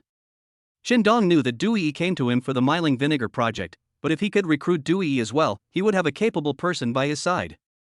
Dui's business ability is among the best in the company, and even Chen Dong may not be her match. Before this, Chen Dong had not yet thought of poaching Dui to join Bomai Media. But now, in order to compete for the Mailing Vinegar project, Chen Dong has started to think about this. Regardless of whether Dui can be poached, at least Dui's mind will be disturbed and she will feel hesitant in her heart. Dui smiled charmingly and said, Brother Chen, you speak so highly of Bomai Media Company, I am tempted. Chen Dong said, I really didn't lie to you. The working atmosphere at Bomai Media is much better than that of my previous company. Moreover, the company's stage is bigger. You should consider it. Brother Chen, please don't tempt me. I am too greedy and cannot resist temptation. Chen Dong smiled and said, as expected of someone who has been with me for 2 years, we salespeople must be greedy and have desires. We must have the ambition to sign big deals and get more commissions. Only with such ambitions can we unleash our inner potential. As soon as they met, the two of them tested each other and used psychological tactics for a while. After sitting down, Dui asked directly, Brother Chen, you are planning to poach Mailing Vinegar's advertising business, right?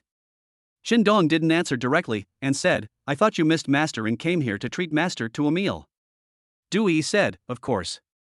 I'm your recruit, so treating my master to a meal is definitely my first priority. But my master also taught me that we should always keep our clients in mind and think about every possible project. Well, you've made progress. No wonder you can become the company's gold medal salesperson. Chen Dong praised. The two of them chatted while eating. Most of the topics revolved around work, mainly the projects of Mailing Vinegar industry. Dui played 2 cards, the temptation of emotion and interests. Dui said, after Chen Dong jumped to the new company, he poached his former clients. This behavior is a bit unfair to the previous company's cultivation of him and is not a decent behavior. Dui hopes that Chen Dong will give up the clients of Mailing Vinegar industry, and she also offers benefits in exchange. As long as Chen Dong does not poach the client of Mailing Vinegar industry, Dui is willing to give 40% of the commission earned from this project to Chen Dong. In other words, Chen Dong doesn't have to do anything and can still get a kickback of 100,000 yuan from the Mailing Vinegar project. But the prerequisite is that Chen Dong must ensure that Mailing Vinegar industry continues to cooperate with its previous company.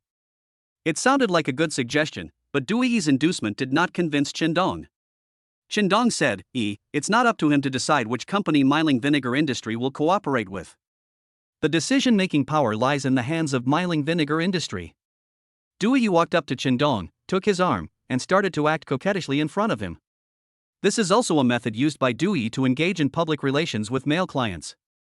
For any client who cannot be moved by interests, Dui chooses to use beauty to seduce the other party. Power, sex, and profit are three things that many people cannot resist. When Dui is dealing with public relations clients, she adopts different public relations methods for different people. For clients who can be solved with money, it is the easiest method. For problems that cannot be solved with money, Dui will take other measures. She will use different methods to test the other party's weaknesses. She has worked in the workplace for many years and concluded that men's biggest weaknesses are money and sex. Now, Dui took out both weapons and placed them in front of Qindong. It was up to Qindong to make his own choice. Whether it is money or people, she can satisfy Qindong whatever he wants. Dui pretended to look pitiful and leaned her head on Qindong. Brother Chen, if you take away the Miling Vinegar project, will I still have a place in the company? You are my master, you won't bully me like this. As long as Brother Chen helps me keep Miling Vinegar as a client, will agree to whatever you want and will never break her promise. Qindong glanced at Dui's chest a few times with a lecherous look on his face. Asked, are you really willing to do anything for a project? Dui was secretly delighted.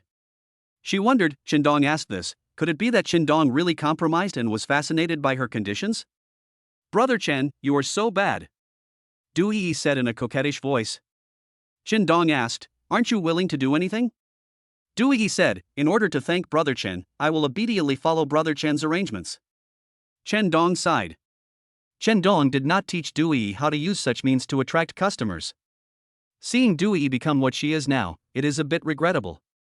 With Dui's ability, she could have negotiated cooperation in an upright manner and conquered customers with her personal charm, and she could have signed orders from customers. In order to take a shortcut, Dui still chose to use some shady means. Dui is still young now, and she only thinks about making money and fighting for power, but she has never thought about whether what she is paid is worth it.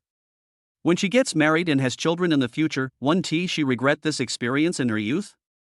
Qindong really wanted to teach Dui some more principles of life and work. But Dui today is no longer the same as when she just graduated from school. Dui is no longer a simple girl. Qindong took a tissue and wiped his lips. Said, thank you for treating me to dinner. The food in this restaurant is good. Qindong called the waiter over and paid the bill himself. Chapter 62, Brotherhood is nothing in the face of a woman's temptation. Then he said to Dui, think about what I told you. Bomai Media is really a good company. CEO Bai Jing is also a very charming leader. She appreciates capable people the most. If you can come to work for Bomai Media, you will definitely be valued by the CEO. Dui suppressed her anger and asked Qindong, what about the Miling Vinegar project? Will you give up on it? Qindong said, I've already told you that who Miling Vinegar Company will choose to cooperate with on its project is not something I can decide, nor is it something Huang Taiwan can decide alone. Dui said, as long as you don't compete with me for this project, Miling Vinegar Industry will have no choice but to cooperate with us. I need your attitude. Miling Vinegar is a client I've been dealing with for many years. If they choose to trust me, I can't refuse, right? Remember when you first joined the company, I told you that as long as you treat your clients as friends and treat them sincerely, they won't abandon you. Dui caught up and said to Qindong, from your tone, it seems you are not planning to give up the Miling Vinegar project. Qindong turned around and looked at Dui.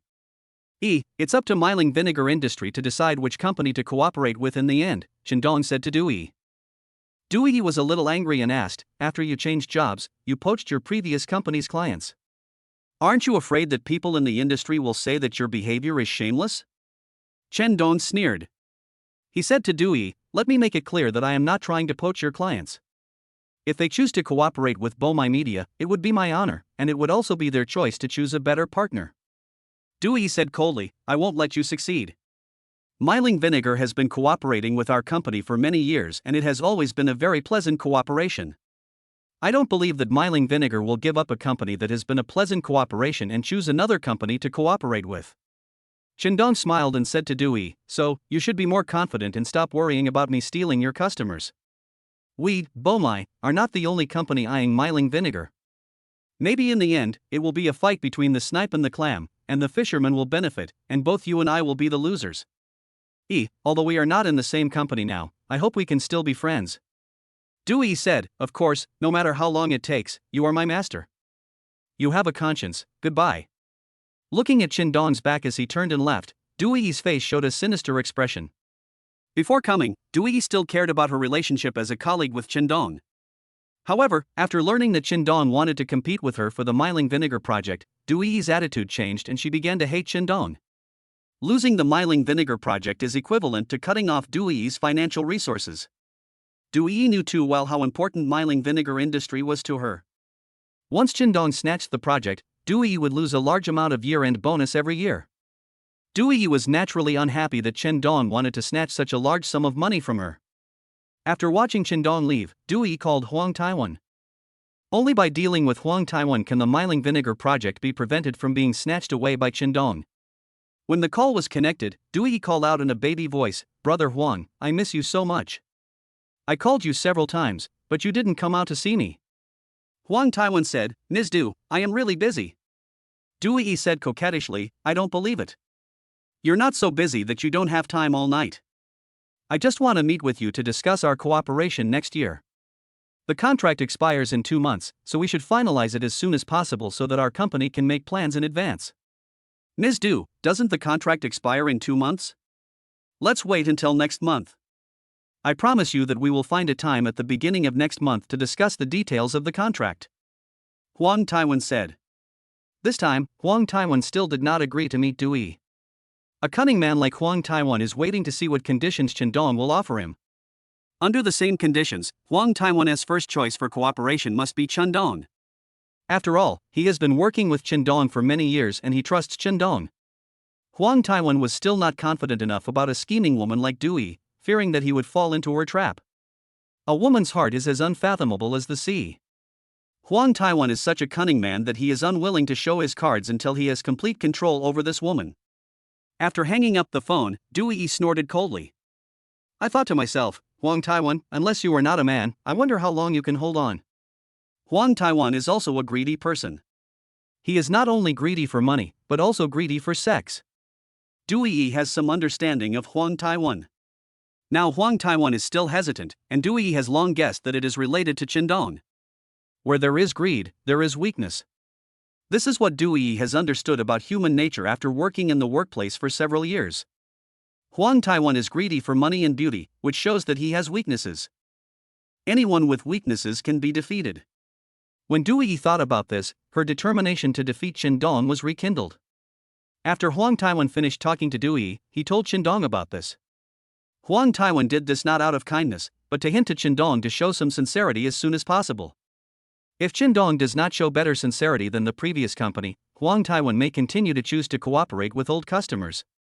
Huang Taiwan is keeping both parties in suspense, and it depends on who can offer him better conditions in the end. Qindong was such a cunning monkey that he saw through Huang Taiwan's tricks at a glance. Therefore, Qindong was not in a hurry. Instead, he wanted to see what conditions Dewey would offer to stabilize Huang Taiwan. Qindong asked tentatively, "Brother One, could it be that Dewey has offered you better cooperation terms than before?" Huang Taiwan said, "If she doesn't offer better cooperation conditions, why would I choose to cooperate with her given our friendship as brothers?" Qindong said, "Brother One, if you trust me, I promise that the benefits I'll give you will be no less than before. Also, I believe your company's boss is also planning to switch partners." In fact, this was just Qindong's test. Huang Taiwan laughed and did not hide anything in front of Qindong. He said, "You are really a fox. It seems that there is nothing you cannot see through." Qindong said, "Yes, you old fox, there are times when I can't see through you. For example, right now, you are still hesitating about who to cooperate with. You are also hesitating whether to agree to the conditions offered by Dewey.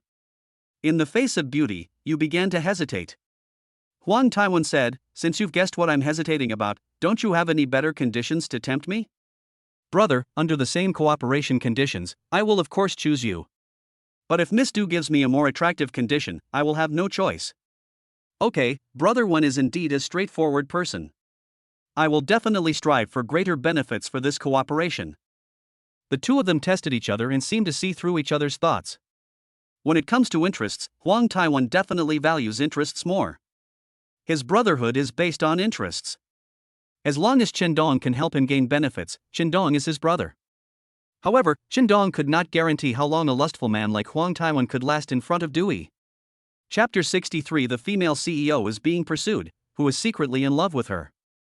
Chen Dong thought, it seems that it is time to talk to Mr. Bai about the Miling vinegar industry. After all, it is such a big project, so I should report to the president first and listen to the bottom line of Bomai Media to take over Miling vinegar industry. With a bottom line, we have bargaining chips and negotiations with Miling vinegar industry. As soon as Chen Dong returned to the office, he heard his colleagues discussing something. Someone is pursuing our President Bai. This is the second time I've sent flowers to him today. Anyone who has the guts to pursue a witch must be someone extraordinary. Yes, the witch is not even 30 years old yet and she's already a CEO. What kind of man is worthy of her?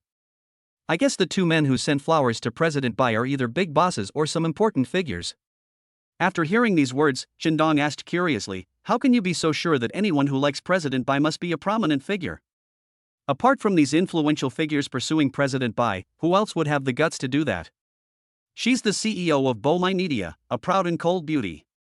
If they were just ordinary men, would President Bai take them seriously? I'm afraid they wouldn't even have the chance to interact with President Bai. Chen Dong thought, if I let you know that I am President Bai's husband, you would probably be shocked and think I am talking nonsense. Chen Dong said with a grin, have you single men ever thought of pursuing Mr. Bai?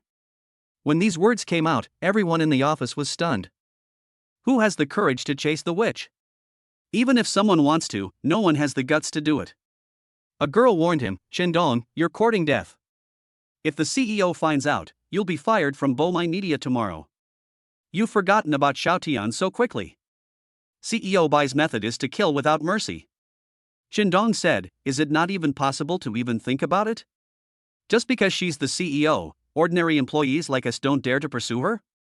An employee said, of course. Our president is beautiful and has status. Such an outstanding woman must have very high standards.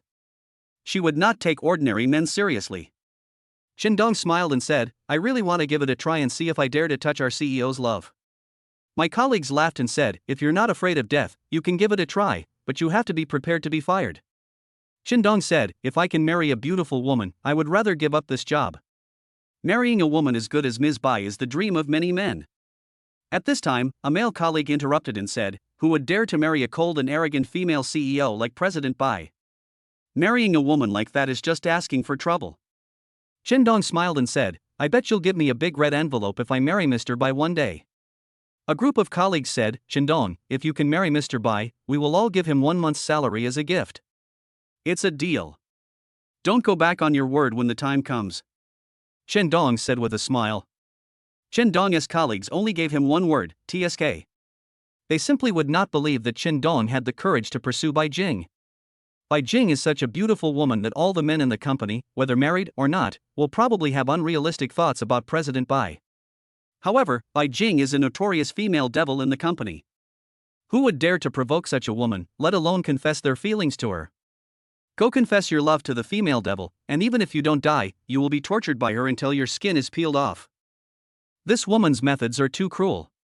She is a cold-blooded and heartless woman. The men could only admire President Bai's looks from afar and fantasize about her when they were alone in bed. If Bai Jing was not the company's president, not a cold-blooded and ruthless devil, but just an ordinary employee of the company, she would probably have been targeted by the men in the company long ago. The same woman, with different identities and personalities, will have different endings. The beautiful woman sitting in the president's office is single, but no man in the company dares to tell her that he likes her. Except for Chen Dong, who had the courage, the other male colleagues didn't even dare to think about it. Just then, Secretary Xiong came over with 2 bouquets of roses and called Chen Dong out. Secretary Xiong said, find a florist and return these 2 bouquets of roses. Returned? This flower is so beautiful. Could it be that Mr. Bai doesn't like roses? Chen Dong asked in surprise. Secretary Xiong smiled and said, girls all like roses, but Ms. Bai is not an ordinary girl. Ms. Bai has instructed that we return the money for the roses and you buy all the money as snacks. Bai Jing likes to eat snacks? Chen Dong was confused again. He and Bai Jing had known each other for a while, but he had never seen Bai Jing eat snacks when they were together. Chen Dong asked, "What kind of snacks does Mr. Bai like to eat?" Secretary Xiong said, "It's not like Mr. Bai wants snacks. Mr. Bai buys these snacks for the children. I don't know who sent the roses to Mr. Bai. If he knew that the roses he sent were thrown away by Mr. Bai, he would be so sad," Chen Dong sighed. Chen Dong took the flowers from Secretary Xiong and asked quietly, "Do you know who sent these flowers?" Secretary Xiong shook his head and said, "I don't know." Mr. Bai threw all the cards into the trash can. Chen Dong smiled and said, "Our President Bai is almost 30 years old, right? Doesn't she have any plans for a relationship? Anyone who can send flowers to President Bai must really like her. President Bai has never thought about trying to get in touch with the other person, maybe she will meet a boy she likes." Secretary Xiong said, "Chen Dong, this is the boss's business. It's not our concern. Go and get it done." In fact, Chen Dong knew very well in his mind that one of the 2 bouquets of roses he was holding was a gift from him to Bai Jing. Another bouquet of roses, probably from Lu Wen. As far as Chen Dong knows, the only one pursuing Bai Jing recently is Lu Wen. Because Bai Jing had only been in Shancheng for a short time and was usually busy working at the company, she didn't come into contact with many people. Lu Wen made it clear that he was going to pursue Bai Jing's man. Chen Dong chose the bouquet of roses he had bought and said to Secretary Xiong, "Secretary Xiong, it would be a shame to return this bouquet of flowers. I'll give it to you. I'll pay for the snacks myself." Secretary Xiong smiled sexy and said, "Thank you. These are the roses that the president wants to throw away. I don't dare to accept them. You should just follow the president's instructions." Chen Dong carried 2 large bouquets of roses as he walked from the company to the downstairs, attracting countless pairs of eyes along the way. While on the phone, several girls spoke enviously. "This rose is so beautiful." Chen Dong smiled and said, "Do you like it? If you like it, I'll sell it to you for 300 yuan a bunch." Several girls looked at Chen Dong, and one of them said, "Handsome boy, why don't you give it to us?" Chen Dong said, "These flowers were given to our company's president. But our CEO Bai is a little strange. She doesn't like roses, so she asked me to return these roses to the florist. If you like them, I'll sell them to you at a 30% discount." Chapter 64, The Man is Wrong in Love, the Which President is Not Moved. "Handsome guy, it would be a shame if you return these words. If you give them to us, maybe one of us will become your girlfriend." Chen Dong looked at the girls in front of him and found that the difference between them and Bai Jing was too big. Among the girls, none of them made Chen Dong feel moved. So, Chen Dong quickly explained, "Ladies, I'm so sorry, but our boss has instructed that the money from the refunded flowers be returned to the finance department and confiscated." A girl jokingly said, "What kind of company are you guys from? You have such weird rules, and what's even weirder is your boss." Chen Dong chuckled. Several girls who had never met Bai Jing also said that Bai Jing was a weird president. Ms. Bai often does things in a very strange way, making it impossible to figure out what she is thinking. Chen Dong took the roses and went to the flower shop where he had bought them before. The shop owner was unhappy when he heard that Chen Dong wanted to return the flowers. Normally, these flower shops have poor business, and after finally selling out the flowers, of course they are unwilling to spend money to buy them back. Chen Dong said, "Boss, how about giving it to you at a 30% discount?" The shop owner said, "Sir, if you return this flower to me, if I can't sell it today, it will wilt and will be worthless. You are making me lose money." Of course Chen Dong understood this logic, but he also felt it was a pity to throw these 2 large bouquets of beautiful roses into the trash can. Chen Dong said again, 50% off, how about that? The owner saw that Chen Dong insisted on selling flowers and hesitated for a moment. He said, "A bouquet of flowers is 50 yuan. If you are willing, I will buy these 2 bouquets." This price almost made Chen Dong scold the flower shop owner. When they were bought, these 2 large bouquets of roses cost at least 700 or 800 yuan, but now the flower shop owner is only willing to buy them for 100 yuan. Chen Dong said, "Boss, you're being too insincere. How about 300 yuan? The owner shook his head and went back to busying himself with his own business, not wanting to bother with Chen Dong anymore. Chen Dong asked again, "Then give me a sincere price. I would also feel it's a pity to throw this flower away. 2 bouquets of flowers, 150. If you agree, you can keep them." The owner said firmly. Chen Dong made up his mind and had to give up with great reluctance. If the store doesn't recycle it, it's not worth a penny to throw it away, and it's a pity to throw it away. In fact, what Shindong cared about was not the more than 100 yuan. He thought that he had suffered a great loss when negotiating the deal with the flower shop owner. In order to earn a few dozen yuan more and feel a little better, Shindong had to bargain with the store owner. Even if it is only 50 yuan more, in Shindong's opinion, it is also a victory in bargaining. 2 large bouquets of roses, worth 700 or 800 yuan, were only exchanged for 150 yuan in the end. Shindong didn't dare tell Bai Jing the truth about this result. If I tell Bai Jing, I will be asking for trouble and will probably be scolded by Bai Jing. Shindong would rather pay a few hundred yuan out of his own pocket than take the initiative to be scolded by the witch. With 150 yuan in hand, Shindong went to a supermarket and picked out some snacks that the children liked. Shindong thought, 150 yuan worth of snacks is enough. However, Bai Jing didn't know whose children these snacks were for. Ever since Shindong came into contact with Bai Jing, he has never seen any other children around Bai Jing, which aroused Shindong's curiosity. Shindong sent a message to Secretary Xiong. Secretary Xiong, President Bai wants to send snacks to some children, and I don't know how much to buy. Secretary Xiong said, let's buy some for 20 or 30 children. Then, Secretary Xiong asked with a smile, isn't the money from selling 2 bouquets of roses enough? Shindong was stunned. Snacks for these 20 or 30 children would probably take several large bags. The 150 yuan earned from selling flowers is a huge difference. Shindong said, I've suffered a great loss. Secretary Xiong said, the money from selling the 2 bouquets of roses is several hundred, enough to buy snacks. Mr. Bai said that we must spend all the money from selling flowers. Shindong had no choice but to pick out a bunch of snacks again.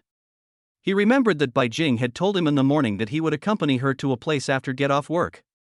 Could it be that the place Bai Jing was going to was related to the children? It seems that the cold and ruthless Bai Jing is also a woman who likes children. People who can love children from the bottom of their hearts are kind deep down.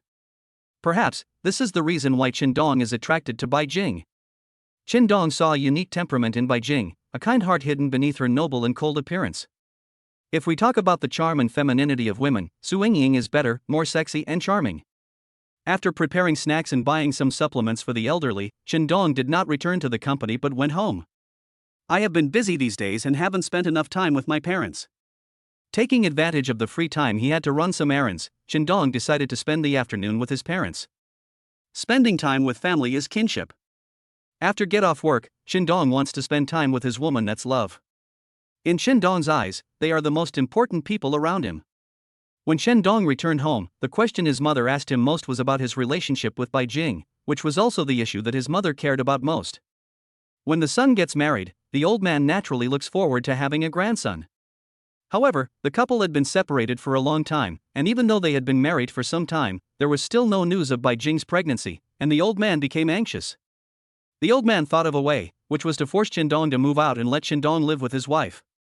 This way they would be more like a couple, and it would also make it easier for his wife to get pregnant earlier. Shindong couldn't find any reason to refuse the old man's request, so he had to agree and promise to move out and live with his wife. However, moving so suddenly without a place to live really troubled Shindong. Shindong knew without a doubt that Bai Jing would reject him outright if he were to live with her. Now, Shindong has only one choice, which is to rent a house outside. Before getting off work, Shindong rushed back to the company and soon received a message from Bai Jing. Have you finished buying everything? Meet me on the 2nd floor of the basement in 5 minutes. Bai Jing's words were still written in a commanding tone, and she did not give Shindong any reason to refute. Shindong obediently went to the basement. He wanted to see what kind of place Bai Jing would take him to. It was agreed to be 5 minutes, but in the end, Shindong had to wait for half an hour. He was so angry that he cursed Bai Jing in his heart. Female devil, cold-blooded woman, we agreed on 5 minutes, is your 5 minutes this long? Come down later and see how I deal with you. Unless you call me husband in person. Shindong laughed in his heart when he thought about how reluctant Bai Jing would be to call him husband. Chapter 65 Call me husband and let me love you well. Bai Jing must have had a dark face, eyes wide open, and a murderous look in her eyes, wishing she could eat Shindong alive. After Bai Jing approached and threw the car keys to Shindong, Shindong did not open the car door immediately. Why are you standing there? Bai Jing asked. Shindong said, you're a CEO, and you have no sense of time. You agreed to wait for 5 minutes, but you made me wait in the basement for half an hour. Do you still want me to be your driver? Call me husband, and I'll open the car door for you. Bai Jing's face darkened. Said, Chendong, you are looking for death. Chendong ignored Bai Jing's angry expression. He turned his head in the other direction without even looking at Bai Jing. Whether you call me or not, I'm leaving now. Chendong reminded him. Chendong, you're crazy. Chendong turned around and looked at Bai Jing. My dear Mr. Bai, what would you do if I was half an hour late? Chendong asked. Bai Jing said, I was delayed because I had work to attend to. Chendong said, I can also find the same reason, and you will definitely think that such a reason is bullshit. So, I asked you to call me husband as a punishment for being late. You are not used to calling others husband, right? It doesn't matter. You called me husband once today. In the future, you can just let it go. Bai Jing was no longer confident and her tone became more tactful. He asked, can you please not scream? I'll admit my mistake to you. Chendong said firmly, no, I just want to hear you call me husband. Bai Jing said, don't push me. If it was in the office, Chendong would definitely give in. It's even possible that Chendong didn't have the courage to speak to the witch like that. But the situation is different now. They are in the basement and there is no one else around, so Chendong has the courage to do it. In Chendong's eyes, Bai Jing has another identity after get off work, his wife. Asking his wife to call him husband is not excessive at all, and it can be said to be a reasonable request. Chendong asked again, if you really don't shout, then I'll leave. After saying that, Chendong did not return the car keys to Bai Jing and pretended to leave. Bai Jing was anxious now. She could see that this time Chendong wanted to force her to submit. Men just want to save face, and Chendong wants Bai Jing to remember his other identity, that Bai Jing is his wife. After get off work, in Chendong's eyes, Bai Jing was no longer the arrogant, cold and ruthless female president. Bai Jing made up her mind and shouted, husband, can we get in the car now? Being forced to call him husband, Bai Jing's face was filled with murderous intent. She really wanted to kick Chendong in the butt a few times. Chendong felt proud in his heart. He turned around and opened the passenger door for Bai Jing. Wife, please get in the car. Bai Jing glared at Chendong fiercely, feeling extremely unhappy. Bai Jing didn't expect that as a president, she would be threatened by her employees. Bastard Chendong, damn Chendong, I want to remember this account with you, just wait and see how I deal with you, Bai Jing cursed in her heart. After Chendong got in the car, he turned on the car music. The song I Like You perfectly expresses Chendong's mood at the moment. Chendong asked, where are we going? Bai Jing pouted and shouted, I'm so mad, I don't want to talk to you. Chendong smiled evilly and said, why are you angry? You are my wife anyway. It's not a disadvantage for you to call me husband. Chendong drove the Porsche to his own car and moved all the food in the car into the Porsche. I saw Bai Jing pouting with an unhappy expression on her face. You feel like you've been at a disadvantage, so I'll call you my wife and we'll be even. After being teased by Chendong, Bai Jing could no longer be angry, so she had to speak in a coquettish tone. Chendong, you are so bad.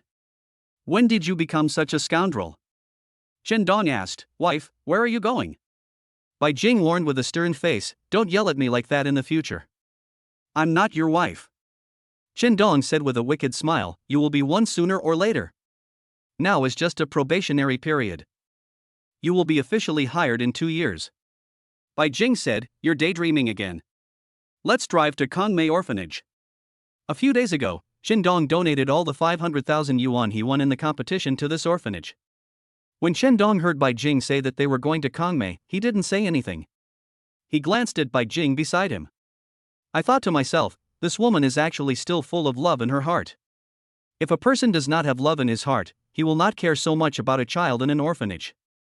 It is also possible that Bai Jing often goes to this orphanage. Behind Bai Jing's cold and ruthless appearance, she is actually very loving. Chendong felt more and more attracted to Bai Jing, and he knew that he had fallen in love with Bai Jing. There are so many things about Bai Jing that attract Chendong. She has an elegant temperament, a charming face, and a seductive figure.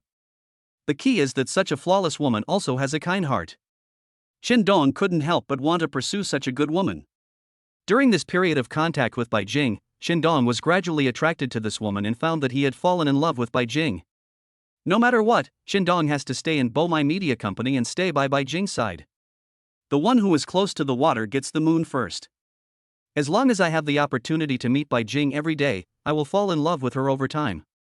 Dong believed that if he cared for this woman wholeheartedly, one day Bai Jing would be moved by his true love. The car arrived at the gate of Kangmei Orphanage. Director Yao already knew that Bai Jing was coming, so she was waiting at the gate with several children. When Bai Jing got out of the car, Dean Yao said, "Thank you, Miss Bai, for coming to visit these children again. The children were very happy to hear you were coming." When Dean Yao saw Dong getting out of the car, he was surprised. Dean Yao asked, "Miss Bai, do you know Mr. Chen?"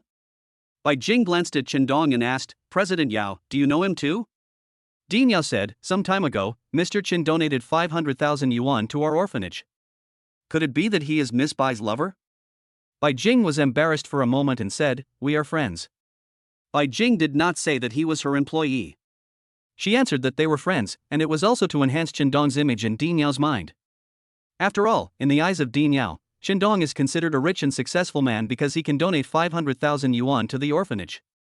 Bai Jing is a very smart and careful woman. After hearing Dean Yao say that Dong donated 500,000 yuan to the orphanage, at this moment, Dong's image in Bai Jing's heart became much more prominent. An ordinary worker can donate the 500,000 yuan he earned with his life to an orphanage. Few people can do such a noble thing. If it were someone else, after finally getting 500,000 yuan, how could they be willing to donate it? They would have squandered it long ago. But Dong was not blinded by the 500,000 yuan. Instead, he took out 500,000 yuan to donate to charity. Chapter 66, Let your rival fall in love, then cruelly abandon you. Dean Yao said, "Hello, Mr. Chen. I didn't expect you and Miss Bai have known each other for a long time." Dong replied, "Yes, we have known each other for a long time." Dean Yao asked softly, "Are you two in love?" Dong glanced at Bai Jing and asked, "Dean, do you think we are a good match?" Dean Yao said, "You're a perfect match, a talented man and a beautiful woman. If you two weren't a couple, I'd even want to be your matchmaker." Dong was happy to hear that. It turns out that in the eyes of outsiders, he can still be Bai Jing's lover. Dean Yao's words made Dong more confident in Bai Jing's love. Dong shouted, "Children, Sister Bai brought you a lot of delicious food, come over quickly." 7 or 8 children ran to Dong and helped him take all the snacks out of the car and piled them in one place. Dong asked, "Children, Sister Bai bought you so many delicious snacks. What should you say to Sister Bai?" The children answered in unison. "Thank you, Sister Bai." Bai Jing said to a tall child, "Go call the other children out. I'll give you some delicious snacks. Besides snacks, there are also lots of toys." The child immediately ran to the backyard and called out a dozen other children. Led by 2 social workers, more than 20 children lined up in 2 teams. Next, Bai Jing distributed snacks and toys to the children one by one. Dong, who was watching this scene, thought Bai Jing was so cute. She was not only kind-hearted but also innocent. She was talking and laughing in front of these children, not at all like the cold-blooded female president of the company. Bai Jing, who is usually cold and ruthless, will also smile when she is with these children. She is also an innocent and likable girl. Dean Yao, who was standing next to Dong, said, "Miss Bai is a really nice girl with a very kind heart. Every time she comes to our orphanage, she brings a lot of things for the children. The piano and drum set in our orphanage were both bought by Miss Bai and donated to our orphanage. When she's free on weekends, Miss Bai comes to our orphanage and teaches the children how to talk and play drums. The children all like her very much." Dong also said, "Bai Jing is a good girl. I was fascinated by her when I first met her." Dean Yao said, "Xiao Chen, cherish her. You will be happy if you can marry a girl like Miss Bai." Dong smiled, looked at Bai Jing who was having fun with the children, and said, "Yes, it must be very happy to marry such a beautiful girl." Bai Jing played with the children for a while and called Dong over. Then, the 2 of them started playing the game of eagle catches chicken with the group of children. Director Yao looked at the young couple and said to the nurse next to him, "They are such a perfect match. I sincerely hope they get married soon and have a lovely baby." They both love children. When Bai Jing was playing games with this group of children, she was completely a woman who had not lost her innocence. She acted like a child and laughed out loud. This was the happiest moment for Dong when he saw Bai Jing. Normally, you wouldn't see such a bright smile on Bai Jing's face. Bai Jing's smile came from the joy in her heart. Being with these children, Bai Jing felt particularly relaxed and no longer had any worries in her mind. They played until 8 o'clock and both of them felt a little hungry. On the way back to the city from the orphanage, Bai Jing asked, Did you donate all the 500,000 yuan I transferred to you during the car race to Kangmei Orphanage? What do you think? Do you think I am still a great person? Chen Dong asked with a smile. Bai Jing asked curiously, 500,000, you are not tempted at all. Chen Dong said, how could I not be tempted? I work so hard all year and my salary doesn't even reach 500,000. I could buy a luxury car with that 500,000, but I think these children in the orphanage need it more. Bai Jing said, you are a scoundrel when you are not serious, but sometimes you are a very decent and kind person. Which one is the real you? Chen Dong smiled wickedly and said, do you like the ruffian side of me, or the caring side of me? Bai Jing smiled strangely and said, why should I tell you? Chen Dong said, that's because you like everything about me, just like I like you. Whether it's the cold and arrogant Bai Jing or the gentle, kind, and cheerful Bai Jing, I like them all. This time, Bai Jing did not blame Chen Dong for talking nonsense. The more Bai Jing got along with Chen Dong, the more she discovered that Chen Dong had many good qualities. Men like Chen Dong are actually quite popular with women. However, Bai Jing had been deceived by men and hurt in relationships, so she was afraid of love and was unwilling to easily give her emotions to a man again. Bai Jing said, Su Xiaorong will be coming to Shansheng next week. Once this woman arrives, I'll have to play tricks on her every day. I originally wanted to spend some peaceful time in Shansheng, but I didn't expect this woman to just be unable to stand loneliness. Chen Dong asked, Jinger, the Su Xiaorong you're talking about is the vice president assigned to Shansheng by the headquarters who stole your man? Jinger, this was the first time Chen Dong called Bai Jing like this, and Bai Jing was stunned. Bai Jing asked, what did you call me? Call you Jinger. I think it's more intimate to call you that. Bai Jing said angrily, what are you shouting about? If someone hears you, what will they think? Chen Dong said, don't worry, Jinger. When we are together, I like to call you Jinger. Get out, you're a bastard. Bai Jing muttered and cursed. Su Xiaorong, is she beautiful? Chen Dong asked casually. Bai Jing punched Chen Dong on the leg. He cursed, Chen Dong, what are you thinking about?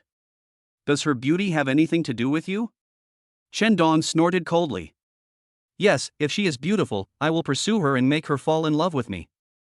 Bai Jing asked, and then, are you going to marry her? Chen Dong said, no, I want to avenge you. She broke your heart, and I want to break hers too. This way, your revenge will be avenged. After Su Xiaorong falls in love with me, I will abandon her. Do you think this way of revenge will satisfy you? Bai Jing cursed, Chen Dong, do you believe I'll kick you? You're a grown man, don't you feel ashamed to say such things? I hate Su Xiaorong, but I won't let you vent my anger in such a dirty way. Chen Dong smiled and asked, what if she falls in love with me? Bai Jing snorted coldly and said, you think you are admired by everyone and loved by thousands. With your character, you are not the kind of man Su Xiaorong would like. Chapter 67, I have an inappropriate idea about the president and I am determined to be a wife-protecting maniac. Chen Dong asked, is she as pretty as you? Bai Jing said, she's just as beautiful as the woman who accompanied you in the hospital last time. Are you moved? Chen Dong said, women of this appearance are not my cup of tea. Jinger is still the prettiest. Although he said this, Chen Dong was actually full of curiosity about this woman. Su Xiaorong, is she really an enchanting woman? Judging from what Bai Jing meant, Su Xiaorong, who was about to come to the mountain city, was also a difficult woman to deal with. No matter how arrogant this woman is, Chen Dong will not allow her to hurt Bai Jing. Ever since he fell in love with Bai Jing, Chen Dong decided to be a wife-protecting maniac. He wanted to use his love to move Bai Jing's frozen emotions, let Bai Jing feel the warmth of love again, and use his love to protect this woman. This time when Chen Dong and Bai Jing went to the orphanage, they got to know each other better. Bai Jing did not expect that Chen Dong, who seemed to be an ordinary man, could do such a great thing.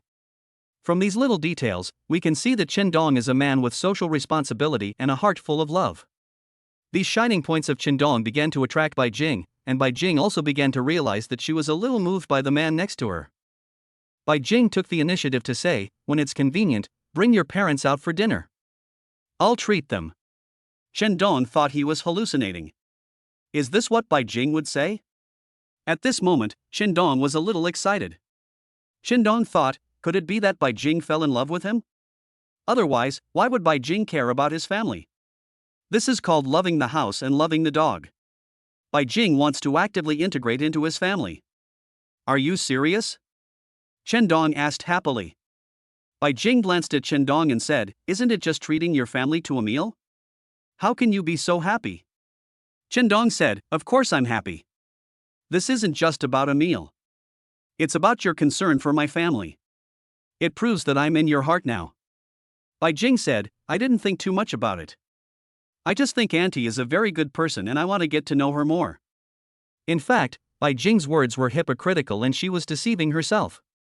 If Bai Jing hadn't started to care about Chendong, she wouldn't have suddenly become more concerned about Chendong's family. Bai Jing had this idea because she wanted to know more about Chendong and slowly get into Chendong's circle of life. Moreover, Bai Jing and Chendong got a marriage certificate. In the eyes of Chendong's family, Bai Jing was the daughter-in-law of the Chen family. But after being married for so long, Bai Jing has never met Chendong's family formally, which makes Bai Jing feel a little guilty. Respecting the elderly is a form of filial piety. Bai Jing doesn't want Chendong's family to say behind her back that she is an unfilial daughter-in-law. No matter how Bai Jing argued, Chendong felt excited and happy listening to her. Being accepted by Bai Jing gave Chendong a glimmer of hope in his feelings for her. Where there is hope, there is a happy ending. Chendong believed that this ending must be happy, and his and Bai Jing's final love should also have a perfect ending. Bai Jing said, "Chendong, I want to go eat hot pot, the same place we went to last time." Chendong laughed and said, "Why, are you addicted? Or do you want to integrate into the life of the mountain city and be determined to become the daughter-in-law of the people of the mountain city?" Bai Jing glared at Chendong fiercely. He scolded, "Chendong, what have you been thinking about all day? I just want to eat hot pot. It's that simple. It's not as complicated as you think." Chendong said, "Once you learn how to eat the hot pot of the mountain city, you will truly be able to experience the joy of the mountain city. Stop talking nonsense. Aren't you hungry?" Bai Jing asked. "I'm hungry. My stomach was rumbling just now. If I hadn't had a beautiful woman by my side, I wouldn't have made it this far." Chendong laughed evilly. Being able to chat and laugh with Bai Jing all the way, Chendong really didn't feel hungry. However, in order to take care of the beauty's feelings, Chendong sped up the car. During the dinner, Chendong thought that he had no place to stay that night, so he turned his eyes to Bai Jing. Bai Jing lives in such a big apartment, a flat of more than 200 square meters, and it is quite lonely living alone. It would be so nice to have someone to keep me company, but I wonder if Bai Jing can understand his intentions. Chendong imagined this and couldn't help laughing. The inexplicable silly smile also made Bai Jing confused. "Want to discuss something with you?" Chendong said. Bai Jing was enjoying her hot pot, not even glancing at Chendong. She casually asked, "What's the matter?" Chendong said, "I want to live with you. It would be so lonely and wasteful for you to live alone in such a big house. Why not rent a bedroom to me? Living together?" Oh my god, Chendong dares to say such things. Bai Jing was almost choked by Chendong's words. Chendong, this bastard, actually dared to have such unreasonable thoughts. Bai Jing was so angry that she wanted to curse Chendong, the bastard, on the spot. Bai Jing put the chopsticks in her hand down with force, and there was a clear sound of click. He cursed, "Chendong, you're crazy.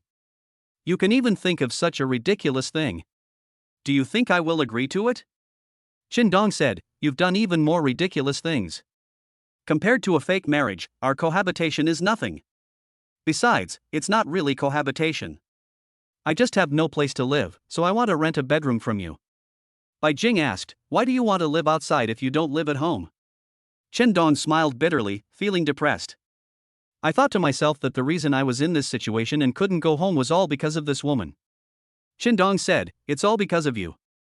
My mother wanted us to live together so that she could have a grandson sooner, so she kicked me out of the house.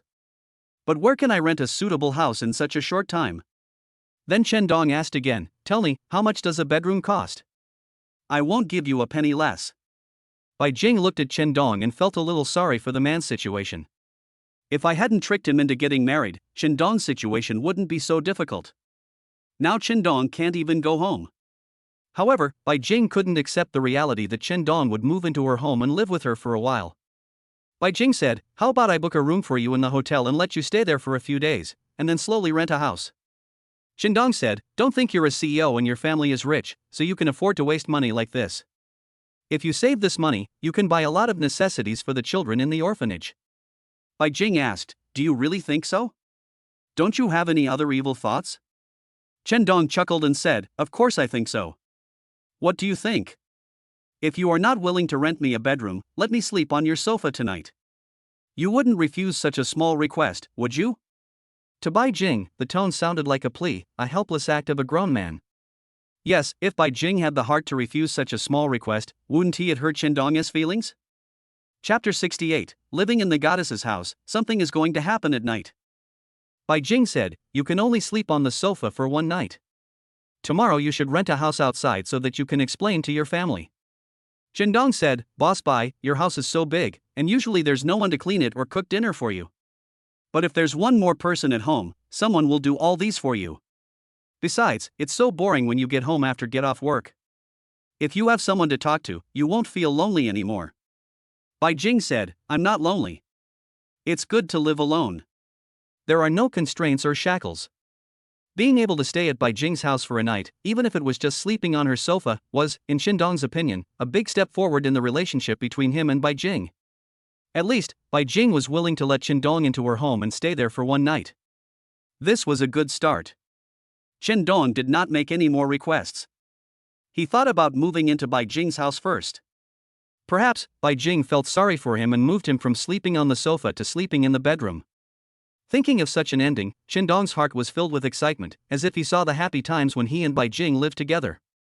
Bai Jing reminded him again, "It's only one night, only one night. You have to find a place to stay tomorrow."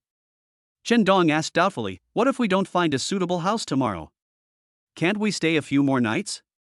Bai Jing glared at him and said firmly, "No, I'm afraid you won't want to leave once you settle down." Chen Dong didn't think too much about it, but if he really lived in Bai Jing's house, he would finally be able to accompany the goddess up close. Maybe Chen Dong would really not want to leave Bai Jing's house. After dinner, Chen Dong looked at the time. It was almost 10 o'clock. "Would you like to go for a walk by the river?" Chen Dong asked. Bai Jing said, "I don't want to go. I'm tired and just want to go home and sleep." Chen Dong said, "Okay, I will take you home to sleep. I'm the one who wants to go home and sleep. You said it as if we were going home and sleep together." Bai Jing reminded him. Chen Dong said mischievously, "I'll stay at your house tonight. I can get up and prepare breakfast for you tomorrow morning." Bai Jing snorted coldly and muttered, "Just letting you sleep on the sofa makes you so happy." Even though it was so quiet, Chen Dong heard it. Chen Dong laughed and thought, "Even if I sleep on the sofa at your house, it will be more comfortable than staying in a hotel. At home, you can admire beautiful women, but if you stay in a hotel, you will be alone, lying in bed, feeling lonely and missing others." When the car arrived outside the community where Bai Jing lived, Chen Dong stopped the car and bought some fruit. After returning from shopping, Chen Dong said to Bai Jing, "Women should eat more fruits and replenish water, so that their skin color will remain smooth and tender for a long time." Bai Jing took a look and said, "Why buy so much? I don't like to eat it either." Chen Dong reminded him, "From now on, you should eat more fruits. Fruits can beautify your face, nourish your body, and help your body digest food." Bai Jing asked coldly, "Chen Dong, you are constipated." These words almost made Chen Dong faint from anger. Chen Dong did all this with all his heart just to take good care of Bai Jing's life. Eating more fruits is indeed good for the body.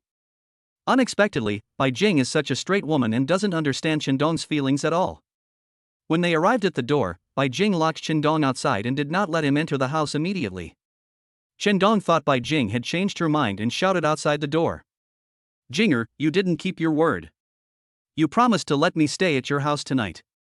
Bai Jing responded from inside, "Wait a minute, I'll clean up first." Inside the house, Bai Jing was busy tidying up the sofa and mattress. Because she had gotten up in the morning and was busy going out, the house looked a little messy. How could a woman like Bai Jing, who pays attention to details and has a high quality of life, let a man see her sloppy side in daily life? Even if the man standing outside the door was not Chen Dong, Bai Jing would care about these little things in life and always maintain her image as an elegant, dignified, and successful woman in the eyes of men. Chen Dong put his head to the crack of the door, trying to listen to what was going on inside, but he could hear nothing. Chen Dong thought, "What is Jinger busy with? She doesn't want me to be here. Maybe she wants to change into a sexy pajamas and open the door for me in them." All kinds of sexy images appeared in Chen Dong's mind. But soon Chen Dong calmed down and thought that a proud woman like Bai Jing had no eyes for men, so it was impossible for her to appear in front of a man like him wearing sexy pajamas. A few minutes later, the door opened, but the scene that Chen Dong had imagined in his mind did not appear. Bai Jing, standing in front of Chen Dong, was wearing complete clothes, exactly the same as before. Chen Dong asked, "Why, you didn't change into pajamas?" This question left Bai Jing confused. Bai Jing said, "When did I say I wanted to change clothes?" Chen Dong grinned and said, "You locked me out. I thought you were going to change into pajamas and were afraid I would peek." Chen Dong's explanation made Bai Jing so angry that she wanted to kick him. This bastard, what is going on in his mind? Could it be that you were looking for an excuse to stay at my house just because you have such dirty thoughts? Bai Jing thought. Come in, but don't go into my bedroom. If you dare, I'll kill you. After putting Chen Dong in, Bai Jing warned again. Chen Dong also thought that after he moved in, he could help Bai Jing clean the room. This way, he would have a reason to stay in Bai Jing's house, because Bai Jing might need someone to do the housework for her. Unfortunately, none of this made Chen Dong happy. Bai Jing's room was clean and tidy. Even in the living room, all kinds of furniture were neatly arranged, looking spotless. A faint fragrance filled the living room, which immediately made Chen Dong happy. Chen Dong asked, "Jinger, the house is so tidy, it's all you who did it." Bai Jing said, "I don't have so much time. I hire a maid to come and clean for me twice a week." This news made Chen Dong happy. It seemed that he still had a chance. However, Chen Dong did not negotiate terms with Bai Jing immediately. He decided to stay at Bai Jing's house tonight. Being able to stay at Bai Jing's house for one night was already a miracle.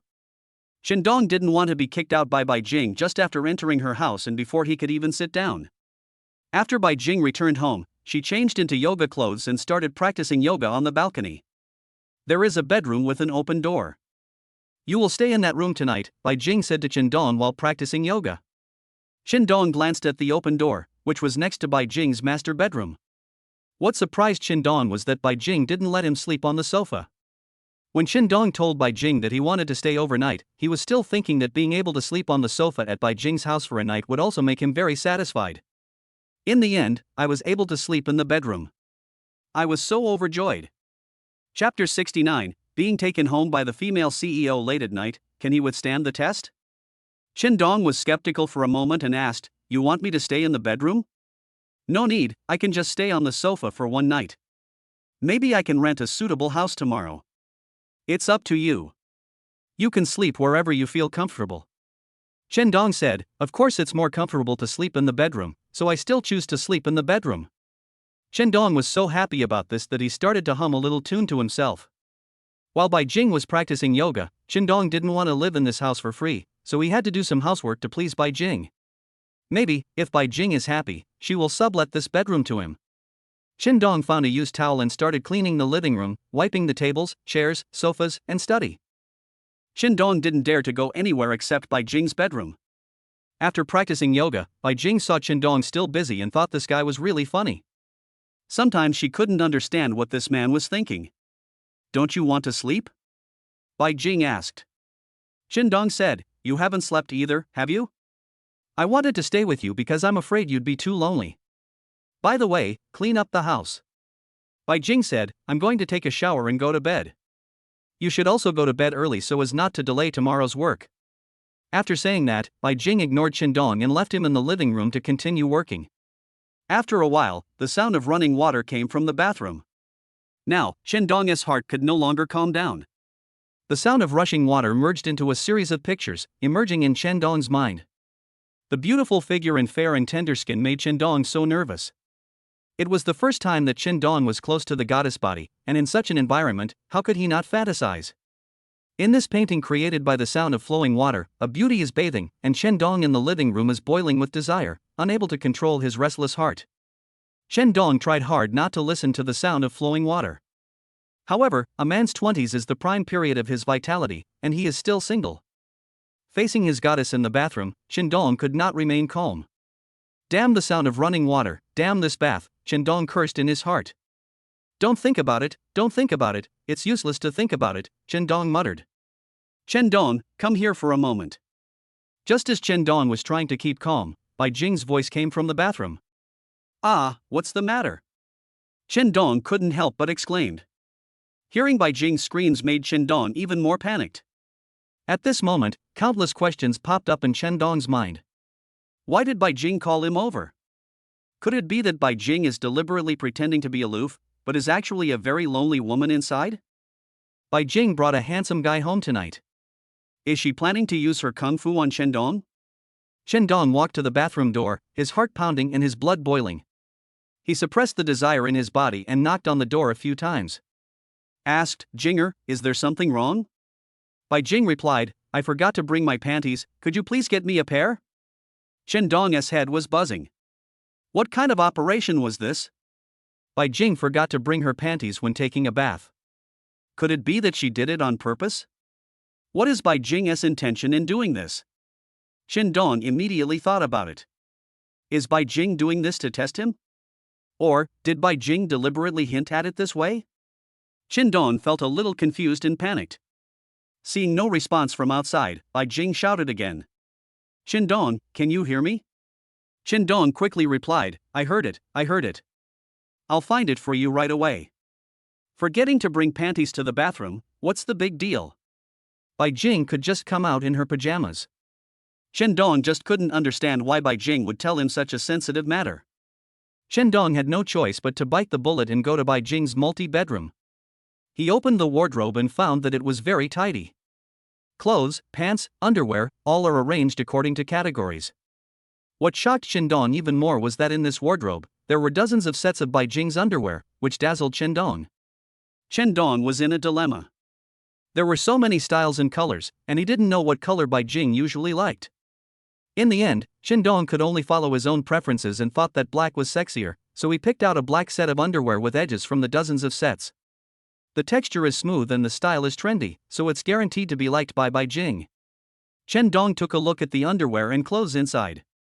More than half of them did not even have the labels removed. They were all brand new. Do all these rich women have the same personality?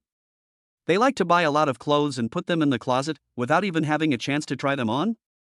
Shendong took Bai Jing's underwear and walked out of the bathroom door. In the bathroom, the sound of water had stopped and Shendong knocked on the door. The bathroom door opened and Bai Jing wrapped her upper body with a snow-white bath towel.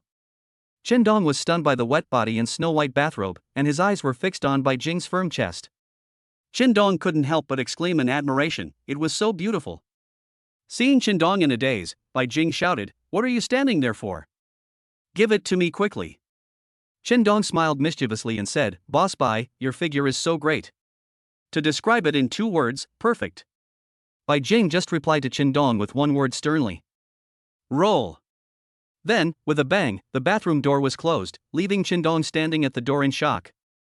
Marrying such a beautiful wife is not a disadvantage, Shendong smiled secretly, and then continued to do his housework. A few minutes later, Bai Jing came out of the bathroom and saw Shendong still busy. A strange sneer appeared at the corner of her mouth. Shendong, you come to my house to sleep, not to clean it. If you feel like you have nothing to do, come and help me blow dry my hair. Bai Jing's request made Shendong exclaim in surprise again. Ah! Shall I blow your hair? Bai Jing asked, It's such a simple thing to blow dry your hair, don't you know how to do it? Shendong quickly said, Yes, of course. Shendong just felt that he had to get close to Bai Jing's body, and he was afraid that he would not be able to control his male desires. The current multiple scenarios are simply a psychological test and even a torture for Shendong. Even though there was a beauty in front of him, he didn't dare to have any improper thoughts about her. He could only stare at her delicate and exquisite figure and drool. Bai Jing went to the bedroom and put on her pajamas, then put her bathrobe into the washing machine, and finally sat down on the sofa with the hairdryer. Shendong sighed and thought to himself, This black pajamas is such a deadly temptation. You witch, you are not doing this on purpose, are you trying to test my endurance? Jinger, you are so beautiful, Shendong couldn't help but praise her. Bai Jing looked at Shendong and handed him the hairdryer. Then he warned, When you blow dry my hair later, don't look around. If you dare to look around, I will dig your eyes out. Chapter 70, The cold and beautiful CEO no longer desires the opposite sex. Shendong snorted coldly and replied, I would never peek intentionally, but if I accidentally see something, you can't blame me. Bai Jing said coldly, I'm warning you, keep your eyes away. Shendong took the hairdryer and tried his best to keep his eyes level, because if he lowered his head slightly, it would be difficult to avoid peeking at Bai Jing's figure. These 10 minutes or so were a great test of Shendong's character, and could have put him into an irretrievable situation at any time. In the end, Qindong persevered and completed the cruel mission assigned to her by the witch president. Qindong thought, if he had known that coming to Bai Jing's house would result in such cruel torture, he would rather stay in a hotel. I'm afraid Qindong won't be able to sleep peacefully tonight. But Bai Jing didn't react at all, and even felt that there was no need for a man like Qindong to live in her family. A single woman who has been lonely for so long actually has no desire for the opposite sex, which makes Qindong feel a little disappointed. Qindong thought that he was at least handsome and had a strong body, and these conditions could easily charm women. But Bai Jing seemed calm and composed, showing a heartless and desireless mentality. After drying her hair, Bai Jing stood up and said only one sentence to Qindong. I'm going to bed, you should go to bed early too. After saying that, without any more nonsense, Bai Jing walked straight into the bedroom and closed the door. Qindong stood there in shock, his eyes still fixed on Bai Jing's closed door. Why bother working? Go to bed, Qindong muttered. After packing up his things, he went to the bedroom. Living in a woman's home feels different. The room where Qindong lives is usually empty, but it is still kept very clean and filled with the faint fragrance of a woman. It would be great if I could live with my goddess like this for a long time. Even if we can't sleep in the same bed, I can talk to her and feel her presence every day when I get home from get off work. This feeling will be different. Qindong lay on the bed, his mind full of thoughts. Will Bai Jing ruthlessly kick him out tomorrow night? Given Bai Jing's decisive personality, she might really do so. Qindong lost all desire to sleep when he thought about having to worry about where to stay tomorrow night. What's more, the beautiful CEO was sleeping next door, and the scene of her taking a bath just now kept appearing in Qindong's mind. Under such circumstances, Qindong tossed and turned in bed, suffering for most of the night. Qindong got up at 7 o'clock in the morning. On the first day of living in Bai Jing's home, he had to show himself. Moreover, Qindong had personally promised Bai Jing that he would make breakfast for her and let her experience the feeling of being cared for. Fortunately, Bai Jing usually likes to cook her own meals, and she has all the ingredients and tools at home. This still surprised Qindong, and he admired a woman like Bai Jing very much. Bai Jing is so busy at work and occasionally has some social engagements, but as a single woman, she is still able to prepare everything needed in the kitchen at home. Seeing that Bai Jing had a soy milk maker and a bread maker at home, Qindong guessed that Bai Jing's breakfast was mostly soy milk and bread. Therefore, Qindong wanted to change Bai Jing's appetite and let Bai Jing have a breakfast with a different taste. Qindong looked in the refrigerator and saw 2 preserved eggs. He had an idea and decided to make a preserved egg and lean meat porridge. The key to making porridge is the heat. It needs to be cooked slowly to bring out the true flavor of the ingredients. It was early, and after Bai Jing got up, washed, and put on makeup, an hour was enough to cook the porridge. After putting all the ingredients into the porridge pot, it was still early, so Qindong went to the study to find a book on marketing and started reading. At 7:30, Bai Jing got up on time. This was a habit she had developed over the years. You got up so early, didn't you sleep well last night? Are you choosing your bed? Bai Jing found that Qindong was already reading a book, and guessed that Qindong might have gotten up very early, so she asked with concern. Qindong couldn't tell Bai Jing that he had been thinking about random things while lying in bed last night, so he had to tell Bai Jing. I promised to make breakfast for you, so I got up early. Bai Jing asked curiously, what did you make for breakfast? There's a nice smell in the kitchen. Qindong said, Jinger, go wash up first. I'll wait for you to have breakfast together. Today's breakfast is definitely different from your usual ones. You will definitely like it. Bai Jing wanted to go to the kitchen to take a look, but was stopped by Qindong. By the time Bai Jing finished washing and putting on makeup, Qindong had already prepared 2 bowls of porridge. The porridge was so fragrant that even Qindong himself was craving for it. After Bai Jing came out, she looked at the steaming century egg and lean meat porridge on the table, and a warm feeling welled up in her heart. For the first time in her 28 years of life, someone personally prepared breakfast for Bai Jing, and it was carefully cooked lean meat porridge, which was Bai Jing's favorite delicacy in the past. Bai Jing stared at Qindong for a moment and felt moved. Qindong, how did you know I like this preserved egg and lean meat porridge? It's so delicious. Qindong said, as long as you like it, eat 1 more bowl if you like it. In fact, Qindong also wanted to say that these are the only ingredients he found in your refrigerator, so it's just right to make lean meat porridge. Seeing Bai Jing eating with great relish gave Qindong a sense of satisfaction. At least this morning, Qindong allowed the person he loved to enjoy the happiness of being cared for. In Qindong's opinion, as long as Bai Jing's heart is warmed, this busy morning is worth it. While eating this delicious lean meat porridge, Bai Jing couldn't help but sigh. Chendong, you're a pretty good guy. You can even cook. If a girl marries you in the future, she will definitely be happy. Chendong smiled mischievously and asked, Wife, are you planning to let me take a second wife? Bai Jing glared at Chendong and cursed, What are you thinking? You have dirty thoughts. Chendong said, You are my wife. Who else would I dare to marry? Isn't that courting death? Bai Jing said, We will get divorced sooner or later. After we get divorced, you will also need to get married. I mean the wife you will marry in the future. Don't you want to be this happy woman? Chendong asked with a smile. Bai Jing's expression froze and became serious. I really want her to be Chendong's wife. I feel a little reluctant, but also a little yearning. Chendong is a good man who can show a woman such a warm side. Marrying such a man will indeed bring happiness. However, Bai Jing was born in a noble family, and the suitors she met were all people of status. Bai Jing really did not think that the man she would marry would be like Chendong, an ordinary worker. Bai Jing looked at Chendong in front of her, feeling confused and also looking for an answer for herself. Chendong's question really stumped Bai Jing. During these days, Bai Jing discovered that she had developed feelings for Chendong, and her heart began to be filled with Chendong's shadow bit by bit.